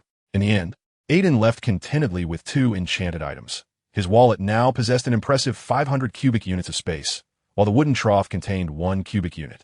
Regarding regulations, Professor Flitwick assured him that as long as the Ministry of Magic did not observe it, they could not simply inspect his wallet. He advised Aiden to disregard those meddlesome bureaucrats. Aiden couldn't help but adore the cheerful old man. He was confident that he could effortlessly handle any challenge thrown his way. Professor Sprout, do you have a moment? Aiden sought out his next victim. No, rather, he sought assistance from another professor. Our dear Professor Sprout was indulging in blueberry cupcakes. A delightful evening treat. It was late at night, after all. Otherwise, how could the professors appear so leisurely? Aiden, you're still awake. Is there something you need? Would you care for a blueberry cupcake as well? Professor Sprout warmly invited Aiden inside and offered to share her dessert. Thank you, Professor. I would indeed like to ask for your help. However, first, please allow me to offer you this. Aiden presented a dragon beard pastry, an unfamiliar delicacy. I must give it a try, Professor Sprout exclaimed, her curiosity piqued by this novel treat, revealing the inherent nature of a badger's appetite. It is not a matter of favoritism. The gifts presented to Professor Flitwick are lavish, while those for our own headmaster are modest. The price is inconsequential. What truly matters is the appropriateness of the offering. How does it taste, Professor? Remarkably delightful, with a wondrous texture. Where did you procure it? Headmaster Badger is thoroughly enjoying it, so much so that he has forgotten about the blueberry cake beside him. This was prepared by my family's chef, who delivered it via owl as soon as it was ready. I appreciate your efforts. Please do not hesitate to ask if you require my assistance. I am more than willing to help you. Hee, then I shall not hold back, Headmaster. Was the hot pot from last time enjoyable? Aiden first inquired about the previous feast. Very well, Professor, you must be adept at casting the Confundus charm. Aiden's intention was to take advantage of the Headmaster's availability this weekend to have her accompany Bubu to his home, allowing Bubu to learn from the culinary heir of his family as chef, along with masters of the 8 culinary traditions. Having tasted it, Aiden found the flavors acceptable, enhanced by the culinary magic of the house elves, yet he still felt it lacked a certain depth of flavor. Once he masters this essence, Aiden anticipates a splendid second year. He is quite particular about his culinary experiences. If there's an option to indulge, he certainly will not settle for mediocrity. After experiencing this Eastern flavor, Professor Sprout readily agreed. How could she refuse the prospect of delightful food? Casting the confundus charm on a few muggles is child's play for her. Aiden has already informed his parents, now awaiting the arrival of the professor and the little elf this weekend. He has begun to eagerly anticipate the joys of the next semester. Finally, he would no longer be faced with the disheartening choice of boiled potatoes with skins at the dining table. Chapter 56. Norbert has departed, and Hagrid is in tears. It has been over a month since the last transaction with Old B, and Norbert has grown to a size that can no longer be concealed. He is now nearly as large as Hagrid's hut and is placed in a nearby forest, where Hagrid visits daily to play with him. However, this is no longer feasible. Hogwarts is not a remote wilderness, for it is surrounded by civilization, and Hogsmeade lies nearby. A dragon of such magnitude, soaring in the sky, would surely be visible to anyone with their wits about them. Thus, Hagrid has arrived at the sorrowful moment of separation. In the woods not far from Hagrid's hut, 5 young students gather to spend Norbert's final moments at Hogwarts. Oh, my Norbert! Hagrid weeps, watching Norbert frolic with Draco and Ron, playing a game of chase. There, do not be so sorrowful. It is not as if you will never see him again. Did Draco not say you could visit any time? Aiden comforts the grieving giant. I know. I simply cannot bear to part with him. He has grown from such a tiny creature to this size. I feel as though I am his mother. Hagrid sobs, squeezing his pink handkerchief tightly, wringing it out forcefully. With a splash, a large pool of tears is expelled. Aiden, Hermione, and Harry watch as a crow flies overhead, leaving behind an awkward silence. Much like the two-faced hound, Norbert also sensed Hagrid's sorrow. Leaving behind Ron and Draco, he approached, nudging his large head against that of his half-giant mother. Oh, good boy, good boy. You won't forget your mother, will you? Hagrid, moved by the moment, embraced Norbert's substantial head. Norbert, resembling a child seeking affection in his mother's embrace, emitted soft grunts. However, Ivan felt an unsettling dissonance. Was this truly the fierce and savage dragon? Had they inadvertently raised him wrongly? The group resolved to remain until dusk when the Malfoy Dragon Preserve staff would come to collect Norbert. Ivan, with intention, prepared seasonings to concoct a pot of lamb soup, while Hagrid amassed a considerable amount of meat to feed Norbert, as they planned a farewell feast together. Although Hagrid was reluctant to part with Norbert, he recognized it was time to let go, as he could no longer afford the dragon's voracious appetite. The consumption of a dragon could hardly be satisfied by merely 1 or 2 sheep. Hagrid's reluctance to sell materials from magical creatures had left him in a more precarious financial situation, rendering him incapable of even indulging in a drink in Hogsmeade. Despite Ivan's encouragement to sell some materials to sustain himself, and perhaps to even establish his own dragon preserve, Hagrid merely brightened at the suggestion before shaking his head in refusal. He could not bring himself to sell the body parts of friends. It was a moral line he could not cross. At most, he would gift items to Ivan without accepting payment, believing that helping a friend with a friend's possessions was a noble act. Hagrid's unwavering principle was that his friends always came first. If only the saliva he produced were not a potion of truth, his life would be perfect. After dinner, Hagrid and Draco waited with lingering reluctance for the arrival of the Dragon Preserve staff, while Ivan tenderly stroked Norbert's large head, reminiscing about having watched him grow from a hatchling. In a moment of creativity, Ivan crafted a golden ring from alchemy, placing it in the center of Norbert's nostrils. As the Norwegian Ridgeback possessed no ears, only concealed ear holes beneath its fins, the ring could only be placed on its nose, though it served no special purpose. The ring was engraved with Norbert's name and would gradually expand as Norbert grew, akin to an identification badge that Ivan had fashioned for him. Norbert, aware of the impending transition, remained calm, lying obediently beside Hagrid. While he was reluctant to leave Hagrid, the constraints of his current environment were indeed burdensome. It was only after Hagrid assured him of regular visits that Norbert settled down. As night fell, the staff from the Malfoy Dragon Preserve arrived, bearing a cage enhanced with a non-detection extension charm. I tell you, take good care of him. He must not be bullied. Do you hear me? Draco commanded, adopting an authoritative demeanor as he gestured towards the 4 staff members. The 4 adults felt a sense of resignation. After all, this was the young master. They suppressed the urge to deliver a playful punch to the insufferably arrogant little creature and quickly assured that they would care for the dragon before hastily departing. As the group watched Norbert's departing silhouette, a wave of melancholy washed over them. Left side secure. Right side secure. Corridor secure. Proceed. Good. Meow. As they reached the stairway, A sudden meow echoed, causing the children to turn rigidly. To their surprise, Madame Loris was there, her ruby-like eyes fixed intently upon them. "My dear, have you spotted the nocturnal little wizard? Follow them. I shall be there shortly," came the distant voice of Felch, causing a cold sweat to break out among the group. Evan stepped forward, producing a piece of dried fish from his pocket to offer to Madame Loris. She seized it with a swift bite, casting Evan an expression that conveyed she had seen nothing, and leisurely swayed her tail as she departed. At that moment, Madame Loris appeared far from her previous emaciated state, now possessing a plump physique and glossy fur, clearly well-fed from the bounty of cat food provided. Grateful for the sustenance that spared her from an untimely demise at Felch's hands, Madame Loris seemed quite content. "Quickly, we must retreat," Evan urged his companions. "Good heavens, Evan, how did you manage that? That cat spares no one. If it spots you, it will pursue relentlessly and alert Felch with its cries," Ron exclaimed in astonishment. "Just consider who provided that sustenance.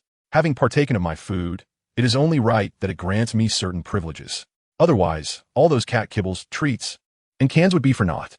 Chapter 57. It turns out I am a student. The Patronus charm imposes no requirements regarding magical ability or age.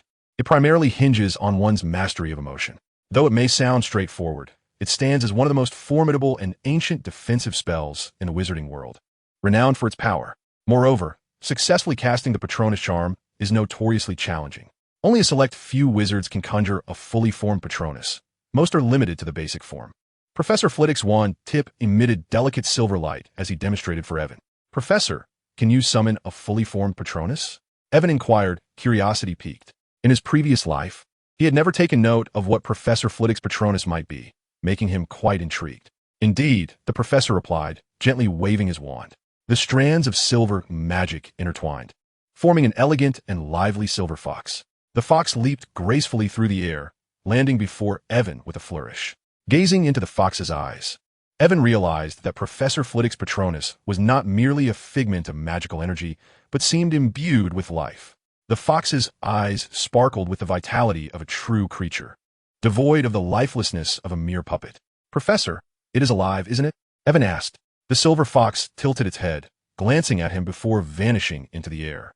"Yes, in a certain sense, the Patronus can indeed be considered alive," Professor Flitwick affirmed. Evan pondered this, having attempted the charm countless times without success. It was said that one must concentrate, think of the happiest memory, and utter the incantation expecto patronum to cast it. Yet despite ruminating on every joyful thought he could conjure, he remained unable to summon his Patronus. He reminisced about every moment of joy shared with others since childhood, the lavish banquets thrown in his honor, and the boundless affection lavished upon him. He recalled the myriad experiences from his past life, such as the anticipation before the food stalls, the playful camaraderie with his brothers, and the warmth of his parents. Yet, none of it seemed to matter, as he still could not conjure the Patronus charm. What could possibly be amiss? Was he perhaps one of those wizards incapable of casting a Patronus? Or had he never truly experienced happiness? Professor Flitwick advised him not to rush and to take his time. With no other option, Evan reluctantly set aside the notion of mastering the Patronus charm for the moment and turned his focus to practicing other spells. If one path proved impassable, he would simply take a different route. One could not hang one's self from a single tree. If that tree would not suffice, he would find another. Evan's days grew increasingly busy. He could often be seen dashing through the castle with a hefty bag of books, occupied from dawn until dusk. The other Badgers could not comprehend why Evan was so preoccupied, suggesting he should join Ravenclaw instead. Evan merely remarked, "You wouldn't understand. This is an investment." The Badgers remained perplexed but were unconcerned, believing that as long as Evan was happy, all was well. They soon turned their thoughts to what flavor of pudding the house elves would prepare that evening. However, Evan's frenetic pace also kept Hermione busy, as she rallied Harry and the others to keep up with him, determined to surpass him. "Oh, Merlin's tattered trousers. Our future Minister of Magic certainly possesses a fierce competitive spirit." As the tense final examinations approached, joyous exclamations erupted. "Yay! It's over. Hooray! We are free!" Ron exclaimed with tears of joy, relieved to escape Hermione's mother's relentless revision sessions. "We survived," Harry echoed, visibly relieved. Neville, though silent, displayed a look of ease. Meanwhile, Draco and Crabbe, though appearing to be alive, had their spirits crushed under the weight of books. "Evan, how did you fare? Are you confident?" Hermione queried, dismissing the ineptitude of the others, more concerned with Evan's results. "SOSO. I suppose I'll just get full marks, Evan replied with an air of indifference. Even a hint of tranquility. The others shot him incredulous looks at his nonchalant demeanor. You all seem to have done well. Children, Professor Dumbledore remarked, having approached them unnoticed. Evan, you are truly an outstanding student. Your hard work will surely yield excellent results. Best of luck.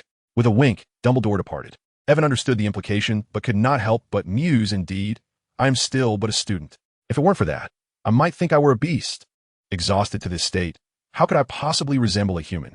With such a nonsensical remark, Evan lowered his head and left, intending to visit Hagrid. What is wrong with Evan? Why has he suddenly become so strange? Hermione questioned her friends, bewildered. All that greeted him were the disapproving shakes of heads. Not only them, but also the passing seniors cast curious glances at the freshman who walked away with his head bowed, shrouded in shadows.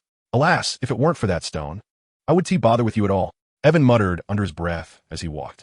He recalled that Dumbledore had mentioned discussing with Nicholas Flamel the destruction of the Philosopher's Stone. What a waste, setting aside alchemy and the elixir of life. It was a gem imbued with immense magical power.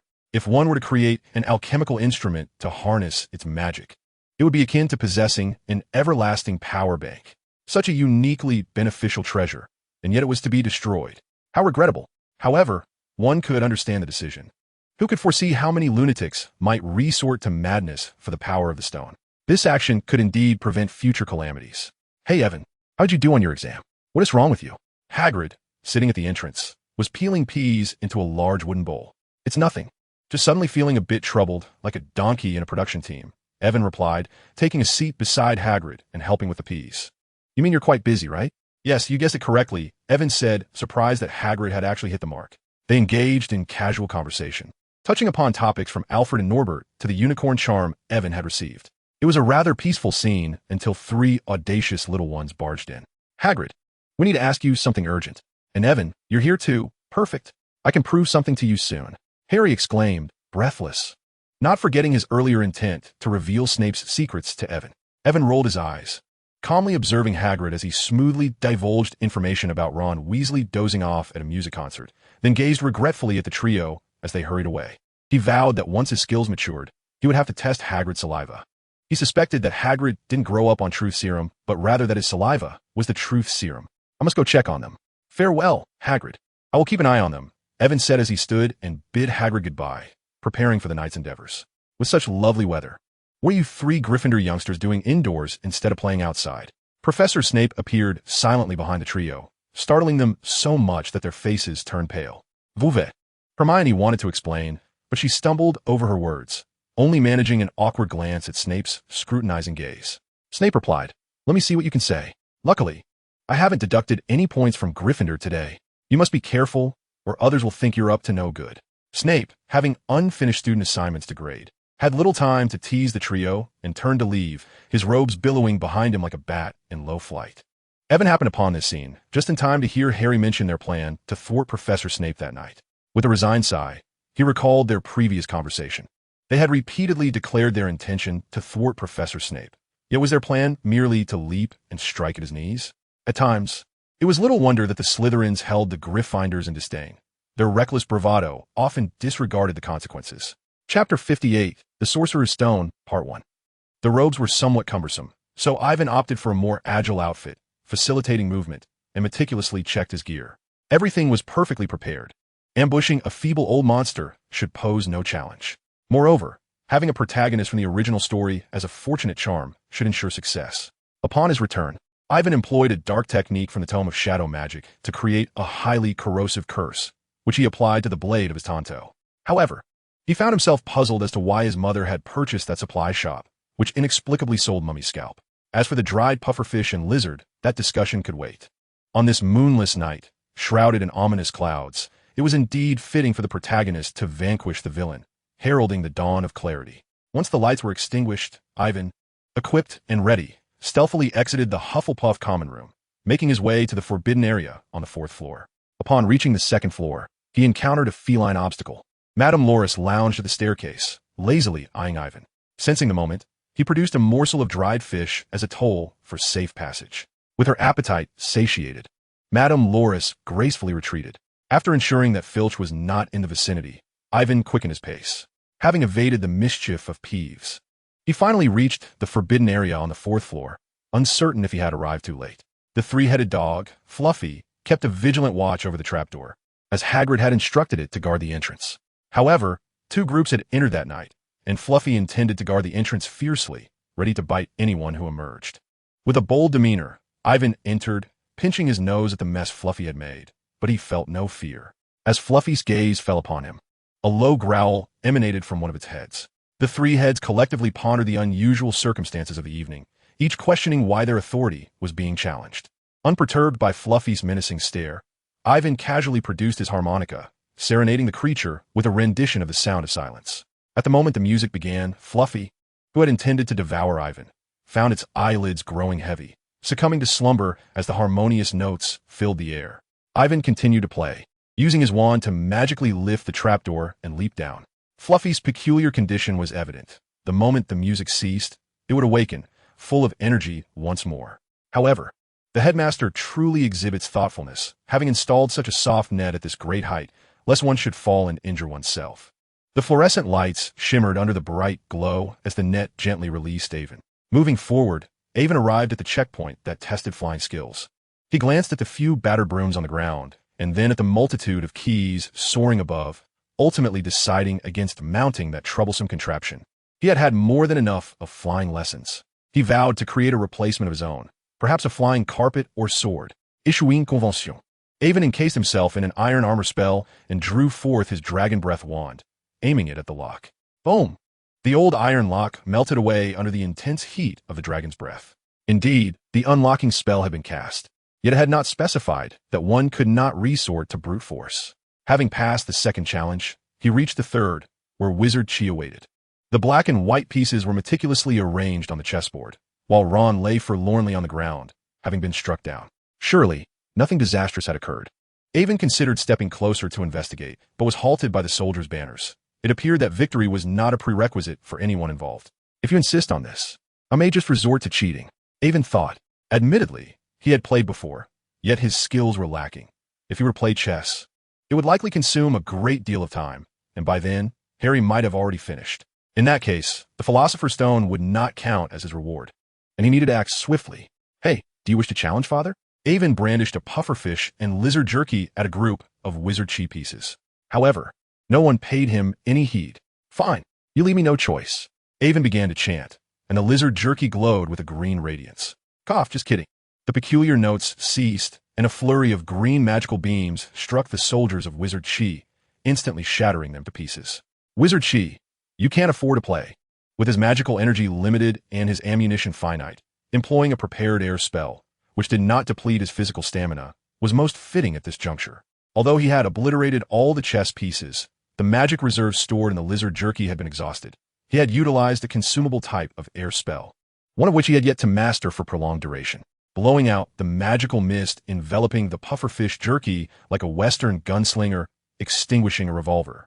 Avon approached Ron with a flourish. It seems all is well. You may rest now, confirming that the unfortunate child had merely fainted.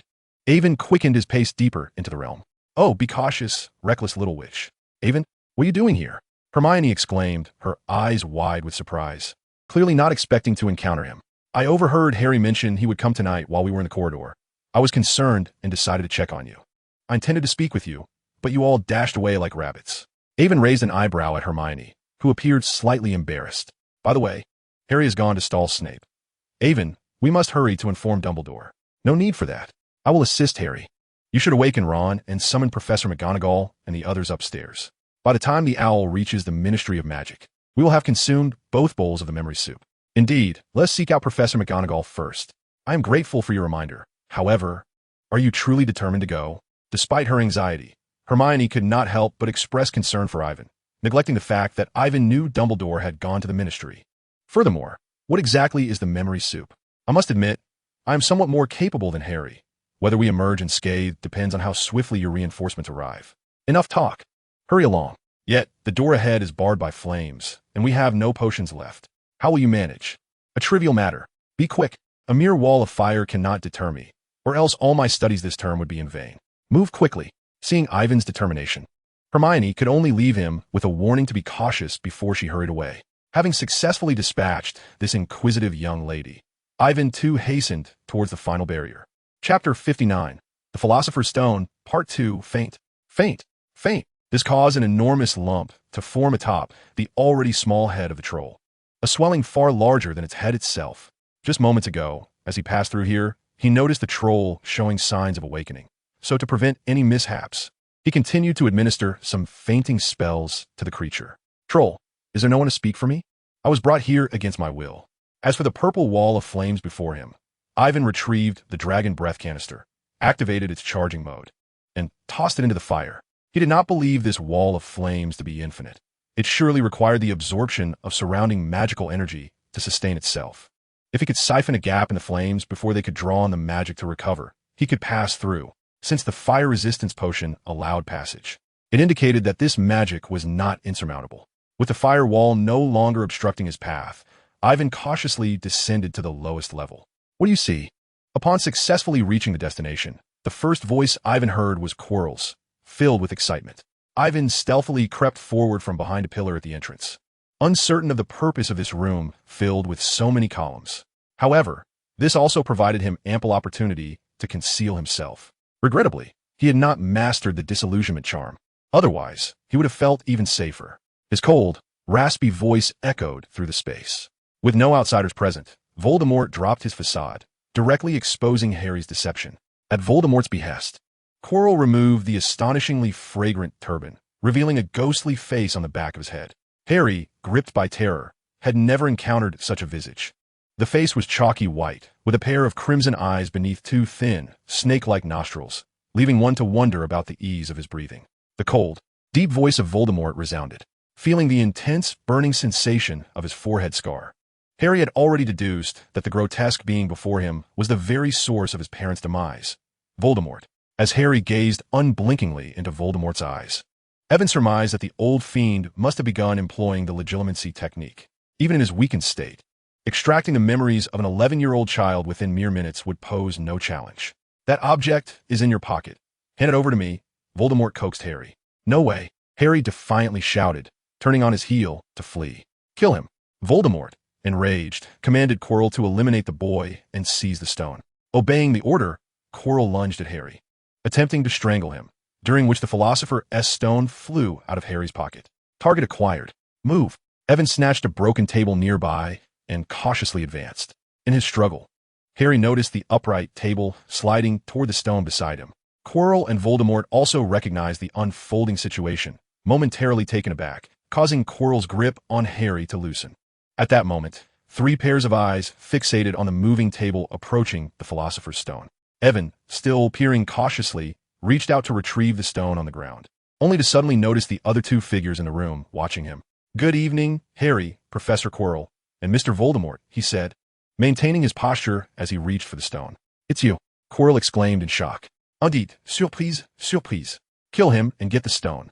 Voldemort, unable to wait any longer, sensed Quirrell's body nearing its breaking point. Despite the abundance of life force sustaining him, this mortal vessel was beginning to buckle under the toll of the ancient life-prolonging magic. Following the command, Quirrell drew his wand, aiming it at Evan to cast a killing curse, but Evan disregarded the stone. Quickly drawing a coal from his waist and aiming it at Quirrell, firing a shot. The dragon's breath had a wide range, and he feared it might inadvertently harm Harry, which would indeed be awkward. However, he did not anticipate the immense recoil of the alchemical colt, staggering him and numbing his arm. Observing Evan wielding that weapon again, Quirrell quickly altered his incantation from a killing curse to a shield charm, enchanting the magnum to fire from the barrel of the alchemical colt. The powerful kinetic energy collided with Quirrell's shield charm, causing the already weakened puppet to stagger backward, narrowly avoiding the bullet. Harry successfully escaped Quirrell's grasp. Evan swiftly seized the Philosopher's Stone and stuffed it into his wallet, tossing the colt to Harry. Standing tall with his left hand wielding the dragon's breath and his right hand brandishing his wand, Evan urged, "Take this, protect yourself, and be ready to assist soon."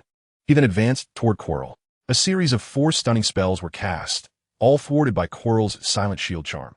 After all, he was a fully grown wizard, a Ravenclaw no less. Not daring to grant Quirrell a moment's respite, Evan, noting the distance was right, pulled the trigger of the dragon's breath. Boom! Boom! Boom! Boom! At present, His magical prowess paled in comparison to the destructive force of the dragon's breath, which was capable of inflicting far greater damage. You worthless fool. You cannot even defeat a mere child. Truly pathetic. Voldemort's furious voice roared, forcefully seizing control of Quirrell's body. Quirrell's eyes turned pitch black, and a deafening scream erupted from his mouth. A formidable surge of magical energy radiated from Quirrell, toppling Ivan to the ground. Excellent alchemical weapon. You are quite remarkable.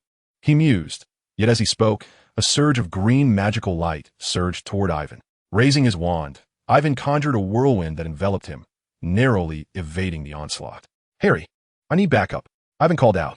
Upon hearing his name, Harry immediately imitated Ivan, raising his firearm and firing. Bang!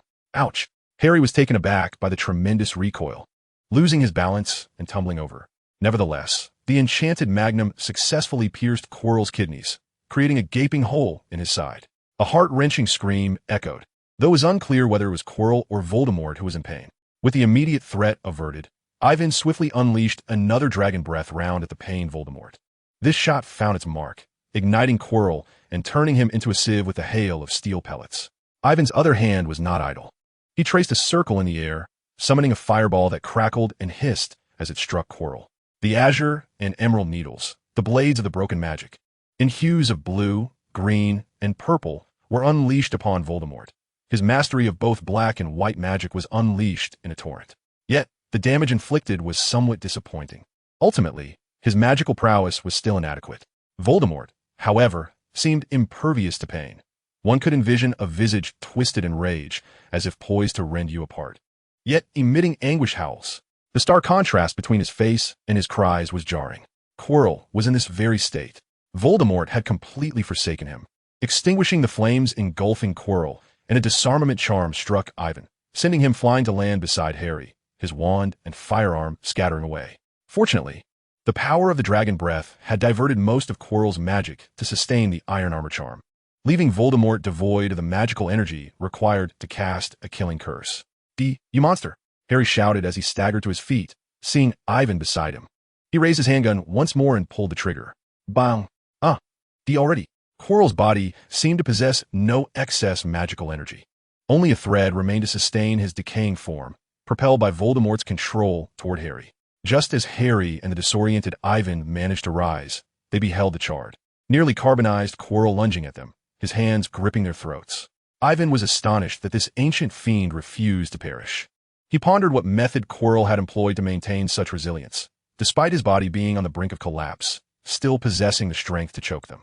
To Ivan, Quirrell no longer resembled a human, but rather something akin to a living corpse. What human, after all, could be so frail yet still engage in such vigorous motion? Even if Norbert were a young dragon, its breath would not be a trivial matter. However, as they found themselves in close quarters, Ivan unsheathed the cursed trident of a unicorn, driving it into Quirrell's ribcage. Harry, slap him twice. Harry, feeling the discomfort of being choked, heard Evan's words and immediately struck Quirrell's face with two powerful punches. Chapter 60. The farce comes to an end. As Harry and Evan gasped for breath, the wretched remnant of Voldemort's soul manifested as a grotesque visage, shrouded in a swirling black mist, lunging towards them. I shall not spare you, echoed a cruel and vengeful voice from the darkness. Let me show you the power of my Tai Chi magic. Evan swiftly retrieved a pufferfish from his bag, unleashing a beam of intertwined black and white magical energy that struck Voldemort's lingering essence. Voldemort had intended to unleash his soul's power to inflict some harm upon these loathsome brats, for he could not afford to be at a loss. Yet, that tall little brat had produced a pufferfish. The unknown arcane force directly harmed his soul. The remnants of Voldemort's essence emitted wisps of white smoke as it howled in agony, ultimately vanishing into the wall. What a miscalculation. This ancient fiend is nearly spent, yet still formidable. I nearly lost my life. He rose, rubbing his sore backside and grumbling softly. Evan picked up the dagger that had fallen to the ground. The ominous curse upon it had vanished, likely taken away by Voldemort, or perhaps incinerated alongside Quirrell. Evan, here you go. I never expected you to still have a gun, Harry remarked, picking up the Colt. If this were discovered, it would surely cause a stir. It's fine. At most, it will be confiscated. Besides, I crafted it as an alchemical tool to combat Voldemort. Dumbledore would not dare to say anything, though it does require further refinement. Evan seemed unperturbed by the potential discovery, instead gazing regretfully at the two guns that were on the brink of destruction. These were birthday gifts from my grandfather and uncle. Do they really need improvement? They seem quite powerful already, and I feel they are even more effective than a wand. Evan turned stiffly to Harry, who wore an inquisitive expression, sensing that he had inadvertently activated some peculiar switch. Never mind. You want to understand now, but you will once you learn some alchemical knowledge. Let us take a moment to rest. My backside still aches. Hermione and the others have already gone to find a professor, so let us wait a bit. Harry nodded, feeling fatigue wash over him. Although the events seemed lengthy, they transpired in mere moments. Exhausting all energy in such a short span would leave anyone feeling weary. Evan sat on the steps, contemplating the melting barrel of the gun in his hand, with its components becoming loose. The materials were too inferior to withstand the intense heat of dragon fire. Despite being inscribed with durability runes and enchanted, the foundation was insufficient to bear the magical energy. However, the power was undeniably substantial. Just a few shots had nearly depleted Quirrell's magical reserves. While it was partly due to Quirrell's own frailty, if one were to enhance the power slightly, the results would be remarkable. The Colt Python had similar capabilities, yet the recoil was excessive, leading to poor accuracy. And the damage suffered due to an imbalance in the magical enhancement of the gun and bullets, preventing the full potential for being realized. Otherwise, even if Quirrell's iron shield charm, now rendered ineffective, managed to withstand the impact, it could not possibly have resulted in merely taking 2 steps back, at the very least. He would have fallen. More practice is essential. My current skills are still insufficient. Meanwhile, Harry remained in a stupor, staring blankly at his hands, apparently pondering why Quirrell, who had endured so much damage, was unharmed, while his own 2 slaps had instantaneously hastened another's demise. As the two sat idly in contemplation, a tabby cat swiftly darted behind them, tapping one on the shoulder and pinching the other's cheek. After determining that all was well, Professor McGonagall sighed in relief. Harry said nothing, merely gazing at his concerned Professor McGonagall, who wore a silly grin. Her eyes, reminiscent of his mother S, melted her heart. It's all right, Professor. But Quirrell S just left with that pile of cinders, Ivan remarked, pointing to the charred remains nearby. He deserves it. Professor McGonagall glowered at the pile of ash with disdain. Oh, Merlin, how are you children? Came Professor Sprout's anxious voice. The trio looked up to see Hermione accompanied by several heads of houses, along with Dumbledore, while Professor Sprout appeared in her nightgown and Professor Flitwick hastily threw on a coat. The farce concluded, and the two were taken to Madame Pomfrey, who, after examination, confirmed they had merely superficial wounds and would be well after a day's rest. Professors Flitwick and Sprout offered a few comforting words at Ivan's bedside, staying until he fell asleep, much like one might tend to a child. Although Professor Snape lacked the inclination to offer comforting words to Harry, the latter's innocent gaze kept him from continuing his usual sardonic demeanor. Ashamed due to his misunderstanding of Snape, Harry wished to apologize but was at a loss for words. Suddenly, he recalled Ivan's advice. When unsure how to converse with Snape, simply widen your eyes and stare. This approach, although effective, was not advisable for prolonged use.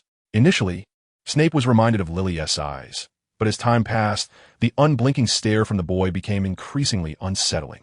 If you wish to avoid tasting the bitterness of my potions, close your eyes and sleep.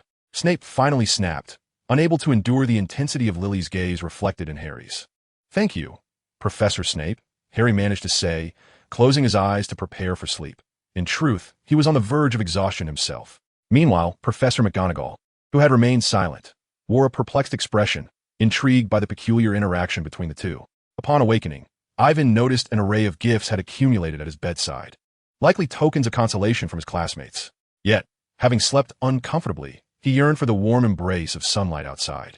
After executing 10 consecutive backflips to prove his well-being to Madame Pomfrey, he was finally granted permission to leave the infirmary. As he emerged, he observed Old B engaged in conversation with Harry, though it was of no concern to him. He could easily seek Old B's company for a chat before the holiday commenced. Who is that? The brave Hufflepuff has fully recovered. Peeves, the mischievous poltergeist, suddenly appeared, pointing at Ivan and exclaiming, drawing the attention of the surrounding young wizards. Ivan, you're all right. I heard Professor Quirrell is an undercover agent. Is that true?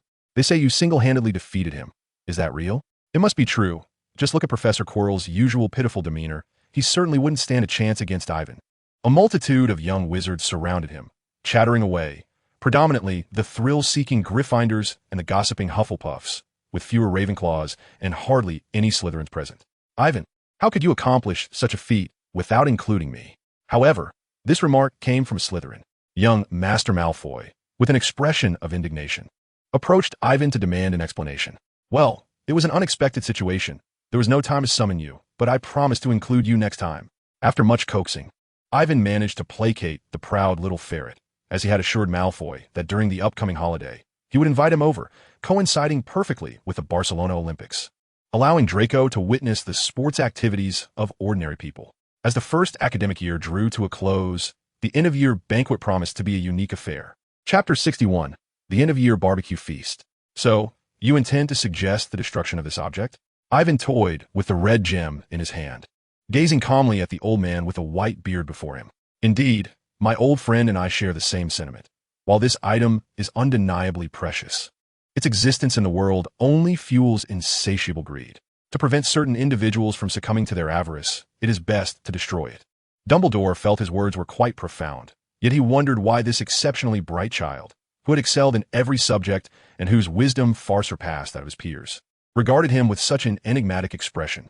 It was neither greed for the Philosopher's Stone nor disdain or confusion.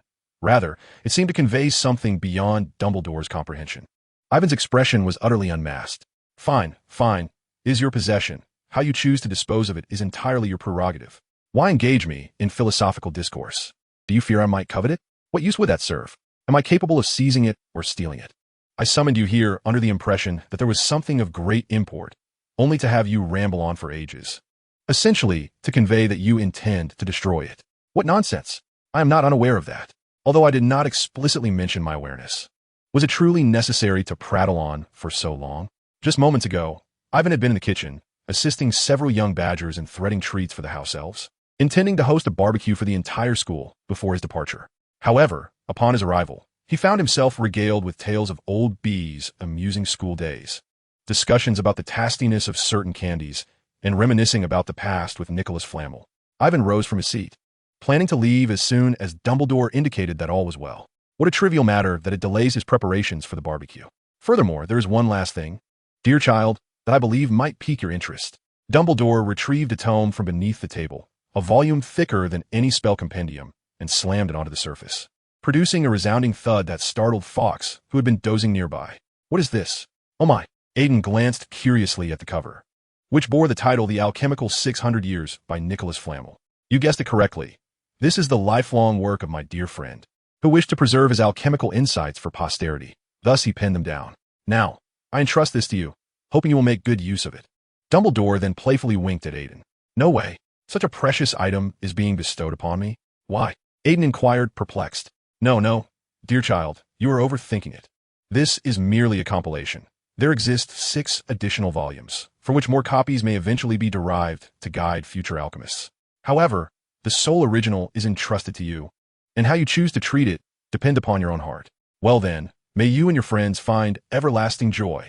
The sentiment behind that last phrase is to forge a closer bond with Harry, becoming a steadfast companion on his journey of growth. Ah, that old Dumbledore. Such a statement laden with subtext. The badger of the McGrave family is not so easily swayed. Why engage in futile labor when we are not the prophesied child? Why invest so much effort? At most, the grudges formed this time can be resolved in our own manner later. Why place all hope upon Harry? Moreover, is it not also a sword saint? And as for the demonic spells within the spell compendium, he is not yet ready to learn them. In the Great Hall, it was the moment of the annual Academy Cup Awards. At this juncture, the hourglass of points revealed Slytherin leading with a staggering 472 points.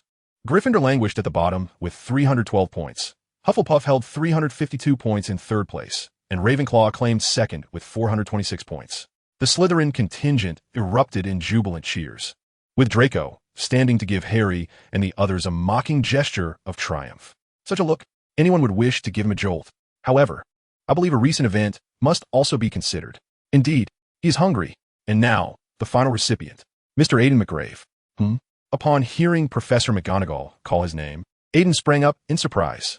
As one who has navigated 6 formidable trials, bravely intervened to rescue classmates in times of peril, and valiantly battled against evil to ultimately achieve victory, I am awarding Hufflepuff an additional 100 points.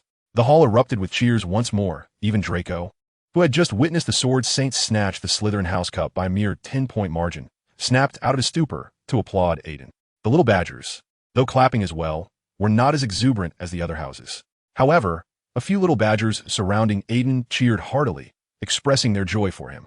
However, the collective sentiment among the Badgers was that even if they were awarded a perfect score, they would still find themselves at the bottom of the rankings. They mused that rather than dwelling on this, it would be far more gratifying to hasten the arrival of the feast. Regardless, Gryffindor had successfully claimed the House Cup, and the hall was adorned with the vibrant banners of golden red lions. "All right, children, the banquet commences." They cheered with genuine enthusiasm. Rectangular grills, ignited with charcoal, materialized at the center of the long table, sizzling skewers of meat releasing savory aromas, surrounded by heaps of raw skewers on square plates, alongside several platters of perfectly cooked offerings. Additionally, there were bowls of freshly cut fruits and crisp lettuce, complemented by jars of seasonings and barbecue sauces. For those with a penchant for sweets, honey and sugar were available, while students and professors alike were assisted by house elves, guiding them in the art of grilling. Due to Evan's aversion to the peculiar pumpkin juice, he had requested his family to send over some fizzy drinks and a variety of fruit juices. Had it not been for the prohibition against young wizards consuming alcohol, he would have ordered some beer as well. Yahoo! Hufflepuff! Let the feast begin. With delicious food at hand, Evan disregarded all notions of decorum, flinging off his robe and bellowing as he seized a skewer of pork belly to commence his culinary battle. As Hufflepuffs, the students quickly mastered the art of grilling, even employing magic to achieve their desired flavors. Hufflepuff was renowned for its culinary magic. Children, let us once more cheer for Evan, who has bestowed upon us this delightful gastronomic experience. After savoring a piece of honey-glazed plum meat skewer, Old Bumble was nearly elated enough to take flight. In that moment, he thought of his old friend far away in Nemontgard. Perhaps he should bring some barbecue to share with him. Long live Evan! The hall resounded once again with cheers from all houses dedicated to Evan. This barbecue was unlike anything they had ever experienced, opening the door to a new culinary world, prompting heartfelt praise from all. On the Gryffindor side, Harry realized why Evan had been so elusive since that fateful night. He had been preoccupied with perfecting tonight's barbecue. Ron, with a skewer in each hand, was thoroughly covered in grease, while even Hermione indulged like a little hamster, her cheeks puffed up. On the Slytherin side, Draco also abandoned his noble demeanor, casting a cleaning charm to rid himself of hair gel, avoiding a repeat of the sticky situation from their last hot pot meal. People are alike in many ways. Even the typically aloof Slytherin could find joy in delectable flavors. Yet amidst the revelry, a cold, piercing gaze fixated on Evan, who was voraciously enjoying his meal. It was Carlo. After 2 confrontations, not only had he faced severe reprimands from Professor Snape, but the matter had also reached his family, even drawing the Malfoy clan into the fray. The root of the issue was Carlo's refusal to show Draco any deference in his attempts to harm the Malfoy heir's friend. Please, the one injured twice was him. Thus, Carlo's already precarious family status had further deteriorated due to this oppression, all because of mudblood. His family had been brought to such ruin, and Carlo loathed Evan with a passion. Relish your triumph. One day, I shall ensure you pay the price. Carlo secretly steeled himself and took a hearty bite of the barbecue. Ah, what a delightful flavor. As for why I revealed so early that this character is a villain, it is because I have noticed from recent comments that some readers are rather impatient. Sigh, I feel the same way, thus I empathize with you. To spare you from your anxiousness, I decided to divulge a little information. Chapter 62, Homeward Bound.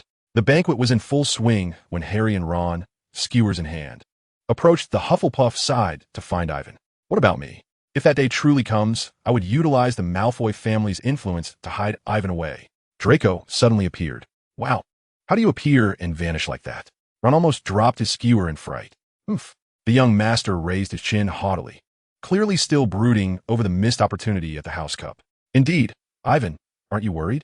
Ignoring the 2 rascals, Hermione expressed her concern for Ivan's situation. As for the other Badgers, they had grown numb to this band of interlopers. Initially, they felt some resentment, primarily because they thought that Hufflepuffs were already numerous enough. And now, these few had come to mooch food and snatch our provisions. One would think they could bring their own plates. Ivan, without glancing at the young ones, focused intently on the chicken wings in his hands, brushing them with a layer of barbecue sauce when the time was right, the aroma wafting through the air. Deliciousness before him. Ivan even began to hum a tune. When the house is on fire, I take a picture. When life is chaotic, I sleep. In the face of calamity, I remain oblivious. If worst comes to worst, I might as well hang myself. Today's troubles can wait. Tomorrow's concerns will be addressed then. I relish living this way, not allowing anything to weigh heavily on my heart. This carefree attitude toward life was expressed by Ivan in the English version of the song, perfectly encapsulating the Hufflepuff spirit. Initially, it was nothing, but after Ivan hummed it a couple of times, the nearby badgers were drawn in, gradually learning the most essential lines, and began to hum along. Before long, the entire Hufflepuff was swept up by this catchy, brainwashing melody, all joining in the peculiar song of carefree abandon. In an instant, a joyful atmosphere of carefree revelry spread among the Hufflepuffs.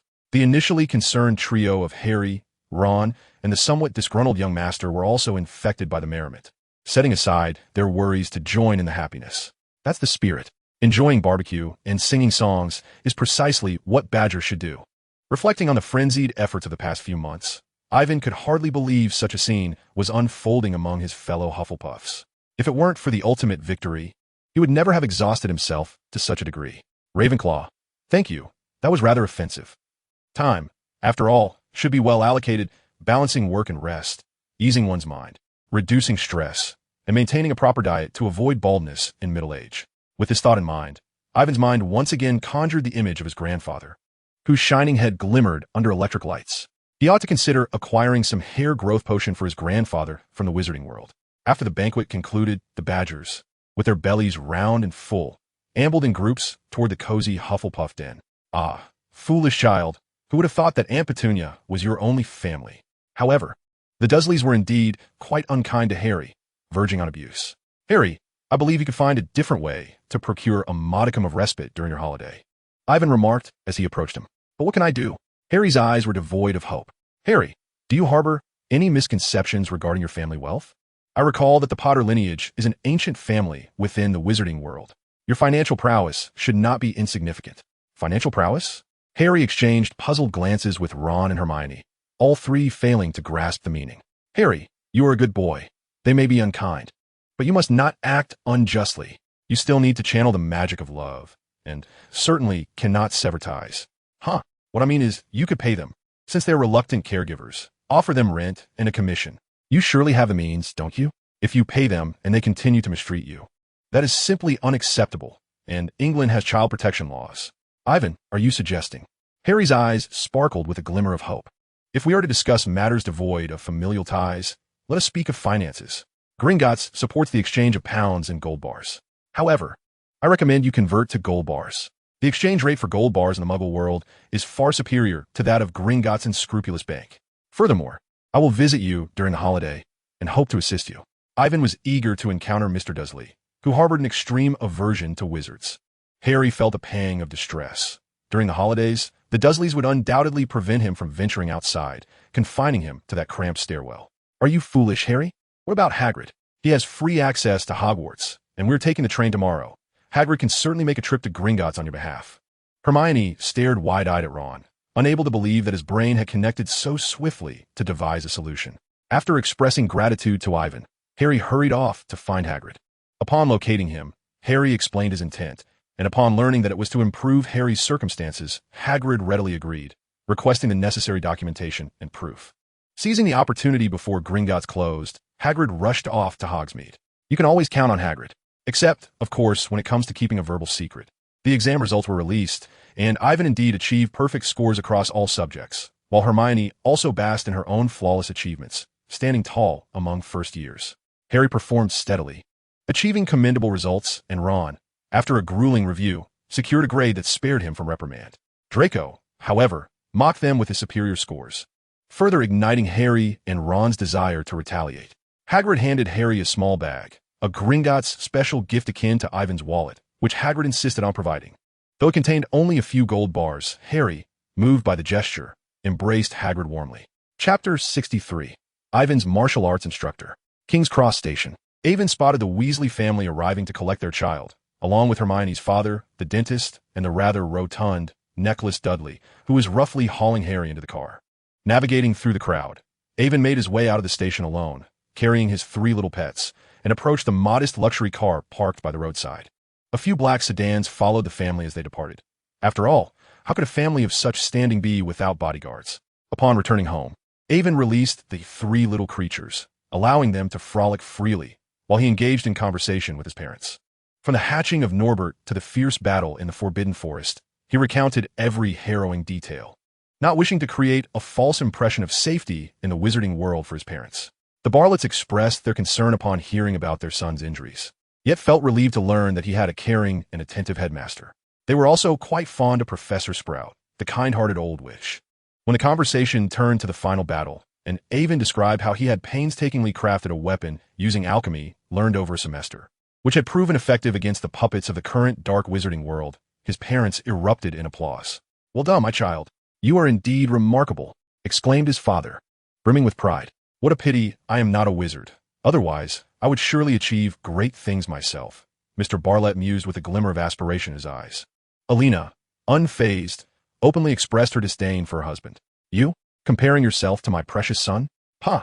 Mr. Barlett feigned a wounded expression, a sight that would astonish anyone who knew him as the unyielding businessman he was. Yet here he was, vulnerable in the warmth of family. The family continued their lively conversation until dinner was ready, the table set with an array of 6 dishes and a soup. "Avon, you're on holiday. Come and relax." A familiar voice chimed in, and Avon turned to see an old friend. It was none other than Bubu, the little elf honing his culinary skills. "Hello, Bubu. How is your training going?" Avon inquired as he took a seat and accepted the bowl of food from Bubu's hands. Bubu, with his arms crossed and large eyes sparkling, looked at Avon. Thanks to a concealment charm, others in the manor perceived Bubu as a shy teenager, polite and well-liked by all. As Bubu spoke, Avon eagerly picked up his chopsticks. Delicious, truly delightful. It was evident that Bubu had invested considerable effort. Each dish was exquisitely seasoned, prompting Avon to crave a second helping after the first. To honor Bubu's culinary prowess, Avon devoured 5 bowls of rice, thoroughly impressed. Eventually, he slumped back in his chair, satiated yet yearning for more, patting his round belly. Alina, the concerned mother, feared he might overindulge. However, Avon insisted it was of no consequence. After a brief rest, he would still be able to eat. Yet Alina was reluctant to allow him any more, while Mr. Barlett contemplated, "Is the food at Hogwarts truly that subpar? It's as if the child hasn't eaten in 800 years. Should we consider letting Avon open a dining hall at Hogwarts?" Though not a wizard himself, he could manage it independently and gain some valuable experience. However, this notion was promptly cast aside as he recalled that Bubu had come for this very purpose, rendering the plan unnecessary. Yet, what if one were to establish a restaurant in the wizarding realm? I remember Ivan mentioning that the wizarding world is somewhat insular. There should be potential there. Go out for a stroll, digest your thoughts, and let your father show you the wizarding base he has prepared for you. Off you go. His wife's words interrupted Barrett's contemplation, and he looked up to see his son, visibly reluctant, being pulled and pushed to stand before him. To prevent the little wizard from suffering indigestion, "Come along with your father." Barrett chuckled lightly, taking Ivan's hand as they made their way to the backyard. Initially, Ivan had no desire to move, but his curiosity about his wizarding base compelled him to follow along reluctantly. His wizarding cottage was nestled within the rockery of the backyard garden, its entrance appearing quite concealed. One might easily overlook it without intentional searching. It seemed his father had put considerable thought into this. Upon opening the door hidden within the cave of the rockery, Mr. Barrett switched on the wall lamp and descended the staircase, which led to a space roughly equivalent to one underground level.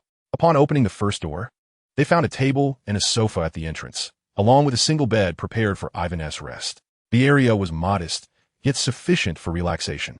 Opening the second door further and revealed the alchemical workspace, meticulously designed with white tiles and a white ceiling, illuminated brightly upon switching on the lights. To the left, there were neatly arranged display shelves presumably intended for storing materials, while the right side featured 3 workbenches resembling those seen on television. Additionally, there was an office desk adorned with a small lamp, a bottle of ink, and a stack of white paper. The room was well ventilated and equipped with fire safety measures. Although simple, it exuded Barrett's meticulous attention to detail. "Fantastic, Dad. Love you," Ivan exclaimed, showering affection upon his father after touring what would be his future laboratory. Following this, his mother brought him another piece of delightful news. "Really? That's wonderful, Mom. What is this master practice?" "Oh, it said that he excels in many disciplines. He is quite the expert. I believe he is a disciple of the Sea Sovereign, though I can't quite recall." Upon hearing this, Ivan's expression changed as he cautiously inquired, "Do you remember his name?" "Of course. He asked us to call him Master Lai. You can address him as such when the time comes," Alina replied with a smile. Little did Ivan know that a tempest was brewing within his heart at the mention of Master Lai. Chapter 64. Master of the Sea? As night fell, Ivan lay in bed, tossing and turning restlessly. He kicked off the blanket and sprang up, pondering over what his dear mother had said about the master named Lai. In his mind's eye, he envisioned a robust man with bronze skin and a long braid, a master of traditional Chinese martial arts. Yet, another image surfaced, a muscular figure with a devilish grin, reminiscent of a demonic bodybuilder. It seemed that in the world of Harry Potter, there was no mention of a horseman from planet Fauma. Was there? Could it be that he inadvertently stumbled into a peculiar world due to his possession of the complete grimoire? Surely, that would be too absurd. He was not fearful. After all, even if the Vanima aliens were formidable, they were still carbon-based life forms, existing solely on a physical plane. One decisive blow would compel them to obediently close their eyes and lie down. His apprehension stemmed from the possibility of encountering a bizarre amalgamation of creatures, perhaps even a kaiju or some sort of purple sweet potato entity. That would certainly be quite the spectacle. He could imbibe the concoction, but its effects remained uncertain, and it was not a one-time use. Based on his estimations, he could consume this elixir thrice before reaching its limits. Perhaps, he mused, he ought to cultivate a toad anew. With that thought, Avon downed the pale golden liquid in a single gulp. Instantly, a torrent of magical energy surged through his limbs, and an intense hunger engulfed his mind. Despite having had a hearty dinner, it was insufficient to satisfy his ravenous appetite. He quickly retrieved another vial of green potion and drank it in one go. Only then was the overwhelming hunger alleviated, dissipating entirely after consuming yet another. This was a simple yet effective potion, akin to a concentrated nutrient solution, specifically crafted to supplement the effects of his enhancement elixirs. Once the hunger subsided, a wave of drowsiness washed over him, and after crawling into bed and covering himself with a blanket, he promptly lost consciousness. It seemed that the modifications had indeed produced side effects. This was one of his final thoughts before succumbing to slumber, the other being the resolve to rear a special test subject toad. "Darling, you seem to have grown stronger since last night," Alina remarked, eyeing her suddenly more robust son with curiosity. Could it be that a wizard could transform the nutrients consumed overnight into flesh? It appeared that such a tale was absent from the childhood stories she had heard. "No, it's merely a potion I developed that is taking effect. But I'll need to purchase new clothing, mother," Avon replied, tugging uncomfortably at his trousers, which had become tight. "Very well, I shall have someone take your measurements shortly. Just bear with it for now." Alina felt a surge of happiness. At least her son was growing taller and stronger. Kug, son, do you have any of that potion left? Might you spare me one?" Barrett leaned in, playfully raising an eyebrow at his son. "Well, there is some, but I cannot guarantee its effects on ordinary individuals. Once I have completed my tests, I shall provide it to you." He had no desire to use his father as a test subject. He didn't trust anyone else either, and capturing a vagrant for experimentation was simply too American. He was in England, after all, and could not engage in such morally dubious activities. It was better to experiment with toads. After all, magical toads were certainly more reliable. There was no rush, and the estimated effects were still somewhat imprecise.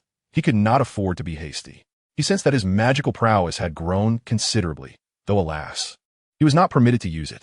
With nothing pressing to attend to, and no clothing suitable for venturing outside, Avon opened the grimoire, delving into the section on dark magic.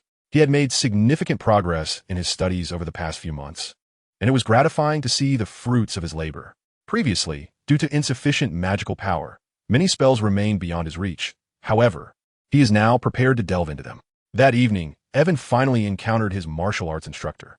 Contrary to his imaginings of a long braid, the instructor sported a pragmatic crew cut, yet his muscular physique and sun-kissed skin bore a striking resemblance to Evan's mental image. "Greetings, Master Lai. I look forward to your guidance this summer." Evan greeted him in fluent Mandarin. "Why, this child speaks Mandarin quite well," Master Lai remarked, somewhat astonished. "This little foreigner articulates impressively. I was worried he might struggle with the terminology.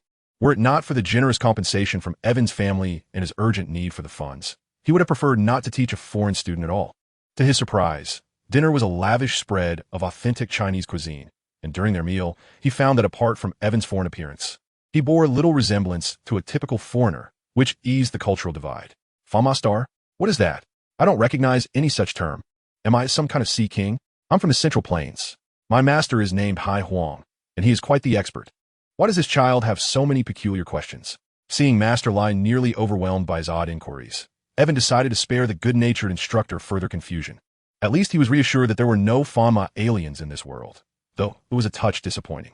Master Lai indeed possessed considerable skill. His seemingly soft and feeble punches belied the formidable force that accompanied them, and Evan sensed that a single blow could send him to St. Mungo's for urgent care. Subsequently, Master Lai showcased various weapon techniques and inquired which Evan wished to learn.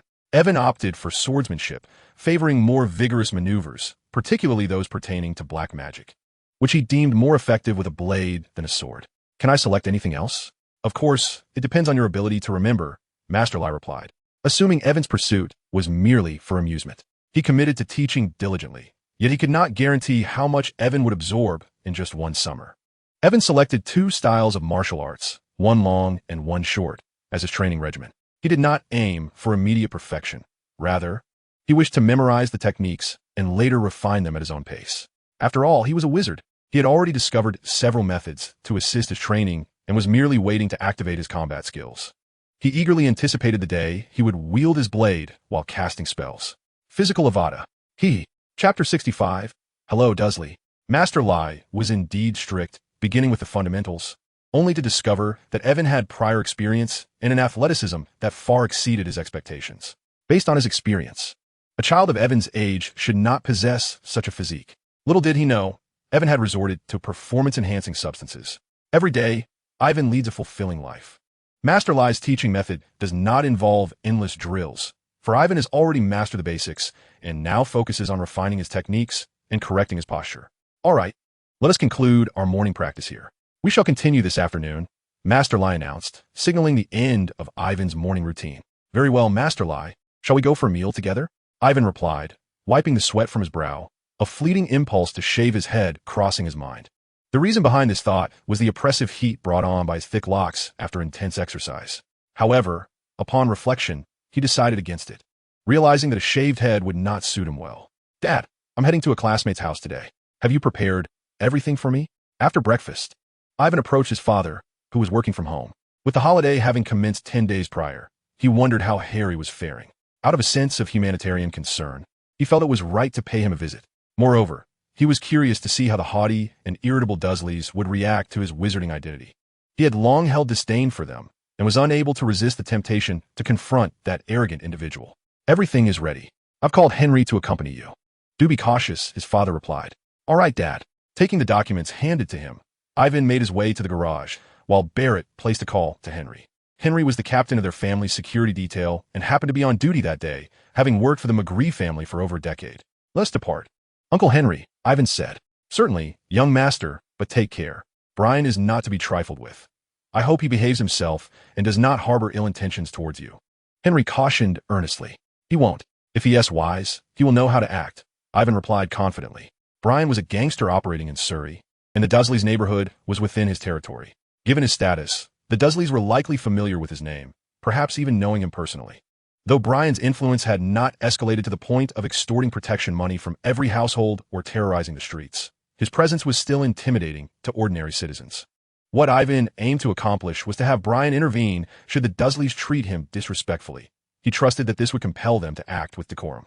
A procession of black cars departed from the McGree estate, heading towards Surrey. At the corner of Hedge Road, 3 black sedans were parked by the roadside, surrounded by several suited thugs who appeared to be awaiting someone. Despite their polished appearances, apart from one long-haired man smoking a cigar, the others bore unsavory expressions. Their faces adorned with identical tattoos, unmistakably marking them as members of the same gang. Boss, it's been nearly 2 hours. Who exactly are we waiting for? If it's some rival gang, they're showing you a great lack of respect, a burly man grumbled, tossing aside his cigarette but with irritation. Brian replied with a grave demeanor. Brian found himself in a predicament. His business was being systematically undermined by rivals, resulting in a financial shortfall that compelled him to seek assistance from a moneylender, which happened to be one of the underground enterprises affiliated with the Magrave family. Coincidentally, Evan had uncovered this information while requesting his father's investigation into the area, providing him with an opportunity to exploit the situation. A procession of sleek black luxury vehicles glided down the street, coming to a halt before Brian and his associates. Recognizing that the principal had arrived, Brian quickly extinguished his cigarette and instructed his subordinates to present themselves properly. They were to converse inside the vehicle. Evan opened the door to the back seat, gesturing for Brian to join him. Brian waved his subordinates to remain in place, opting to enter the vehicle alone. Evan, not one to act foolishly, understood the importance of bringing Brian to his own space. With Uncle Henry observing from the front seat, any hint of impropriety from Brian would be dealt with swiftly, ensuring his safety. Brian, a pleasure to meet you. Evan extended his hand for a handshake. The honor is mine. Brian managed to muster a semblance of a congenial smile, despite his countenance betraying a less than savory character. To be succinct, I have summoned you today to assist in maintaining order at a particular location, and to keep an eye on a certain household. Before they vacate, I hope you can safeguard my classmate. Upon successful completion, the debt you owe us will be forgiven, and I can facilitate your employment under the auspices of the Reaper. What say you? Evan was direct in his intentions, gauging Brian's response. If he were to engage in haggling at this juncture, it would render further negotiation unnecessary. The Reaper was one of the Magray family's clandestine operations. After all, a family that had thrived for so long surely had individuals willing to engage in unsavory tasks. While not as extensive as the Mafia, it was a name that commanded respect in the underworld. It would be foolish for Brian to refuse such a fortuitous offer. As a mere thug, he had never been in a position of prominence. However, by aligning himself with a truly formidable force, he could decisively outmaneuver the local riffraff. I am willing. I am exceedingly eager. I feel as though I have struck a remarkable bargain. Thank you for your consideration, Master Magrave. Your willingness is appreciated. I shall take you to the premises shortly, but for now, remain silent. If the owner is impolite, your greeting will suffice. Not a problem. In this area, my name is well known. Rest assured, Master. Brian gradually transformed into a compliant sycophant. Seeing his eagerness, Evan returned to him the proof of his indebtedness and informed him that soon, someone from the Reaper would reach out to him, which delighted Brian like a child receiving a coveted gift.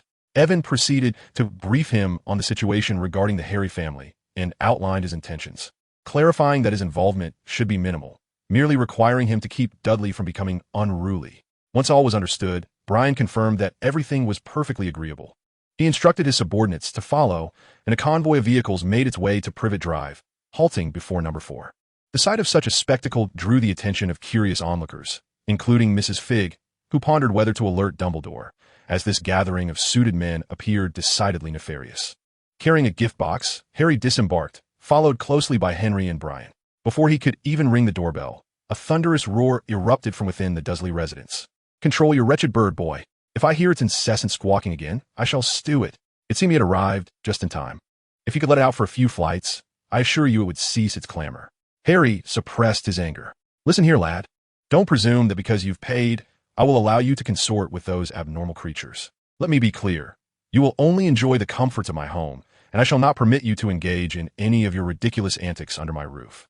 Vernon Dursley's irritable figure resembled a frenzied bulldog.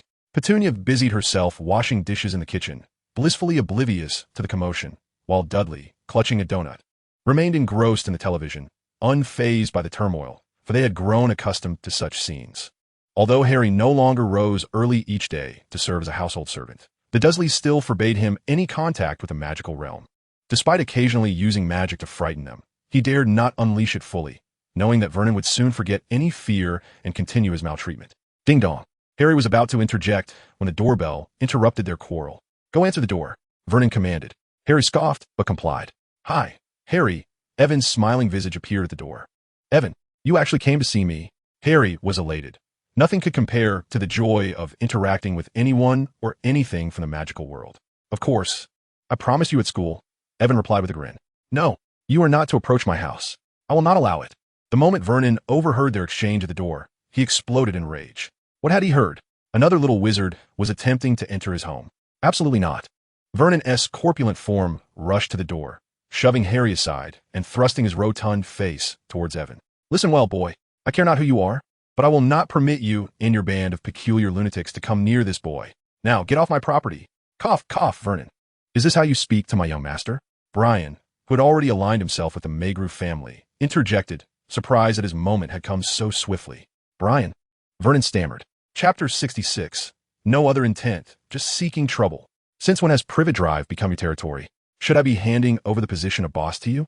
As a senior executive of a large corporation residing within his own gang's territory, Brian was acquainted with Vernon, though only just, as he did not collect protection money. Yet, Vernon, like a duck with its throat grasped, could not utter a sound. while no one came to collect protection fees. The residents nearby wished to avoid provoking a gang. After all, Brian was merely a corporate executive, lacking the clout to command respect from a band of outlaws. How could that be? I was merely referring to my own house. You are the boss here. On Dudley's round face, a sycophantic smile emerged as he realized that the doorway was filled with men clad in black. Our young master wishes to converse with his classmate. Do you have any objections? Henry's icy voice reverberated as he was tempted to deliver a swift uppercut to the chubby boy who dared to speak disrespectfully of his master. Of course not. What could Dudley possibly say at this juncture? He noticed a group outside, their garments lifted, revealing weapons holstered at their waists. Dudley, who was inherently a bully to the meek, was now visibly intimidated. Who do you think you're scaring? This is a civilized society. Who fears you? Am I, Dudley Dursley, afraid? Well, perhaps I am. Then I shall intrude. Evan smiled as he stepped into the Dursley residence, meeting Harry's astonished gaze. Here's some treats I brought. Please accept them. Maintaining proper etiquette was essential, for he was also a scion of a prestigious family and could not afford to lose face. Dudley trembled as he accepted the expensive gift box, handing it to Petunia and instructing her to prepare tea.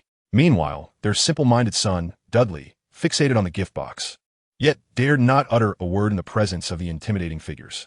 After serving tea, Petunia sat beside her hefty son, her eyes wide with fear. Hedwig appeared eager to fly about, and Evan felt compelled to rescue the poor bird from confinement. Of course, he thought, knowing that even with 1,000 objections, Dudley would not dare to protest. Thank you.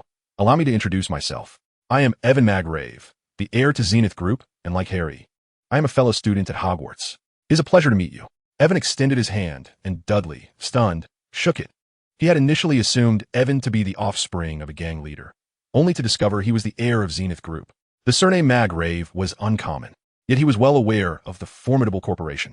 The thought that such a colossal entity could harbor a wizard was enough to make him feel as though he had swallowed a fly. What seems to be the issue?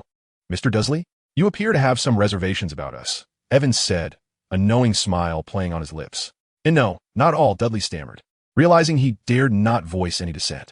Evan handed Dudley a document, requesting to ascend to the upper floor with Harry, while Henry and Brian would engage Dudley in conversation. Evan, you're incredibly cool. I've never seen Dudley so put in his place, Harry exclaimed, his fists clenched in excitement. Of course, I'm no pushover. But do you really live here? Observing the room, which was scarcely larger than the nest he had prepared for his pet, Evan furrowed his brow. This is quite acceptable. At least there aren't spiders crawling on my bed, Harry shrugged. However, he soon shifted the topic, eager to converse with Evan. It was a rare occasion to have a friend visit, and he felt compelled to share his thoughts. Yet, his happiness quickly waned, for Dudley forbade him from touching any items brought from the wizarding world, leaving him with unfinished homework. To his surprise, Evan produced a hefty tome from somewhere and handed it to him. Idleness, too, can be burdensome. Even during the holidays, one must not neglect their studies. Do take a moment to peruse this, for when school resumes, I shall test your knowledge. Should I discover that you have not engaged with the material, I shall certainly have a word with Professor Snape about your shortcomings, and one can only imagine how many points he would lose for Gryffindor. Harry, stiffly lowering his gaze to the book that was thicker than himself, soon raised his head, reminiscent of a rusty hinge, and earnestly inquired, Evan, did Hermione send you? After a brief exchange of pleasantries, Evan shared his holiday itinerary with Harry, lamenting that he might not be able to visit again, and they would have to await their reunion at school. Upon hearing Evan's plans, Harry felt a wave of happiness wash over him and empathetically expressed that he did not mind, for merely having Evan visit once was a source of great joy. Mr. Dursley, I trust you have reviewed the documents I provided. I hope you perform well. Otherwise, Grunning Company has no shortage of executives, wouldn't you agree? Very well. But I hope that next time I won't have to visit my classmate in such a cramped space. I recall that the child protection laws in England do exist. Do they not? Evan's words sent a shiver down the spine of the beaming Mr. Dursley. It was a veiled threat. He was acutely aware of his own actions, and should he be reported, he would certainly find himself in a precarious situation. Of course, Harry's new room was yet to be organized, and besides, he had already paid for his living expenses. There was no reason to deny him. Then I must thank you, Evan remarked politely, though it sounded far from courteous. Well then, I shall not impose further. Harry, do remember to complete your assignments. Farewell. Mr. Dursley, my young master is indeed a good person. I trust you will not let him down, will you? Brian said, draping an arm around Mr. Dursley's neck, playfully patting his ample belly, as if they shared a close camaraderie. Of course, with such a significant order from Master Evan, How could I possibly disappoint him? Mr. Dudley lifted the order for the drill in his hand as he spoke. After escorting everyone out, Mr. Dudley regarded Harry with a complicated expression before reluctantly admitting, Penny, prepare one of the guest rooms on the second floor and move this boy's belongings there. Harry beamed like a simpleton. Dudley, now that everyone is gone, can I have that box of snacks? My young master is truly generous to his classmates, even going so far as to advocate for him. What a stroke of luck it is to be his peer. With hundreds of thousands in bills and as many in business orders, such generosity was effortless. Henry was envious. You are mistaken. Upon hearing of his plight, I found myself curious about his ill-tempered uncle, purely seeking amusement through mischief. I may not belong to a pure-blood family in the wizarding world, lacking power and influence, but that is simply the way of things. In the mundane world, I am wealthy and influential. What of it? Is it not permissible to seek fun? Doesn't Dudley despise wizards? Yet here I am, a wizard myself. Let us see how ungracious he dares to be with me. I rather enjoy his disdain, coupled with his helplessness. Henry remarked, to seek amusement, one can easily spend nearly $1 million. The world of the young master is beyond our comprehension. Indeed, it is not entirely without merit. The order placed with Desley is a collaboration with one of their subsidiaries, and ultimately, the profits will benefit them. Desley merely has the opportunity to enhance their performance metrics. The funds are not directed to him. As for Brian, it is akin to purchasing dominion over the underground underworld of Surrey, an endeavor that is hardly a loss. A certain headmaster aptly remarked that he is wealthy, but not unwell. Chapter 67. Attending the Olympics with Little Dragon time passes swiftly, or perhaps it is due to the fulfilling nature of the days that it seems to fly by. Each morning, Evan trains diligently with Master Lai, spends his afternoons delving into alchemy and a compendium of spells, engages in dueling practice with Master Lai, and in the evenings, he experiments with potions and alchemy in the wizard's hut. Such a life is indeed richly fulfilling. However, today is different. After his morning practice with Master Lai, Evan donned formal attire and tidied up the house, as Mr. and Mrs. Bartlett were also present, anticipating the arrival of distinguished guests. Is this the place? A platinum-haired gentleman examined the nameplate of the Maggrave residence. Indeed, this is the address that Evan provided, as a child's voice erupted with barely contained excitement. It seems your muggle friend's family is quite distinguished, remarked a woman, surveying the estate with an air of superiority. Mother, the young master seems somewhat dissatisfied, the boy noted. Understood, darling. Mother would never be impolite to your friends. The woman's tone softened, revealing a nurturing side. Arriving were none other than the Malfoy family. The haughty woman was none other than Draco's mother, Narcissa Malfoy, daughter of the Black family. Narcissa is not inherently malicious. Rather, she places great importance on familial bonds. Unlike her sister, the Mad Bellatrix, she carries the typical pride of the Black lineage. Just as Sirius's mother, who never hesitated to express her disdain in portraits. Narcissa possesses a more refined temperament than that madwoman, never to be seen as a shrew. Upon ringing the doorbell, an eagerly prepared Evan dashed to the entrance with remarkable speed, leaving the butler, old Mr. Chaz, momentarily taken aback.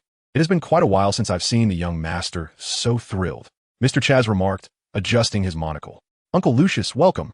Evan concealed his less serious demeanor and donned the decorum befitting a noble, graciously opening the door to welcome the Malfoy family. Today marks a significant business venture. Long time no see, my boy, Lucius greeted with a genuine smile, a marked difference from the insincere grin he wore upon their first meeting. Today, he was in high spirits, anticipating a lucrative business arrangement. After exchanging pleasantries with Narcissa, Evan led the family to the drawing room, where the Bartlett couple awaited them, fully prepared for the meeting. It is a pleasure to see you again, Mr. Malfoy. Likewise, but I believe we can address each other by our first names now, Mr. Bartlett. This is my wife, Narcissa. A pleasure to make your acquaintance. Narcissa, ever mindful of her husband's reputation and aware that he had come to discuss business, tempered her pride considerably. After a round of introductions, the adults were left to their own devices. Avon led Draco to his room, while Alina took Narcissa away, leaving the two power players to engage in their discussion. The topic at hand was the pet industry, which the wizarding world regards with indifference. Typically, it is small workshops or pet shops that produce snacks and other supplies for pets like owls and toads. In Diagon Alley, there exists but a single magical creature shop and an owl emporium, lacking any formal industry chain to generate profit. The variety of pets in the wizarding realm is limited, and given that many magical creatures are quite resilient, interest in pet ownership is not widespread. Take the Puffskein, for instance, despite its adorable appearance. It is a scavenger that thrives on leftovers, requiring minimal care. Yet, the market operates on a different principle. One cannot simply declare its existence. In the absence of a market, one must resort to promotion. Even a mere cup can be inflated in price. The pet market, a burgeoning sector of the 21st century, presents no insurmountable challenges for a family like the Malfoys, who wield considerable influence within the wizarding community. The art of speculation is fundamentally a game of capital. Moreover, with the established factory of the McGregor family, should the Malfoys devise a complete industrial chain within the wizarding world and monopolize it, wouldn't tea galleons flow in? With the initial phase of development secured, the subsequent services, pet breeding, boarding, and even funerary services could be introduced. Seizing the current moment when demand for pets in the wizarding world is modest would allow for an advantageous position. Once the status of pets is elevated, the presence of a pureblood pioneer would inevitably inspire a growing trend, ensuring a steady stream of business. Furthermore, as the wizarding market flourishes, Avon's other ventures would also benefit, with unique products making their way into the Muggle world, thus creating a cycle of mutual enrichment. Economics requires careful orchestration. One must extract the galleons hidden within Gringotts to amass wealth, for money does not spontaneously generate within vaults. The goblins at Gringotts might lament this reality, hoping they remember how to produce more galleons rather than simply focusing on how to keep them deposited within the bank. Avon, your estate is not without merit, though it pales in comparison to mine. Next time, I shall invite you to visit my manor, Draco declared, his characteristic pride evident. Avon, accustomed to Draco's demeanor, took no offense. I look forward to experiencing the illustrious Malfoy manor, he replied. However, Draco's assertion held truth. Avon's current residence was a modern construction and could not compare to the historic grandeur of the Malfoy estate.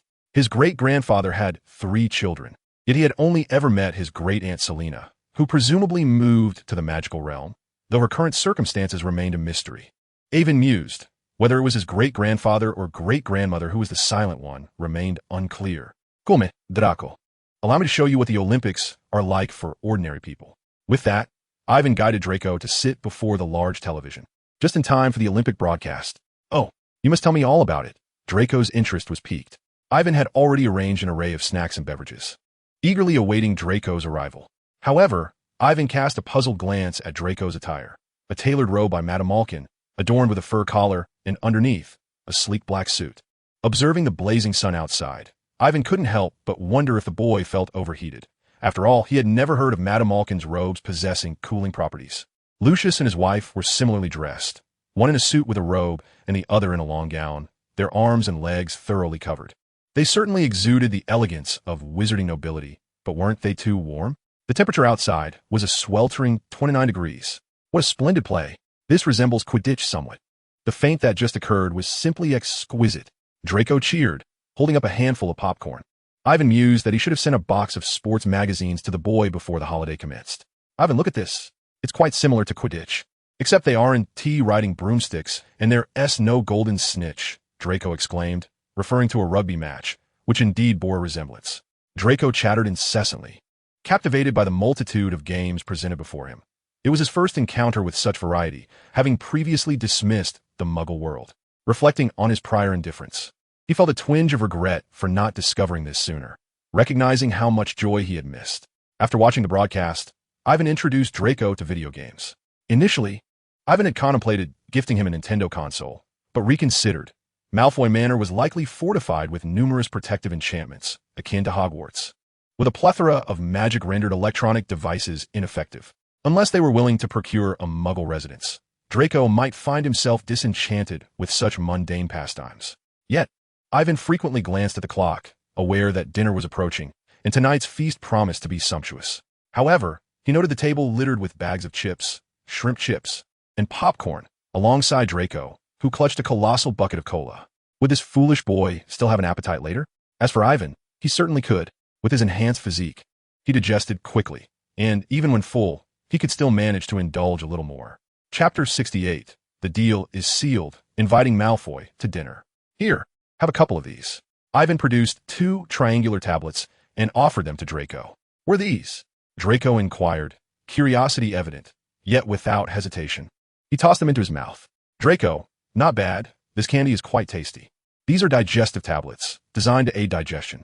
Dinner is nearly ready, so refrain from snacking too much. or you might regret missing my family's meal. After some contemplation, Ivan decided to retrieve this remarkable children's digestive aid. He couldn't possibly allow the children to visit and merely gaze longingly at the array of delectable dishes laid before them. "Young master, dinner is served," the butler announced, knocking on the door to summon the two for their meal. "Coming, coming," Ivan exclaimed. Pausing the game, he swiftly took Draco by the hand, and they dashed to the restroom to wash their hands. Just as Draco finished washing and had yet to dry his hands, he suddenly felt himself lifted off the ground. As they passed by a maid, the gust of wind created by their hurried movement lifted the hem of her lovely skirt. "Yar!" the maid exclaimed, startled.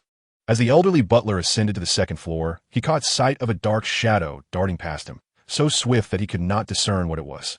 "Did I just see a large black rat scurry by? What on earth was that?" Charles muttered in confusion.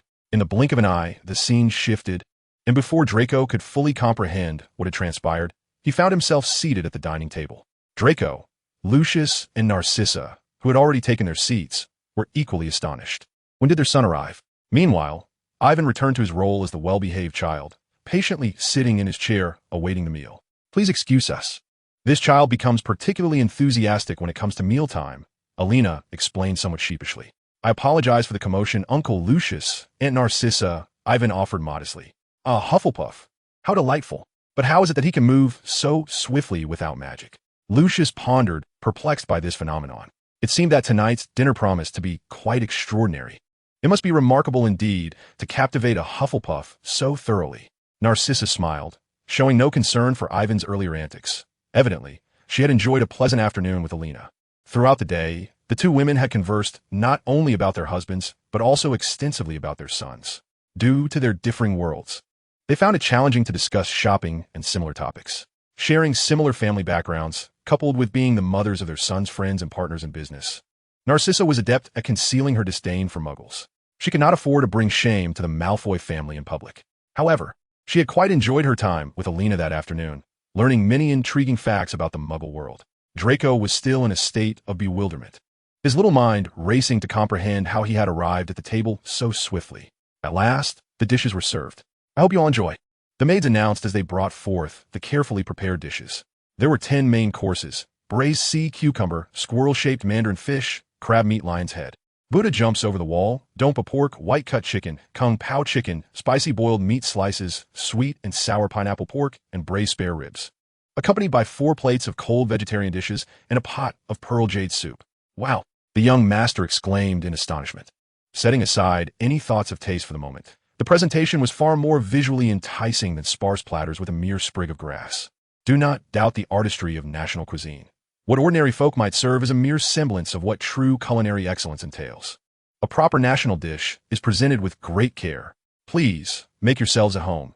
Feel free to enjoy as if you were in your own abode. A bowl of glistening white rice was served, heralding the commencement of the dinner honoring the Malfoy family. As this family was unfamiliar with the use of chopsticks, a dedicated server was on hand to assist them.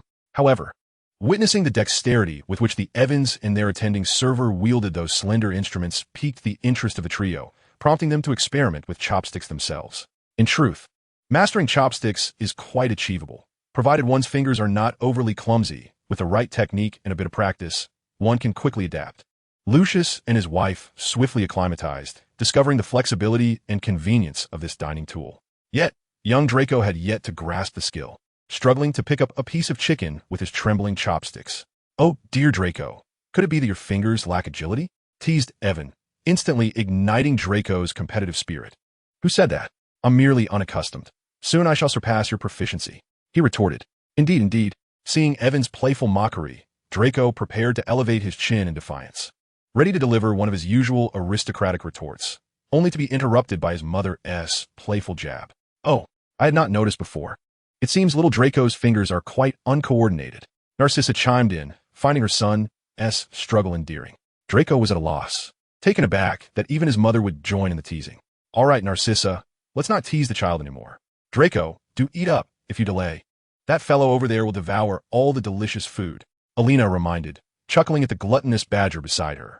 Draco then noticed Evan relishing a delightful combination of meat and rice, prompting him to join in the feast. "May our collaboration be fruitful," Barlet proclaimed, raising his goblet. "Indeed, may it be so," Lucius echoed, clinking glasses with the other man before downing the contents in one gulp.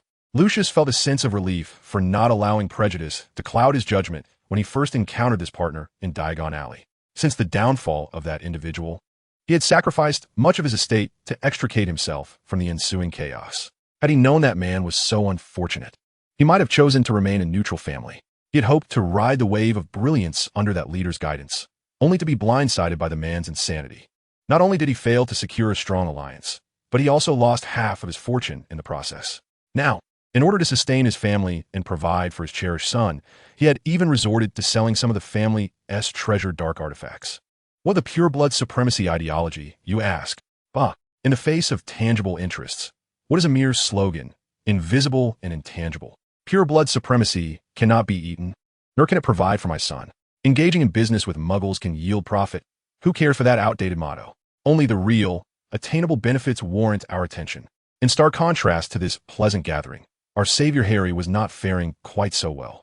Out of nowhere, a pesky house elf had intercepted a letter from a friend, insisting he not return to Hogwarts, convinced that the Dursleys provided a safe haven. What a joke. If he wasn't allowed to attend Hogwarts, where's he to learn magic? To his surprise, the Dursleys were hosting guests today, and this little rascal had the audacity to topple a cake onto someone's head. He then walked away, leaving himself to bear the consequences of his actions. Harry was on the verge of losing his mind. Mr. Dursley was equally exasperated. Today's business was crucial for his promotion. With the order from Ivan and the potential of today's dealings, he was poised for advancement. But now everything had been ruined. In his fury, Mr. Dursley disregarded everything else, especially upon receiving a warning letter from the Ministry of Magic, which indicated that Harry could not use magic outside of school. This only intensified his feeling of being mocked. In a fit of anger, he confined Harry once more. However, he refrained from boarding up the windows, as Brian's associates were stationed nearby, and he still possessed some semblance of rationality.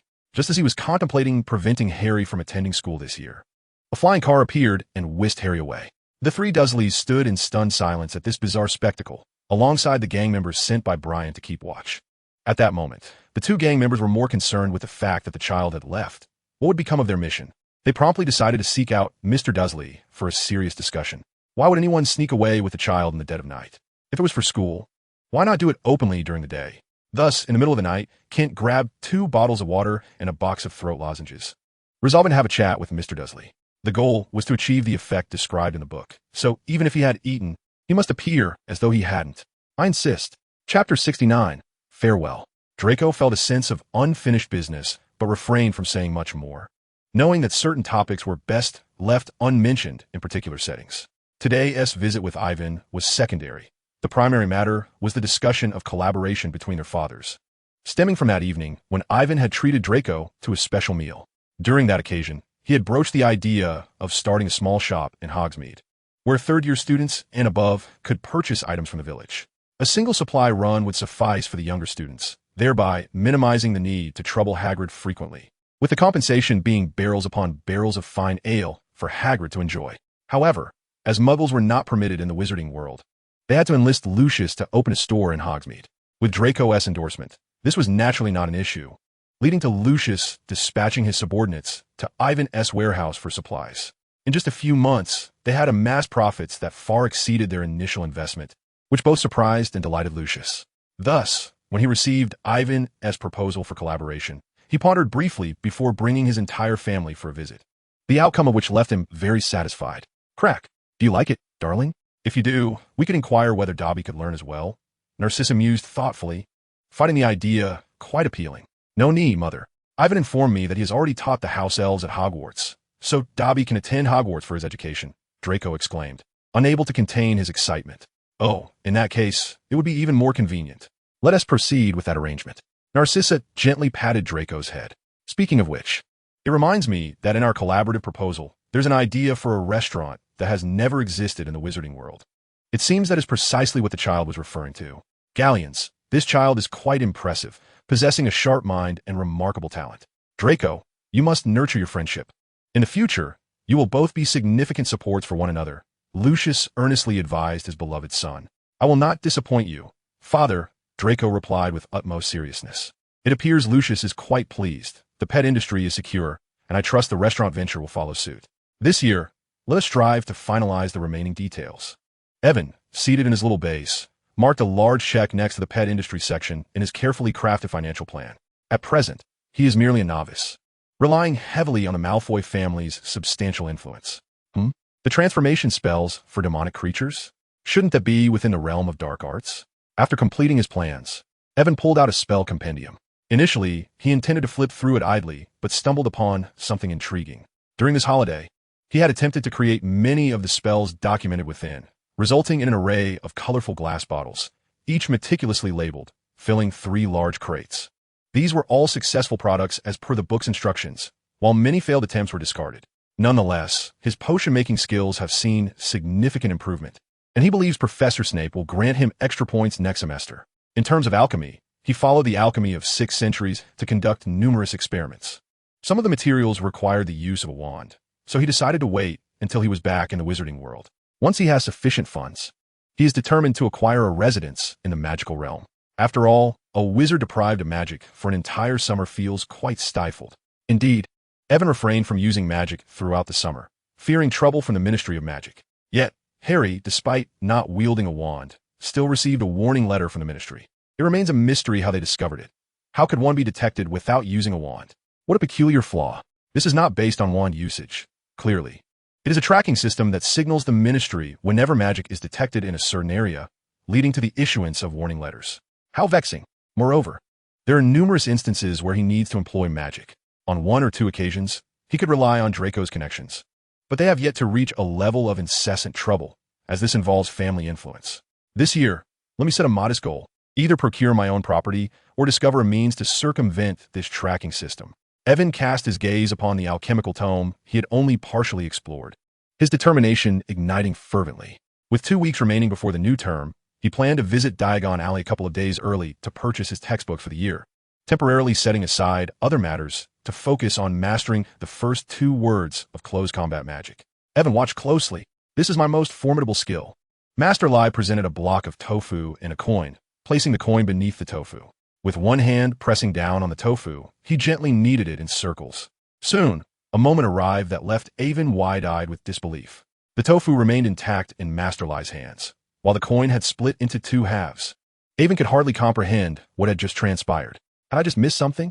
No, this is simply the essence of my skill, Master Lai proclaimed with pride, before his demeanor shifted to one of seriousness as he addressed Avon.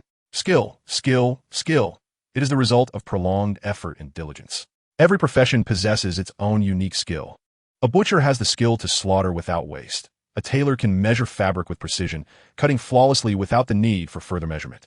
Skill transcends mere formality, evolving from intangible to the tangible and back again. Comprehending this principle will liberate you from being shackled by mere techniques. Avon took these words to heart and bowed deeply in gratitude to Master Lai. Thank you, Master, for your invaluable teachings. I am eternally grateful. This young lad, where did he acquire such wisdom? Master Lai chuckled warmly, affectionately ruffling Avon's hair. Today marked the final day of his instruction. Although he had imparted techniques and principles to the lad, Avon's future progress would ultimately depend on his own efforts.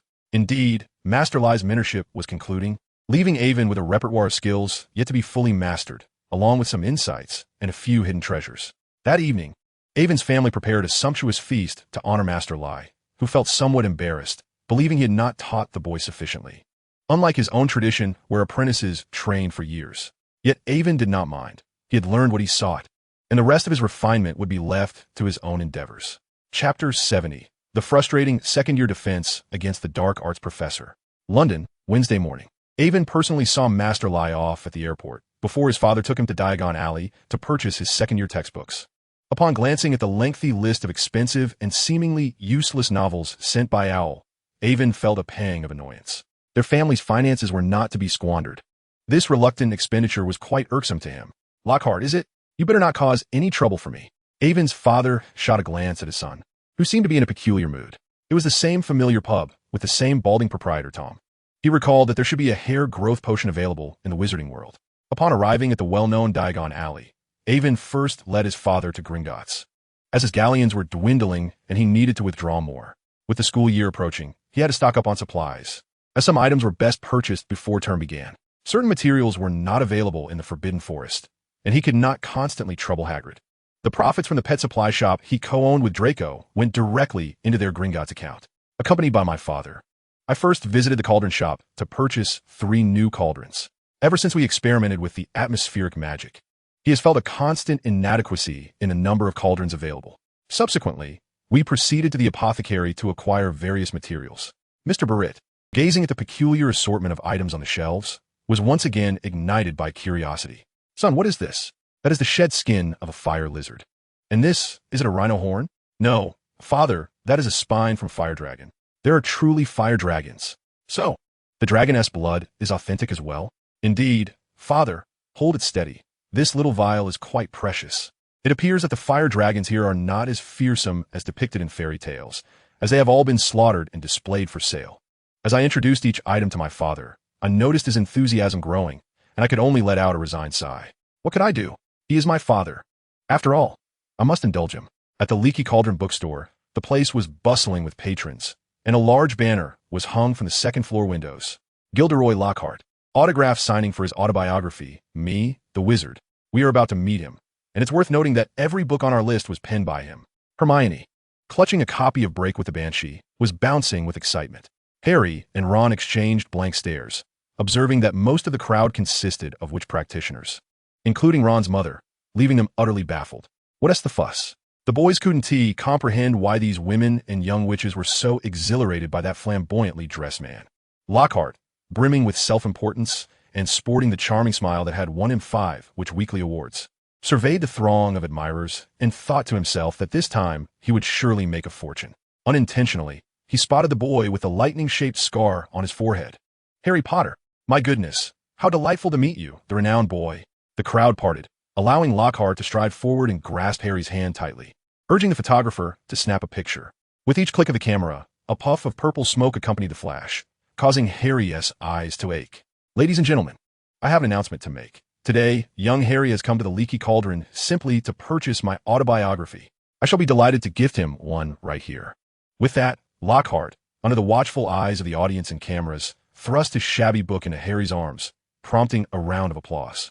Little did he know, he and his classmates were about to receive something far more precious, a true wizarding experience. It is my honor to announce that I shall be taking up the position of Professor of Defense against the Dark Arts at Hogwarts. As his words echoed, the atmosphere erupted once more, with a crowd of ladies clamoring for autographs and beseeching Lockhart to teach their children well.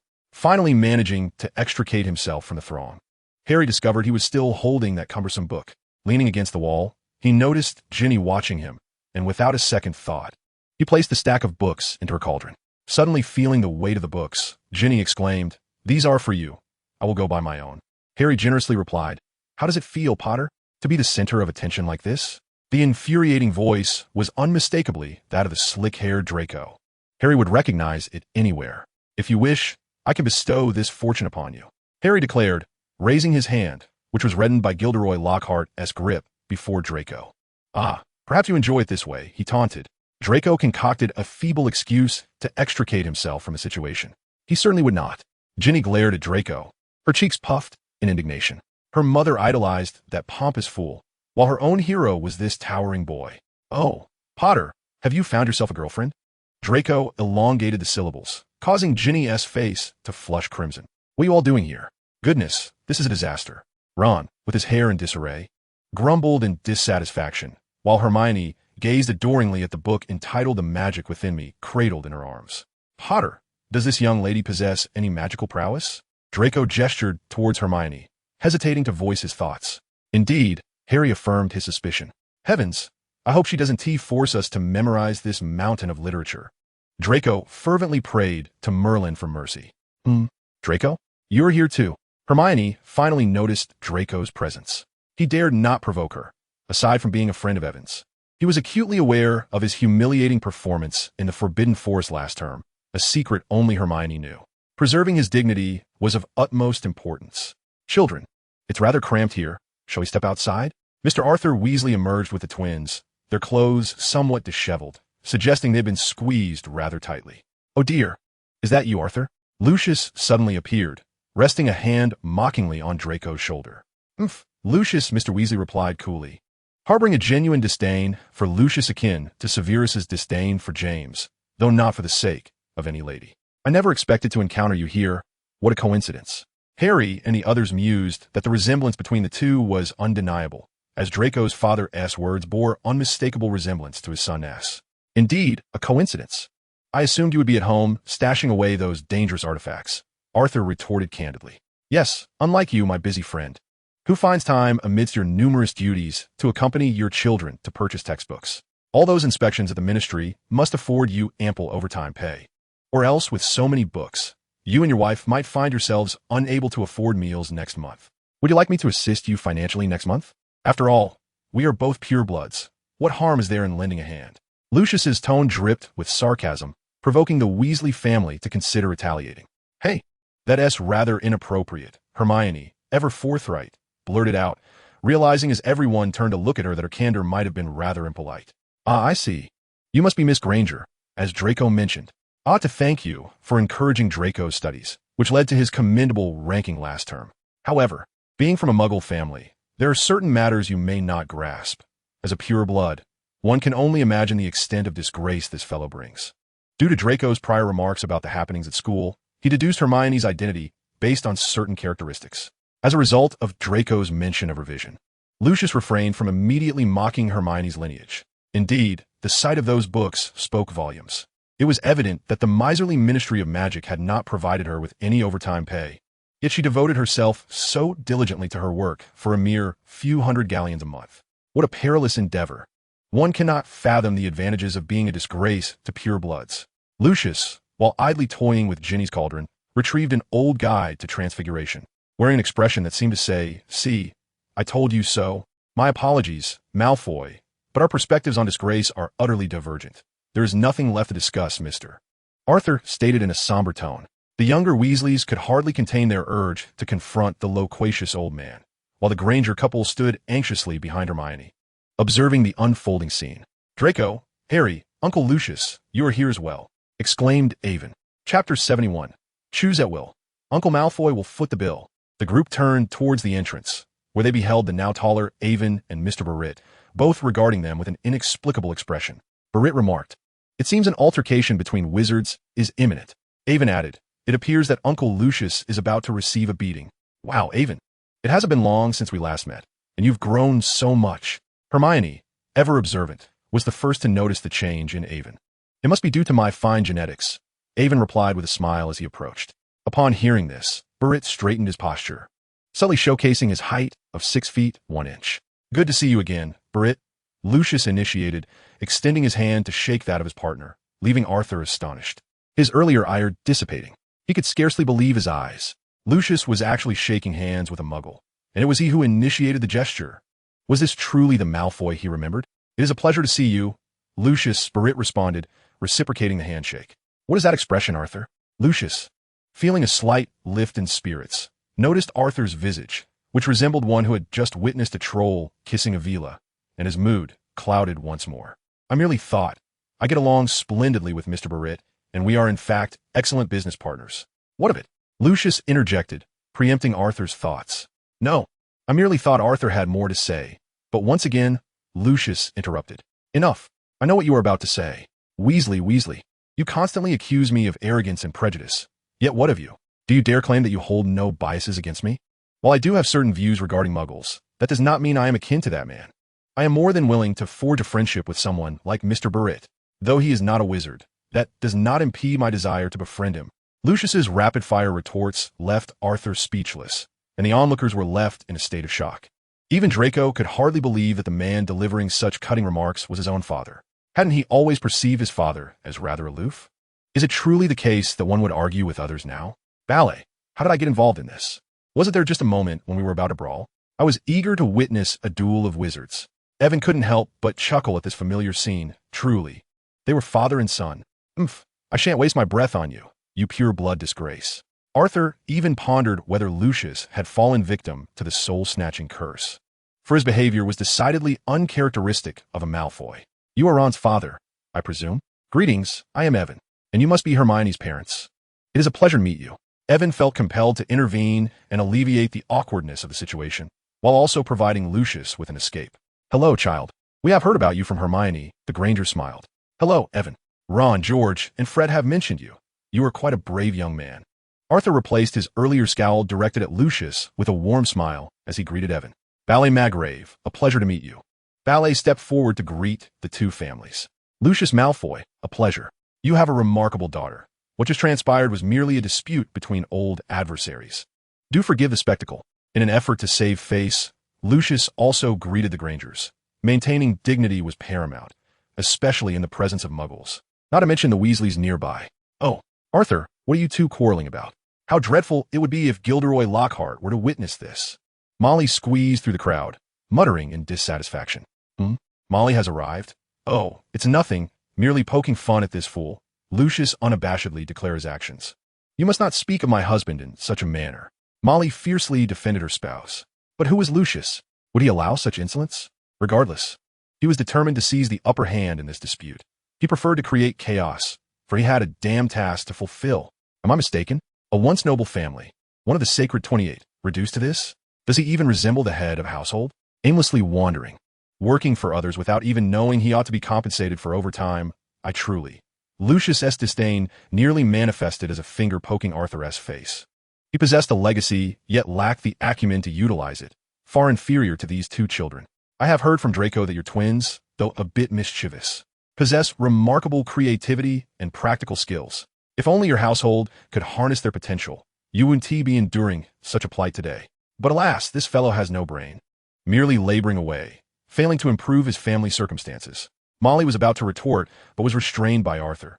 He never imagined he would be chastised by Lucius. It had struck a nerve. Did he not know he had failed in his paternal duties? Did he not yearn for his children to lead better lives? Even the funds for books today came from Ron, who had diverted the money meant for a wand, knowing it was a Christmas gift from that boy named Evan in exchange. Lucius's words deepened Arthur's guilt, and though he had always disdained Lucius, he had to concede that this time he had lost. To Lucius's astonishment, Arthur unexpectedly intervened and refrained from engaging in a quarrel with him. He had anticipated that such a direct provocation would result in a confrontation. The atmosphere shifted to an unexpected harmony, complicating his plans to discreetly deliver the diary. Furthermore, with the father and son duo watching him intently, he felt inhibited from executing any subtle maneuvers. Evan Ballett observed, wishing Arthur could rid his mind of any lingering doubts, especially when witnessing the frail children before him. Lucius, undeterred, attempted once more to provoke Arthur, yet the latter stood there like a statue, unyielding. Ultimately, with no other options remaining, Lucius resorted to his final tactic, the allure of wealth. Arthur, you old pervert, keep your hands off my daughter, he thought, while internally lamenting the plight of the children who could benefit from new books, with Malfoy, uncle graciously footing the bill. What are you waiting for? I've generously allowed you to escape unscathed, and I'm more than willing to play the benefactor. Will you not take the children to procure new books? Are you waiting for me to personally hand you the money? Surely, you would not refuse such an offer.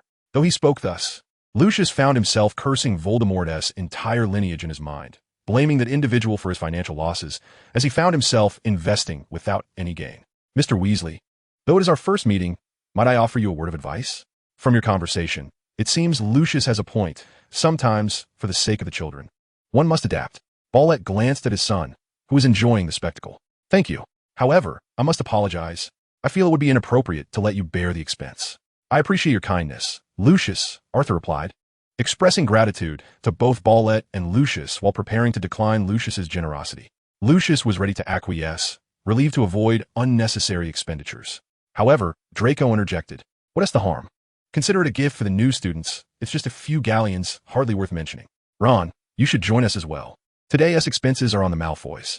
Don't be polite. Politeness suggests disdain. Lucius gazed in disbelief at his extravagant son, who seemed to demand expenditure as a matter of pride. How he longed to chastise that impudent child. Nonetheless, his attention was drawn towards the notebook in Ginny's cauldron, having noticed Lucius's earlier actions. Do not feel embarrassed, Mr. Arthur, Draco chimed in. This pertains to our generation. There is no need to view it through the lens of your predecessors. I'll seek them out. I haven't bought any books either. Hermione, would you like to join me? Evan called out to Hermione, leaving the unfolding scene to the adults. Chapter 72, The Final Conjuring of the Philosopher's Stone. While selecting books, Ginny felt somewhat reserved, but was approached by the purpose-driven Evan. He gently took her cauldron, encouraging her not to skimp on her purchases. Reflecting on her usual impressions of Malfoy, coupled with her father's recent humiliation, she felt conflicted.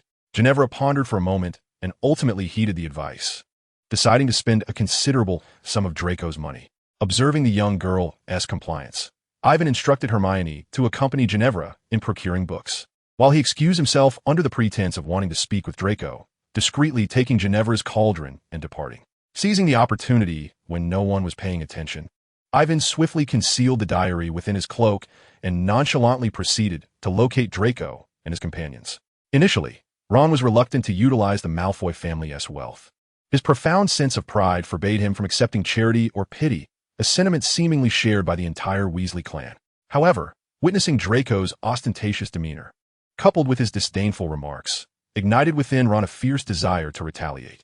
The twins, ever opportunistic, were hardly inclined to refuse any advantage. Percy, the eldest and somewhat more mature, opted to exchange only the oldest textbooks for new ones, leaving the rest untouched in their worn condition.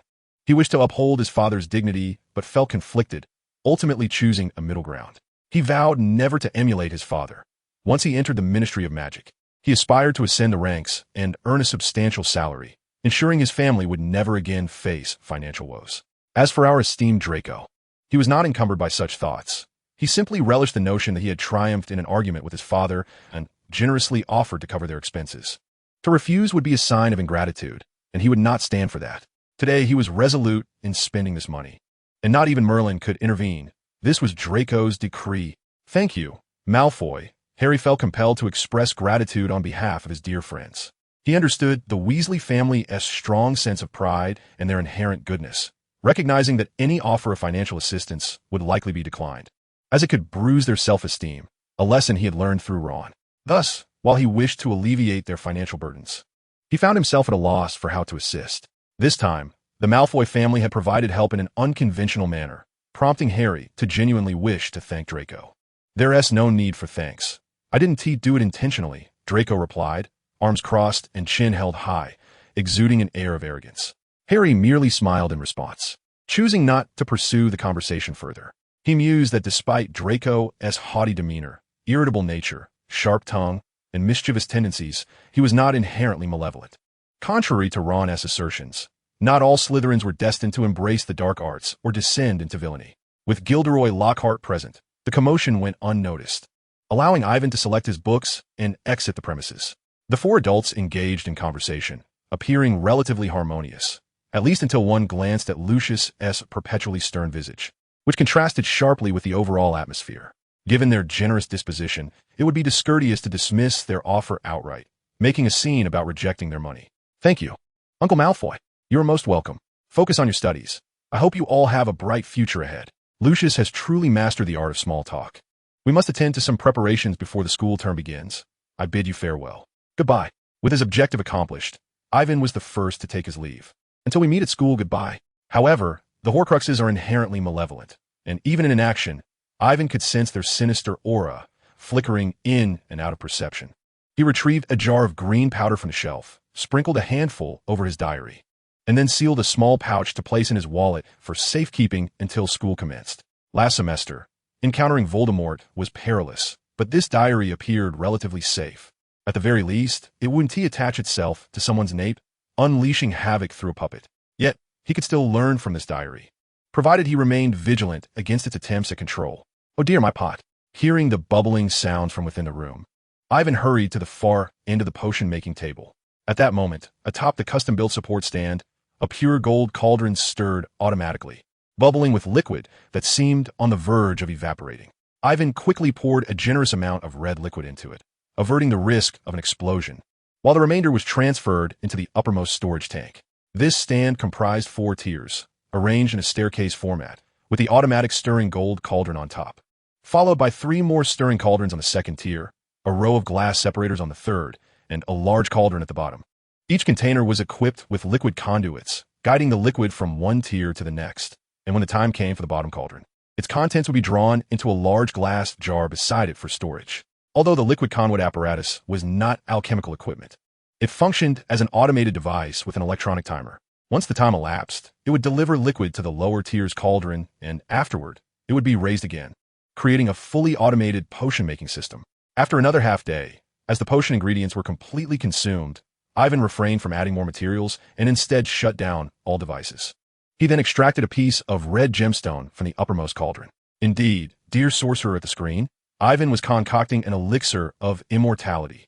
However, his intent was not to extend life indefinitely. He held no interest in this pseudo-immortality that merely prolongs life without halting physical decay. Instead, he was intrigued by its potent life-sustaining properties, which, under certain conditions, seemed to allow him to create his own exclusive potion.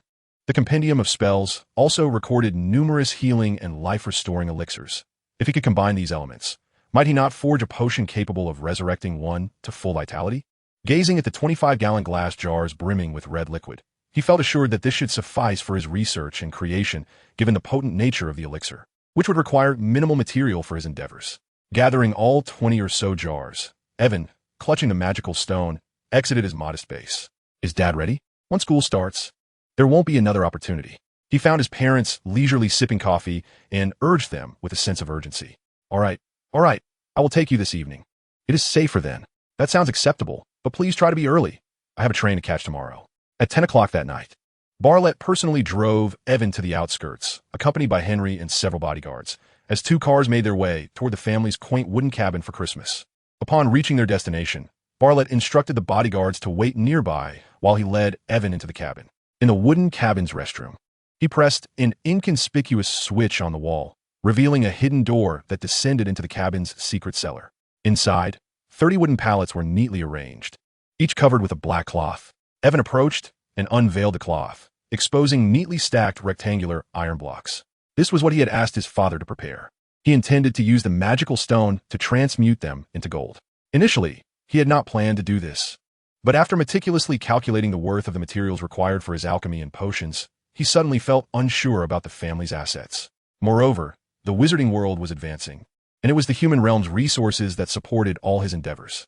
For safety's sake, he decided to create a batch of gold. There's 30 cubic meters of iron here. It can be acquired in a short time, Barlett remarked, pointing at the pile of ingots.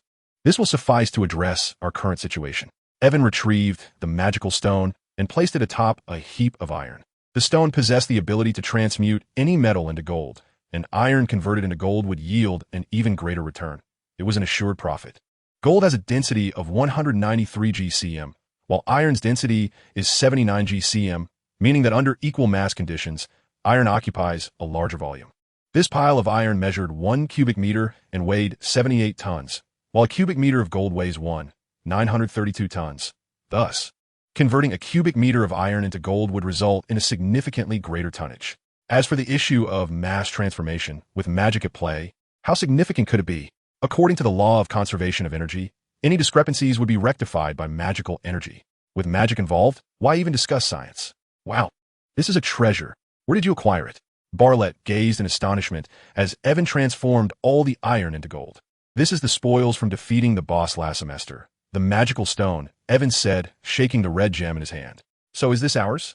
Barlett inquired with keen interest. It is rather unfortunate. I wish we could keep it. Barlett gazed wistfully at the red gem. With it, their family would never have to worry about money again. Yet he understood that even if they could keep it, should someone inadvertently let slip its existence, it could spell disaster for their lineage. No worries, perhaps I will be able to create one myself in the future. For now, let us keep our thoughts to ourselves. All right, I will take one to test its purity tomorrow. Barrett relinquished his aspirations for the Philosopher's Stone and instead slipped a gold bar into his pocket. He made a note regarding his research on the stone, supplemented by the works of Nicholas Flamel, which gave him a glimmer of hope for future endeavors. As for his dabbling in transmutation and potion-making, he pondered whether Dumbledore would be displeased if he found out. But who cared? I never swore an oath, besides. You've lent it to me. It serves only these two purposes. What else could I possibly do with it? Old Dumbledore is playing tricks on me. Yet I am not allowed to exercise my wits. What a joke. I'm certainly not one to be so straightforward. Chapter 73. The return to school in the second year. My goodness, darling, aren't you tired? Alina inquired, noticing her son, who had risen early to exercise. I'm not tired, Mom. I have plenty of energy. If I feel sleepy, I'll just catch up on the train, he replied. Is there anything else we need to prepare? Avon? Barrett asked, sipping his century egg and lean meat congee with a small spoon. Not for the moment. For now, let's focus on establishing the pet industry. Everything else can wait. Avon mused, realizing that the matters at hand were primarily those that required time to accumulate wealth. After breakfast, the Barretts insisted on personally escorting Avon to school, expressing that they could only feel at ease if they saw him enter the station. The family arrived at King's Cross Station, greeted by the familiar pillars. Avon did not even bother with a trolley. All his belongings were secured within his magical wallet. Clutching the slumbering iron egg under one arm, and with an eagle perched on each shoulder, he walked into the stone pillar, disappearing from his parents' view. "Let us begin our lives as well," Alina said, leaning against Barrett. Having arrived early, Avon enjoyed the privilege of choosing any carriage. After advancing a grade, he was now permitted to sit with the older students. Aside from the head student's private carriage at the front and the first-year carriage, the other grades could sit freely. While searching for a seat, Avon encountered Cedric, who was engaged in conversation with another upperclassman from Hufflepuff. "Hey, senior, do you mind if I sit here? It's rather dull being alone. It's better to chat with acquaintances," he said. Avon, of course I don't mind," Cedric replied, though before he could finish, the upperclassman warmly invited Avon to sit down. Now, the entire Hufflepuff house held a high regard for this junior, who had orchestrated 2 unforgettable banquets. "Avon, it's only been a few months, but you've grown quite a bit," Cedric remarked, noticing Avon's increased height, now nearly matching his own. "I'm developing quite rapidly, but seniors, you're becoming even more handsome," Avon replied. Upon hearing this, the 2 charming Hufflepuff boys preened their hairstyles, graciously accepting Avon's compliment. "Isn't anyone going to be modest about it?" Avon quipped, in contrast to the playful banter here at the entrance of platform 9 3/4. 2 unfortunate children collided headlong with the solid wall. Hedwig, who had been dozing with half-closed eyes, was startled awake, glancing around to ascertain what had transpired. "Oh, my nose." Ron clutched his nose in agony. What had happened to the entrance? Such a vast portal. Hadn't Mr. Arthur and the others just entered? Harry, in utter disbelief, touched the now ordinary stone column that was once the platform entrance. It was over. They would miss the Hogwarts Express and consequently the start of the school year. At that crucial moment, Ron's mind re-established its connection. "We have a car. We can drive to catch the train. Surely, that would enable them to make it." Harry stared in astonishment at his remarkably clever brother. Yet, at this point, he could conceive no other solution. He certainly did not wish to miss Hogwarts and would have to embrace their desperate situation. The 2 boys hastily gathered their belongings and hurried toward the flying car parked outside the station, ready for a magical pursuit of speed and excitement. Tonight's welcome feast for the new students will be a grand affair. You shall indeed indulge in an unforgettable banquet. I've arranged everything, so just wait and see. Is that so? It appears that little Aiden has provided us with delightful treats once again. I shall eagerly await. A Hufflepuff senior playfully poked Aiden's nose and licked her lips, her face displaying a gluttonous delight. "Hey, senior, please refrain from teasing this little one." Aiden firmly pushed away the slender finger of the senior, his expression proclaiming his youth. "Oh, little Aiden, are you feeling shy?" Cedric teased with a mischievous grin. TSK. Age is but a number, Aiden. You shall understand in due time." Another upperclassman cast a knowing glance at Aiden. "I seem to be an unwarranted presence in this compartment." All right. Do not tease the child too much. Be wary that Aiden may deny you delectable treats later." Another senior, with a braid, interjected with a laugh. "Senior, you're so kind. Tonight, I shall ensure Boo gives you extra servings. Then I shall eagerly await your delightful offerings," the senior replied with a playful giggle. "Oh, little Aiden, you are truly a sweetheart. I find myself more fond of you." The initial senior feigned a lovesick expression, leaving Aiden at a loss for words. Indeed, a boy of tall stature and exquisite features, resembling a work of art, would surely captivate anyone with a taste for beauty. "Ahem, Aiden, you cannot solely focus on the senior. I also treated you well last semester, did I not?" Cedric interjected, wrapping an arm around Aiden's shoulders to leverage their camaraderie. "Yes, we've been conversing all this time. How could you neglect your dashing upperclassmen?" Another chimed in, attempting to coax Aiden into offering additional servings. "I shall not." He was not so easily swayed by mere flattery. The initially teasing senior chuckled at the scene. Aiden wished to respond, but was captivated by a sight outside the car window. Who on earth is brilliant enough to chase a train in a flying car? Upon hearing Aiden's exclamation, the other 4 in the compartment turned their gazes toward the window. A blue Ford automobile soared swiftly through the sky, keeping pace with the Hogwarts Express, leaving the 5 occupants of the carriage in a state of astonishment. "It must be a Gryffindor who can pull off such a feat," Cedric remarked. The others nodded in silent agreement, acknowledging Cedric's assertion. Evan, too, recalled this scene from his memories. It seemed that Harry and his friends had been trapped at the platform entrance, unable to board the train. Instead of waiting patiently, These two clever mischief makers decided to chase after the train. Surely, when they disappear, a professor would notice. And all they had to do was wait for someone to come and retrieve them. After all, the Ministry of Magic had patrols nearby. Such a significant location could not be left unguarded. Yet, these two rascals insisted on pursuing the train. But even if they caught up, how could they enter? With that vehicle, how could they possibly get inside the old steam train? However, Cedric was indeed correct. The two geniuses within that car were indeed griff finders. Evan was puzzled about how those two rascals managed to reach Hogwarts, as they vanished from sight after the train took a turn. Meanwhile, the five in the carriage exchanged bewildered glances, unsure of how to articulate their thoughts on the flying car. Quite brave indeed. Evan finally managed to utter after a prolonged silence. I hope they don't get lost. May Merlin protect them. No, it would be dull to inform them beforehand, but they could practice using chopsticks. Tonight's banquet would primarily utilize them as utensils, and if they mastered their use, they might be able to grab an extra bite or two. Evan dismissed Cedric's curiosity and instead produced a pair of chopsticks from his pocket. The others had seen Evan occasionally use this utensil during the previous term. Hearing that using chopsticks could yield more food, they eagerly attempted to operate them, thinking, what is so difficult about two little sticks? Yet, once they tried, they were met with a harsh reality. As dusk fell, the Hogwarts Express arrived at its destination. The upperclassmen rode the Thestrals to the castle, while the first years were still led by Hagrid across the lake. Hello, Fat Friar. Long time no see. Greetings, Baron Nicholas. You've become even more handsome since the last holiday. Upon entering the castle, Evan greeted the passing ghosts before swiftly making his way to the kitchen. Ah, my dear little house elves, how I've missed you. Evan burst into the kitchen, calling out to the bustling house elves. Look at how adorable this busy little bunch is. The aroma of the dishes wafting through the air is simply delightful. Happy holidays, Evan. Thank you for your recipes. We appreciate the new culinary techniques you brought us. The house elves greeted Evan amid their flurry of activity, delighted by the friendly little badger. Oh, no need for such formality. Let me make some changes to the kitchen decor. After exchanging pleasantries with the house elves, Evan maneuvered through their tiny bodies to reach the central wall of the kitchen.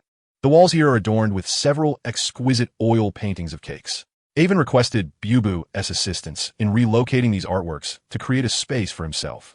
Once a vacant spot was available, Evan retrieved a scroll from his wallet and hung it on the wall, though it remained motionless. Subsequently, he used his magical prowess to affix a small platform beneath the painting, upon which he placed two offering trays and a bronze censer.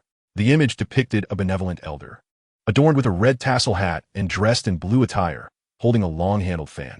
His beard cascaded down to his chest, and a warm, amiable smile graced his face.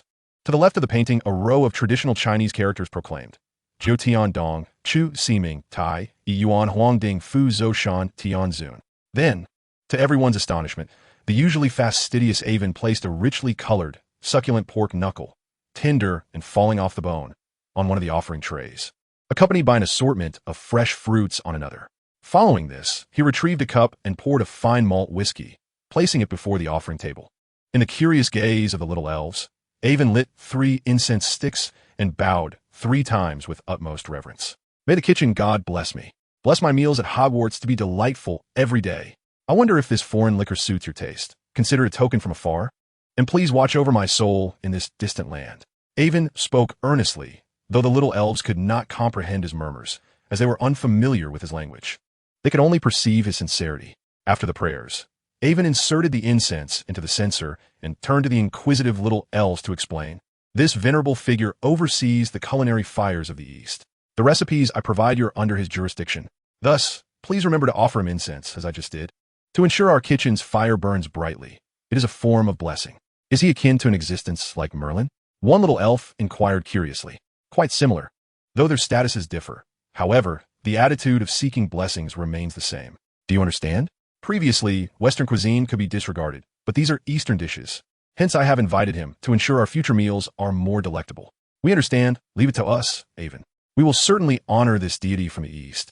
The little elves replied with newfound enthusiasm, patting their chests in assurance.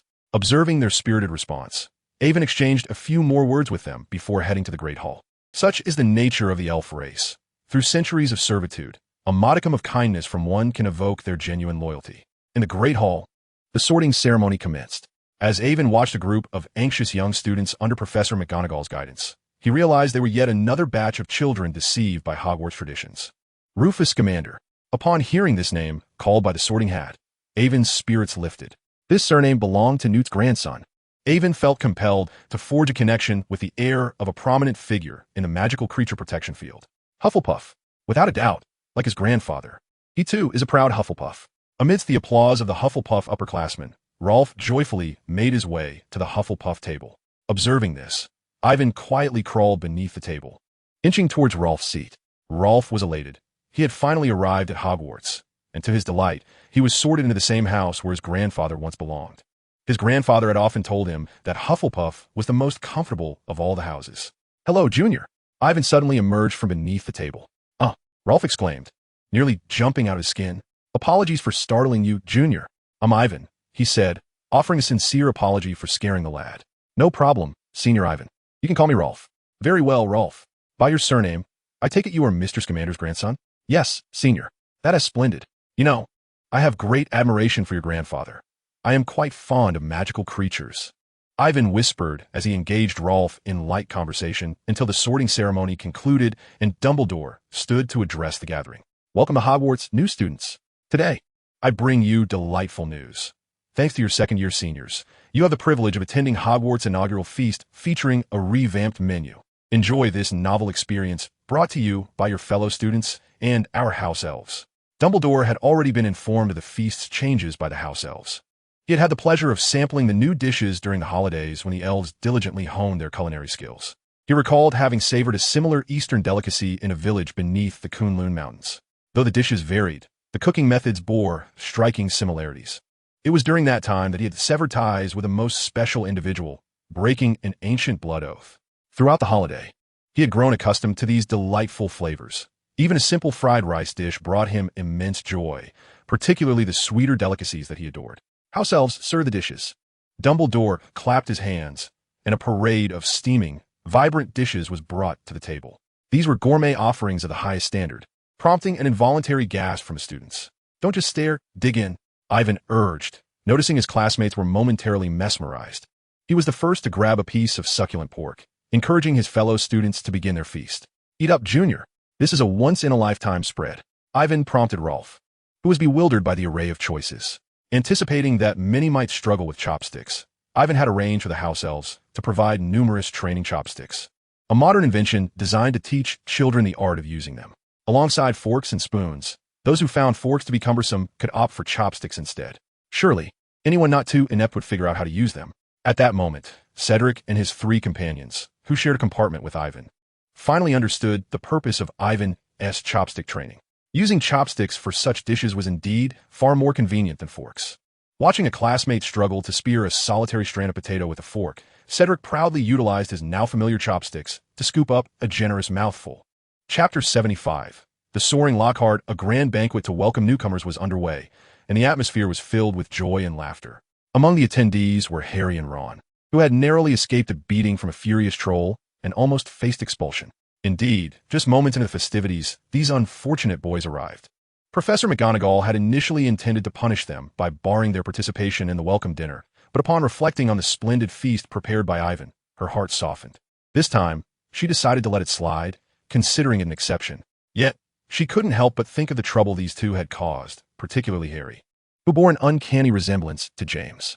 "Oh dear, he is nothing like Lily. He is the spitting image of James." McGonagall sighed in exasperation. What could be more delightful than finishing a sumptuous dinner and curling up in the cozy comfort of the Hufflepuff common room? The answer is unequivocally nothing. The Hufflepuff common room is truly the most inviting sanctuary. In the Gryffindor common room, as Harry and Ron entered, they were immediately surrounded by their fellow lions, eager to hear tales of their valiant exploits. It was unclear which inquisitive ghost had leaked the news so swiftly, but even the first-year students were curious about the daring deeds of these esteemed upperclassmen. After all, who wouldn't be intrigued by the adventures of those who had barely escaped expulsion? Hermione, while yearning to uncover the truth, couldn't help but feel concern for their recklessness. "Come on, it's not a big deal." Ron, buoyed by the praise from Lee Jordan and others, dismissed Hermione's admonitions with disdain. However, Harry noticed that it wasn't just Hermione who harbored such worries. Percy, who was struggling to make his way through the throngs of first years, exuded a palpable aura of disapproval, suggesting that he was far from merely reprimanding them. Harry nudged the overly elated Ron, gesturing for him to observe Percy.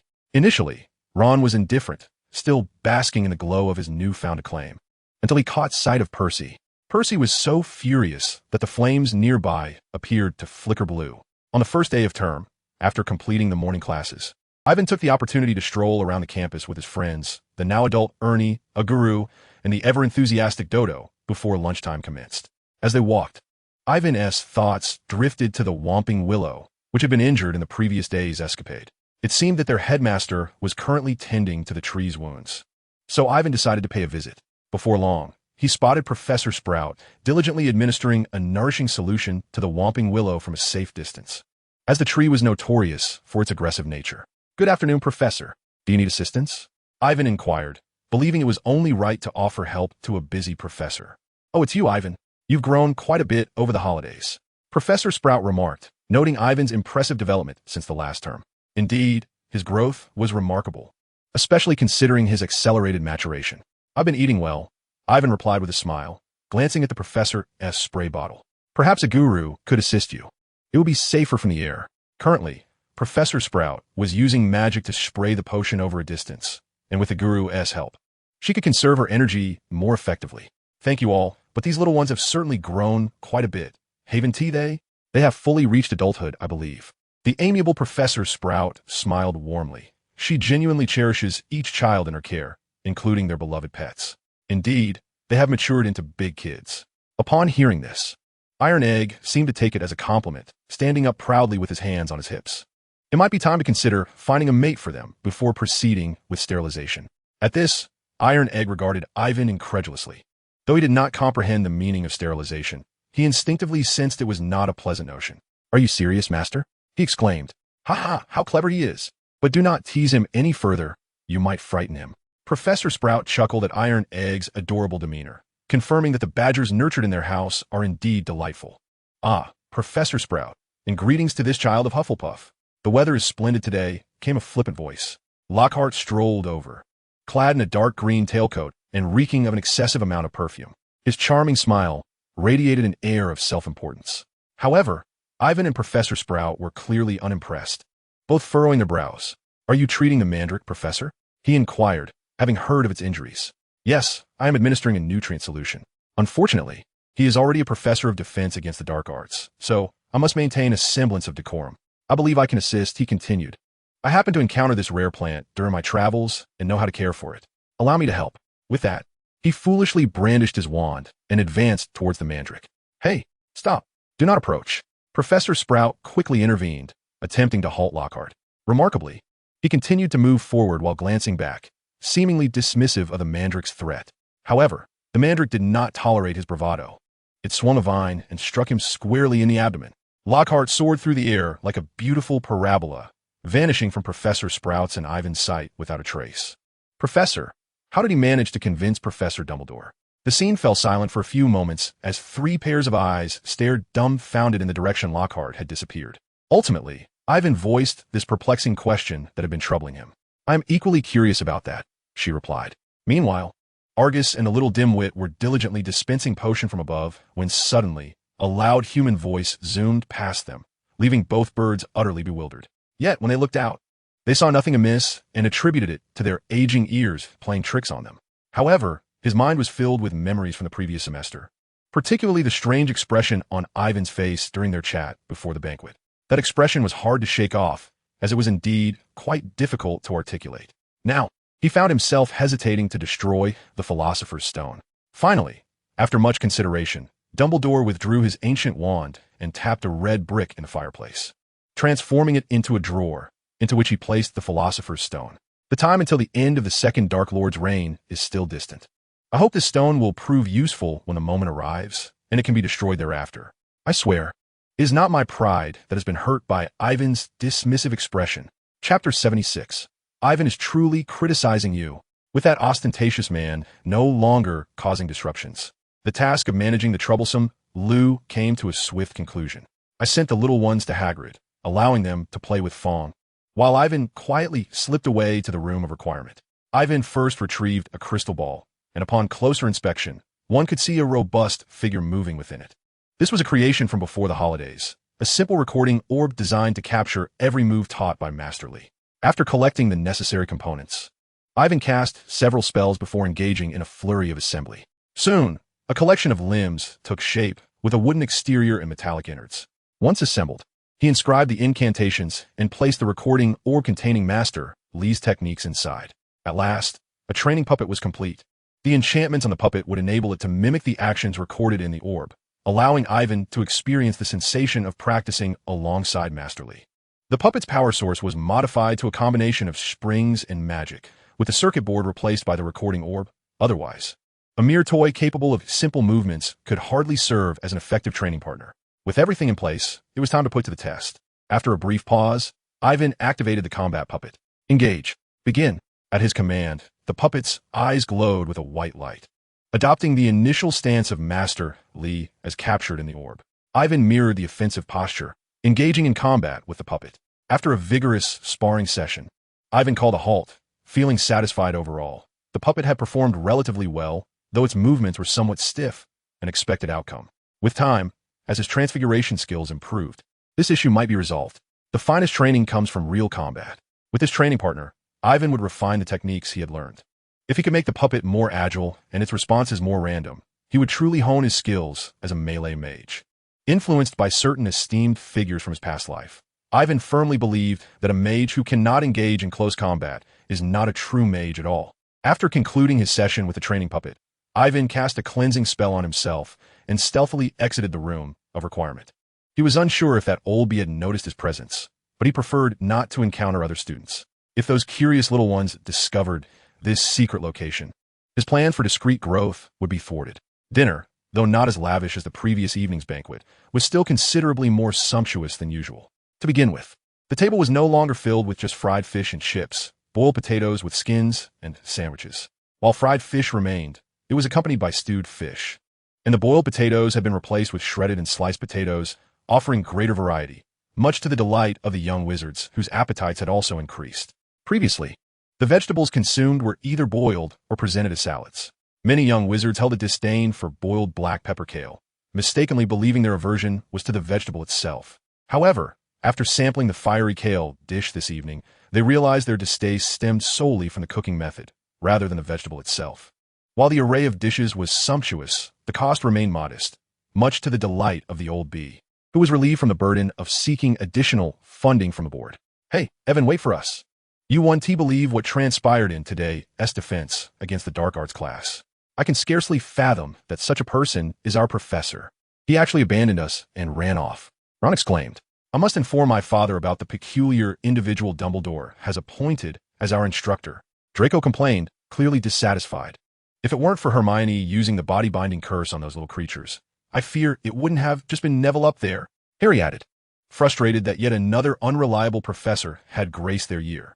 How can you speak ill of the professor behind his back? Hermione interjected, having approached the group unbeknownst to them. When did you arrive? Evan mused, bewildered by their sudden appearances, as though they had learned the art of stealth from someone. Hermione remained silent, her cheeks puffed up in annoyance at the disparagement of her idol, Professor Lockhart. Evan sighed inwardly, realizing they were indeed at that age of idolization. Are we wrong in our observations? Was the situation not as we described? He did leave us to fend for ourselves.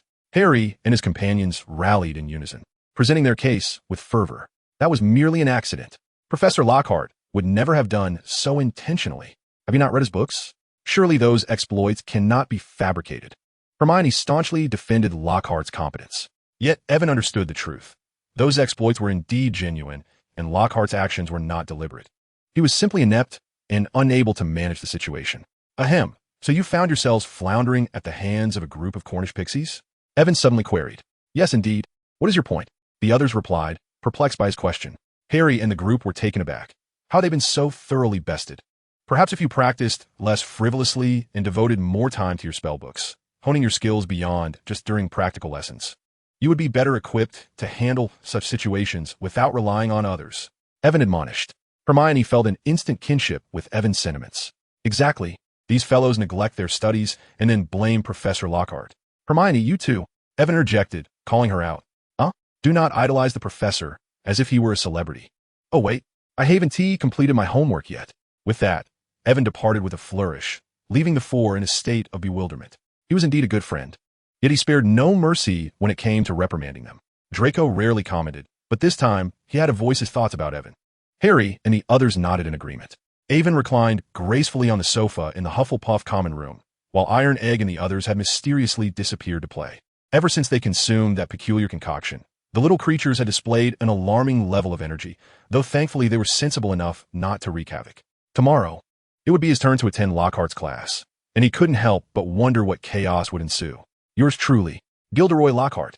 The flamboyant professor appeared at the podium, clad in a pristine white suit adorned with a pink bow tie, nearly bouncing with exuberance.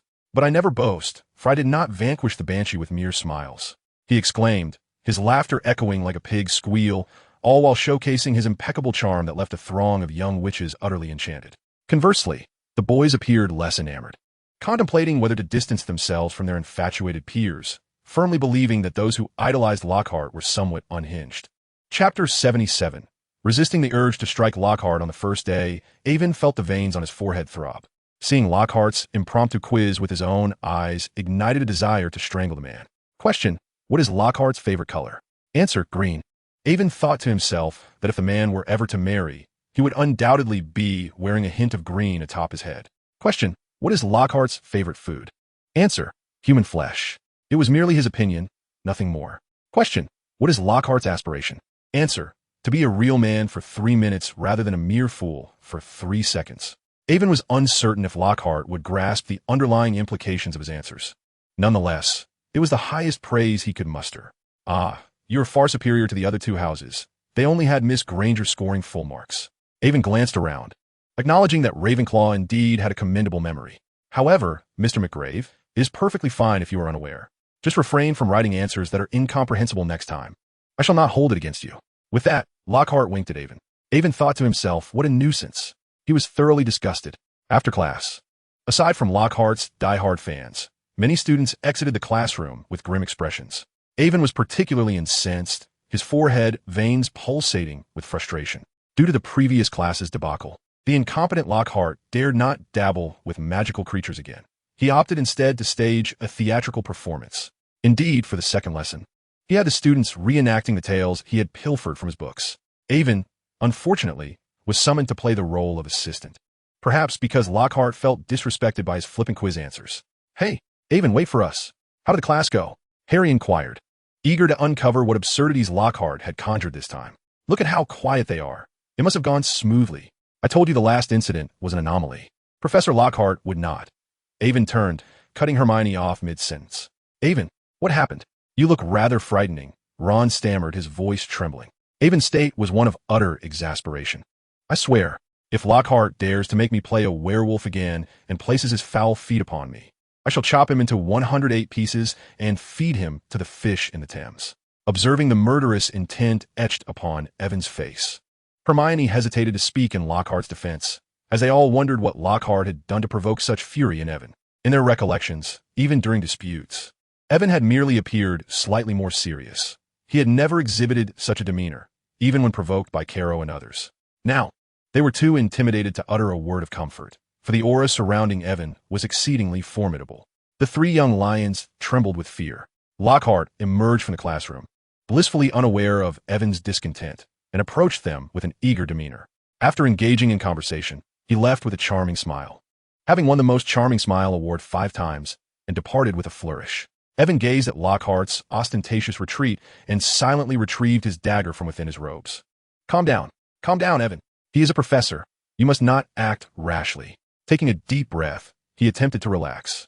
Harry, alarmed, quickly grasped Evan's arm to restrain him from drawing the blade. Enough, Evan. Do me a favor and let us ignore him. Let us find Hagrid instead. Draco appeared from seemingly nowhere, anxiously pulling at Evan, fearful of an impulsive act. When did you arrive? Ron exclaimed, startled by Draco's sudden emergence.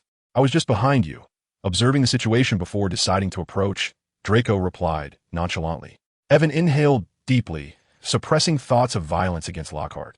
He was still young, and he could not allow his promising future to be jeopardized by attacking a professor. Azkaban was devoid of charming kitchens and house elves who would prepare delightful meals just for him. Stay calm. He must remain composed. Pushing aside any violent inclinations, Evan, surrounded by Harry and the others, made his way to Hagrid's hut. "Hello, children. Are your studies going well?" Hagrid's innocent inquiry rendered Evan momentarily speechless. Hagrid, could we avoid this topic?" Ron quickly interjected, noticing Evan's expression darkening once more. "All right, I see I shouldn't have asked," Hagrid acknowledged, realizing his mistake. "It's all right, Hagrid. It's not your fault. I would never blame you."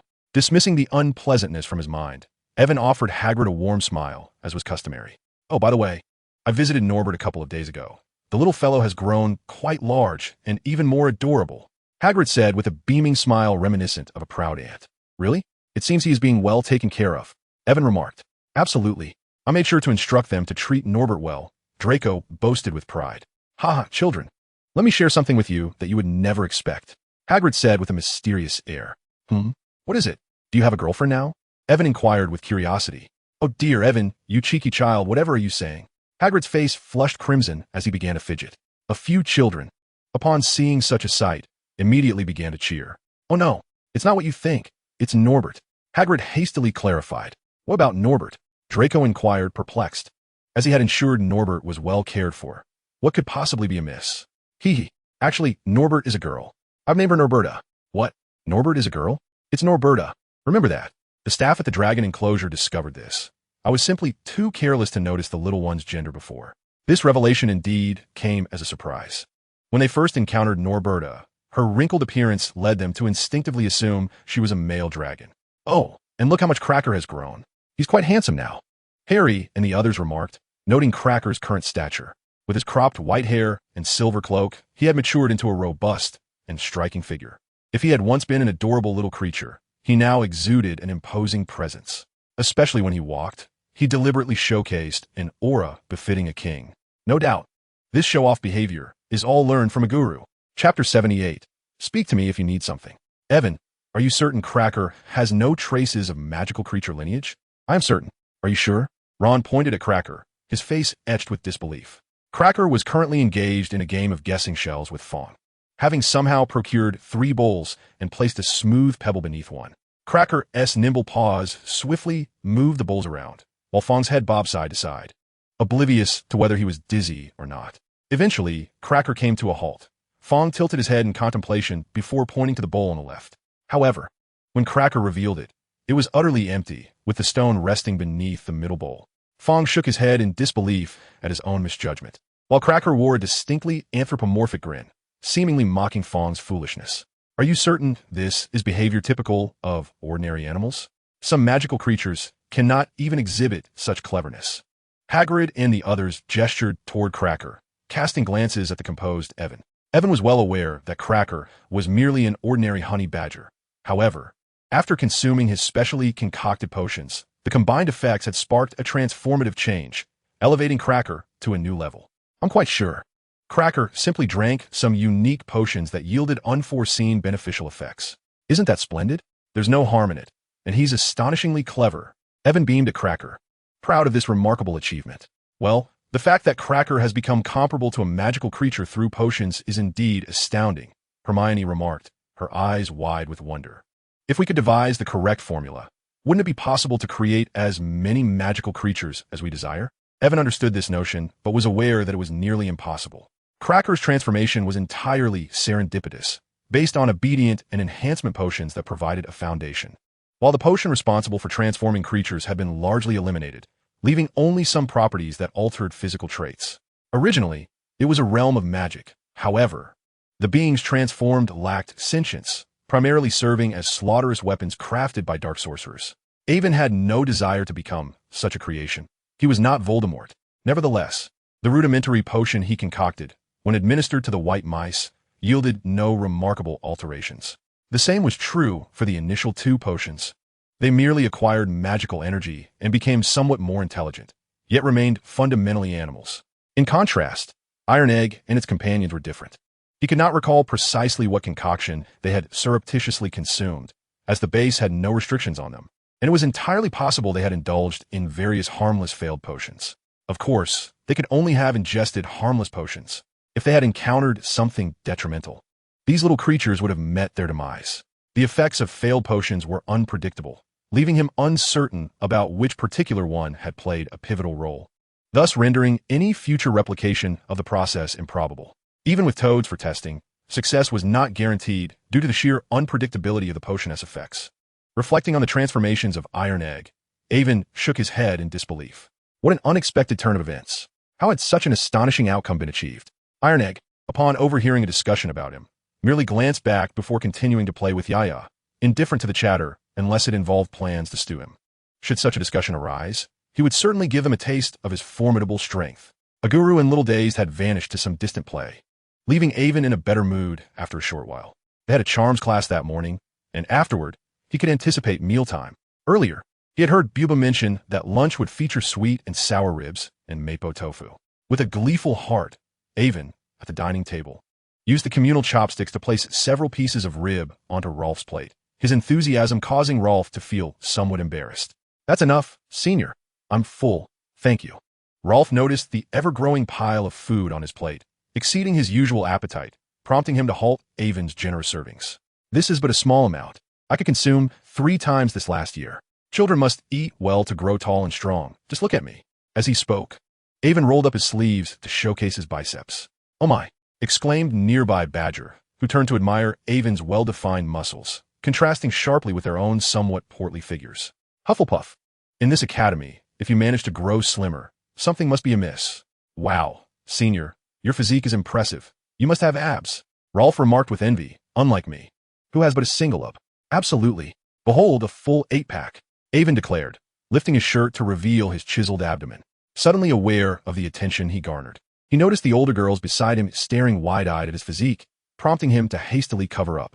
Avon, I never expected you to excel, not only in academics and culinary pursuits, but also to possess such an admirable physique.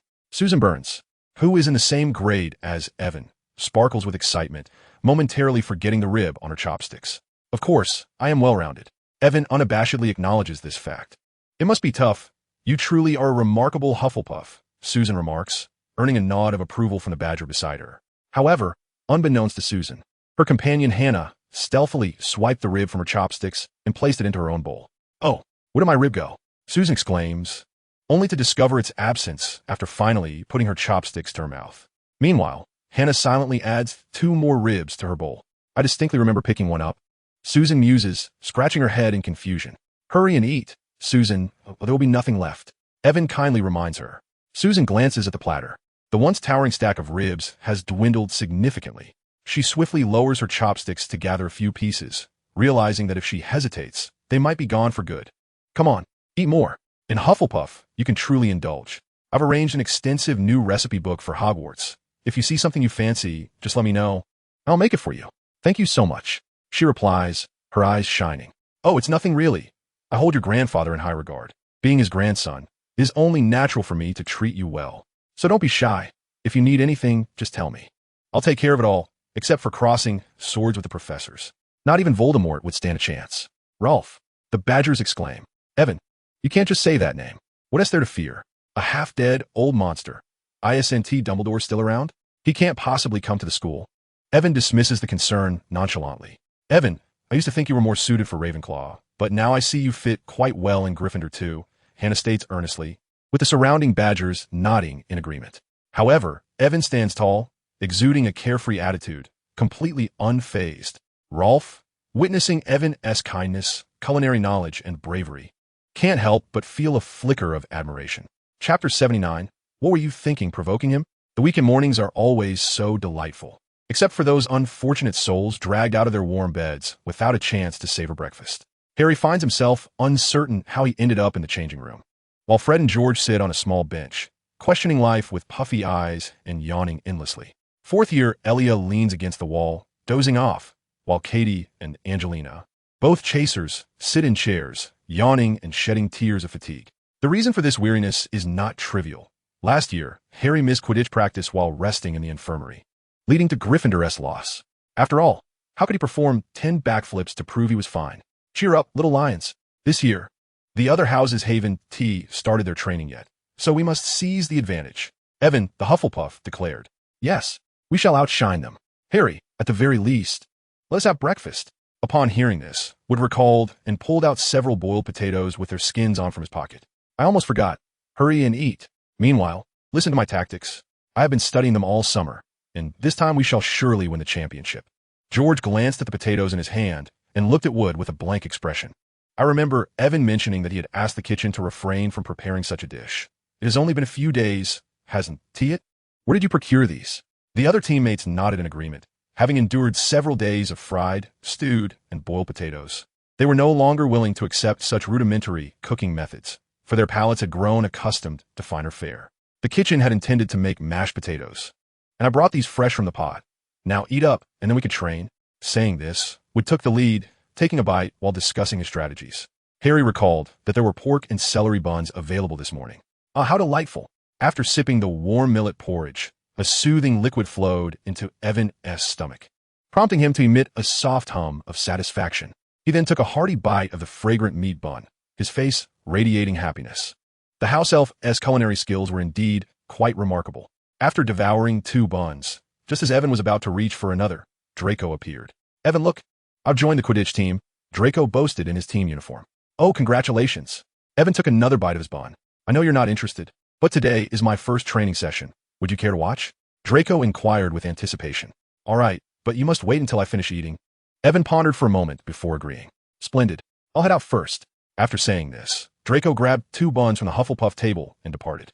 Once Draco left, Evan suddenly remembered that Hermione and the others had also taken some buns to see Harry, who would likely attend the training as well. It seemed he needed to acquire some insulated cups for conveniently carrying porridge and soy milk.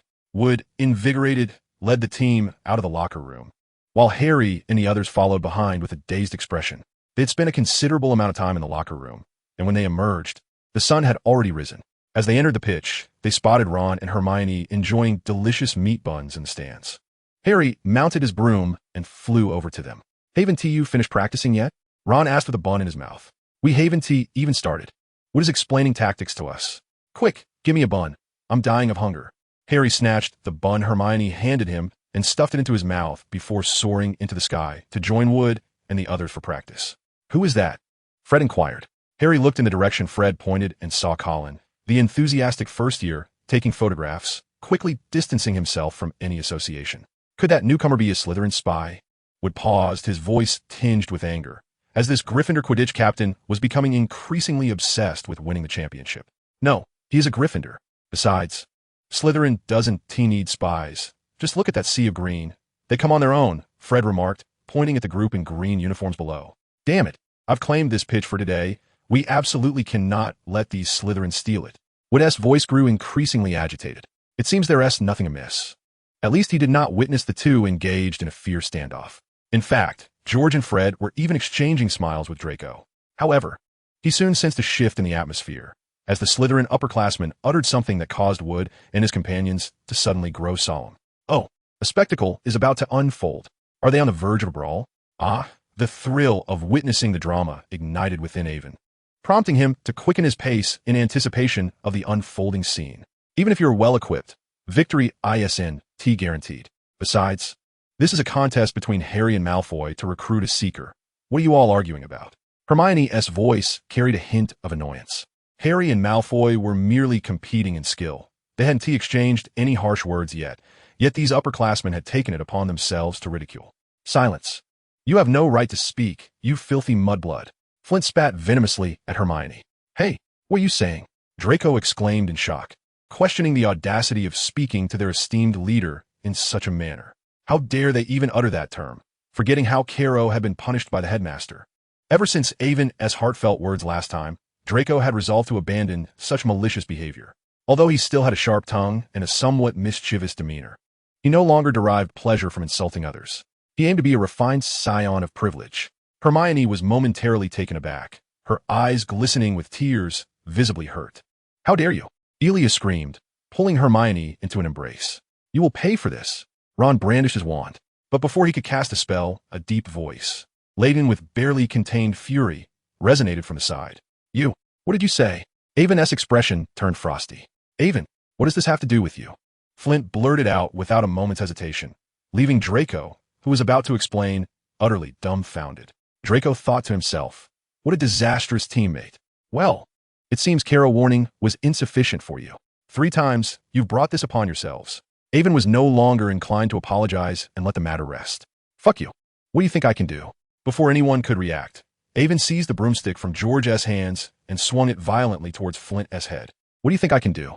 What do you do to me? Filthy mudblood, right? Superior, are we?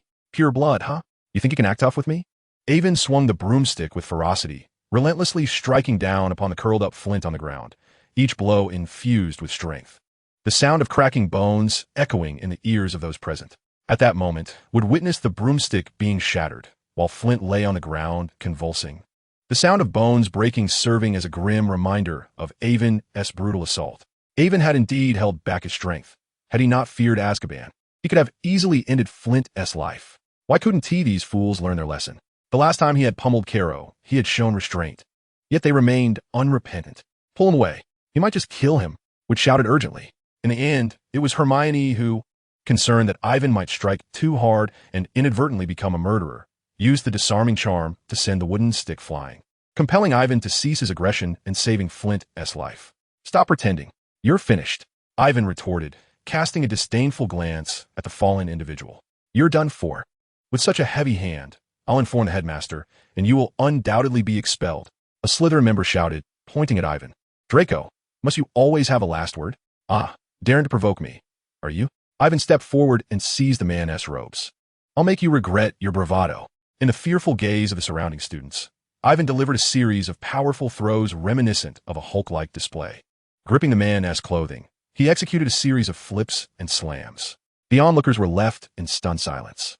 Once Ivan had rendered the man unconscious, he dusted off his hands and turned to leave, indifferent to the consequences. After all, no one was dead or severely harmed, so what could be done to him? It was not his fault. Draco, observing the pitiable state of the two seniors on the ground, sighed in exasperation. Why did you provoke him? Honestly, I'm at a loss. Chapter 80. If it happens again, I'll beat him up. As anticipated, Ivan was summoned to the headmaster's office once more. But this time it was just him and Dumbledore, called forth by Filch. The other heads of houses had gone to the hospital wing to check on the two who had been beaten, intending to return later to discuss Ivan's situation. My child, why have you found yourself in trouble for fighting again? Dumbledore inquired with a tinge of resignation. What could it be? There is always someone who takes it upon themselves to provoke me. If they don't bother me, why should I strike them? Ivan responded nonchalantly, displaying no fear. Violence cannot solve problems. Indeed, violence does not resolve issues, but it can eliminate those who create them. By dealing with the source of the problem, the issue itself is resolved.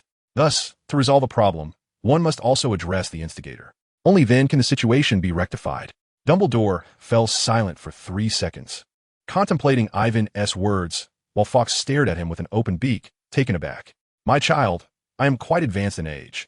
Could you not present such convoluted reasoning? Have a little compassion for this old man of over 100 years, please. All right then, I suppose I grasp some of it. But how do you propose to resolve this issue? Dumbledore squinted, intrigued by Ivan's thoughts. It's nothing of great consequence. I didn't kill him, which is quite gracious of me for the school's sake. Besides, it's not my fault. He called me a mudblood. If we cannot adhere to this basic principle, then there is no reason for me to remain at Hogwarts. If you choose not to expel me, I shall leave on my own. In this, Ivan was not lying. Even if he were to leave Hogwarts, he would not fear the consequences. Aside from the comprehensive spellbook, he still possessed Voldemort's diary. Voldemort was indeed a remarkably skilled wizard. One could criticize him, but one could never claim he was inept. What spell cannot be gleaned from that tome? He is adept at isolation-type curses and is unafraid of having his life force absorbed by a diary. In the wizarding world, he has established his own enterprises and feels no fear whatsoever. However, he genuinely cherishes Hufflepuff, the comfort of its dormitory, the camaraderie of interesting classmates, the adjacent kitchen, and the amiable, beloved head of the house. If he were merely to endure a bit of punishment, it would be manageable, but if he were to be expelled, he would unleash the terror of a failed high school student upon the wizarding community. Ahem, it's not that serious. School rules must be adhered to, albeit with some flexibility depending on the circumstances. They are not devoid of compassion, so there is no need for concern on that front. Dumbledore felt somewhat awkward, as he had always dealt with students being expelled for misdeeds, and this was the first instance he had encountered of a student contemplating leaving Hogwarts voluntarily. Ahem, Evan shrugged. Oh, Merlin's breezy undergarments. Evan, you had better explain why you resorted to such extreme measures. Professor McGonagall's voice, laced with anger, echoed as Professor Snape followed closely behind. Flint was severely injured, suffering extensive fractures, with 37 broken bones, a ruptured liver, and a destroyed spleen. I thought your previous actions had been sufficiently harsh. Yet Snape's expression darkened, his voice suppressing a swell of fury. Who should he blame for his own misfortune? Does he truly believe I am a compliant child? The fact that he survived was already a concession to the school. First, he insulted Hermione, calling her a mudblood.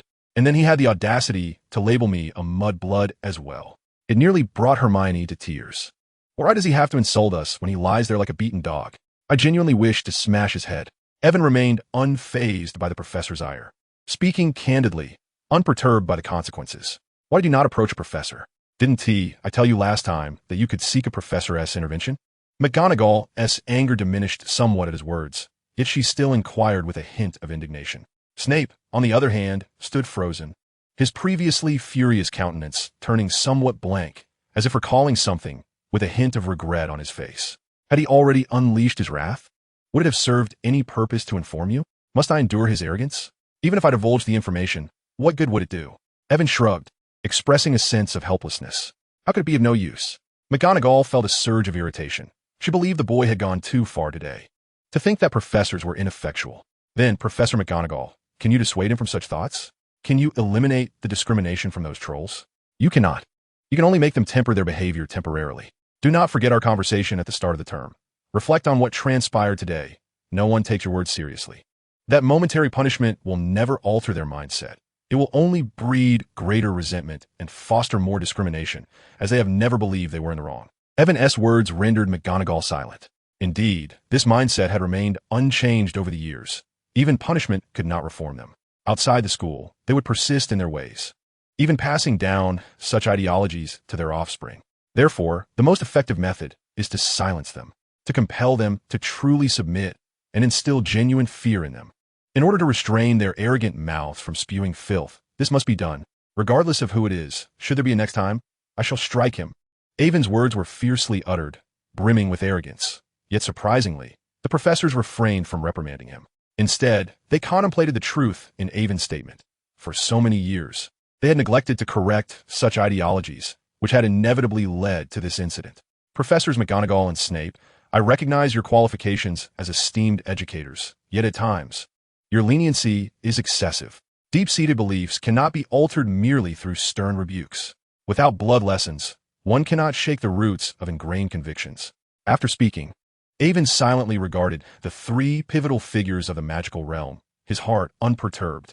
After all, they couldn't kill him, so there was nothing to fear. Well then, can my fate be determined? Will I be expelled, or will I face some form of punishment? I can withdraw voluntarily, after all. No, that won't happen. Observing the professors in silence, Avon attempted to offer an olive branch, but before he could finish, he was interrupted by Snape. No one's going to expel you, right? Albus? Snape cast a piercing glance at Dumbledore, causing the latter to flinch slightly. Ah yes, indeed, that will not occur. Dumbledore, puzzled, wondered what had caused this outburst from the boy. You heard that, didn't you? This situation is not your fault. I shall handle that group of dim-witted giants. Relax. However, you will still receive a minor punishment, as we cannot allow a poor example to be set for the students. After all, Madame Pomfrey does not wish to see students injured and hospitalized repeatedly. Wouldn't you agree? Snape approached Avon, tall and slender, his somber yet slightly melancholic visage imposing. Yes, Professor. Avon swallowed hard, feeling the weight of the bat-like figure's aura. Very well, let this matter be settled. Avon, I shall assign you to assist me with materials for a month. I will address the issue concerning your peers. Is that acceptable, Albus, Professor McGonagall? Since it pertains to your house, and you have made the decision, so be it. Of course, Severus. With the agreement of the two venerable professors. Snape turned ahead towards the hospital wing once more. They had not mentioned the issue of blood status when they complained to him earlier. Apologies, Professor. Avon called out, halting Snape in his tracks. What is it? Snape elegantly pivoted to face him. May I attend during the day this weekend? I have a commitment to Professor Flitwick in the evening for charm practice, which has been scheduled for an entire term. Certainly. With that, Snape strode out of the headmaster's office. Once Snape departed, Avon silently exchanged glances with the two venerable professors. Very well, I apologize for the trouble I've caused you. Professors, I shall take my leave now. With that, Avon turned to exit. Albus, this child. McGonagall hesitated, her words trailing off. He will not, Minerva.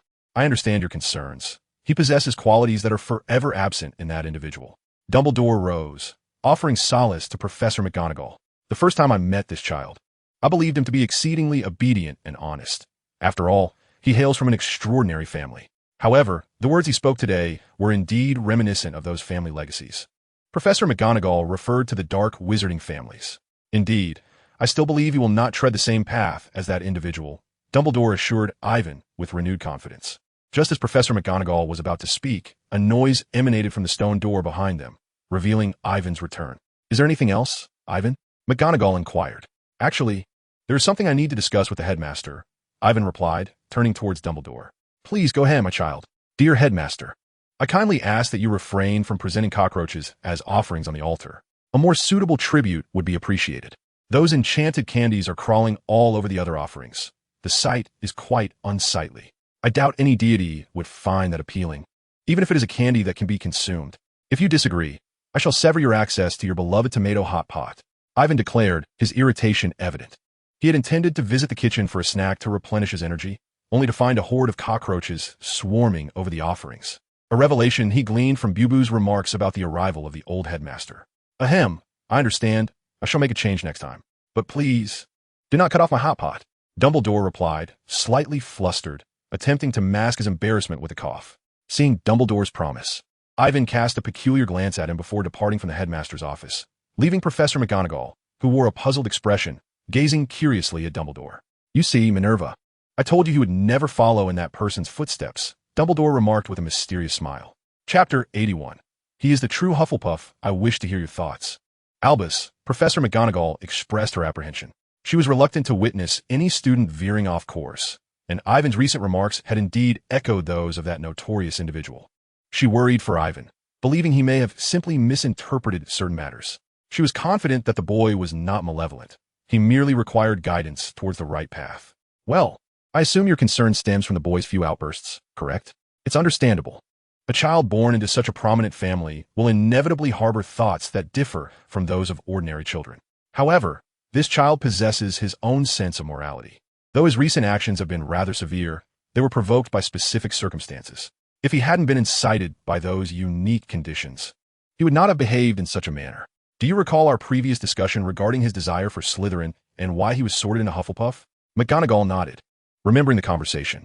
"Ah, perhaps you are unaware. He threatened the Sorting Hat to gain entry into Hufflepuff. But that is not the crux of the matter. Ultimately, the Sorting Hat decided to place him in Hufflepuff not solely because of his threats," Dumbledore interrupted, preventing McGonagall from expressing her astonishment.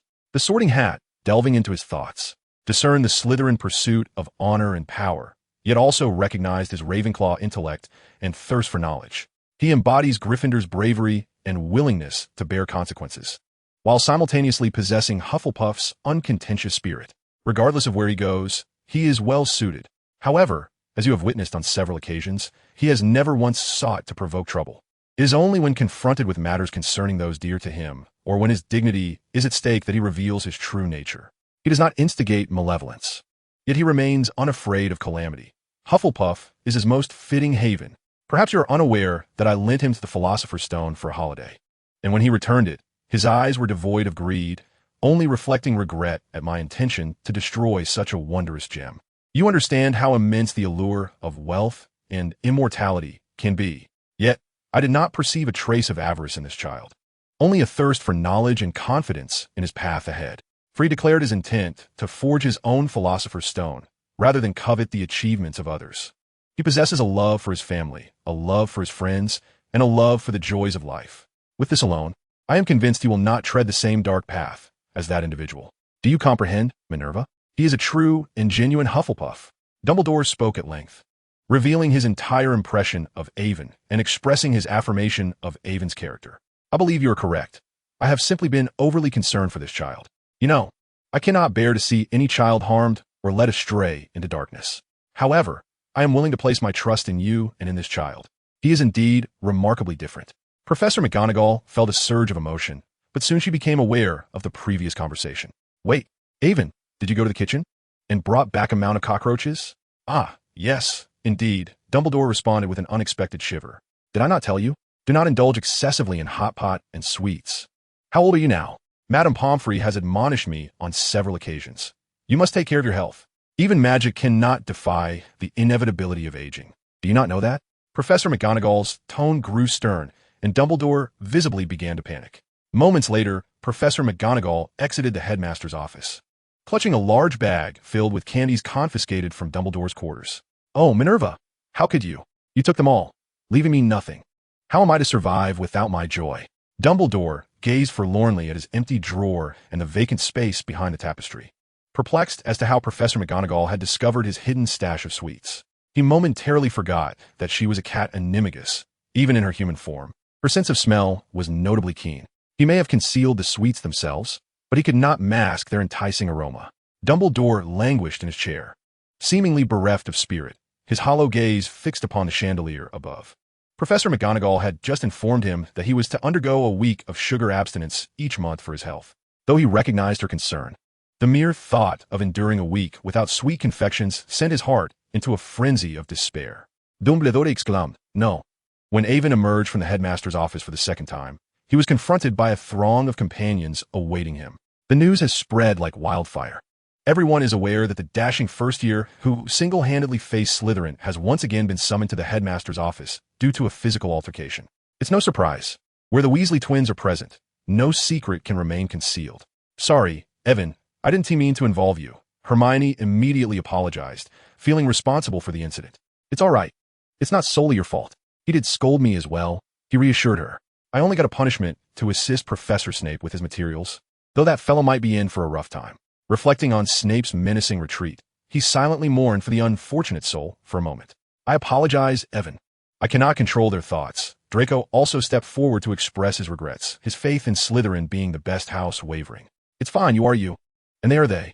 I want to hold unrelated individuals accountable, especially when that individual is a friend of mine," Evan said, patting Draco's shoulder. Draco felt a surge of gratitude. What a splendid friend. Those who insulted him daily due to his lineage truly deserve their fate. "My goodness, Evan, you weren't expelled, were you? I heard Madame Pomfrey mention that you were quite forceful, but I don't think it's your fault. Should we all petition the professors on your behalf?" Cedric rushed over, shoving Draco aside and grasping Evan's shoulders with urgency, more badgers flocking to their side. "Indeed, Evan, we are many. Let us collectively plead for you," added Ron, joining the cause. The lad had it all figured out. If worst came to worst, he could write to his grandfather, who certainly had some clout with Dumbledore. Such a good person as Senior Evan must not suffer injustice. An increasing number of badgers arrived, all having heard of the unfolding events and aware of the severity of Evan's actions, thus deeply concerned he might face expulsion due to school regulations. They could not bear to see this charming, knowledgeable upperclassman, who introduced them to delightful treats, expelled. One by one, they clamored to storm the headmaster's office. The badgers united, their momentum silencing the other three houses, rendering them unable to interject. "You can always count on Hufflepuff. Every member of Hufflepuff is worth befriending. Rest assured, Senior. My father is a board member. How could I let my friend be expelled?" Draco hastily assured the now calm Cedric and the other badgers. The badgers regarded Draco with approval, recognizing this often frequenting little snake at their table as Evan's friend. Their fondness for the young master, who chose to betray his house for the sake of friendship, grew even stronger. Indeed, from their perspective, Draco's actions, in line with Slytherin's ethos, would undoubtedly be viewed as treachery by other Slytherins. Many in the Snake House did share this sentiment, yet Draco was unconcerned. Let them confront the Malfoy family if they dared. However, not all little snakes shared this view. Some had begun to admire Evan. Slytherin, pursuing honor, yearning for power, venerating the strong. As the train journey commenced with Avon knocking Carl unconscious with a single blow, followed by his audacious confrontation with 8 upperclassmen, his subsequent triumph over a giant, and his victory against Chilo, culminating in his courageous challenge to the rules this year for the sake of honor. Avon's actions resonated deeply with the more rational-minded Slytherins. Thus, through his deeds, Avon garnered admiration from some of the younger Slytherins. "Dear sister, he is indeed intriguing. Just look, even the heir of the Malfoy family is willing to befriend him," exclaimed a charming little girl, pointing at Avon. "Indeed, he possesses considerable talent. It is a pity he hails from a Muggle family. Otherwise, he could have achieved even greater heights," lamented another equally lovely girl. She was named Daphne, a fervent advocate of pureblood supremacy, belonging to the ancient and prestigious Greengrass family alongside her sister Astoria. It was precisely because of this lineage that Daphne held similar views to Draco in his earlier days, championing the pureblood cause. However, Her sister Astoria held a contrasting perspective, rejecting the classism instilled by their family. Although their parents expressed some discontent, they still showered affection upon their youngest daughter. Daphne shared this sentiment, indulging her sister. Even now, as Astoria tugged at her to join the festivities, Daphne, despite her reluctance, readily complied. Moreover, I sense that Daphne's character is ill-suited for the role of the protagonist's romantic interest. Like Hermione, she is indeed an exceptional young woman, yet lacks the fascinating spirit that aligns with the protagonist. Astoria, paired with Draco, though Draco's romantic interest appears to be hairy from our viewpoint, inevitably places these two sisters in the orbit of Avon. Chapter 82. The Joy of Hufflepuff. Harry and Ron were eager to approach Avon for a brief conversation. After all, this involved their fellow Gryffindors. However, a throng of badgers, including George and Fred, surged forth, rendering it impossible for them to near Avon. Goodness, Hufflepuff is truly formidable. It is utterly impossible to get through. Let's not forget, they're the largest house by number. Typically, they seem quite amiable. Yet today, they convey an impression of wanting to flatten Hogwarts. The Gryffindor Lions found themselves cornered, as the once spacious corridor became congested with the influx of Hufflepuffs. Even Filch, attempting to disperse the mass of young wizards blocking the corridor, was overwhelmed before he could utter a word, lost amidst the bustling badgers. Madame Loris was so pressed that she had to ascend a nearby pillar, her feline face awash with terror as she gazed down at the throng below. The arriving badgers, oblivious to the fact that all was well, clamored enthusiastically about storming the headmaster's office. Draco attempted to clarify that his father, a board member, would ensure Avon's expulsion was not an option, but amidst the fervor of the excited badgers, his words made no impact. The crowd was simply too overwhelming. His small attempts at intervention went unheard. Ultimately, Avon found himself at a loss. The enthusiasm of the upperclassmen and younger students bordered on rebellion, even if it had not yet reached such drastic proportions. After all, rebellion was not the order of the day. Listen to me for a moment. Everyone, listen to me. As Avon shouted and climbed upward, he finally captured the attention of the students, the excited badgers quieting down. Ahem, everyone, allow me to clarify. I have not been expelled. I was merely called to handle potion materials. It's nothing serious. Avon managed to calm the restless badgers, feeling a wave of happiness that he had not chosen the wrong house. Is that really true? You mustn't deceive us. You will bear the consequences, questioned one of the young badgers, as most had yet to receive any news. It is true. My sister and I just passed by the headmaster. Senior Flint is still unconscious, but another senior who lied to the headmaster is currently being reprimanded. So, Senior Avon is truly fine. A group turned towards the source of the voice, where a golden-haired girl with blue eyes and dimples when she smiled approached, accompanied by another girl of similar golden locks and blue eyes, exuding an ethereal grace. The silver and green embellishments on their attire made it evident that they were from Slytherin. However, it puzzled students from other houses to see Slytherins willing to speak on behalf of others, a rare occurrence indeed. Draco stood frozen, his eyes fixated on the little angelic girl. Internally, he was shouting with fervor, "Good heavens! What an adorable girl! Her smile is like that of an angel. Am I blind? How could I have missed such a beautiful girl in our house this year? That must be Daphne. Could she be your sister? Then she's also a daughter of the Greengrass family. Why have I never heard of her before? Oh, Merlin Suspenders. I think I've encountered love." Avon shot a disdainful glance at Draco, who appeared utterly smitten, blocking his view, and expressed his gratitude to the Slytherin girl who had come to his defense. "Thank you for explaining things to everyone." No need for thanks. I am Astoria Greengrass, and this is my sister Daphne. It's a pleasure to meet you, Senior." The young girl politely introduced herself. "Hello, Ava McGrave. It is an honor to meet you both, Miss Greengrass." So, she was Draco's future wife. No wonder he looked so infatuated. I wonder how Harry will feel about this. Harry sighed. Eventually, Professor Flitwick arrived, dispersing the group of badgers who were preparing to storm the headmaster's office. With the knowledge that Avon was unharmed, the young badgers felt reassured. "It seems you're quite popular. Avon, you startled me just now," Professor Flitwick said with a cheerful demeanor as he chatted with Avon. I didn't realize I held such significance in everyone's hearts. It's truly flattering." Avon replied, feigning modesty. Concerned about Avon's spirits, Professor Flitwick offered him a day off. "It's all right, Professor. This one tea shake me. My heart is quite resilient. However, I would appreciate your assistance with a silencing charm. My wallet has become rather troublesome, and I have created a new carrier." After hearing this, Professor Flitwick glanced around to ensure no one was nearby, then leaned closer to Avon and whispered, "No problem. I will help you tonight. But be cautious. If a student with a grudge against you reports it, it could lead to trouble." In the evening, Avon arrived at Professor Frivy's as scheduled, presenting the item he had crafted during the holidays. It was a ring fashioned from pure mithril, devoid of unnecessary embellishments, yet adorned with intricate runes that bestowed it with various functionalities. Impressive, Avon. Did you create this yourself?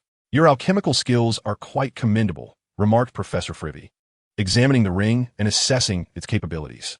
This was not merely a storage ring. It was imbued with over a dozen protective spells, rendered permanent and activated with a mere surge of magical energy. Mithril is quite precious, and Avon had only a limited amount.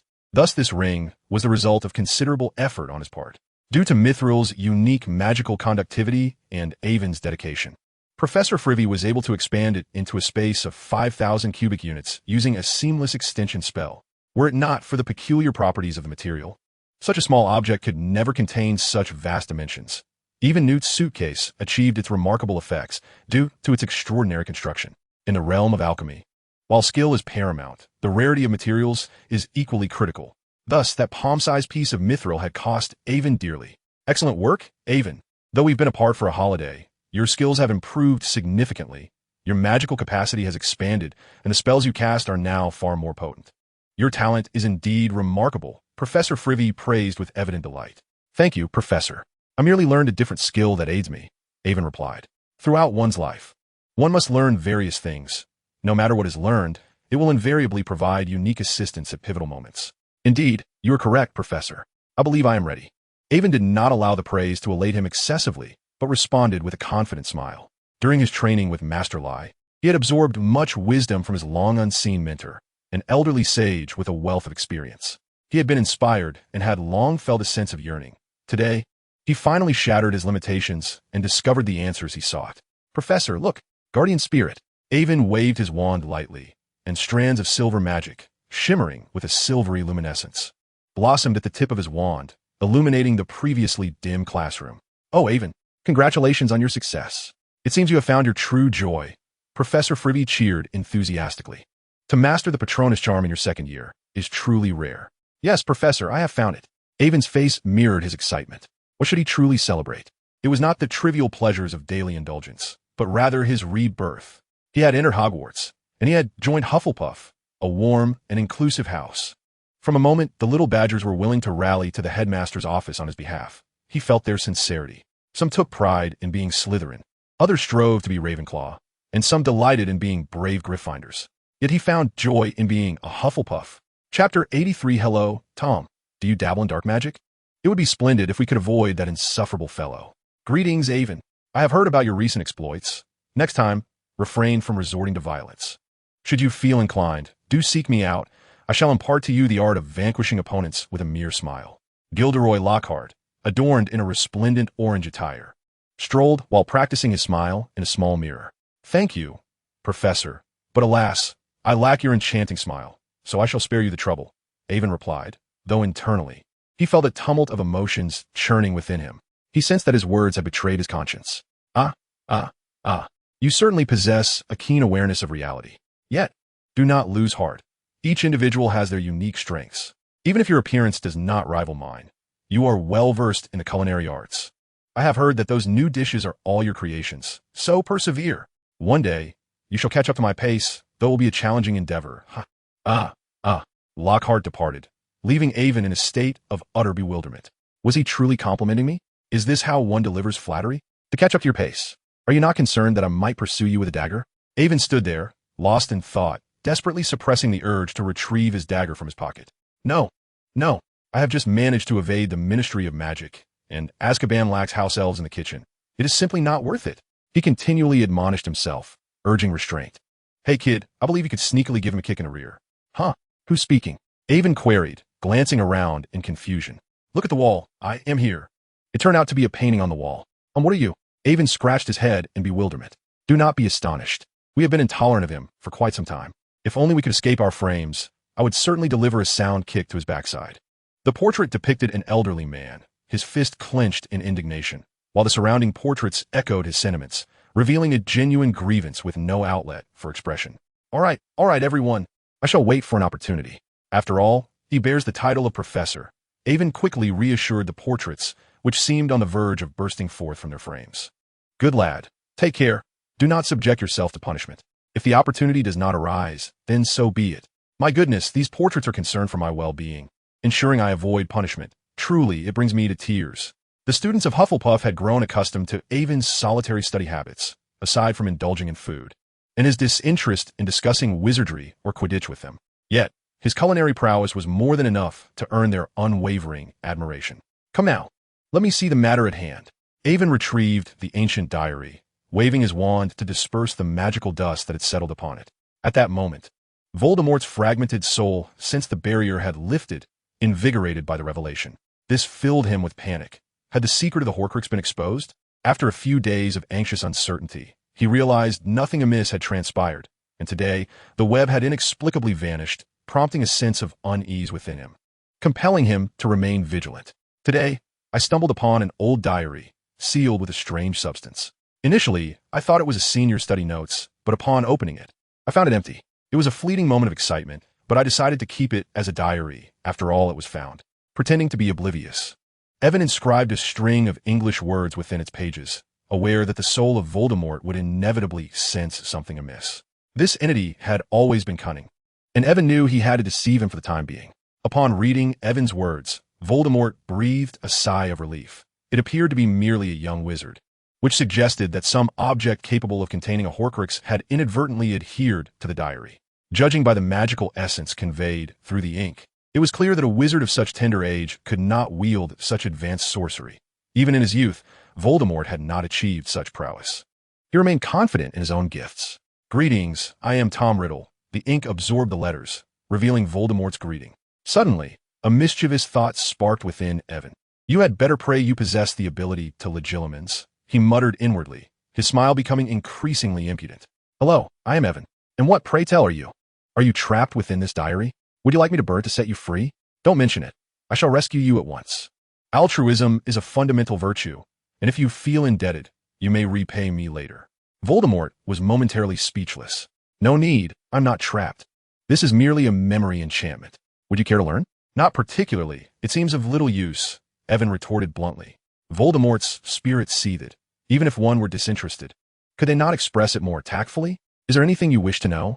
I can fulfill many of your inquiries. How much gold do you possess in Gringotts? Voldemort grimaced. I do not recall, and I am merely a construct of memory. Must we discuss finances? Come now, we are not related.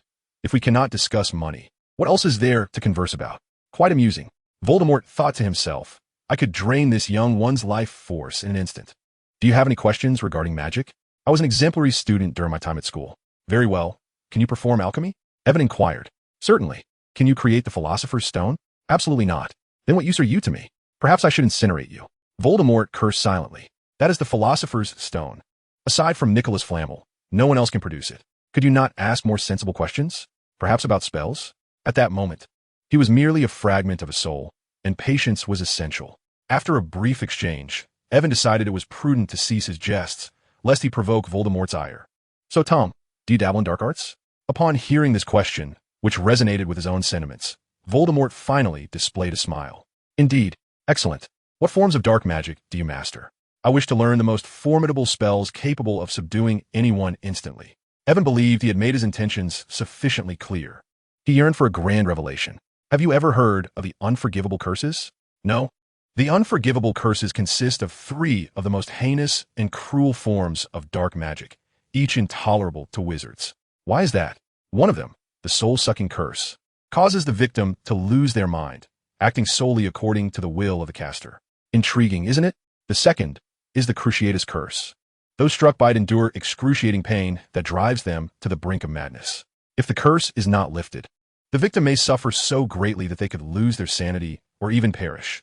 Quite formidable indeed. The third is the killing curse, the most merciless of the unforgivable curses. When cast, if it strikes its target, it can instantly take a life, leaving no chance for survival. Impressive, isn't it? I have delved deeply into these 3 forms of magic. Ah, you certainly possess remarkable ambition. The fragmented soul of Voldemort in the diary seems to engage in a seemingly normal conversation, yet something feels amiss.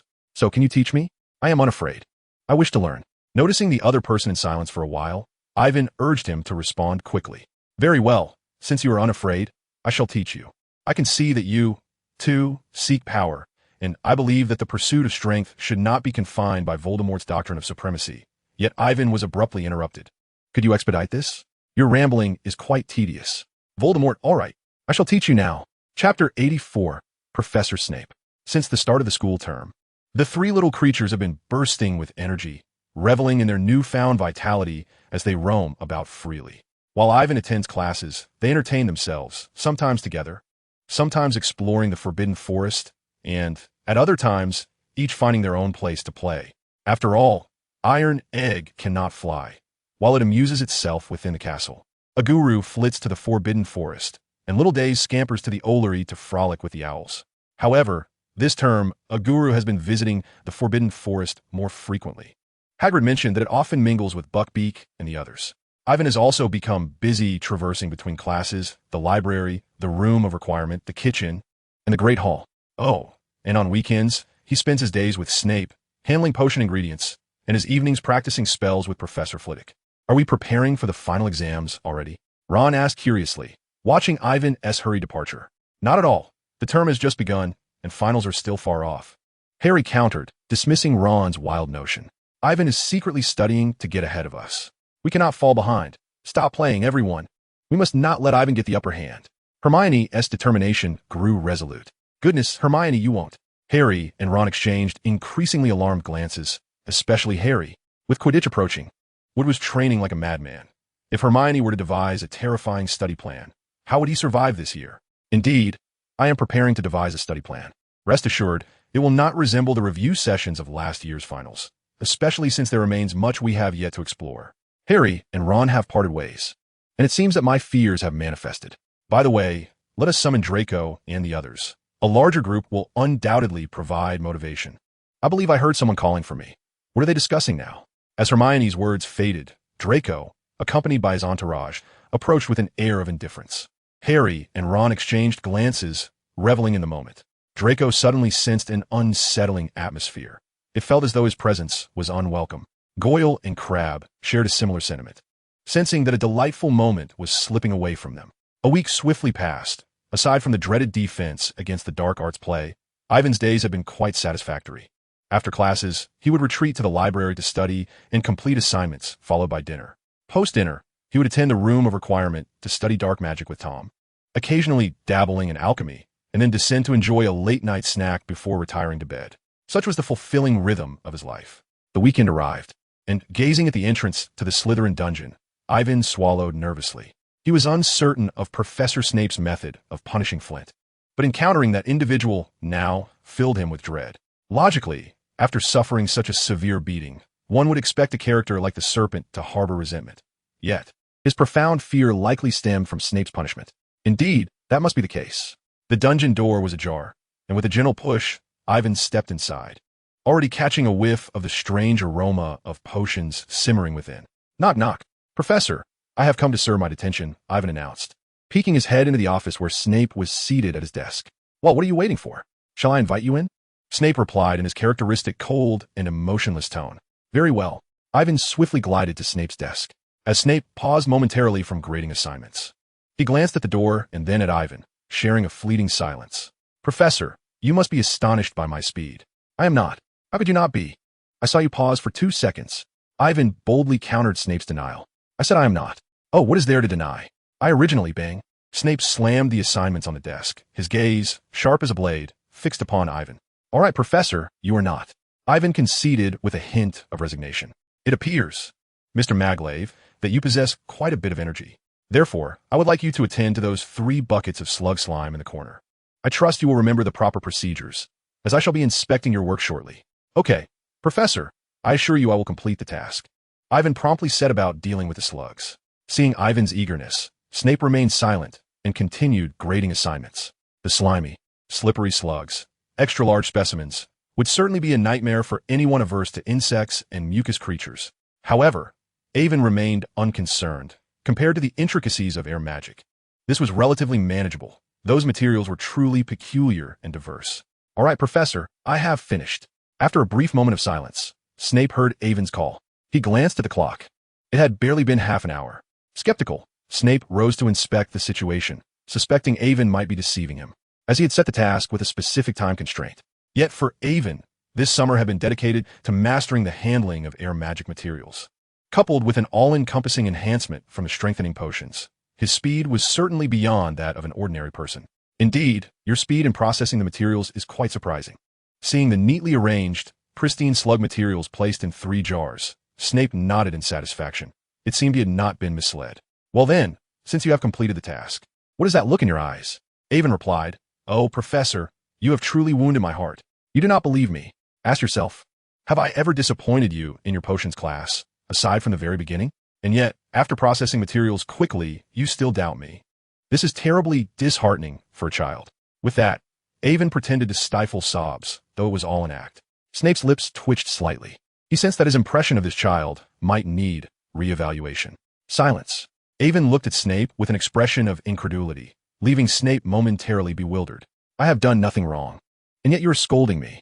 Avon feigned wiping away tears, raising his voice in a mock lament, entirely ignoring Snape's grim visage. If you continue this raucous display, I shall deduct 100 points from Hufflepuff. Snape felt his patience waning.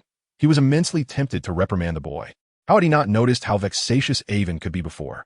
No worries, we are not competing for the house cup. Even if points are deducted, I will treat them to a meal, and they will forgive me, Avon replied with utmost sincerity.